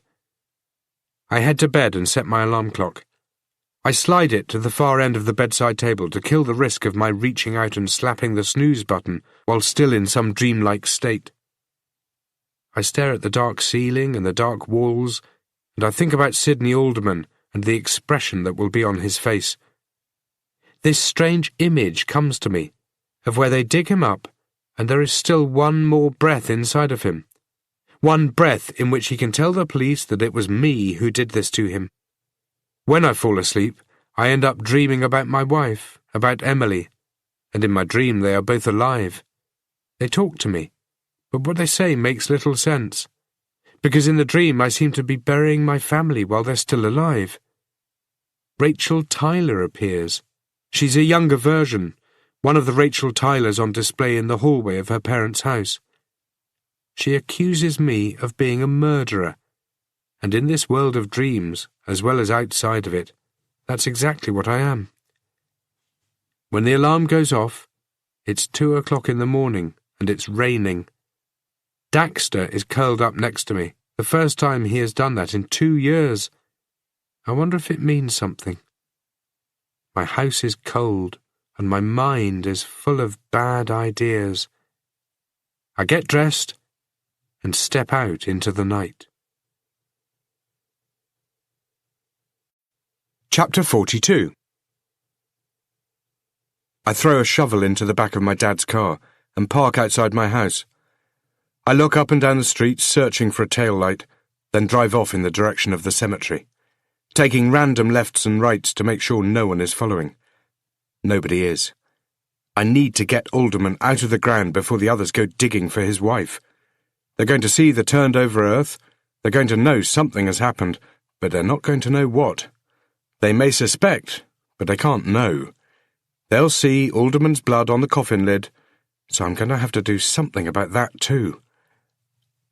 At the cemetery, everything looks different, as though I'm still in the dream.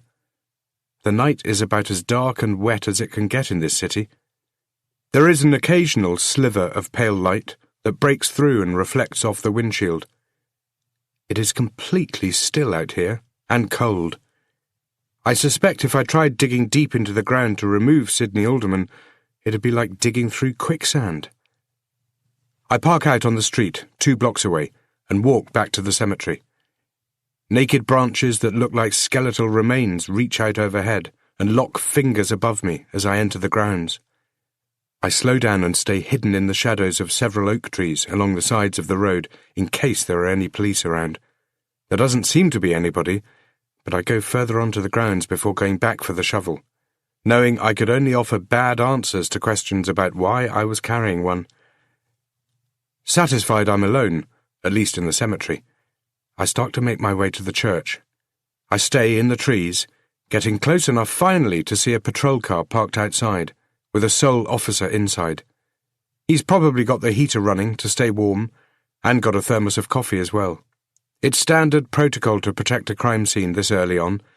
I bet he's bored as hell. I stay in the same position, low to the ground, the cold making my knees and fingers hurt, and I spend 10 minutes just watching. The rain beats on my jacket loudly, but not as loudly as it beats against the car. Occasionally, a light comes on in the car from what I think might be a cell phone opening and closing. The guy's probably sending text messages to his wife or girlfriend, or both, probably complaining about what a waste of time it is out here.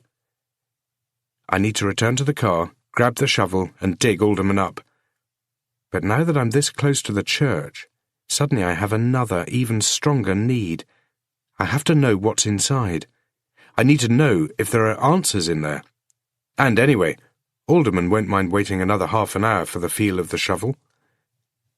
I pass behind the trees and some graves, and circumnavigate my way to the back of the church. I hide for another 5 minutes, just watching and waiting to see if there is anybody else around. There isn't. The rain stays heavy, and I'm pretty sure it's the reason the cop keeping an eye on the church is staying in his car and not patrolling around the perimeter every few minutes like he's been instructed to do. The church is darker and colder looking than normal, as though God has moved out and some malevolent presence has moved in. There are no lights on inside. The man who devoted his life to this place is lying on a slab in the morgue, maybe with his God, maybe alone. I quickly make my way to the side door, and I pause, waiting for either Schroeder or Landry to step out of the darkness, or even Casey Horwell with her cameraman. Nobody does. There is police tape hanging in the lifeless air between poles that have been weighted on the ground. Police tape has been sealed along the framework. I try to pull it away without damaging it. I pull out my keys and look at the one I got from Bruce Alderman. I look at it and I look at the lock, and even though they don't look like they're going to match up, I still try jamming them together. It's useless. It could be for one of the other doors. I pull a lockpick set from my pocket, hold a maglite in my mouth, and go about working at the lock, nervous that the guy parked out front is going to pick this exact moment to come looking around. It turns out to be a simple enough pin and tumbler mechanism, made more complicated than it ought to be by the cold and my nerves. It takes me almost 10 minutes to make my way inside. The air is cold, the black void ahead of me unwelcoming, and when I close the door behind me, all I have is my maglite to keep whatever demons are in here at bay. Before taking a step, I remove my jacket and shoes to avoid contaminating the scene with mud and water. I've entered the church corridor. To the left is the chapel, and to the right Father Julian's office. There is a basin of what I assume is holy water standing waist-high next to me. The flashlight cuts a small arc through the inky darkness, but is swallowed up when I point it at the far wall of the chapel. I'm sure it's all but impossible to see it from outside. I run my hand along the top of the front pew where I sat last time I was here, talking to Father Julian. It was when I was looking for Bruce Alderman. The following day I came back and we sat in his office, and I was looking for Sidney Alderman. I turn off the flashlight and stand in the darkness. There is something here, I'm sure of it. Something dark.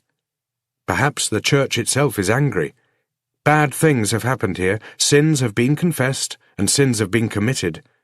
The bricks and the mortar and the stained glass windows have every right to be angry.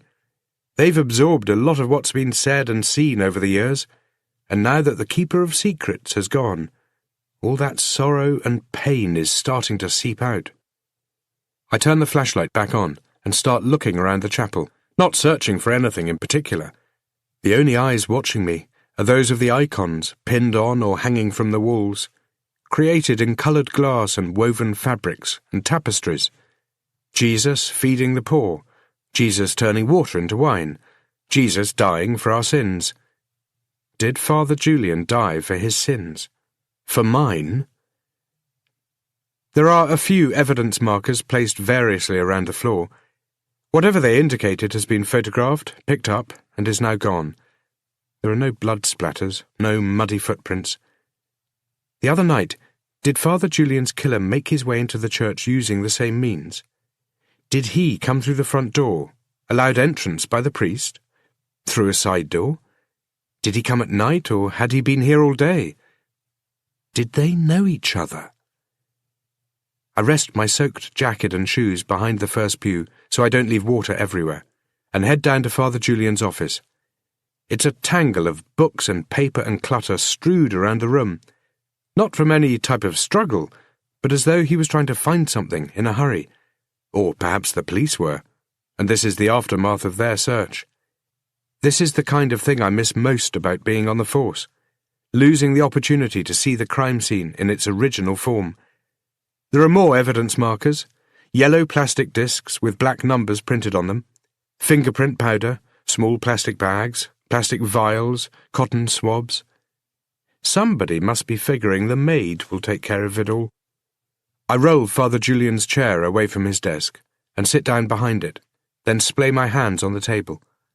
I can't feel the grain of the wood because I'm wearing latex gloves, but the desk feels solid, cold, as though it could last 1,000 years. A sudden memory of my family comes to me. I'm at the beach with Bridget and Emily. We're building a sandcastle. My daughter's face is full of smiles and freckles, her blonde hair shoved out at sharp angles by the Elmo cap pulled down over her head. The edges of the ocean are moving forward, the water reaching the moat we have dug, the walls of the castle only minutes away from falling into the sea.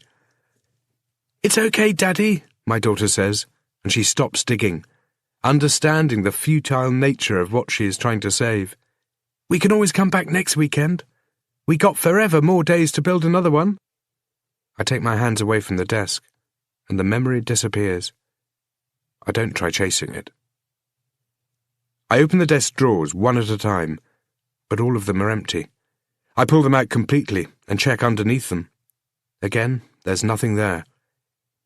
I put them back and start flicking through the books on Father Julian's desk, hoping something might fall out from between the pages. Nothing does. No doubt somebody else has done this already. I search under the desk, but there's nothing. I make my way around the room, unsure of what I'm looking for. I open Bibles and books, novels and how-to guides, flicking through them and finding nothing, then putting them back. I remember 2 months ago when I came in here and how everything looked back then. Like nothing was quite in place. Like somebody had come through and moved everything slightly. Was Father Julian looking for something back then? In this instance, it doesn't look like Father Julian was the one who made this mess.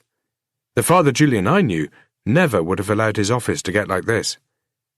There are holes in the plaster walls, obviously formed by fists. There are other holes down lower, kick marks made by somebody becoming increasingly frustrated. Drafts of cold air come through them. The books pulled from the shelves have been torn down and tossed on the ground, discarded into piles. Some of the pages and covers have been ripped away.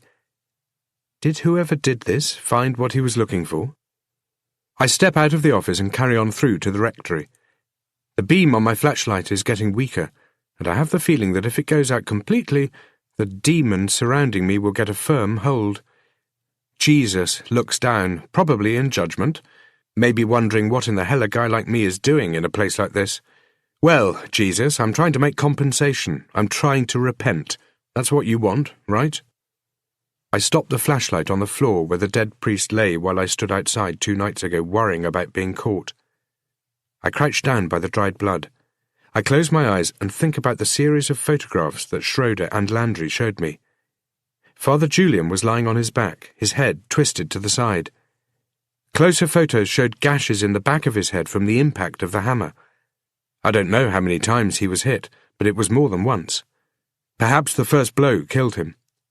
At the very least, it would have dropped him to his knees. I figure he ended up dead face down, but was rolled onto his back. I try to imagine the 30 seconds before that. Did Julian know his killer was there? If so, why would he turn his back on him? The tongue had to have been cut out after he was dead. It's not the kind of thing you can do to a man unless you've got him bound, and even then it'd be a struggle. The photographs didn't show any evidence of that, nor of any defensive wounds on Julian's hands. I look up and point the flashlight at the ceiling. There are lines of blood up there, cast off from the swinging hammer. I stand up. Father Julian's tongue wasn't cut out to frame me. That's why it wasn't dumped in my house with a hammer. It was cut out not as a message, but from anger. Father Julian wouldn't tell his killer something he needed to know. That made him angry. That's why there are holes in the walls, even in the lounge of the rectory. What was he looking for? The entire death scene is horrible under the focused beam of a halogen bulb. It looks yellowish, like a faded newspaper article. Everything in here looks old too, like it all came out of a 1960s catalogue. My immediate thought is that it can't be a fun lifestyle being a priest. Everything you own has to be old and outdated. It's a lifestyle that doesn't rely on monetary possessions, but on scripture and love and peace. In Father Julian's case, perhaps a little too much love, if it turns out he is Bruce Alderman's father. The rectory is as messy as the office. Papers and books everywhere. Furniture has been tipped up. The sofa and cushions torn open. The bedroom isn't any better. The mattress has been pulled from the bed and sliced up. Every drawer pulled out and tipped over. A clutter of clothes and toiletries spewed across the floor. In the bathroom, the medicine cabinet is empty. So is the space beneath the sink.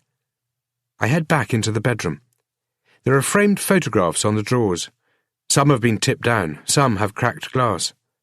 I don't recognize anyone in them, except Father Julian and Bruce Alderman. Most of the others in the pictures are wearing cassocks. I pull up the corner of the carpet in the bedroom then, and it's a case of like father, like son. There is an envelope beneath it. I wonder who came up with the idea first, Bruce or Father Julian, and then I make room for the possibility it was a genetic link. The envelope is full of photographs, 15, maybe 20 of them. Most are of babies. There are a few of young children, and a couple in their teenage years. I recognize Bruce Alderman. The photos were taken when he wasn't looking at the camera, as if he didn't know the photographer was there. In most of the shots he is isolated, alone. But these images are out of context. They don't mean anything by themselves. It's hard to know how many children I'm looking at here. The ages and faces seem to change to a point where I can't tell if a 6-month-old baby is the same 6-year-old or 16-year-old. There are 16 photos in total. It's obvious the age of the photographs changes by the quality and condition of the paper they've been printed on, and by the clothes the kids are wearing. Some pictures look 30 years old. Some look like they may only be a few. It's impossible to know whether Father Julian took them or was sent them. Other than the photos of Bruce, all the others are taken closer up. Indoor shots of Christmas presents being opened, of birthdays, happy moments caught in time. I pull the carpet up further, then start lifting it in other areas of the rectory, before returning to the office and doing the same thing there. Nothing. These photographs, these children. Is this the secret Father Julian died for? I head back down the corridor.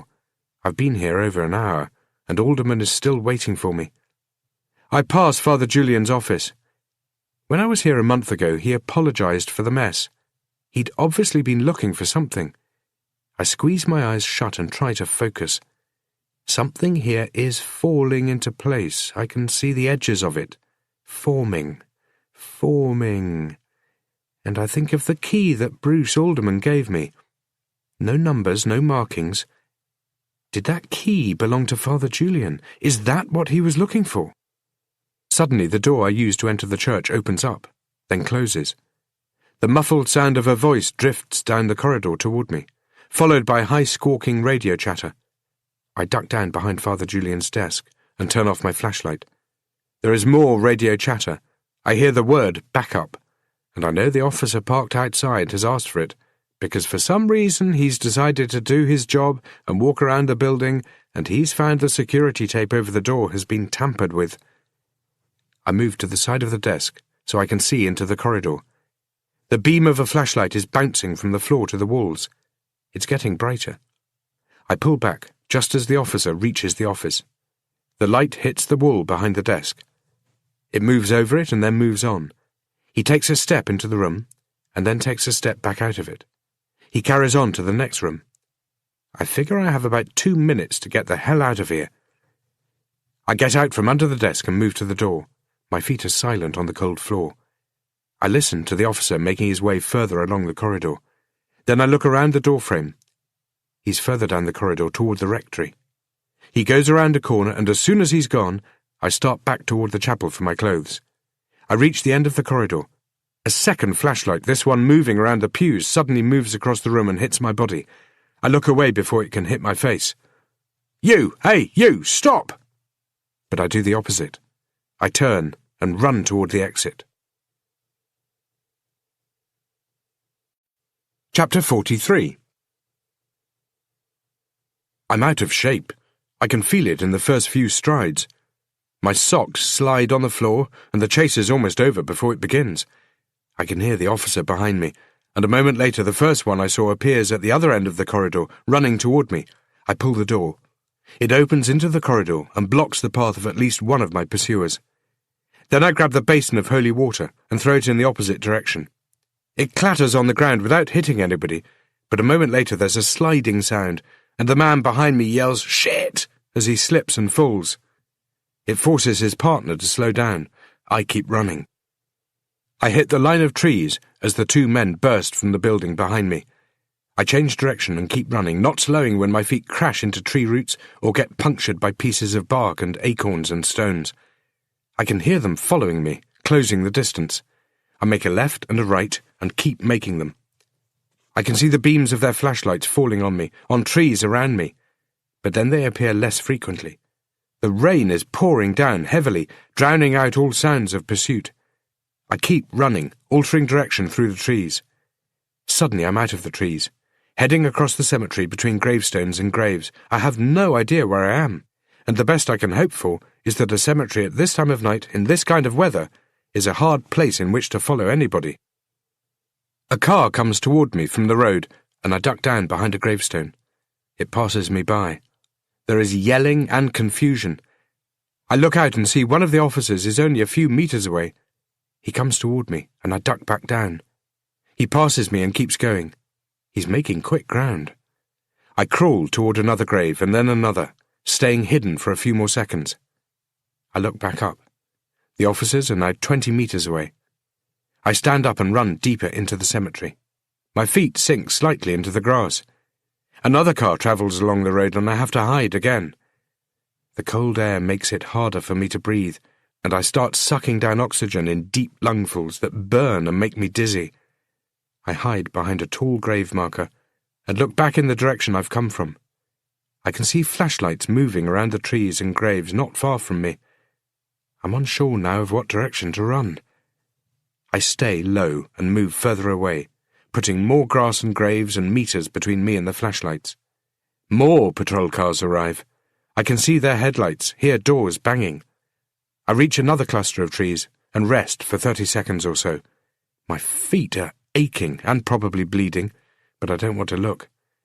I check back in what I believe, though I'm not certain, is the direction of the church. I panic for a moment about whether my wallet or keys are in the jacket I left behind, and I quickly check. My keys are in my pants pocket, and my wallet, I remember now, is still at home. I stick with the direction I was heading. I'm aware of more cars arriving, and rest for a few more seconds behind another grave marker to watch the show. Their pooling location shows me where the church is. There are no sirens sounding, but there are plenty of flashing blue and red lights from patrol cars through the trees, and from others moving through the cemetery grounds. I keep running, and running. I think about the extra weight Schroeder told me I'd put on, and I can feel every kilogram of it slowing me down. The contours of the land change. I head up and then up again, hitting slight slopes that feel steeper than they really are, and they soon make it difficult to see anything behind me. I reach another section of the cemetery, but still have no idea where I am. I forge ahead, trespassing over the dead. I keep looking back. No more light, no more patrol cars, not that I can see. More trees ahead of me, another stretch of graves. I burst through another patch of bushes and grass, then suddenly I'm at a fence line. I want to scale it, but I can't, not yet, not for a few more moments, not until my heart rate slows some and my body is convinced enough to keep going. The fence backs onto somebody's house, an old clapboard home with a huge gap between the house and the garage. I drop down into the backyard and I run for the gap. There is no other fence. I reach the road and look left and right. I know where I am. There is a bus stop a few meters away from me. I walk down to it, and then decide it's a bad place to be waiting. I cross the road and sit down behind a hedge. I take some slow, deep breaths in an effort to bring my heart rate back to normal. I start back toward the car, ready to duck down behind a tree or a bush or whatever else I can find at the first sign of any other cars or people. 10 minutes later, I'm heading along the same road as the cemetery. I can see lights and commotion way up ahead, but the car is a good 2 blocks short of it. I unlock it and duck into the driver's seat, traipsing mud and leaves and blood into the car floor. I set the envelope of photographs on the passenger seat. It's been a bit bent out of shape, but is mostly dry, except for 2 of the corners. I start the engine, but leave the lights off until I've rounded the first corner. I think about the shovel in the trunk, and I figure tonight wasn't the best night to go digging anyway. Besides, there's something unnerving in the thought of returning Dad's car to him after it's been used to drive a corpse around. That hadn't been on the agenda when I borrowed it. By the time I get home, I'm bordering on exhaustion, though I don't feel tired. It's sensory overload. Without the benefit of alcohol to keep things running smoothly, without sleep, I know I'm going to crash and burn. I take a quick shower and check my banged-up feet. They're grazed, but not as bad as I'd expected. Then I take the pictures from the damp envelope and separate them so they can dry out. I don't look at them closely, not right now. I can't. But I can't leave them out either, in case Landry or Schroeder show up. I wipe them dry with a hand towel, then put them into a fresh envelope and throw out the old one. In the corner of my bedroom, I lift up the carpet, figuring that since it worked so well for Alderman and Julian, it's got to work well for me too. I hit my bed and fall asleep without even willing it. Chapter 44. Nobody comes to my house during the night. I reckon the police will have narrowed down last night's visitor to the church to one of 3 people: me, the killer, or a reporter. They'll have found my jacket and my shoes, but even if they recognise them, there's nothing on them to say they're mine, only DNA, and that'll take weeks to arrive.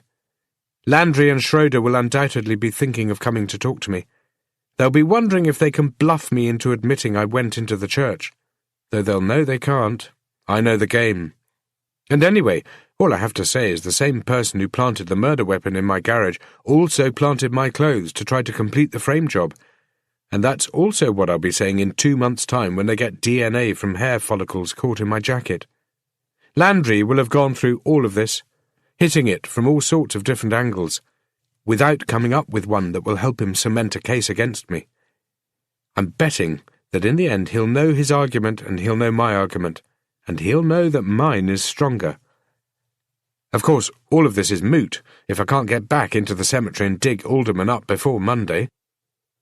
The overnight rain has stopped, and for the moment the clouds are mainly dispersed. I open up the curtains and dump my sopping clothes into the washing machine. It seems that getting messed up at night is becoming a habit. Then I make coffee, wondering at what point in the human evolution coffee became such an important ingredient. And I figure if nothing else in this world, no matter what happens in the future, coffee will sure as hell be around a lot longer than religion. I carry the photographs I've pulled back out from under the carpet into my office. I go through them all again, but recognise only Bruce among the various boys and girls. Then I turn them over. They all have names and dates on the back. Just first names. The dates go back 24 years. I start flicking through them, the names rushing out at me from the past month, the names connecting the dots. I put the photos down. I stand up and start to walk around my office, my breath quickening. Excitement is starting to build. The kind of excitement I haven't felt in a long time. Not since working homicides in my previous life. Not since the thrill of feeling things coming together and knowing you're heading for the finish line. There are 5 girls in these pictures. 4 of them share names with the dead girls who've been found. I have no idea where the 5th girl is, but I have a first name, Deborah. There are 3 boys too, Bruce, Simon and Jeremy. I have no idea where Simon and Jeremy are either. I go back to Rachel's photo and turn it over. I remember the other photos I've seen of her on the wall of her parents' house. Then suddenly I'm back in Father Julian's office. Bruce was like a son to me, he's telling me. Like a son. Were all these people like sons and daughters to Father Julian? I think they were. I remember looking at the pictures of the missing girls a month ago and thinking how similar they were. How their killer had a type. I was right and wrong. His type wasn't based on characteristics the girls shared, or body type, or age. It was based on who these people were. It was based on genetics. These people were targeted specifically because of who they are. Brothers and sisters. All of the victims, including Bruce, are related. Chapter 45. The house looks a little tidier than the last time I was here. I figure their lives are no longer on hold. The news they'd been dreading has arrived, and though they're struggling with it, they're starting to move forward. I don't know whether to thank you or hate you, Patricia Tyler says, and she really seems to be trying hard to make up her mind. Can I come in, please? It's important. I don't know, she says. The truth is I hardly know what to think anymore. I pull out the photograph from Father Julian's collection. The rest are in the envelope tucked inside my jacket pocket. I hand it over. I know immediately that she recognizes it. Her knuckles turn white as she holds it ever tighter. Where did you get this? She asks, though I'm pretty sure she already knows. Please, can I come inside? She takes a step back for me to move in and leads me down the hallway. Michael isn't here, she says, then pauses. Thankfully. The photographs on the wall are all the same as the last time I was here, but I see them a little differently now. Michael Tyler, who is holding her hand when she is maybe 5 years old, doesn't appear in any earlier photographs. We sit down in the lounge. Patricia Tyler offers me a drink, and I tell her I'd like some water. She gets up and returns a minute later carrying 2 glasses. She sets them down carefully on a pair of coasters, and I ask the question I came here to ask. You're right, she says. It all seems like a lifetime ago. Longer when I think about it, really hard. Rachel was 4 when I met Michael, and 6 when we got married. It was like starting a new life. I could only hope that Michael would one day look at Rachel as if she was his own. She takes a sip of water. He did see her that way too. He loved her. And the past years, well, they're killing him as much as they're killing me. And Father Julian, he was Rachel's biological father, I say. And it isn't a question. It's been over 20 years, and you're the first person to ever ask me about him. She looks back down at the photograph. I remember this moment, she says. It was the day Rachel turned 2. I was leaving work early.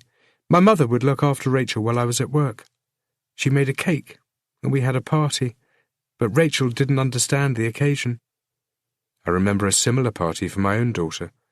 I remember getting carried away and buying too many gifts. Emily was excited, tearing them open, but her concentration would drift from her new toy to the wrapping paper the toy had come in, and she would run around the room as if she was on a sugar high, while friends and family watched and laughed and played with her. She would have 5 more birthdays. Rachel Tyler had 17 more. This moment, she says, and she twists the photo toward me for the briefest of seconds.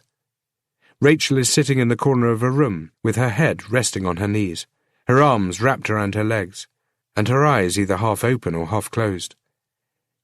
It was at the end of the day. I was getting ready to take her back home, when she didn't want to go. She wanted to stay with my mother, because she thought that it meant there would be more presents tomorrow. She pauses, and I have the feeling her mind is travelling down a path of a possibility not taken. She's thinking that if she'd left her daughter at her mother's house on that day nearly 20 years ago, Rachel would still be alive. I don't even know why I took the photo, she says. I mean, I remember taking it, and I remember asking her to smile, but I don't really know why I went about it. I'd already taken lots that day. I sent it to Father Julian. He'd asked for one. This is all about Father Julian, isn't it? You having this photo, you took it from him. And he's dead and Rachel's dead, and there's something to that, isn't there? That's why you're here? What happened after you had the baby? Things were already in motion before Rachel was born. We both knew I could never have an abortion. He wouldn't allow it. And anyway, it wasn't something I would have considered. I also knew he couldn't be with me. I was going to be a single mother, but it wasn't going to be the end of the world. I had to give up work for the first year and a half. Stuart told me he would support me. We set up bank accounts. Once I got married, Stuart didn't have to pay as much, but he did keep paying. I never asked him for anything more, and he never asked to see Rachel. I think about this for a few moments, sure that there is something else here. If Julian did father those other children, was he paying child support to all of them? If so, how did he get the money? I keep the conversation moving along, but make a mental note to come back to this. Did Rachel know? I ask. When she was old enough, she figured out Michael wasn't her real dad. She asked who her father was, but I never told her. She takes a drink.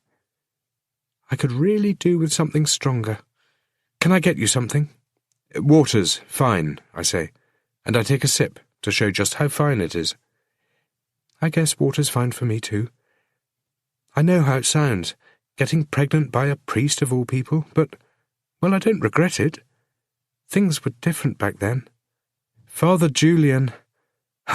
It sounds so funny when I call him that, doesn't it? The father of my child, and here I am calling him Father Julian instead of Stuart. I wonder if that means anything. I don't know. Look at me, I'm starting to ramble. No, please, it's all important. Back then, Stuart, she says, managing to use Father Julian's first name, was a young man, and he was very, very striking, almost insanely handsome. I think women were going to church just to see him, not to hear what he had to say. He had this magnetism, and it was more than just his looks. Everybody liked him. He was very charming, very likeable, but he was also lonely, really lonely, and seemingly vulnerable, and somehow that made him even more appealing. One day that loneliness became too much for him, for me, and well, you know the rest. Anyway, he would always be quiet after we were together, in that way. He was intense, too, and even though he knew he was making a mistake, neither of us could help ourselves. He would tell me that when he was around me, it was like somebody else was taking over, like he was a different man. I think he was a good man trapped in the wrong profession. Did you ever tell him that? She smiles again. More than once. But he said the priesthood was a calling, that he could help people, that he could do more good with a collar than without one. It was hard to watch. He was so dedicated to the church. It pained him every time we were together. In the end, I finished it. I had to. I didn't want to, but what choice did I have? It was tearing him apart. A month after we stopped seeing each other, I found out I was pregnant. What happened when you told him? He wanted to do the right thing, only the right thing didn't fall in line with his big picture of right things. It was like every day he was fighting a personal war within himself. I think that war was there his entire life. He was never going to leave the priesthood to be with me, and he couldn't stay being a priest if others found out. So we both agreed to keep it quiet. I also stopped going to church. She dabs her knuckles into the bottoms of her eyes and pulls away some tears before taking another sip of water. Did Michael know? He knew. I had to tell him. Can you imagine if he hadn't known? Every day he would wonder. He would think maybe I was sleeping with so many people that I didn't know who Rachel's dad was. I told him, and he wasn't angry or disappointed. He was relieved for some reason. I'm not sure why, exactly. I think maybe knowing a priest had got me pregnant was much better than thinking I'd slept with some drug addict or criminal. Purer or something, if that makes sense. It does in a weird kind of way. Did you keep in touch with Father Julian? In the beginning, of course. But after I met Michael, I didn't really want to involve Stuart in my life anymore. He seemed to understand.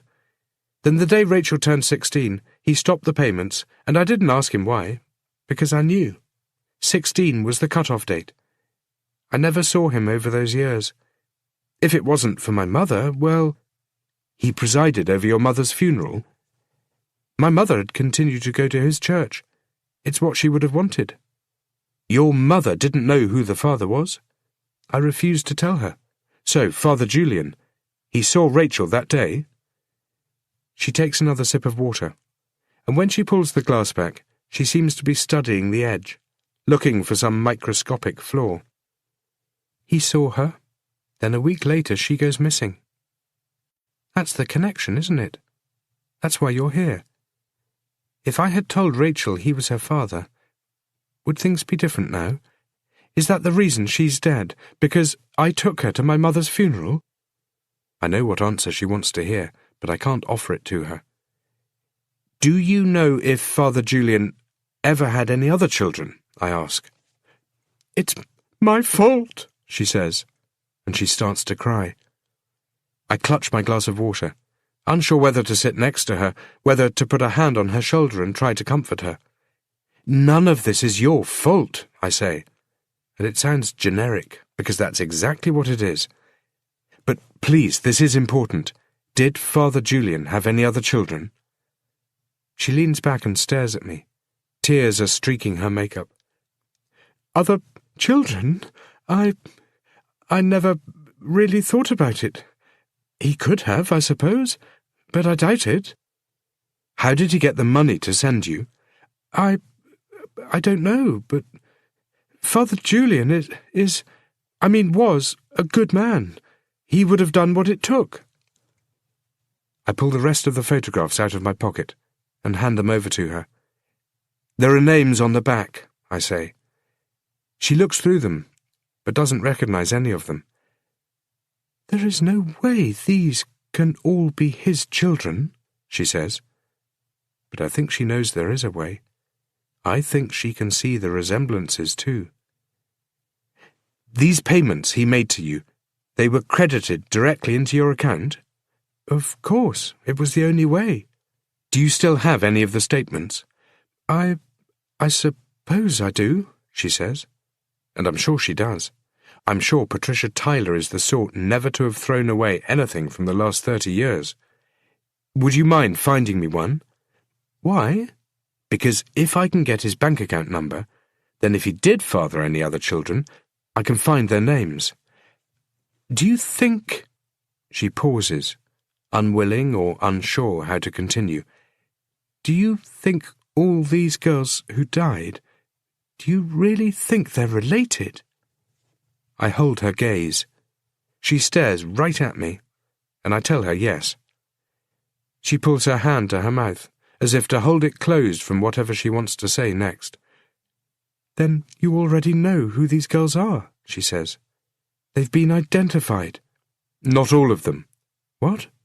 There are 5 girls in these pictures. 5? Oh, she says, and she gets it immediately. She gets that there is one more girl out there who I need to find. I know where the bank statements are, she says, and she disappears for a few minutes before returning with one from 5 years ago. It's the last payment he made, she tells me. I look at the statement.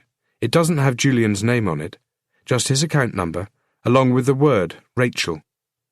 Can I take this? I ask. Of course.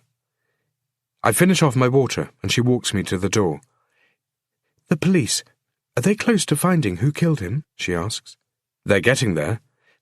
But you're getting there quicker, aren't you? Yes. Can you promise me something? She asks.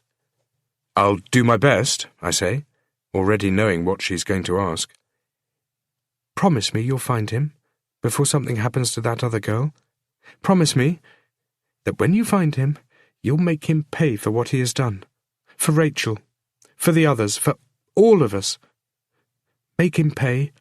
Promise me you'll make it so he can never hurt another girl ever again. Chapter 46. What the hell do you want? Your help, I say. You've got to be kidding. It's still early Saturday morning. I should have called Landry or Schroeder, but instead I've driven to the hospital. I need to work my own way, especially if I'm to get the opportunity to dig Sidney Alderman out of his wife's grave. There's no way I can do that if I'm in custody answering questions about how I know what I know. Visiting hours on a Saturday morning mean the corridors are full of disoriented-looking family members and friends. The air has the sickly smell of disinfectant and vomit, but you get used to it pretty quick. Emma's father pushes me in the chest with his knuckle, and I fall back a few steps. I don't put up a fight. He advances toward me. A few people look over, but no one does anything. "I should have killed you," he says. "There's still plenty of time for that," I say, holding my hands up in surrender. "At least listen to me before you get kicked out of the hospital for assault." "You're the goddamn reason we're in here," he says. "They'd kick you out and give me a medal." "Maybe you should hear me out," I say. "I have some interesting things to say. You are my lawyer, remember? You signed me out. That means it's your job to talk to me. If not, I'll go to your firm and find another lawyer. I'll tell them all about you, all about that trip we took." "Fuck you!" "You didn't think it through, did you? I'm your responsibility until that court date has come and gone. See, you figured I'd be dead by then, and it wouldn't matter, but now it does. Help me out, and I change lawyers. Nobody has to know what happened." "Go to hell!" "Think about it. Calm down and think about it." He takes a step back and stands in the doorway of the ward. He looks at his daughter. She's awake and hooked up to a bunch of machines. There is a TV going. She glances from the TV to her father. Then his wife, an attractive blonde woman, dressed perhaps a little too formally for a hospital, looks at me too. She knows something is going on, but doesn't know what. There is no recognition. If there was, she'd start screaming. She'd claw out my eyes. My lawyer turns back toward me. "What do you want?" I explain what I want, and the whole time he shakes his head. "Impossible," he finally says. "I thought lawyers thrived on the impossible. We thrive on sure things." "But you make more money on the impossible." "No judge will sign off on it," he says. "That's the point, right? You don't need one to. Just get the template for me and I can do the rest. Then you don't hear from me again. Look, nothing is going to happen. I'm never going to tell anybody where I got it from." "No," he says. "No?" "That's right," he says.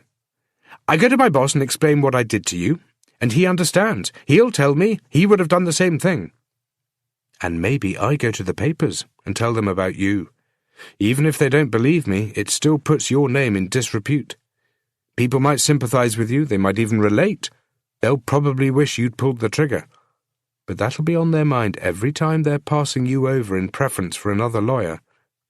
"Won't happen. People will love me for it," he says. "I think you have a great misunderstanding of what people love. You prepared to take that risk?" He looks back at his wife. She's looking a little concerned, but I bet she doesn't know about the field trip her husband took me on. My lawyer planned on killing me. He didn't succeed, and I'm here to pull him deeper into the world he stepped foot in. Only I'm also giving him an exit. He just needs to see that. And, being a lawyer, I figure he will. "Just the template," he says. "That's all. And where am I supposed to get this from?" "See, that's the thing. You must know people. I'm sure you can make it happen." "It'll take an hour." "I've got time." I head upstairs to the cafeteria and order some coffee and a couple of chicken and egg salad rolls. There are a few newspapers lying around. There is nothing in the front-page photo of Father Julian to suggest that he was living a secret life. There is a stock quote from somebody high up in the police. "We are following up on leads but can't release any further details at this time. They have a murder weapon and no suspect." There is another article a few pages in. It details Father Julian's history. He was assigned to the church 30 years ago. He was born in Wellington, to a middle-class family. He excelled academically at school. He joined the priesthood at 21. His mother died 25 years ago. His father is still alive. There are facts and figures that would be thrown out of whack if I were to tell them Father Julian fathered all those children. I read through the rest of the newspaper, but don't get to the end before Donovan Green is back.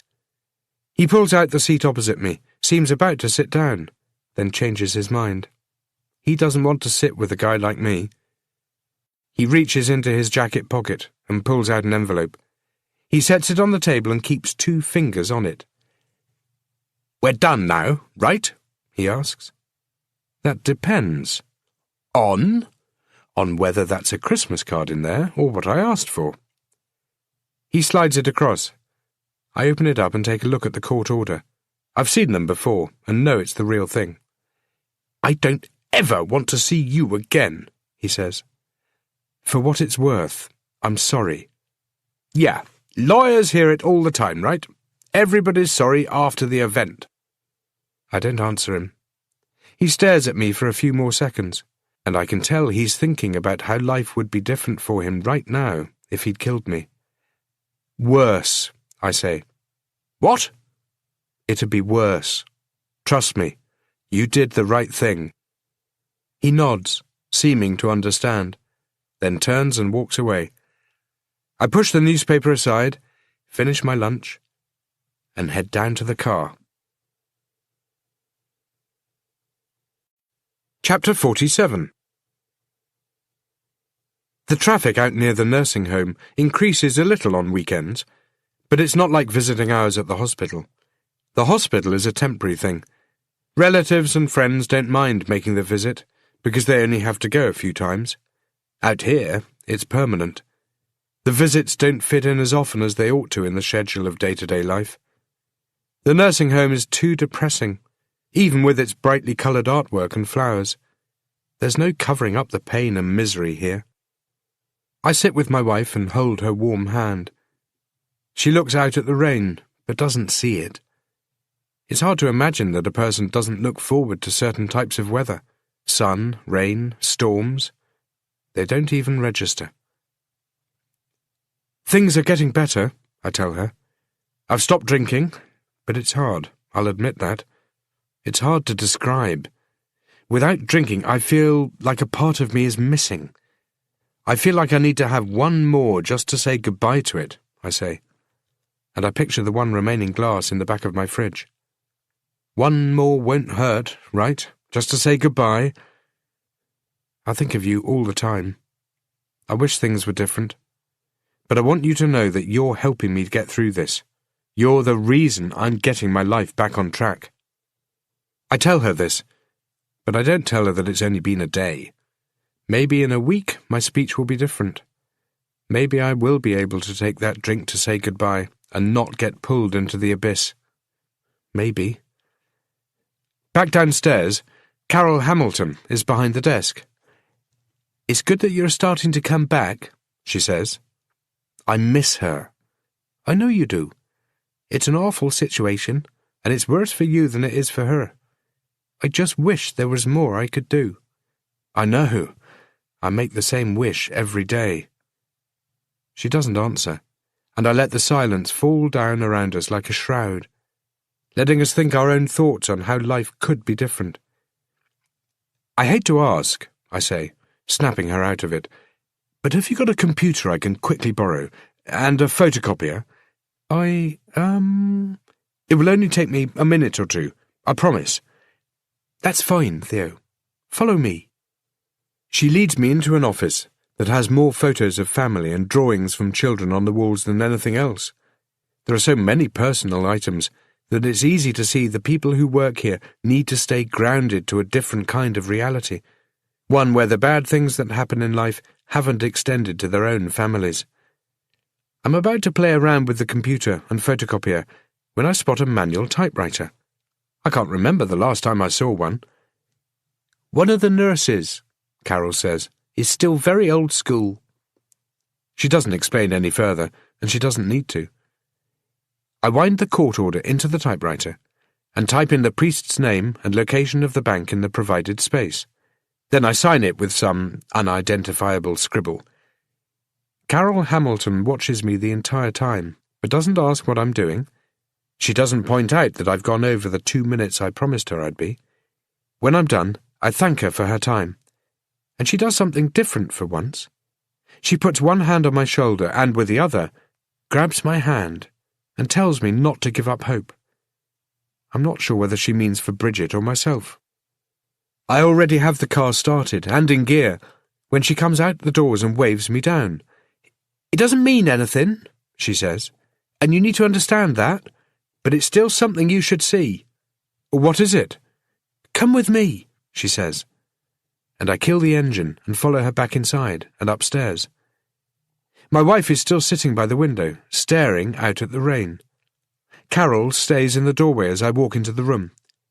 Bridget is in the exact same position as earlier, and at first I'm not so sure what it is that Carol wants me to see. But then I see it. Bridget is clutching a photograph of our daughter. At some point since I walked out of here, she has stood up and made her way over to the bedside drawers and picked up the photo frame. I think about the photographs of the dead girls in my pocket, and it seems like an omen, that of all days for her to have somehow taken this photograph, it has to be this day. She's holding it against her, the frame pressing into her breasts, the image of Emily facing the window as though Bridget is trying to share the view. I want to read more into it. I want to believe this is more than just one of her automated responses, and I study her face for something, a tear, a flicker of emotion. But there is nothing. Still, it is the first time she has ever picked something up and brought it back to her chair. At least it's the first time I know of. It could be she does this at night and puts the pictures back in the morning. I don't know, but I like the idea that in the dead hours of the night, she gets out of bed and reaches for Emily. It's sad, it's depressing, but it's the sort of hook that I can come along and hang some hope on. I sit down next to her and I rest my head on her shoulder, and I hug her, and tears slide from my eyes and soak into her gown, and I pray to the God I want to believe in but can't, that Bridget will tell me that things are okay, that she will stroke the back of my head and comfort me. But she doesn't. When I look back at her face, it's just as it was moments before. But my hope stays firmly on the hook I placed it on. I stay with her for a while. I'm not sure how long exactly, an hour, maybe 2. At some point, Carol Hamilton walks away. I see her on my way back out, and she smiles, but she doesn't say anything. I guess she is too frightened to offer me hope that she doesn't think is there. When I get back outside, it's raining hard. I drive home and change into some fresh clothes, even ironing a shirt and a pair of pants pulled from the dryer. My look could be the difference between getting the information I need and getting busted. Back in town, I can't find a parking space, and have to settle for one 6 blocks away from the bank. A few years ago, and this place would have been closed on a Saturday afternoon. Now, hardly anything closes. I look at my watch and check the opening hours on the door. The bank shuts in less than 20 minutes. I've timed things perfectly. The security guard gives me a strange look, and I realise it's because I've taken 2 steps inside and come to a complete stop. I walk over to him. He seems unsure what to do. I pull out my ID, which I haven't used in more than 2 years. I used to have a badge that went along with it, but that got handed back. The ID has the word void stamped across the side of it, but I cover it with my finger and let the guard look at it for about a second before I put it away. "I seen you on TV," he says. "Didn't realise you were still a cop." "Technically I'm not, but I'm working for them. That's why I still have the ID," I say, hoping it makes some kind of sense. "Didn't know there was a technically when it comes to working for the police." I give him the "what are you going to do" stare. "Nothing is how it should be these days," I say. "All I know is the pay is better on this side of technically than on the other side of actually." He shrugs, as if he doesn't seem to care one way or the other. I guess he doesn't. At $12 an hour, why would he? "I have a court order to access a customer's account," I say. "Can you point me in the direction of somebody to talk to?" "Sure," he says, and he brushes a hand over the side of his head, where a corner flap of his toupee is sticking up. He leads me to an open office door and knocks on it. A woman in her mid-30s stands up from behind her desk and comes over. "There's a guy here who wants to access an account," he says, and she looks at him a little blankly, because accessing accounts is what people come here to do. But then he adds, He has a court order. Oh, well, it's a little more complicated than that, she says, looking me up and down. Hey, haven't I seen you on TV? Probably. Can we talk in here? Of course, she says. And she looks at the security guard with a dismissive gesture. He doesn't seem to react one way or the other. He just walks away. But when he gets near the main entrance, he looks a little more vigilant, now that a former law enforcement officer is around. She closes her office door and sits behind her desk. There's a name plaque on the front of it, Erica. On the wall there's an aerial shot of Christchurch that doesn't show the true emotion of the city, and a couple of photographs, one of which shows Erica standing next to a man who looks vaguely familiar, probably somebody from one of the numerous banking ads on TV. So, what's this all about? Detective Tate, I say, and I don't bother to correct her assumption that I'm still with the force. The business card I was going to give her stays in my hand, and the chances of coming out of here with what I want have just increased. I have an account number here, I say, and I slide the bank statement over to her. I have underlined Father Julian's account number. I also slide her over the court order. The judge's name on the top of it is as made up as his signature. The thing with court orders is a lot can come down to the timing of the delivery. Erica picks it up, and then she does exactly what I expect her to do. She glances at her watch. I've seen it a dozen times at the end of the working day when we've shown up with one of these orders. It was often the time we'd aimed for. The other thing is that people don't know what to do with them. They look at them, but they don't know how to react, because most people have never seen one before. They've seen them get delivered on TV, and they figure that what happens on TV is probably the thing that happens in real life. They suddenly feel like the order has just taken away all their rights of refusal, and they don't argue it. They only ever fight it if they have something to hide. Erica reads it thoroughly. In the location area, the words printed are, "To access any and all available accounts of the account holder." And after that I've typed out the account number.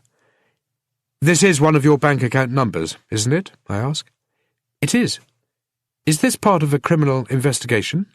"I'm not at liberty to say," I say. And I figure she wasn't expecting anything less. "I need to call my boss about the order," she tells me. "No problem. I'll probably need to fax it to him." "I don't mind waiting." She checks the time again. "Give me a minute." "Take your time," I say.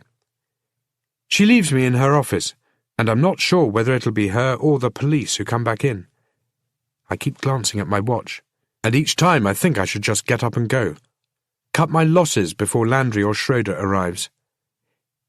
"The account is in the name of John Paul," she says, when she returns. I figure the court order got faxed to her boss, and not much further.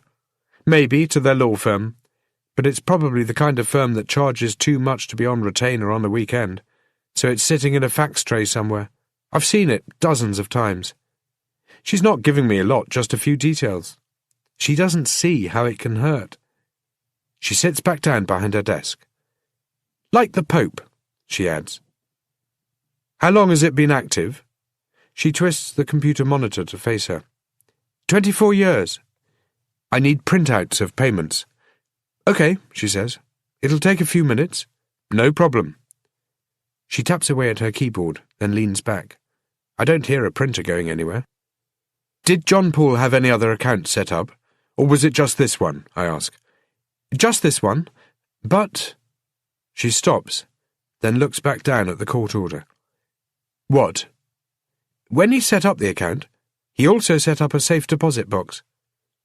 "A safe deposit box? Here? It's even at this branch," she says. "Can I access it?" "The court order doesn't say you can." "Listen, Erica, this is very, very important." She seems unsure of what to do. "This safe deposit box, did John Paul gain access to it with a key?" I ask. "Of course. That's how everybody opens them." "When was the last time he accessed it?" She looks at her monitor. 10 weeks ago." "How many keys were issued?" "Just the one." "Can you tell me if this is it?" I reach into my pocket and drag out my keys. I twist the one Bruce Alderman gave me off the ring and hand it over to her. "Sure. This is for one of our boxes, though I can't tell you if it's specifically for John Paul's box. We don't label the keys for a reason, you know, in case they get lost and people try to use them. I stand up. I need you to take me to it. What? She looks at her watch again, then rests the key on the desk in front of her. I don't know. I'll have to check with my boss. Okay, do what you need to do, but you essentially just said that whoever has the key can gain access to the box. That's why you don't label them. If you want, though, I can get the court order amended. That's fine, too. I can get the judge to sign it and be back here in... I glance at my watch. An hour and a half. 2 hours, tops. 2 hours? Yeah, that's what it'll take. She gives it only a few seconds' thought. Okay, since you have the key, I don't see any problem. The room is this way. And she picks up the key, and I follow her out of her office. Chapter 48. Most of the safe deposit boxes are a little bigger than a phone book, but there are perhaps a dozen or so that are 2 to 3 times bigger. There are 3 walls full of them, each numbered. Erica approaches them slowly, as if still reluctant to be doing this, but then she looks at her watch and remembers that it's time to leave and Saturday night is waiting. She puts the key into one of the bigger boxes, twists it, opens the door, and pulls out a metal tray from within. She sits it down on the table, then points out 3 small rooms off to the side. There's privacy in there. Take your time, she says, sounding as if she doesn't want me to take my time, but to get in and out of there in under a minute. I intend to help her out there. The room doesn't have much legroom.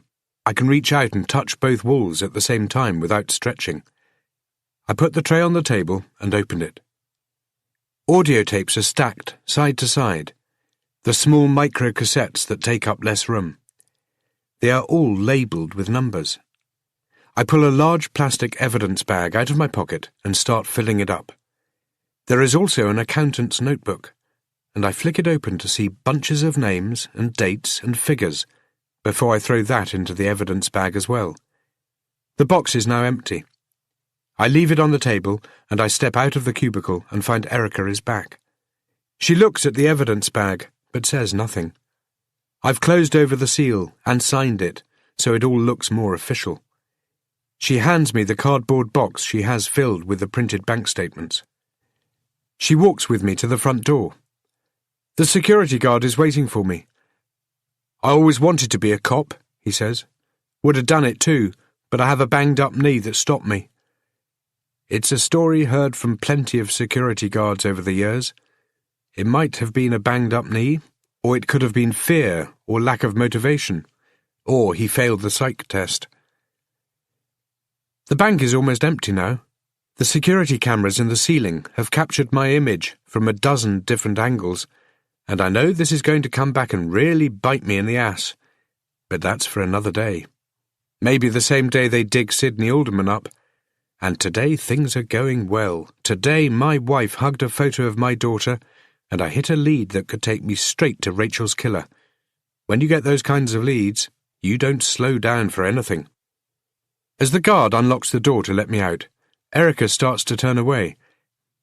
Just one more thing, I ask her, and she turns back. She seems about to glance at her watch again, but pulls herself out of the movement. The photograph behind your desk. There's you and another guy. He looks around 50, maybe 60. He seems familiar.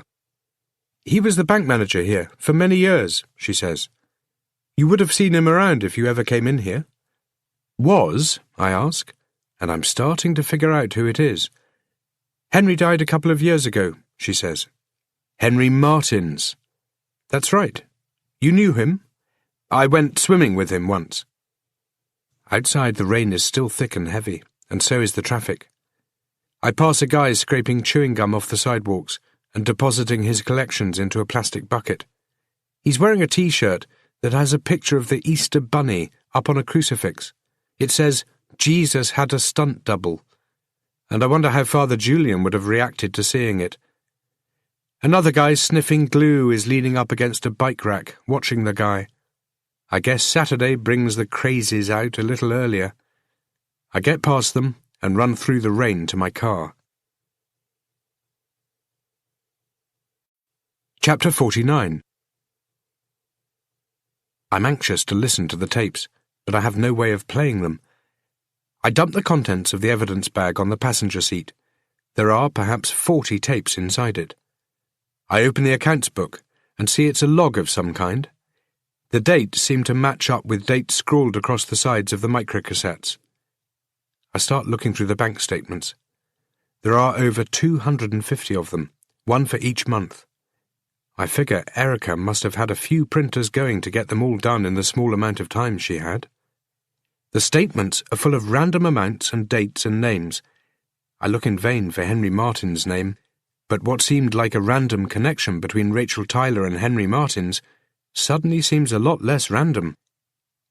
I toss everything back into the bag and pull away from the curb. I hit the mall and again struggle to find a parking space. Late Saturday afternoon, and it seems nobody in this city has anything better to do than come out shopping an hour before the mall closes. At the electronics store, the only thing they have in stock for recording conversations is digital, but they suggest another couple of shops to try. I finally find what I'm looking for. "Last one in stock," the guy tells me. "Hardly anyone uses them anymore. Even secretaries use digital." I have a thing for old technology. I get back to my father's car, only to find that a shopping cart has strayed from the flock and smacked into the back bumper, creating a small dent that I know my dad will spot around the time I'm turning the car into their driveway. This is the reason, he'll tell me, he didn't want to lend me the car in the first place. If he realizes that I'm driving without a license, then that will confirm it. If we can put a man on the moon, surely the digital age will reach a point where shopping carts can guide their way back into the supermarket by themselves. I load fresh batteries into the tape recorder and pick a tape at random. I've been pretty certain about what to expect, and when I push play, my suspicions are confirmed after just a few seconds of hissing. "Forgive me, Father, for I have sinned." "How long has it been since your last confession?" Father Julian's voice is deep and clear. It makes me shiver to hear a dead man's voice, and I feel sick to know he was violating all of the people on these tapes. The other voice could be anybody. It's a male, could be 20 years old, could be 80. I pause the tape. I have to. I have to sit in silence and let what has happened sink in. I have to prepare myself to hear the things that I'm going to hear. It makes me feel like I'm complicit in some way just by listening. I press play. I've done it again. Done what again? I look at the names Julian has neatly written into his log. The confessional is supposed to be completely anonymous, but I suspect the reality is that it's not. I think at minimum the priest has a good idea who they're talking to, because it's likely to be somebody from their congregation. Cheated. On my wife. I know it's wrong, Father, but the problem is I can't help it. It's like another person takes over. It's like I know what I'm doing is wrong, but at the time I can't consider the consequences. Maybe you do consider them, but choose to ignore them. I don't know. Maybe that's true. It would explain a lot. I push the stop button and fast forward the tape for a while. When I push play, I hear Father Julian's voice. To realise you're hurting more than just yourself. I know. It's a woman's voice. It's just that, well, sometimes I can't help it. It's like a different person takes over. Perhaps you should look at it from another... I push stop. Is this everybody's excuse? That they aren't responsible for anything in their lives? That their actions are justifiable because another person takes over?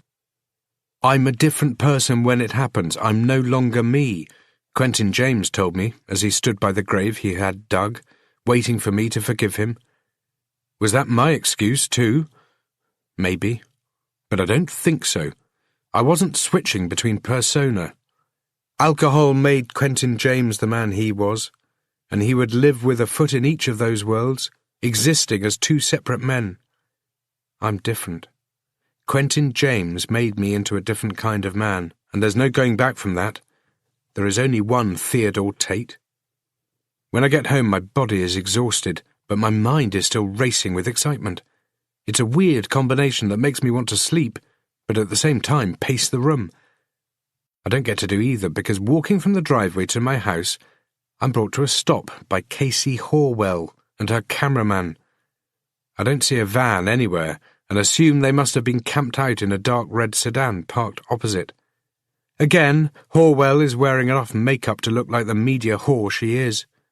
I can see the thin lines and cracks in the foundation. She smells like stale coffee. I lower the bag of tapes and statements and hold it to my side, out of sight of the camera. "Mr. Tate," she says, getting into my face. "It hasn't taken you long to get behind the wheel of a car since losing your licence. You managed this, and you're a suspect in the murder of Father Julian. Your friends in the department you seem exceedingly proud of must really be working overtime to keep you out of jail." "I thought reporters liked asking questions, not giving statements," I say, immediately wishing I was saying nothing. "Actually, we do both. Just not accurately." I start to move around her, but she sidesteps into my way. She probably wants me to push her, and that's exactly what I feel like doing. I want to grab her by the arm and escort her off my property. But then I change my mind and go with a different tactic. "Would you care to tell us how the murder weapon came to be found in your garage?" she asks. "What murder weapon?" I ask. "The hammer." "What hammer?" I ask. "The one that killed Father Julian." "Who's Father Julian?" I ask. She frowns a little, unsure of where I'm going with this. "The man whose church you've been parked outside of for the last 4 weeks." "What church?" The frown becomes a deeper crease and breaks a line into her makeup. "Is this a game to you?" "What game?" "People are showing up dead and you're the only commonality." "What's a commonality?" The creases deepen. Her smirk fades, quickly replaced by her annoyance, and beneath the surface of her makeup a different Casey Horwell is simmering. "Where is Sidney Alderman?" she asks. "What's an alderman?" She turns to her cameraman. "That's it," she says, and the camera is lowered. "You're finished," she says. "We got you on tape driving into the street, and that makes you look bad."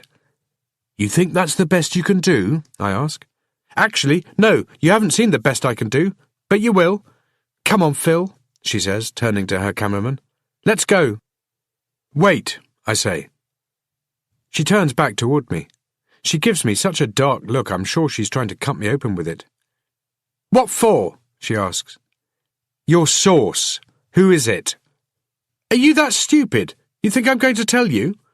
"Just tell me this," I say. "Is it a cop?" "I'm not telling you anything." "Is it a cop?" I ask, and this time I yell it at her. She takes a step back, and the cameraman swings his camera back up and starts to film me again. "I suggest you back down, Tate." "And I suggest you think about what you've got yourself into," I say. "This source of yours, if it's not a cop, then who can it be, huh? Who else can possibly have fed you all that bullshit about the murder weapon, huh? There's only one possibility. You're being played, Horwell, and you're too stupid to know it. And when you figure it out, you'll be too arrogant to admit it. But you're responsible for anything that happens now. You get that? If you keep that name to yourself and it turns out to be the guy who killed those girls and he kills again, then that's on you. You get that? You keep your mouth shut and don't go to the police, you're as good as helping him." "Fuck you," she says. "You don't know a damn thing. You're some washed-up private detective who thinks he can do what the hell he wants and get away with it, just because his daughter got herself killed. You think you're the only person in the world to have lost somebody? You think her death is going to keep people feeling sympathetic toward you, even after all of this? You're the one who's arrogant and stupid, Tate. Your career is over, and I'm going to make sure of it.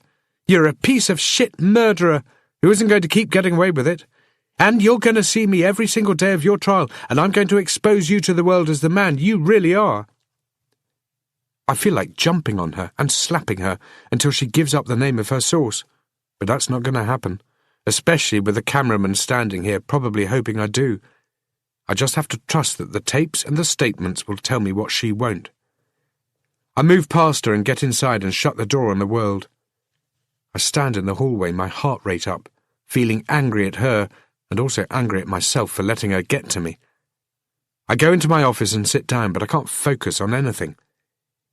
I leave the tapes and the bank statements on my desk and head out to the lounge.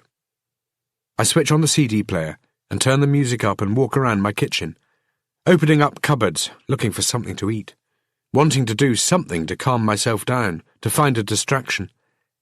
I open the fridge, and there it is, the final glass waiting for me, full of liquid that can, for a brief moment, make me feel better. I close the fridge door. Instead, I make myself some coffee. I need something to calm me down, and I decide coffee isn't it, and I let it sit on my counter and watch it go cold. The anger starts to fade. I do what I can to push Casey Horwell from my thoughts, and when she is far enough in the background, I go back to the office and sit down with the bank statements. I reckon the original statements would have changed colour and style as the bank updated its logo, and even its name from time to time. But the printouts all look identical. I start adding up the amounts, comparing them against the logs Father Julian kept. Over the years, he has taken in almost $150,000 in deposits. He has made the exact same amount in withdrawals. The deposits are from the people on the tapes who didn't know their "Bless me, Father, for I have sinned" weren't the first steps up to salvation, but steps down into Father Julian's world. The logs go back 24 years. So do the bank statements. The logs and statements and tapes all add up to blackmail. There really isn't any other way to see it. Over the course of 24 years, Father Julian blackmailed more than 100 people. The amounts are different, and this probably reflects two things: the amount the victim was earning, and the amount the victim had to lose if his or her secret was found out. Maybe those being blackmailed never knew who had their secret. Could be they suspected, but people with secrets might be paranoid enough to believe someone more than just their priest knows. For almost a quarter of a century, Father Julian played with fire. He must have known it would eventually burn him, or perhaps it burned him the entire time. He was taking the money and using it to put out smaller fires. In the end, the fire got him. He recorded somebody who wasn't willing to pay, and that somebody knew I was following the priest and would be an easy target to frame. It wouldn't have been hard, just flick on the TV and there I was, covered in blood one night and accused of murdering the caretaker, and 2 months later accused of stalking the priest. But that's only a theory, and if that's the way it went down, then Father Julian's death wasn't related to the girl's dying. Still, it would be a hell of a coincidence, although one that is entirely possible. Does that coincidence allow for the fact Henry Martins was the manager of the bank where Father Julian kept his tapes? Julian must have selected his victims carefully, blackmailing only those he knew were non-threatening, those who for a price could have it all go away. He never tried to blackmail me, but I'm sure he recorded the session. Maybe he was scared of what I would do to him if he tried. I'd already confessed to one murder. He knew I was capable of another.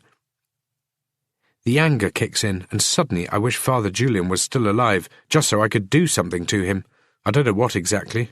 Surely not the kind of Quentin James something, and I try not to let my mind drift there. I'd hurt him a lot. The bastard refused to tell me about the confessions he had heard from the man who killed those girls, and, what's worse, he must have known who those girls were. He found within himself the ability to blackmail people, to break the confessional vow he had with God in order to make money, but he couldn't bring himself to save those girls. How could a man with such mixed-up priorities live with himself? Maybe blackmailing was still a step away from actually revealing the sins he'd heard in secret. Could be he never shared any of the confessions, and never planned to. Does that mean he wasn't breaking the confessional seal? I figure it's a technical question that could only be answered by a man caught up in the dilemma it poses. I wonder if he knew the fire was coming for him. Part of me thinks he did. Part of me is sure he accepted it. I go through the logs and bank statements, looking at the payments Father Julian was making. He doesn't pay anybody for longer than 16 years, but he pays some of them for less, some considerably less. Most of the names are here, but not all of the people in the photographs are, and the number of names suggests there are more children out there than Father Julian had photos for, and there could be more children out there who aren't on these lists, children Father Julian fathered and was unable to take responsibility for. I wonder which names line up with the Simon and Jeremy I found on the backs of the photographs, and suspect I'm only a few phone calls from finding out. These are Father Julian's child payments for the children he had in secret. The question is, how many people could have known?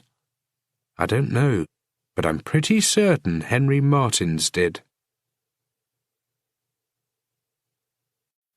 Chapter 50. The logs are chronological and well detailed, and there are far more confessors here than there are victims of Father Julian's blackmailing. Before going any further, I head back 2 years into the dates, and I find my name. Seeing it there brings everything into focus, as though any doubts I've had, or wanted to have, are peeled away, exposing the reality and grounding me to it. I find the correct tape. I put it into the machine, not sure that I'm prepared to hear myself from so long ago, not prepared to hear the man I used to be. I cue it up to the timestamp Julian listed. I'm not sure either where I stand on my belief of God, or where I stood on the matter 2 years ago. Part of me didn't believe in God, another part hated him, and a third made me sit inside that confessional booth with the need to tell somebody what I'd done. Since then, I have learnt to live with my own secrets. I catch the last few seconds of somebody else's confession. There are a few moments of silence, and then my voice. It sounds different. It sounds emotional, which comes as a surprise. At the time, I thought I was completely detached. Bless me, Father, for I have sinned. I close my eyes, and for a moment I'm back there, back in the confessional. Dirt beneath my fingernails, and a shovel in the trunk of my car. The gun I used was stripped down and buried out in the forest too. Father Julian's voice plays from the tape, and at the same time I remember his words, voicing them in my mind a moment before I hear them. He sounds calm. We could have been talking about anything. And at the time I remember being curious about what might have been the worst confession he'd ever heard. Was mine going to be it? Or would mine be tame? And if Father Julian was listening to the confessions of cold-blooded killers, why in the hell wasn't he doing something about it? What does it make you, Father, when you commit a sin and feel nothing? I think that... Does it make me human? Am I still a man, Father Julian, or am I a monster? The fact you're here answers your question, he says. However, what you do next also counts. I'm not going to the police. You need... He killed her, Father, I say. He killed her, and he probably would have killed others. That doesn't make it right. But it doesn't make it wrong, either. I press stop, and the voice is shut off.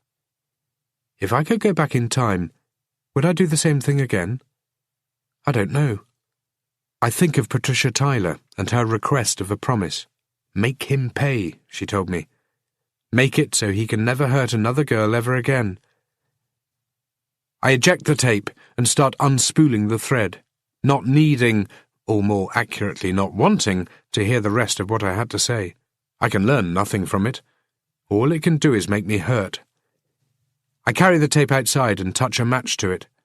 It shrinks and melts, and the recorded memory burns away. Father Julian never blackmailed me, and I figure he never blackmailed anybody else who was confessing to murder. It would have been too dangerous for him. I think of him coming around to my house. I think of him sitting on the porch with me as we spoke about my wife. He knew of the anger building up inside of me. After my confession, he never came around again. I sit back down inside. I start drumming my fingers, and then I go back into the list of names. I scroll through them, looking for something else, and soon I find Sidney Alderman's name. I check the date. It's a week after his wife died. I hunt out the tape and cue it up. interested in what he has to say, hoping he is going to say something that will help me. I guess you would call it a sin, Alderman says. His words are slurred. He's been drinking. Does that make us even? Have you been drinking? Drinking? Yeah, why the hell not? She's gone. I need something to keep me company. You still have your son. My son? You mean your son, don't you? There is a pause that stretches out long enough for me to think the rest of the tape is going to be blank. But then Father Julian's voice cuts back across the speaker, and the conversation continues. She told you, Julian says. Part of me always knew, or at least suspected. I'm sorry, Sidney. That's it? You don't want to give me an excuse? You don't want to tell me you accidentally fucked my wife and got her pregnant? Please, Sidney, I didn't mean anything to happen. I press stop. Just what kind of man was Father Julian? How many marriages did he end? This man who would come and see me, who would tell me everything was going to be okay, who would tell me everything was part of God's plan. What kind of man was he? I press play. Both men are dead, one because of me, and perhaps the other because of me too. The two ghosts of recent past carry on talking. Neither could know they would end up sharing more than just Lucy Alderman, that they would share a similar fate. Yeah, well, I didn't mean anything to happen either, Sidney Alderman says. What are you talking about? Bruce, he's different now. I see him differently. He's not my son and I don't know what to do about it. One thing I do know is I don't want you anywhere near him. Are you going to leave? Leave? No, I'm not going to leave. See, the thing, Father, he says, almost spitting out the word father, is this. She's dead because of you. I want you to know that. I'm going to be here every day for the rest of my life and you're going to see me around and you're going to remember. What do you mean she's dead because of me? Come on, Father, you can figure it out. You read the papers, right? That guy who killed her, he said she stepped out from nowhere. Well, that ain't quite true. She was pushed out from nowhere. Silence for a few seconds, not just from the tape, but from my house. I can't hear anything. I realise I'm holding my breath. You pushed her? Father Julian asks. I hated her. She lied to me. She cheated on me. She kept the same fucking lie all those years. Were you still screwing her, Father? You killed her. You can't do anything about it except see my face every day. I want that guilt to kill you. It's killing me. Does that make us even? I don't. I thought it would make me happy, Alderman says. But the funny thing is, it doesn't. In fact, I feel worse. I love her so much. I blame you and I want to kill you, but I don't have the courage. Sidney, you need to... Don't tell me what I need to do. You know, I even bought a gun. I was going to use it on her and then on you, but I can't. What happened to Lucy, well, that will hurt you more than what I could ever do. What about Bruce? Don't you dare tell him any of this. Any of it. I press the stop button. The caretaker's grief is 10 years old, but it still sounds fresh. 2 months ago, he told me he always thought about what I'd done after my daughter was killed, and wished he'd had the courage to do the same thing to the person who killed his wife. I think about what he did, and I wonder if it justifies what I did to him. I wonder if there's some symmetry there, him lying on top of the coffin of the woman he loved, the woman who betrayed him, the woman he killed. I decide that it does. At the very least, it makes me feel better.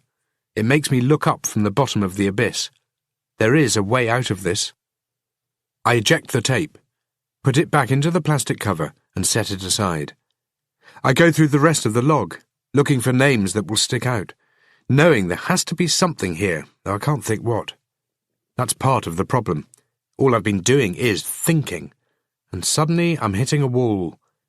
There's an answer somewhere in this list of names. It's in these tapes. But I'm so involved in it all that I can't see anything for what it is. What am I missing? I get up and walk out of the room. I leave it all behind me, the names, the numbers, the tapes, and the dates, knowing that I need to clear my head so I can at least... The dates. Of course! I head back into the room and I look at the timeline I've created. If the killer confessed, then presumably he did so on the same day or in the days immediately following the girls' disappearances. The first date I look at is the day Henry Martins was buried. The log says there was a confession that night. The log says the confession was made by Paul Peters. I find the corresponding tape and jam it into the machine. I wind it forward. Suddenly I feel more apprehensive about what I'm about to hear than I did of the other two confessions. This could be the recording of a man who did nothing more than steal his neighbour's apples. Or it could be the confession of a monster. I press play.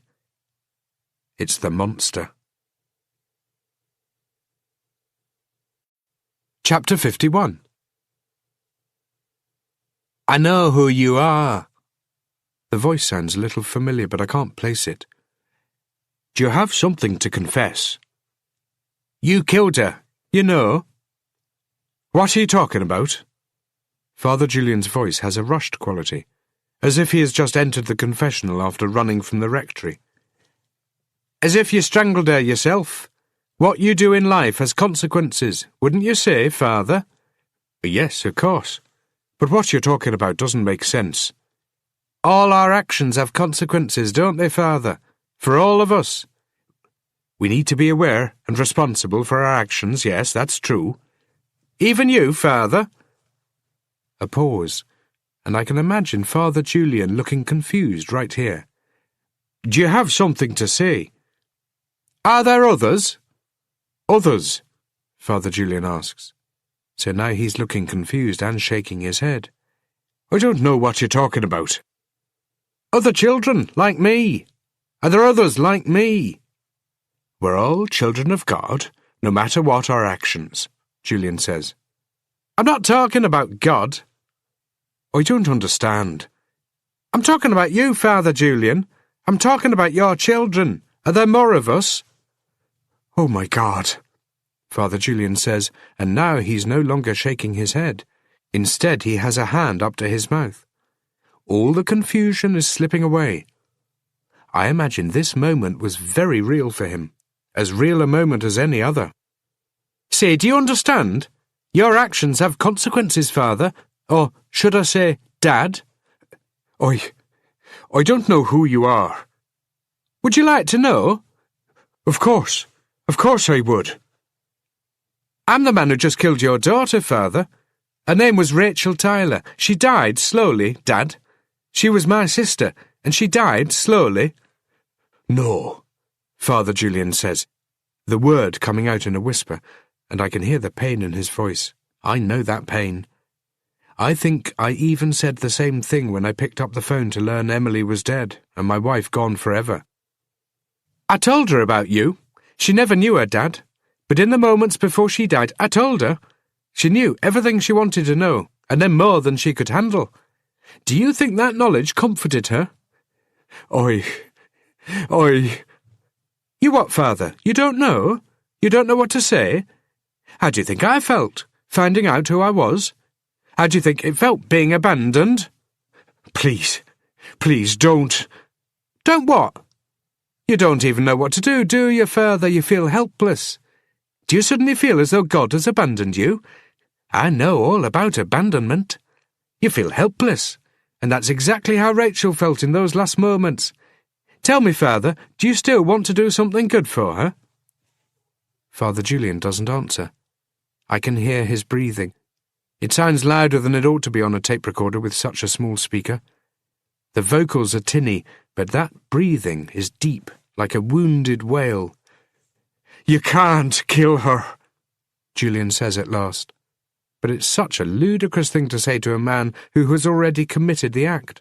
Please tell me this is wrong.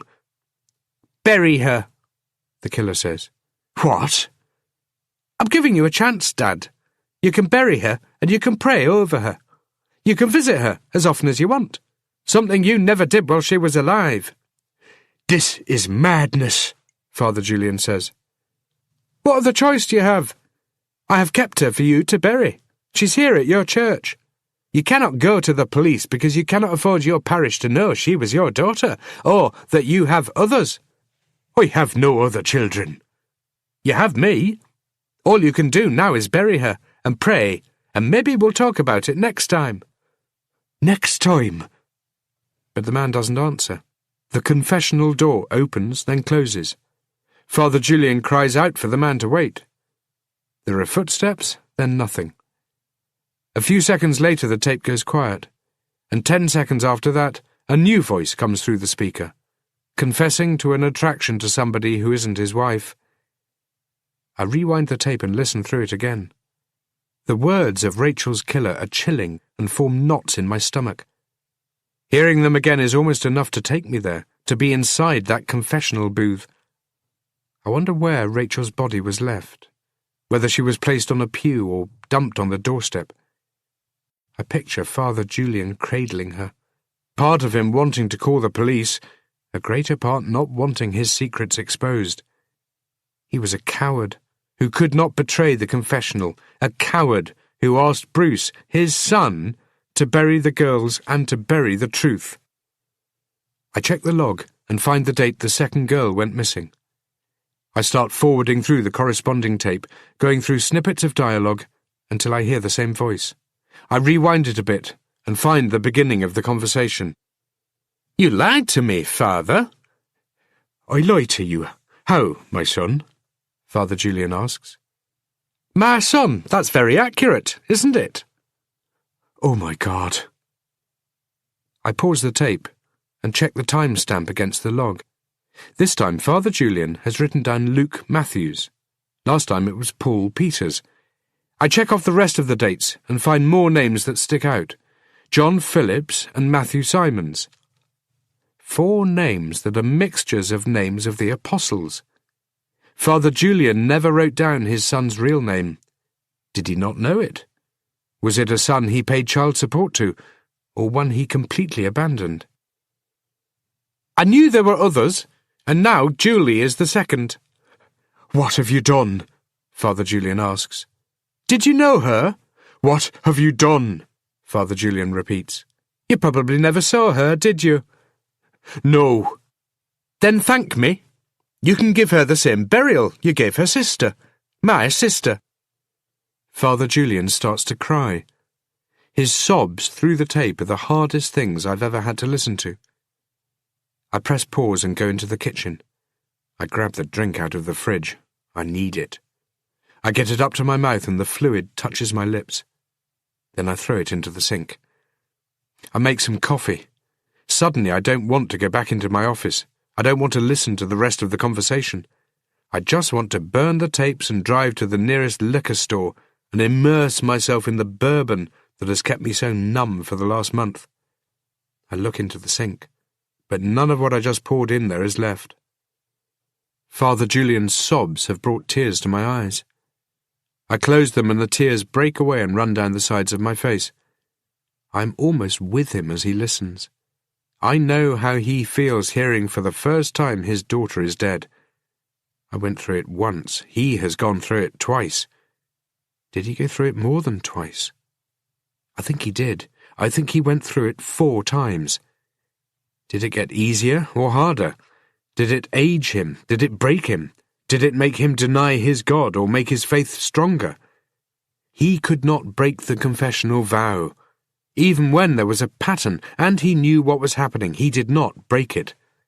He could break it to blackmail adulterers, but not to save his children. What twisted morals Father Julian had. But then churches are full of people preaching one thing and practicing another. Every day he must have struggled with the man he was.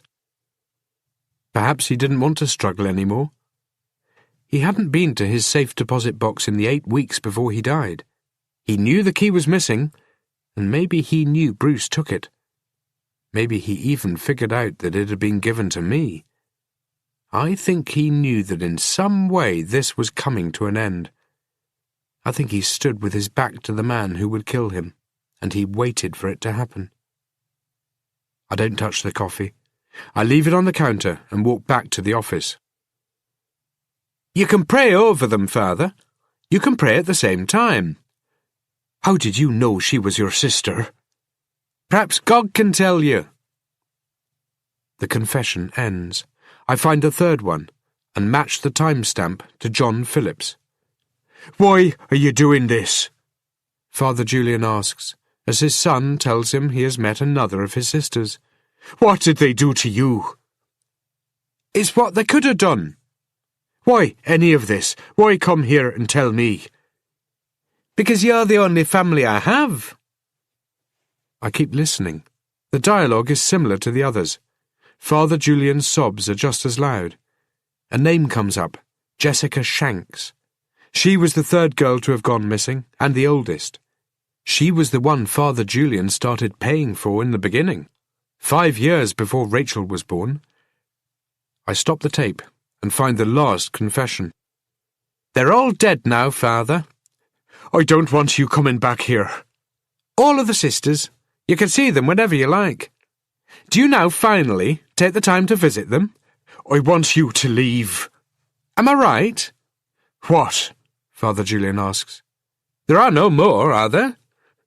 No. If you're lying to me, Father, I will find out. I know. And I won't be happy. I'm not lying, Father Julian says. If you are lying, Father, I will do 2 things. I will find the girls, and I will kill them.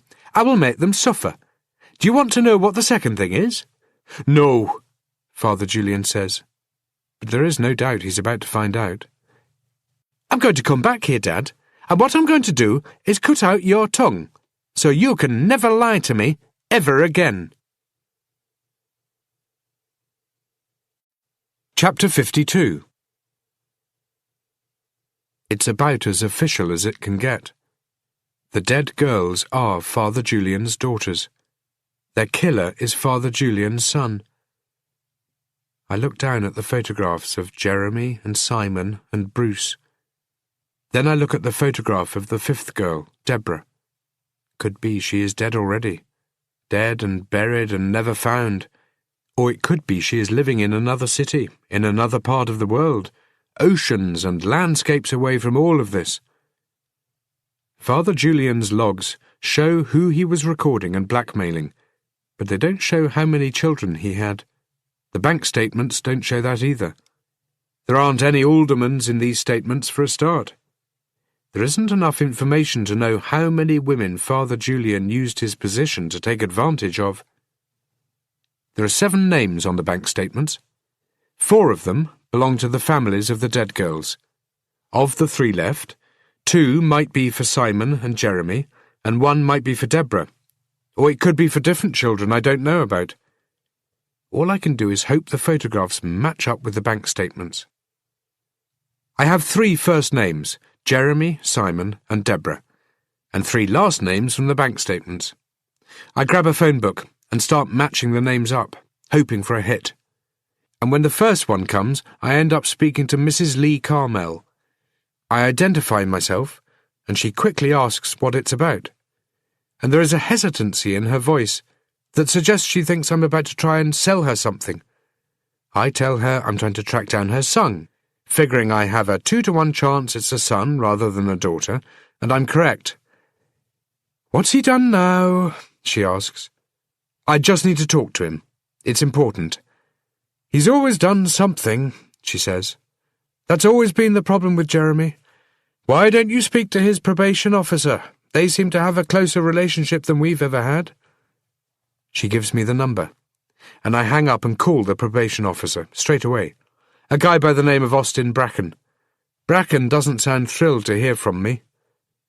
You know that ain't the kind of information I can give out over the phone, he says, not to a private investigator. How about I give you my number, and he can call me? We're not in this business to forward messages, he says. Okay, let me think a minute. Right, can you tell me where he was 2 years ago? Was he in jail? 2 years ago, yeah. He was in jail then. He's been in for a 4-year stretch. Got let out 2 months ago, he says, which means Carmel was in jail when Rachel Tyler was killed. What did he do? It's public record, he says. Look it up.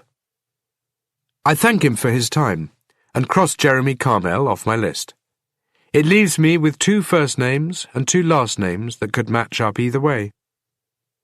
My next hit comes a few calls later, when a woman answers the phone and I ask for Simon. Who? Deborah. I'm trying to get hold of her. Well, so are we. We haven't seen her since yesterday. Can I ask who's calling?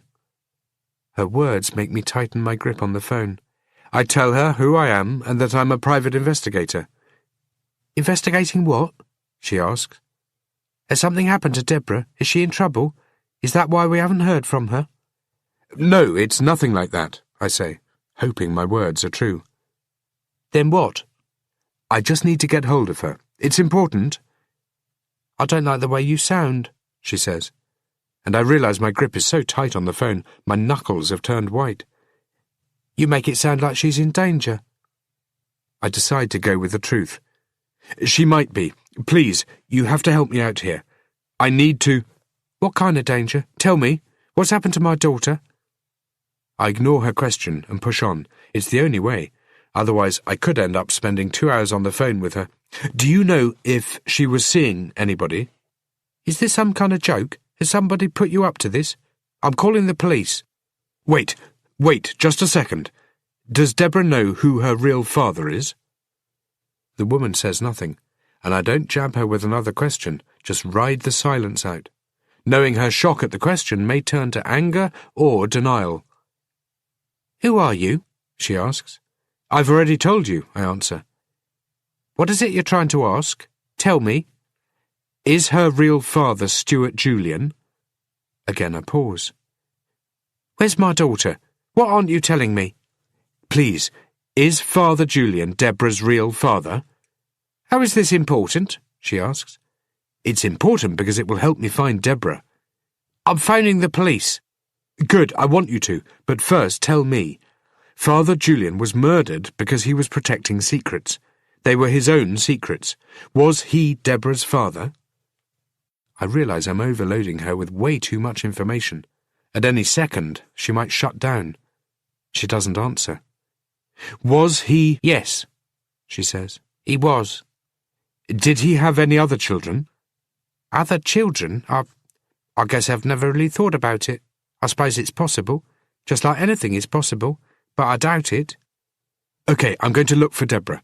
I want you to call the police and tell them she's missing. But first, I want you to tell me where she lives and give me her number. I write the details down and try calling Deborah immediately after I've hung up. She doesn't answer. I leave a message. That leaves me with Simon Nichols. He is the last person in the photos, the last person to be paid for in the bank statements. I think about what that means and decide it stacks the odds in favour of him being the killer. I suck in a few deep breaths. I never would have thought when I woke up this morning that by the end of the day I would have the name of the man who killed those poor girls. There are a few people with that name and initials in the phone book. I call them all but get nowhere, which I find frustrating. I'm so close now. But then I'm able to track down his mother, who answers on the 10th ring just before I hang up. I'm trying to get hold of Simon, I say. Simon? She says. Can I ask who's calling? My name is Theodore Tate. I'm a private investigator. What is this about? It's about Simon being a serial killer. It's about Simon being a monster. It's about Simon killing his father, then trying to frame me for murder. I don't say any of this. Instead, I say what I already had scripted in my mind. I just have a few questions for him. Just some routine stuff that might really help me out on a case.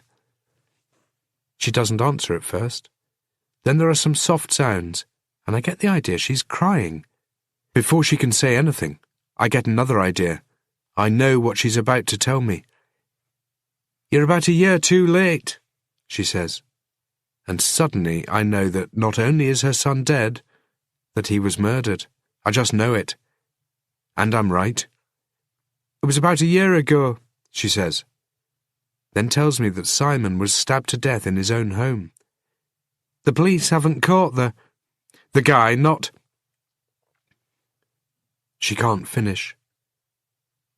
Her sobs remind me of how Julian sounded when he was listening to the confessions of his daughter's killer. I hear her cries, but all I can do is think about how empty my suspect pool is. And I now have absolutely no idea how to find the other brother who has killed so many. Chapter 53. I stare at the photographs of the girls, as if somehow they're going to rearrange themselves and reveal an answer. I look at Simon, dead now, one more unsolved murder in a city with dozens of murders. The killer's signature is different for his sisters and brother. I wonder whether he'd have killed Jeremy too, whether the desire is there, or whether he even knows of the other brother. He certainly knew about Bruce. What relationship did they have for Bruce to be safe? Bruce's last words about dignity echo in my thoughts, making me shiver. Between Bruce and Father Julian, they thought they were giving the girls some dignity, a burial place where they could be prayed over and looked after. But what of those they took from the coffins and discarded into the water? What of their dignity? I keep starting to reach for something different, to move it from one place to another, to shift about the bank statements and the logs, hoping. But there is nothing. I look at my watch. Saturday is shifting along quickly, and Deborah Lovett is in danger. I head back out to the car. The mud I splashed through it last night has dried. Dad would have a heart attack if he saw it. I dial the cell phone and try for Schroeder, but he doesn't answer. I hang up and dial back and get the same result. I leave a message, then decide to call Landry. "Tate, you just don't know when to let go," he says. "I might have something for you." "Really? I have something for you. You left your jacket and shoes at the church last night." "What are you talking about?" "Good one, Tate, but you know what? I'm not even going to get into it. We both know you were there, and we both know that I can't prove it. So how about you do me a favour and stay the hell away from me?" "Look, Landry, this is important, okay? Real important. Did you find a tape recorder at the church?" "A tape recorder? What the hell are you on about?" "Did you find one or not?" What are you on about?" "No, there was no tape recorder." "Okay," I tell him. "I can help you find who killed those girls." No, you can't, Tate. This isn't your case. You're not even... "Trust me," I tell him, "and hear me out. Just listen to me, okay? Then you can ignore me or hang up on me or whatever, but at least hear me out. It's important." "Okay," he says. "I'm listening." "Where are you?" "What does it matter?" "I need you to go to the church," I tell him. "Why?" "Because you missed something." "Missed what?" he asks. "This tape recorder?" "I'll tell you when you get there." "Come on, Tate, stop playing games. It's too damn late for your bullshit. I'm tired." "Just call me back when you get there, okay? I promise you won't regret this." I hang up on him before he can reply. I drive to Deborah Lovett's house and can tell immediately that nobody is home. Her mother said she lived with 2 roommates. If they're around the same age as Deborah, then they'll be out in town drinking or at the movies somewhere. I get out of the car and walk around, but nothing stands out as being wrong. No busted doors, no broken windows. I leave a card wedged in the door so it hangs over the keyhole. I leave a note on the back saying it's urgent I speak to Deborah. Deborah's mother will have called the police, but the way things work in this city, that doesn't mean help is coming soon. Traffic is thick on the way back to town, full of people all looking for somewhere better to be. Lined up at the lights, I can hear the stereo in the car behind me, the thump, thump, thump, making the chassis of my car vibrate. I can see movement in my rear-view mirror. Occupants of the car are treating the ride into town as a party. The girl in the passenger seat can't be any more than 15, and she's chugging away at a beer. My cell phone rings and I answer it. The music from the other car drowns out Landry's voice. I push the cell phone harder against my ear. "Do now?" What? I ask. The light turns green. The guy behind me toots his horn, even though it's been less than a second. I move through the intersection and pull over. There's a guy dressed like Jesus, sitting on the side of the road. He's biting into an egg carton. He looks up at me, his bloodshot eyes locking onto mine. And I realise he's at the end of the road I'll be driving along, if I decide that maybe the drinking is for me after all. You there, Tate? Give me a second. There are toots and yells and waves as the car behind me passes. I pull away from the curb and drive further up the road to find another place to park, away from Egg Carton Guy. Okay, go ahead. You're really testing my patience, Tate. I'm at the church, so what do I do now? Head down to the confessional booths. Why? Just do it? Okay. You know, it sounds like you're driving. Well, I'm not, I tell him. Yeah, okay, I'm at the booths. Now what? Open them up. What am I looking for? Check Father Julian's side. Check the roof, the back wall, just check all of it. Check it for what? This tape recorder you're telling me about? You think Father Julian was making secret recordings? Just do it. There's nothing in here. Yes, there is, I tell him. Tap the wall or something. Tap it? You think there's a false panel? Yeah, I do. He starts tapping the walls. The small knocks carry through his cell phone. This is a goddamn waste of... He doesn't follow it up, and I know what he's found. There's silence for 5 seconds. Then he comes back on the line. How the hell do you know about this? He asks. Father Julian was recording the confessions. He was blackmailing people. I look in the mirror and see Egg Carton Guy walking toward me. The mirror makes him appear closer than he actually is. Since you hadn't found it already, I reasoned the tape recorder was hidden. What better place to hide it? That's why you were following him? Fuck, Tate, why couldn't you have told us? You sure as hell could have saved us a lot of work and a lot of pain. And finding out this way, man, it doesn't look good. It looks like you put it there when you broke in last night. I didn't break in. All I knew was the tape recorder had to be there somewhere, and anyway, I only just found out. Look, Julian recorded his killer, right? He knows who killed those girls. Is there a tape in the machine? Yeah. Then listen to it. Could be the night Father Julian died, if he took a confession first. It could be the last voice you hear on that tape is his killer. You need to come down to the station, Tate. Egg Carton Guy stretches out the bottom of his shirt and starts using it to wipe down the side window of my car, my father's car. Egg Carton Guy moves his shirt in circular motions, but it isn't the kind of detailing my dad would have in mind. I roll the window an inch and hand him a couple of dollars. He says something, but I don't quite hear him. Then he wanders away. Tate, you still with me?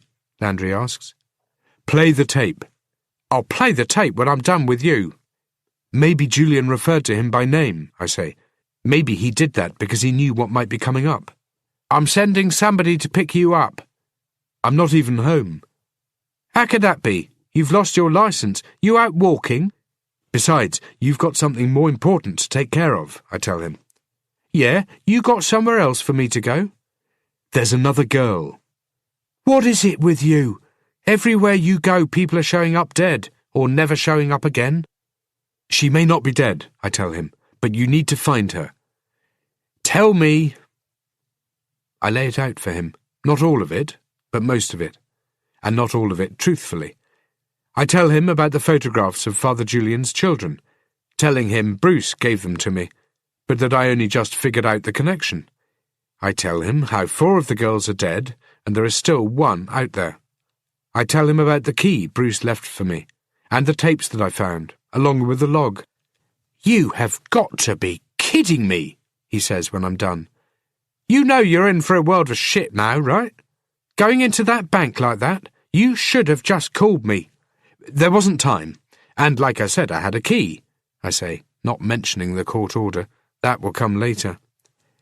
You've been holding out on me for the last 2 months, slowing down my investigation, and you're telling me there wasn't time? Hey, it's not my fault I'm ahead of you, and you should be thanking me. Most of what you have is because of me. If anything, I've sped up your investigation. Fuck you, Tate. DNA would have told us those girls were related. We'd have figured out the rest. Yeah, maybe you would have, maybe not. But you wouldn't even be looking yet. Not until those results came in. I'm coming to your house. Now. I want you to be there, okay? I'm coming to get all this stuff, and we're going to have a nice long chat, just the two of us. He hangs up before I can debate the issue. I drive back home, and have barely gone inside when Landry pulls up. He looks furious. He has an edge to him that makes me wonder how many times he's looked into the abyss. Where are they? He asks. The tapes. You first. You listened to the one you found in the confessional? Yeah, I did. There's nothing on it of any use. Fact is, none of these tapes are going to be any good. You know we can't use them, even if it was us who found them. Can you imagine the kind of shitstorm we'll have if the public ever finds out about them? There are going to be lots of confessions of people cheating on their husbands and wives, cheating with their taxes, cheating in all the possible ways the human race can cheat. There'll be more, too. Who the hell knows whether the sanctity of the confessional extends to a tape recording, or is it limited only to the priest? So you're going to keep them quiet? We'll listen to them, that's for sure, but I don't imagine we're going to be making any arrests from them. And if our killer is on these tapes, he is, then we got to find a way of working around it. We mention these things and we're handing him a defence. I lead him into my office and hand over the log. Money comes in from blackmailing, he says, and money goes out for the kids. Looks like our father Julian was a busy man. It's probably a miracle he lasted as long as he did without anybody finding out. Miracles are in his line of work, I point out. Maybe not in the end. I think Henry Martins knew. What? I fill in the Martins connection. He absorbs it, but like me, he doesn't know what to make of it. His body was too decomposed from the water, he says. There was no way to get any toxicology from him. No way to tell if he was murdered. What about the new husband? The one who started all of this? Who? The one who died and made you want to dig up Henry Martins. He starts to pile the tapes into the evidence bag. His death was accidental. Turns out he was being exposed to some toxin through his job that he shouldn't have been exposed to. I don't know, it wasn't my case. Lead paint or something. It was fairly prolonged. Weird how it's all led to this. Weird? I'm not so sure that's the right word for it, but it'll do for now. It's getting close to 11 o'clock, and suddenly I feel exhausted. All I want to do is get Landry out of my house so I can go to bed. Was this his? It looks new, he says, picking up the small tape recorder. I just bought it today. I have a receipt. Yeah, well, I'm taking it. Consider it your first step in cooperating with the police. Enough of those small steps might go a long way to helping you out, Tate. What have we got now? And I don't mean the drunk driving charges. We've got breaking and entering. No, you don't. We've got interfering with a criminal investigation. We've got... Look, I get the point, okay? He picks up the photographs. This them? Yeah. He says nothing for a few seconds, and then... I really should be taking you in. Look, Landry, I'm about to crash here, okay? I'm beat. And I've told you everything I know, and I've given you everything I have. Go and do your job and figure out who this maniac is before he kills Deborah Lovett. The fifth girl. Yeah, the fifth girl. Okay, Tate. For once, I believe you, but I still got to take you in. Look, if you take me in, then what? You're going to want to listen to all those tapes first, and you're going to want to run down everything I've told you about. So all you're going to do is sit me in an interrogation room for 12 hours before you even speak to me. It's pointless. Let me stay here, let me get some sleep, and if you want me tomorrow, you'll know where to find me. He doesn't answer, but he slowly nods. I walk to the front door with him, and as angry as he is at me, I'm pretty sure that if he'd been the one 2 years ago to decide not to exhume Henry Martins, then he'd be the one now needing to find justice for those dead girls. I listen to him drive off. My head hits the pillow, and I think I might even have slept for about 2 minutes before my cell phone rings. Why do I feel like I've just been played? Landry asks. I don't answer him. He carries on. I pressed play on that tape recorder of yours to get a preview of what was to come. And? And what? It was up to Sidney Alderman. He was confessing about killing his wife. I guess that's the one you wanted me to hear first, and it means you knew I was going to take your tape recorder. You knew I'd listen to it. Why? He asks. Makes you wonder what he was capable of, right? Guy like that? Makes you wonder. Good night, Tate.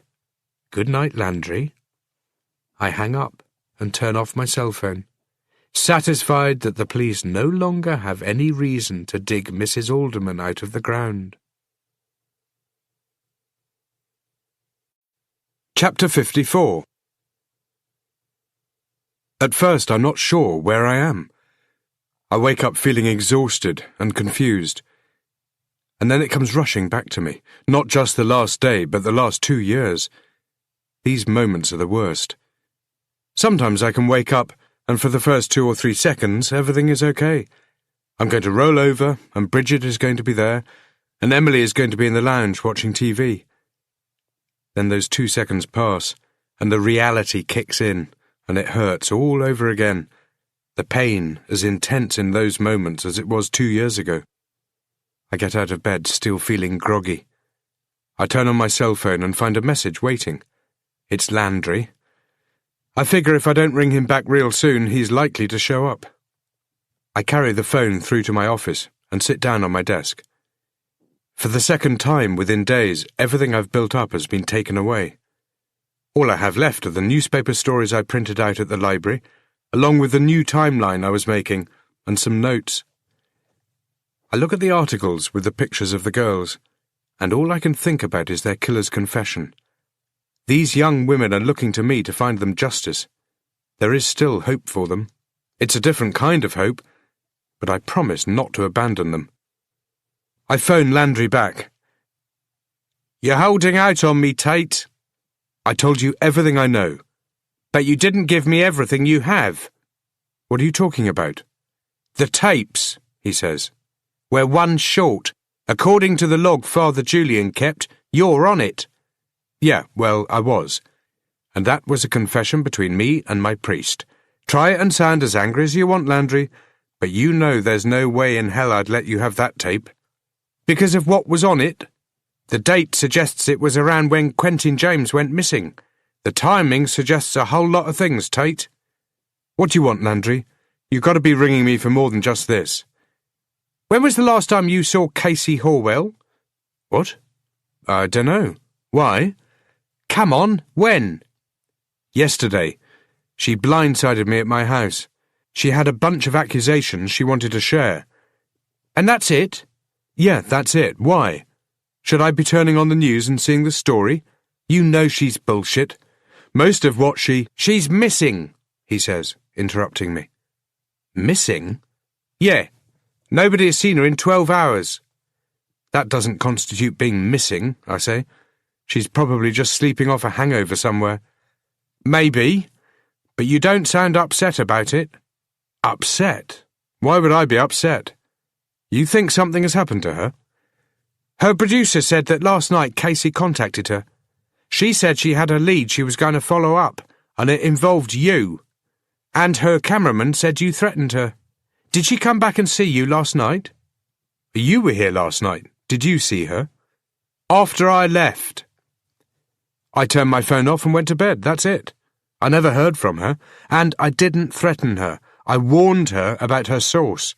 Somebody was feeding her information about the case, and there's a good chance it's the same somebody who framed me for murder. Don't you think it's possible he wanted to tie up one more loose end? After all, that's what he's doing, right? He got rid of Father Julian, he's after his last sister, and Horwell got herself caught up in all of that because she was too arrogant to see she was being played. Maybe. It's more than just a maybe. You need to find out who her source was. Her producer didn't know. Either that or she wouldn't tell me. It's the same guy who was on the tape. You can feel it, right? You feel it, the same way I feel it. You know that's what happened.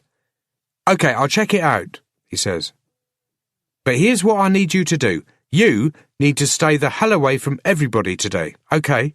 Everybody. What about Deborah Lovett? You need to find her. I know. But the simple truth is we don't know she's missing yet. What? Are you kidding me? No, I'm not kidding you, he says. She's been gone longer than Horwell. Before you get too bent out of shape, Tate, we are looking for her, and the best thing you can do right now is stay out of the way. He hangs up. I sit out on the deck, trying to put some distance, even if it's only 30 minutes and 15 metres away, between me and my notes. For some reason, everything I'm learning is becoming white noise. I can't focus on any one thought, and I can't remember the last time I felt this way. I would have been working a homicide. It would have been years ago. My life was different and I was different. The names that come from the tapes, the bank statements, the burials, there are facts here that for the moment aren't facts at all, but shapes floating around in the back of my mind with nowhere to fit, each piece swirling just a little too far out of reach. I try thinking about something else, but it only makes the images move faster, and there's nothing I can do to stop them. I head down to the office, and I stare at the girls, and I try filtering through everything again, looking for something that doesn't seem to be here. Most of all, I look at Rachel. In a way, she is the one I think about the most. She's the one I saw stuffed into that coffin with the dirty diamond ring next to her hand. Hers is the pain I think about the most. I hold her picture and study her features, and the white noise I was hearing earlier starts to disappear. If Rachel was the only girl to have been killed, I'd be looking at the case in an entirely different way. But she wasn't. What she was, though, was the first. I think about this. I tried to strip the case back to the basics. The day Rachel went to her grandmother's funeral was the day all of this began. Her trip to the graveyard was the catalyst for everything that followed. Something must have happened that day. I call Mrs. Tyler, and she doesn't sound upset to hear from me. If anything, she sounds glad I'm calling. At some point in the last 24 hours, it seems she's come to terms with a lot of things, and she senses the momentum and wants to be a part of it. The day of your mother's funeral, I say, was there anything different, anything out of the ordinary happen? She thinks about it, but can't come up with anything. I don't even know what I should be trying to remember. Did anybody approach Rachel, or you? It's my guess that somebody recognized her that day. Maybe they questioned her about it. If they did, she never told me. I look at the other girls, and then I hide their pictures and details away and try to forget about them for the moment, focusing only on Rachel. Everything comes back to her, and, more importantly, back to that day. If somebody did approach her, it could have been Father Julian, or Bruce, or Sidney Alderman. The grudge Sidney Alderman had against Father Julian for sleeping with his wife makes him a likely candidate. Could be Sidney knew a lot more about Julian than the priest ever expected. Could be Sidney knew other women who got pregnant too. When you were going to Father Julian's church, I say, back in the beginning, do you remember any other women who were pregnant? No, not that I can think of. Anybody with a really young child? Yeah, there was one. There's Fiona Chandler. Was she married? No, she used to be, but her husband left her before the baby was born. It was an awful thing to do. She never spoke about him, and she married again a few years later. Tell me about her husbands. I don't know anything about the first one. Like I said, she never spoke of him. Her second husband, Alec, he was very nice. But one day 10 years ago he just got up and collapsed on the floor. It was a heart attack. She never married again. It was very sad. Well, still is very sad. Why? Why are you asking me this? I don't answer. I give her a few seconds, and she gets there by herself. Oh my God, she gasps. Are you saying that Stuart, that he got Fiona pregnant too? Was it his baby? It's possible. Oh no, oh no, she starts to cry. I need to get hold of her. You You don't understand, she says. You have no idea. What are you talking about? Her sobs start to grow louder. You... Oh, my God, she says. And it's all she can say over and over as the words intermix with tears and sobs. In the end, she barely manages to compose herself enough to carry on. You need to know something, she says. I don't even know how to say it, but you need to know. Tell me. And she does. And suddenly, I understand everything. Chapter 55. It comes back to Henry Martin's. I asked Patricia Tyler 8 weeks ago if she knew the name, and she didn't. If only she had. If only she'd known the name of Fiona Chandler's husband, the one who left her, then most of this could have been avoided. There was never any reason to suspect a link between the dead girl and the man who owned the coffin she was dumped into. Nothing links the others. It was just a matter of putting girls into the ground and using the coffins of those who had just died, making the digging easier. I've spent those 8 weeks making death and making misery. But now things are going to change. Henry Martin's was Fiona Chandler's first husband. He left her when Father Julian got her pregnant. He moved into a different world from her. He met another woman. He fell in love with a woman who wouldn't cheat on him. And he had a family. 20-something years later, I stood by his grave and watched his coffin get pulled from the dirt. Hey, you can't come in here.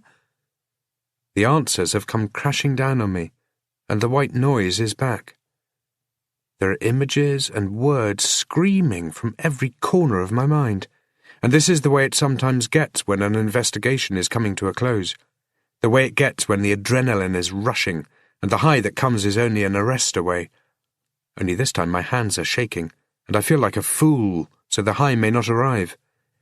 I've just broken a dozen road rules getting here. The rain is pouring down, hitting the roof with the sound of landmines. I push my way into the hallway. If Henry Martin's hadn't found out about his wife's affair, if he hadn't left her, and had raised the boy as his own, then none of this would be happening.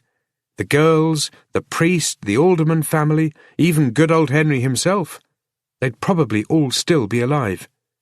For the briefest of moments, I wonder if there would be other ripple effects if those people were still around. Whether one of them could have crossed paths with my wife or with Quentin James 2 years ago and delayed one of them for the 10 seconds it would have taken to prevent the accident. Hey, you deaf? You can't come in here. Where is he? I ask. What? Maybe you're the one who's deaf. Where the hell is he? He's gone, man.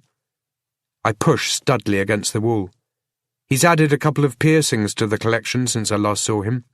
I feel like pushing him right through the wall and strangling the skinny little bastard. But the anger I feel isn't toward him. It's toward myself for having been so easily deceived. It's toward David for being the one to have deceived me. 2 months ago, his pain was so raw, so unbearable, so believable. How the hell did I fall for such an act? Even as a cop I would have missed it, as did the other cops who spoke to him. Gone? Where? He moved out a few days ago, and he owes me rent. I let Studley go. He pushes himself off the hallway wall and puffs his chest out, trying to look a lot tougher than he is, trying to look as though he let me start manhandling him. Where'd he go? How the fuck would I know? He asks, sounding tougher now that I've let him go. I shove him into the wall again and make my way down to David's bedroom. Last time I was here, the place looked like a bomb had gone off. The furniture is still here, but everything else has gone. He told me to keep it, Studley says. But, bro, that stuff ain't worth shit. He ever bring other women here? No, he's never been with anybody since Rachel went missing. She's not missing anymore. Yeah, he told me. I look around the bedroom, but there's nothing here to help. I tip the bed up. I search through bedside drawers. I pull the corner of the carpet away on the chance this hidey hole is more genetic than I first thought, but there's nothing there. Dude, you're destroying the place. You sure he's not seeing anybody else? Studley shrugs. Man, I'm not his mother. Well, hopefully she'll know more than you. I doubt it. He hasn't spoken to her since Rachel went missing. Far as I can tell, he hates her. Man, really fucking hates her. I wonder why, I say. But I already know. Yeah, he says, trying to sound as if he knows too, but he has no idea. Nobody could. When did he go? I ask. I told you, man, a few days ago. When exactly? Tuesday? Wednesday? Thursday? I don't know. You don't know? Man, I don't even know what today is. I push past him again and start going through the rest of the house. Hey, man, you can't go through everything, he protests. Then tell me where he is. I don't know. He's your friend, right? He owes me rent, he says. Then you owe him nothing. Take a guess. Where do you think he's going? I remember him saying something about meeting a woman. He had a date, but it was a weird date. I remember that. If it was weird enough to stick out, why the hell can't you remember the details? I was kind of, in a different state. You were stoned. Best as I remember, yeah. You get her name? I ask. Nah, maybe. I dunno. Could it have been Deborah? Sure, it easily could have, but it just as easily could have been Susan or Nicola. That's real helpful. Studley shrugs. That's all I know, man. Hey, you find him, you tell him he owes me rent, okay? Look, this is important, I say, and I hand him one of my business cards. You remember something, you give me a call. Yeah, whatever, he says, and he screws the card into his pocket. I figure in 5 minutes he'll forget it's even there. Okay, let's do this your way, I say. Got some scissors? Fuck you, man. I'm not going to cut you. If I wanted to do something fun, I'd just shoot you. Now, scissors. Come on, dude. Hurry up. He heads into the kitchen and shows back up a few seconds later. I reach into my pocket and pull out the money my mother gave me. I count out 2 $100 notes. I cut the scissors across them, separating the notes in halves. I hand him a half from each note, along with the scissors, and I pocket the other 2 halves. What the hell am I supposed to do with these? They'll help you think. You got to come up with something useful, and I'll give you the rest. Chapter 56. I sit in my car, but don't drive anywhere. I think about Rachel Tyler, and I think about David Harding, and I wonder who felt the most revulsion when they found out the truth. For the years they were dating, there is no way David or Rachel could have known they were brother and sister. As they shared the same bed, as they held each other in the night, as they spoke of dreams and fears, there was no way they could have known. Rachel and David forever. That's what was inscribed on the ring. Then, somehow, David found out. The truth made him sick. It would make anybody sick, and it would make anybody angry too. I wonder if he ever knew that type of reaction was within him, that depth of anger. Did he blame her? Did he blame himself? Or just Father Julian? David has his own abyss, and maybe he didn't even know it, not until that day. He killed Rachel because he could not handle the fact his sister was his lover. Most men would have felt the anger, the embarrassment, the pain, but what is the normal reaction? To move on, to try and forget about it, to never talk about it, to bury those memories and emotions as deep as they can be buried, and then never mention them again? Or find a shrink, to admit it wasn't their fault, to process it to the point where it becomes just one of those things, like missing the deadline on your tax return or spilling red wine on the carpet. David's rage took him beyond Rachel Tyler and to other girls he had never met. Then it led him to kill Father Julian and to planting the murder weapon in my house. He chose me because he saw me on the news, but the thing about David was he was caught in the student world, a world where he slept in every day, and missed the news report the morning following my car accident. He didn't know to move the murder weapon back out of my garage. I start driving away from the house. Other possibilities start to filter their way through my thoughts as I drive to Fiona Chandler's house. I never told him who his father was, Fiona Chandler tells me while I stand on her doorstep. So your maiden name is Harding, she says. Then it became Martins, and now it's Chandler. Some good names, and bad memories. She invites me in out of the rain, and we stand in her hallway with the door open. She sucks in a deep lungful of cigarette smoke, then blows it into the air, aiming for outside. It forms a small cloud as it hugs the cold air and slowly moves toward me. How did David react when you told him about his father? I never told him, not the complete truth. He thinks Henry Martins is his father. He doesn't know about Father Julian. I'm pretty sure he does. That's impossible. David was already angry for a lot of reasons.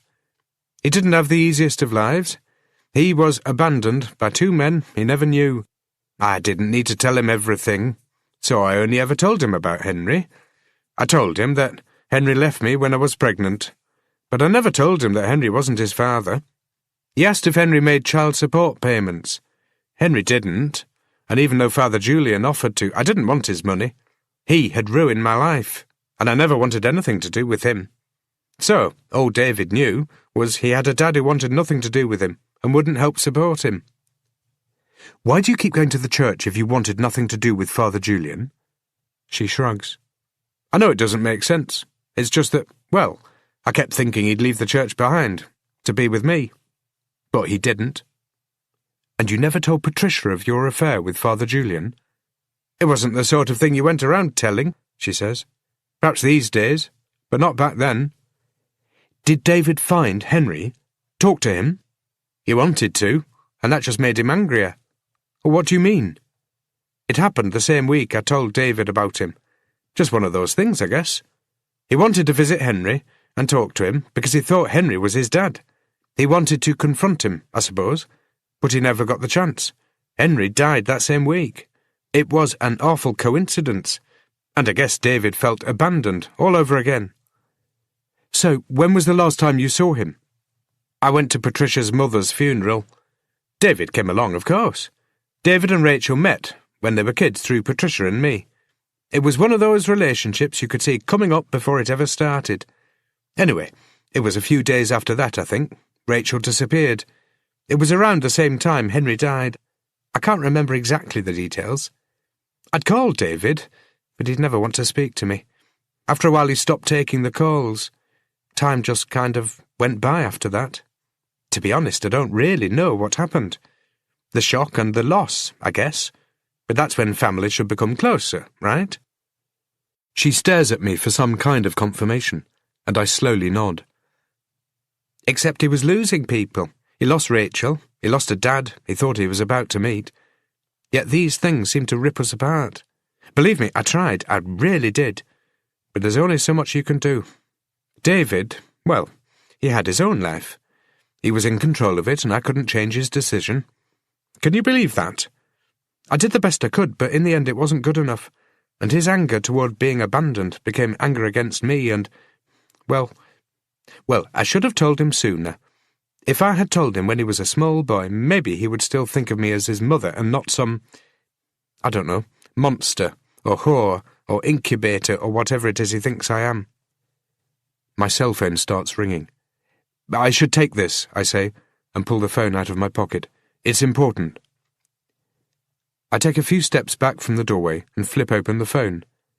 I don't recognize the number. Hello?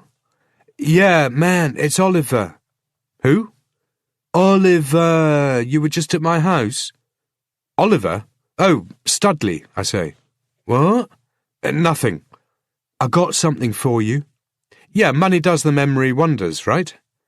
How do I know I'll get it? He asks. Do I look like the kind of guy who would lie to you? Honestly, man, you look like a guy capable of anything. Then maybe you should think about that and tell me what you remembered. Okay, dude, but you got to give me the other halves of those notes, man. I guarantee it. Now tell me. I want them now. No, the only thing you want now is to not piss me off. Okay. Look, David said something weird the other day. I mean, it might not mean anything, right? But this girl he was seeing, like I said, he only just met her, right? So to me it seems a little odd he'd say that. You haven't told me what he said. Oh, yeah. Man, you're right. Shit.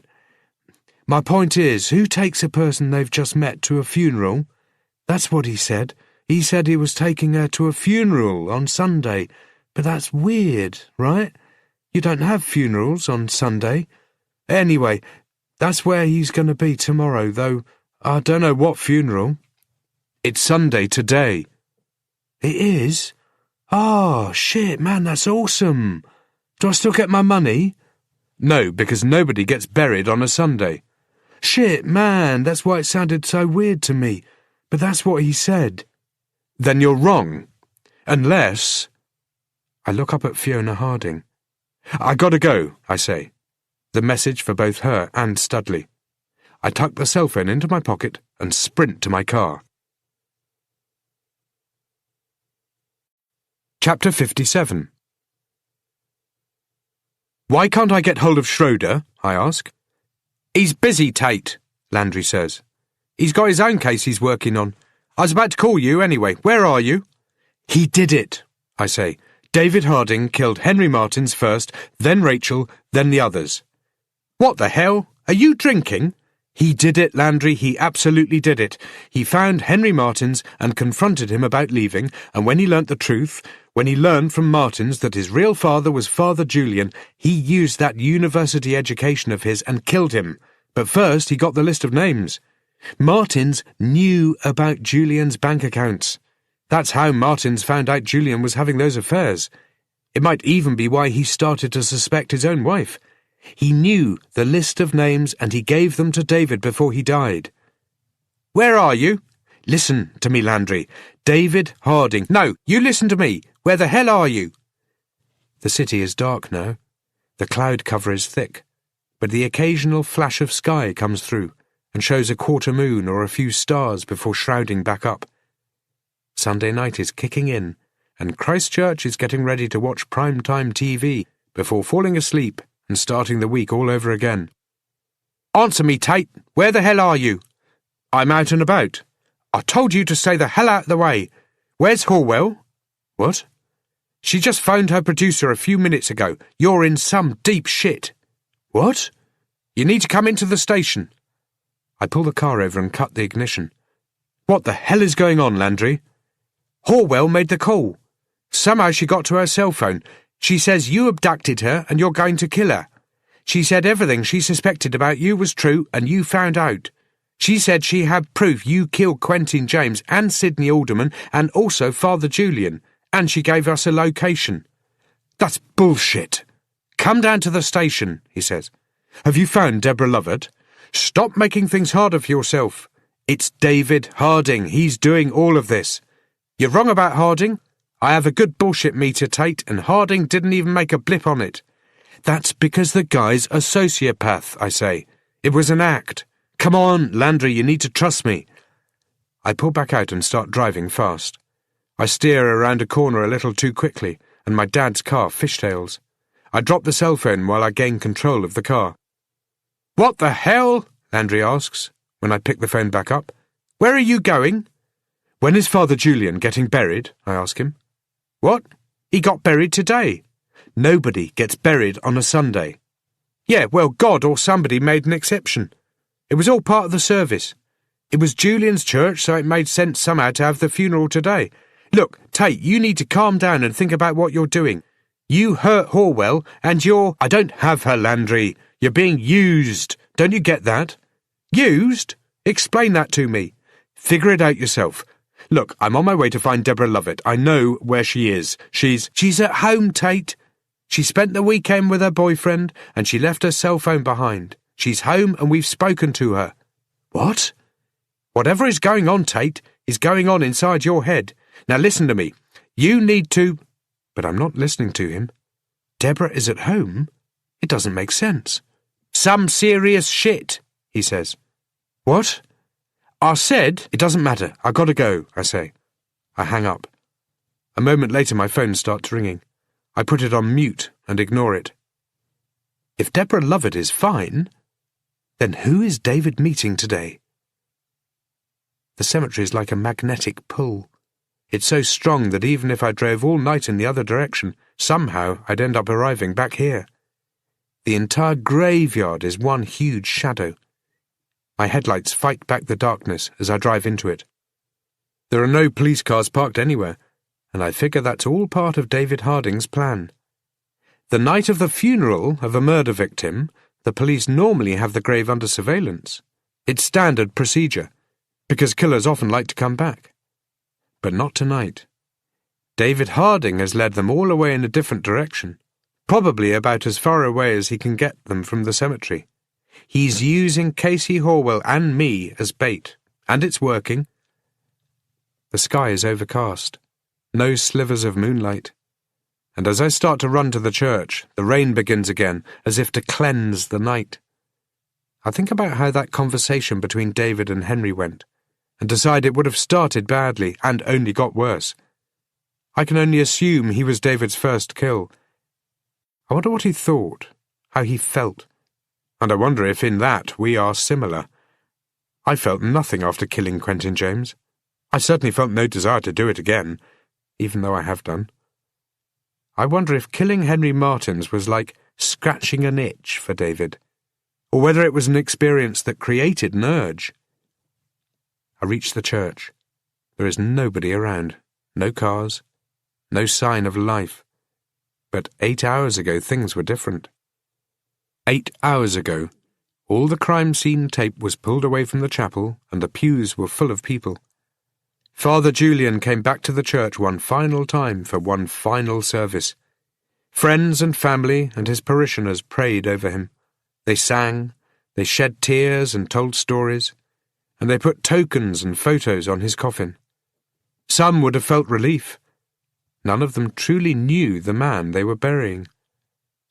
I make my way inside the same way I did the other night, and walk through the chapel and to the front of the church, my flashlight leading the way. The place still feels like it has a presence. Maybe it's Father Julian. I scan through the registry and find it's already been updated with the Sunday funeral of the priest. I study the map of the grounds and figure out the location. I carry the small maglite with me as I walk among the dead, and the images of what happens in horror movies when people like me walk through places like this suddenly seem real. Hands digging up through the ground, the rotting dead back to some semblance of life, with bony fingers as they claw their way from the dirt that has kept them captive. I shake the images away, and they're replaced with David Harding, a man far scarier and far more real. It takes me 10 minutes to reach the other side of the cemetery. Running through gravestones and the trees is like running around in a maze. There could be a dozen other people in here, and I'd completely miss them. Given the amount of time I've spent in the cemetery lately, I ought to know the place like my own backyard, because that's what it's become. Maybe if I started drinking, it'd all come back to me. The rain starts to ease up again, and the soft ground sucks at my feet. When I get to the section of plots I want, I don't even know for sure that I'm in the right place. Everything looks the same. I start scanning the headstones. Names and dates start flashing by as I begin running between them, hardly slowing down as the flashlight lights up the inscriptions.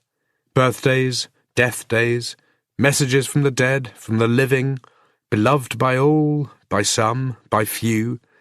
They blend into one as I move between them, my feet threatening to slip on the grass with every step. I start looking for freshly turned earth.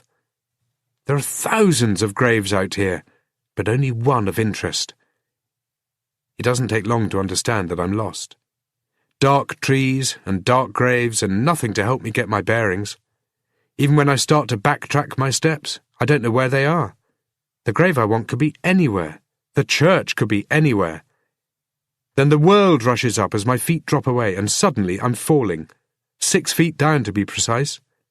I get my arms halfway up my body, but not all the way, and my face hits the opposite edge of the grave wall. My head snaps back. My shoulder smacks into the edge of the coffin lid. One leg goes into the coffin, and the other is shunted against the dirt wall. For a few moments I can't move as the darkness settles in around me. I have no idea what has happened. The world has gone dark and my mind is spinning.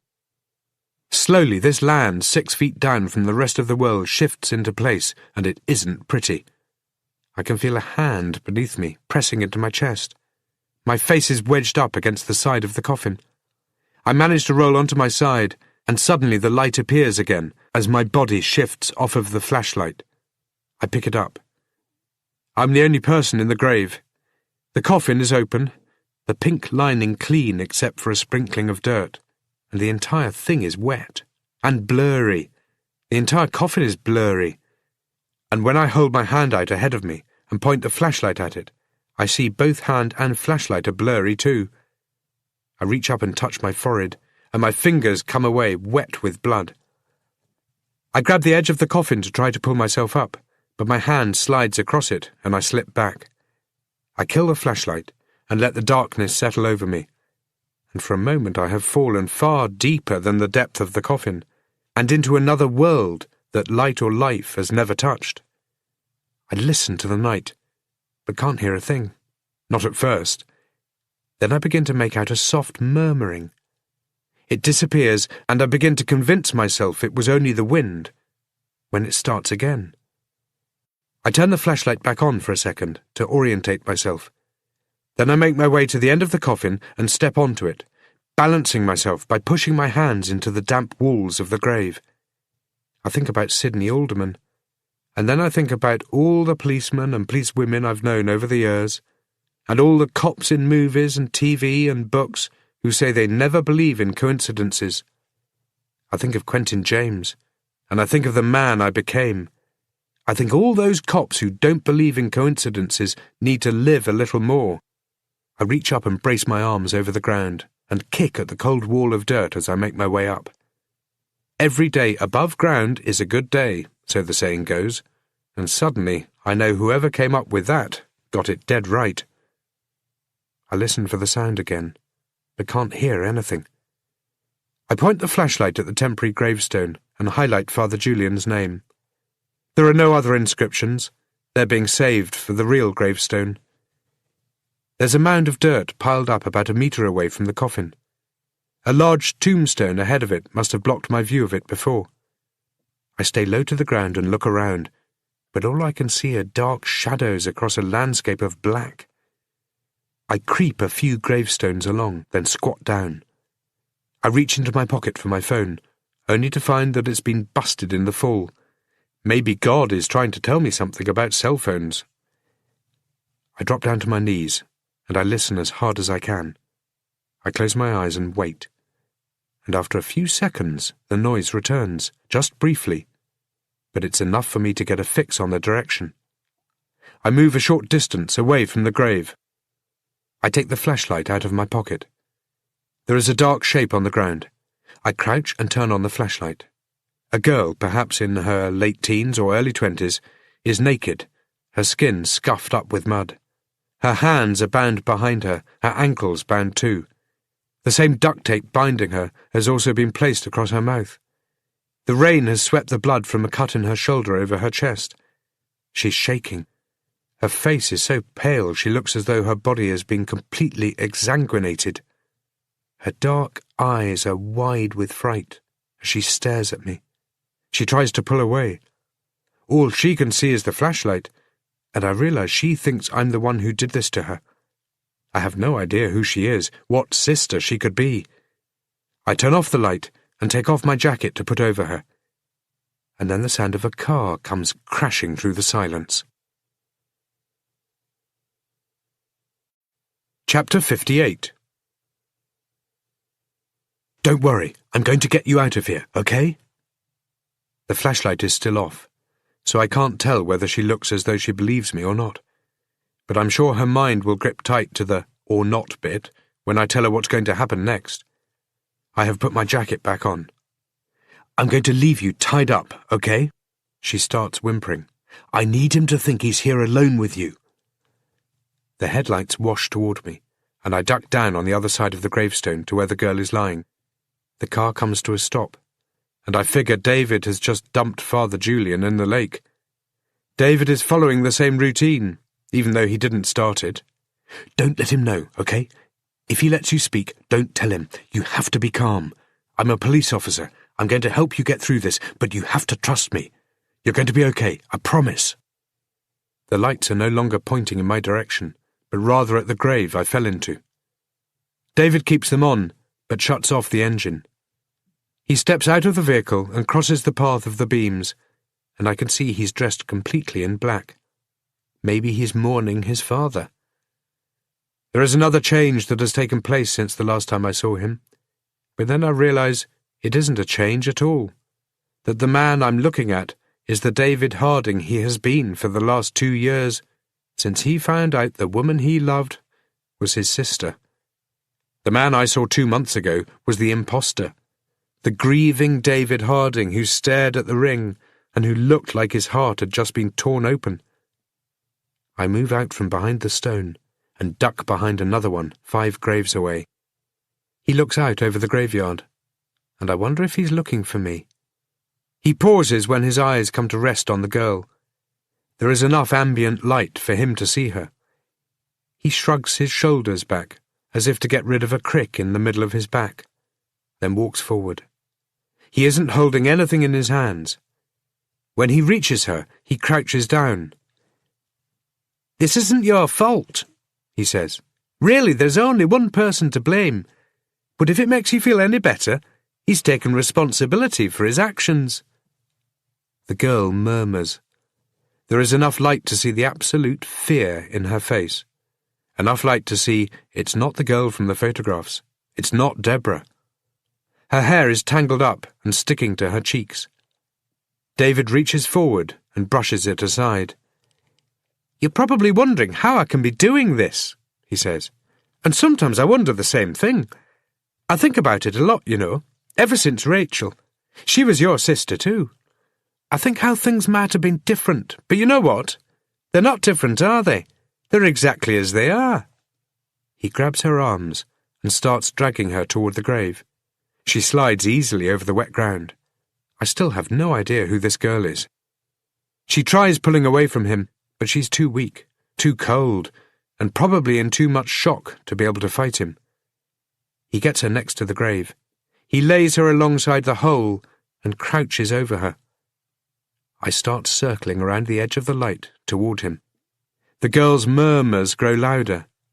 "Shh," he says. "Shh. It's going to be okay now. It's going to be okay. Things are going to be easier for you than the others." He unzips his jacket and takes it off. He undoes his belt and pulls it from his waist. He undoes the button and the fly and starts to lower his jeans.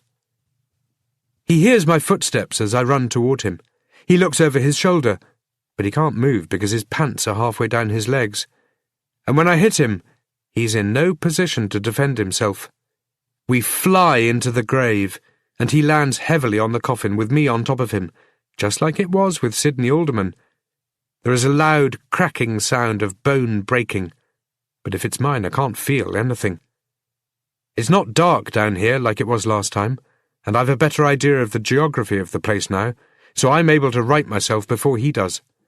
I pull him up by the front of his shirt and swing my fist at him, as hard as I can, and this time the sound of breaking bone comes from my hand as it connects with the side of his face. He falls backward, and I start to shake my hand, unsure of how many fingers I've just busted. I get to my feet and back away. David Harding lies unconscious, his arm twisted on a strange angle, and his face lolled into the corner of the coffin.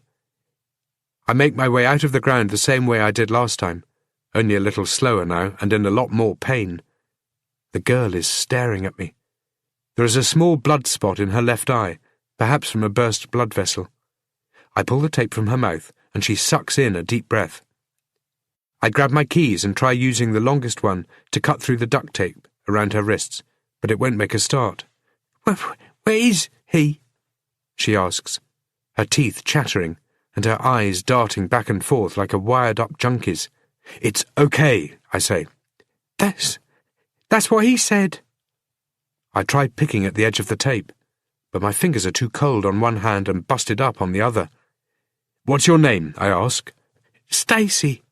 Listen to me, Stacy. It's going to be okay. My name is Theo, and I'm here to help you. You just have to wait here for a few seconds. No, don't leave. I'll be 10 seconds. Please.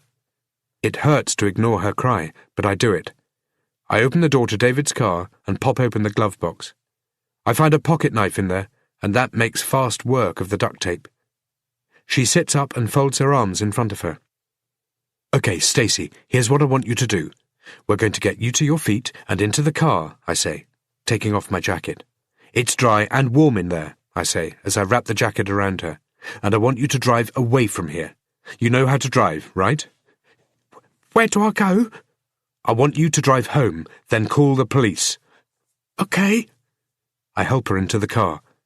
She tightens the jacket around her when she sits down. I lean in and start it. Drive carefully, Stacy. You're in a state of shock. You need to be careful. Do you think you can drive? Yes. Are you sure? There's another woman. Where is she?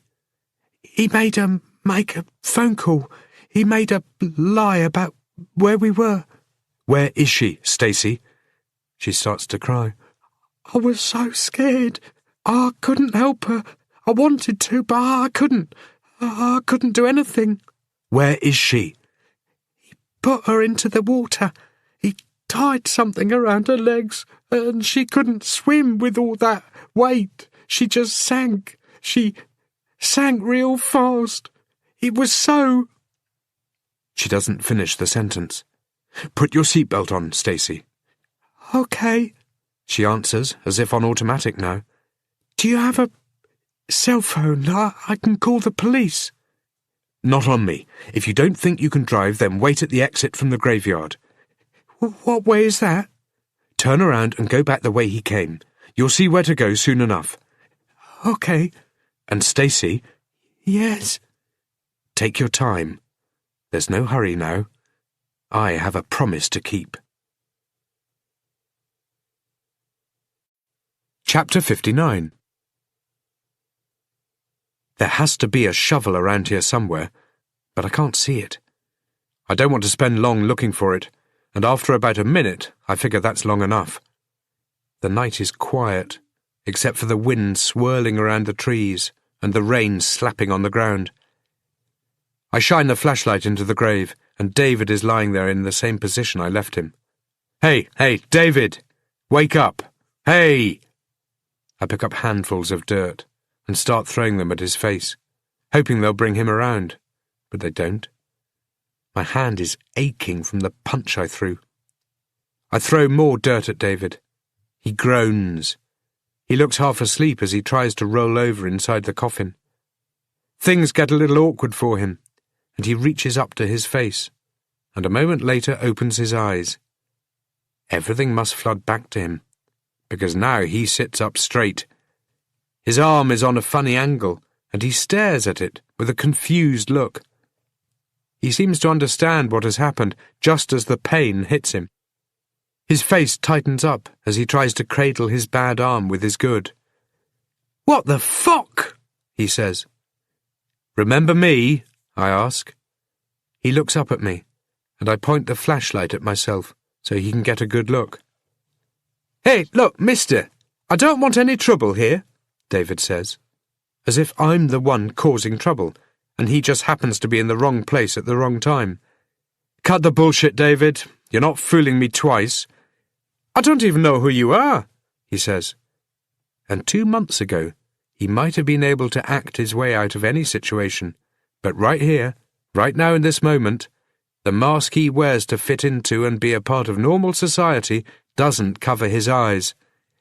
You know who I am, I tell him. And what if I do? If you do, then you know you're in serious trouble right about now. So, what? You're going to kill me now? Is that your plan? He asks. You know, I haven't really decided yet. That's about as truthful as I can get. See, the last 8 weeks have been kind of tough on me. Hell, the last 2 years. I'm trying to weigh everything up and I just don't know. Fuck you! He gets to his feet and starts looking around, probably trying to figure out if he can climb out before I get to him. I wonder how he got Father Julian out. He doesn't look strong enough to have lifted that much weight. I point the flashlight at the ground and pick out drag marks across the grass. He probably tied a rope around the body and towed it with his car. Maybe he towed him all the way to the lake. Tell me why, I say. Get me out of here, man.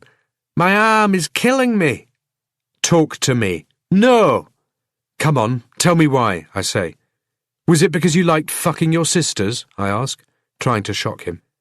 He doesn't answer, just looks up at me. That's why you raped them all, right? Because you loved it. How can you know anything about anything? He asks. I heard the tapes, David. I know you enjoyed it. It's so simple for you, isn't it? He says. And here is the calm David again.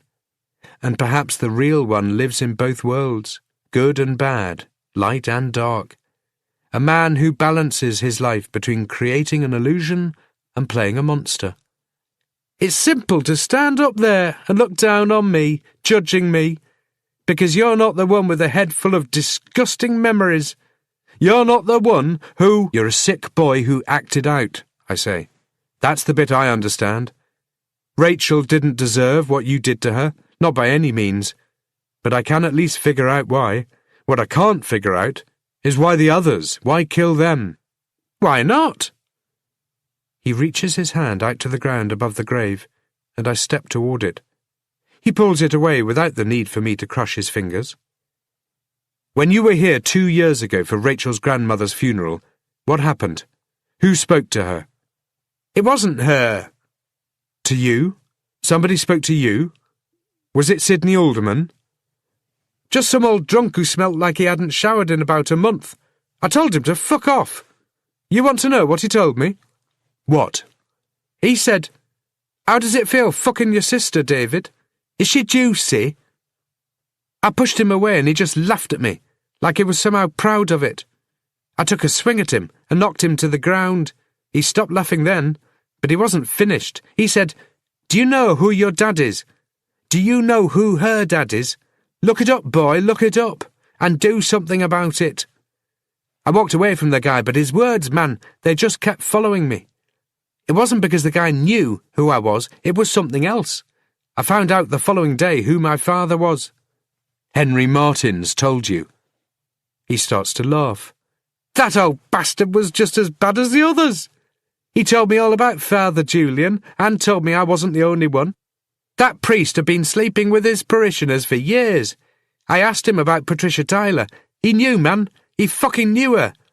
I went back to the cemetery. Bruce was my brother. The old man, he was messed up with drink. But Bruce was okay. A bit nervous, but okay. And the closest thing I had to family. What about your mother? I ask. You're kidding, right? If she hadn't been whoring around back then, none of this would have happened. I'd have had a normal life. You wouldn't have even existed. He shrugs, like it doesn't matter. When you were alone at the funeral, how did Sidney Alderman know who you were? How should I know? I guess he recognised my mother, and later I had all the proof I needed. You told Rachel who her dad was, and took her to see him, didn't you? She confronted him, and he admitted it. I waited outside for her. When she told me, I felt like I'd been hit in the stomach with a sledgehammer. I dropped to my knees and just threw up. When she tried to comfort me, I pulled away. I didn't want to be anywhere near her.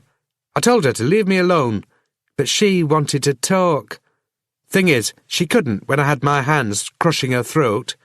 The life had gone out of her, and still I couldn't let go. You probably think that's bullshit. You think that it was my plan to kill her if that old drunk was right about what he said, but it wasn't. There was no plan. We were still in the cemetery when it happened. I could even see the church. The rain is starting to get heavier, and I wonder if it's pooling inside the coffin or soaking into the wood. I have both hands jammed in my pockets. My right one is starting to throb painfully, so I start pacing around the grave. David keeps turning in the coffin so he can keep looking up at me. And the others? I ask. What about them? Why'd you kill them? They were my sisters. I figured if it could happen once, it could happen again. You're full of shit. You'd already killed Henry Martins, which means you already knew the truth before driving Rachel to speak to Father Julian. That means you thought about it pretty hard. It means the knowledge of you being with your sister grew like a cancer inside your brain, and the only way you could cut it out was to kill Rachel. You took her to see Father Julian, knowing that she wouldn't be seeing anybody else ever again afterward. Once you knew who those other girls were, there was no chance of accidentally dating one of them. You were killing them because you enjoyed it. What about the girl tonight? She's not even one of your sisters, is she? You just can't stop yourself. He shrugs. So, what does it matter? Because you were talking to her like she was. It just goes to show how fucked in the head you really are. But why me? Why try and frame me for Father Julian? You killed my brother. He killed himself. I think about Patricia Tyler's last words to me, the promise she wanted me to make. The last month has been full of broken promises. I think of the man I once was, the man I became when I was drinking, the man in between, and the man I am now. Which one of them is the real me? I could keep talking until the police arrive, or take him into the station myself. That would earn me some credit. They'll lock David up, and there's enough evidence to put him away for a long time. But a long time in this justice system is only 10 or 15 years. Is that really justice? He won't even be 40 when he comes out. I doubt that would sound like justice to any of the girls, or to Patricia Tyler. Can this sick kid be redeemed in 10 years? Is redemption even possible? We're going to the police, I say. Fuck that! It's the only option. He goes quiet as he thinks about it. Okay, but you're going to have to help me out of here. My arm's broken. Don't try anything. I won't. I close my eyes. I think of Emily. I think of all the dead girls. I think of a promise I made. I crouch down and lower my hand. He grabs it and pulls me down, and I fall, just as I have been falling since the day I drove Quentin James out into the woods. I let it happen, and I knew it would happen. And when I land on top of him, my face doesn't register the surprise he was hoping to see. His plan, his only plan, to pull me in and crack my head into the coffin or break my neck, hasn't worked. He can see that now, and he can see his mistake. The blood floods out over my hand. It's warm and sticky and thick, and I hate the feel of it. When I pull it away from him, I leave the pocket knife I took from his car in his chest. He reaches down to it and pulls it out as if he's just been stung by something, then looks at it as if he has no idea what it is. He stares at me, his face pale and streaked with blood and tears. His mouth opens and closes, but he can't say anything. His mouth forms an O, but nothing comes out. This lonely boy who learnt who he was and made the rest of the world pay for it. He breathes heavily until the breaths become softer and softer. The knife falls from his hand. He sinks back down as he dies in front of me.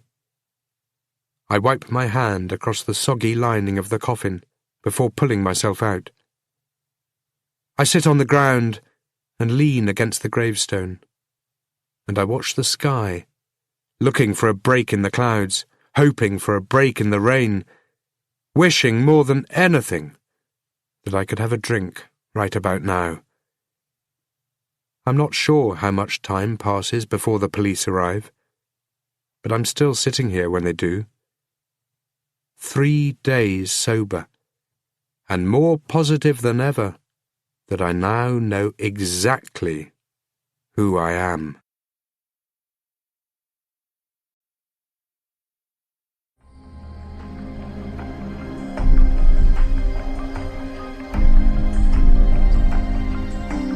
This recording of Cemetery Lake was presented by Dreamscape Media LLC. Text copyright 2008 by Paul Cleave. Sound recording copyright 2015, Dreamscape Media LLC. This recording was produced by arrangement with Simon & Schuster Inc. Thank you for listening.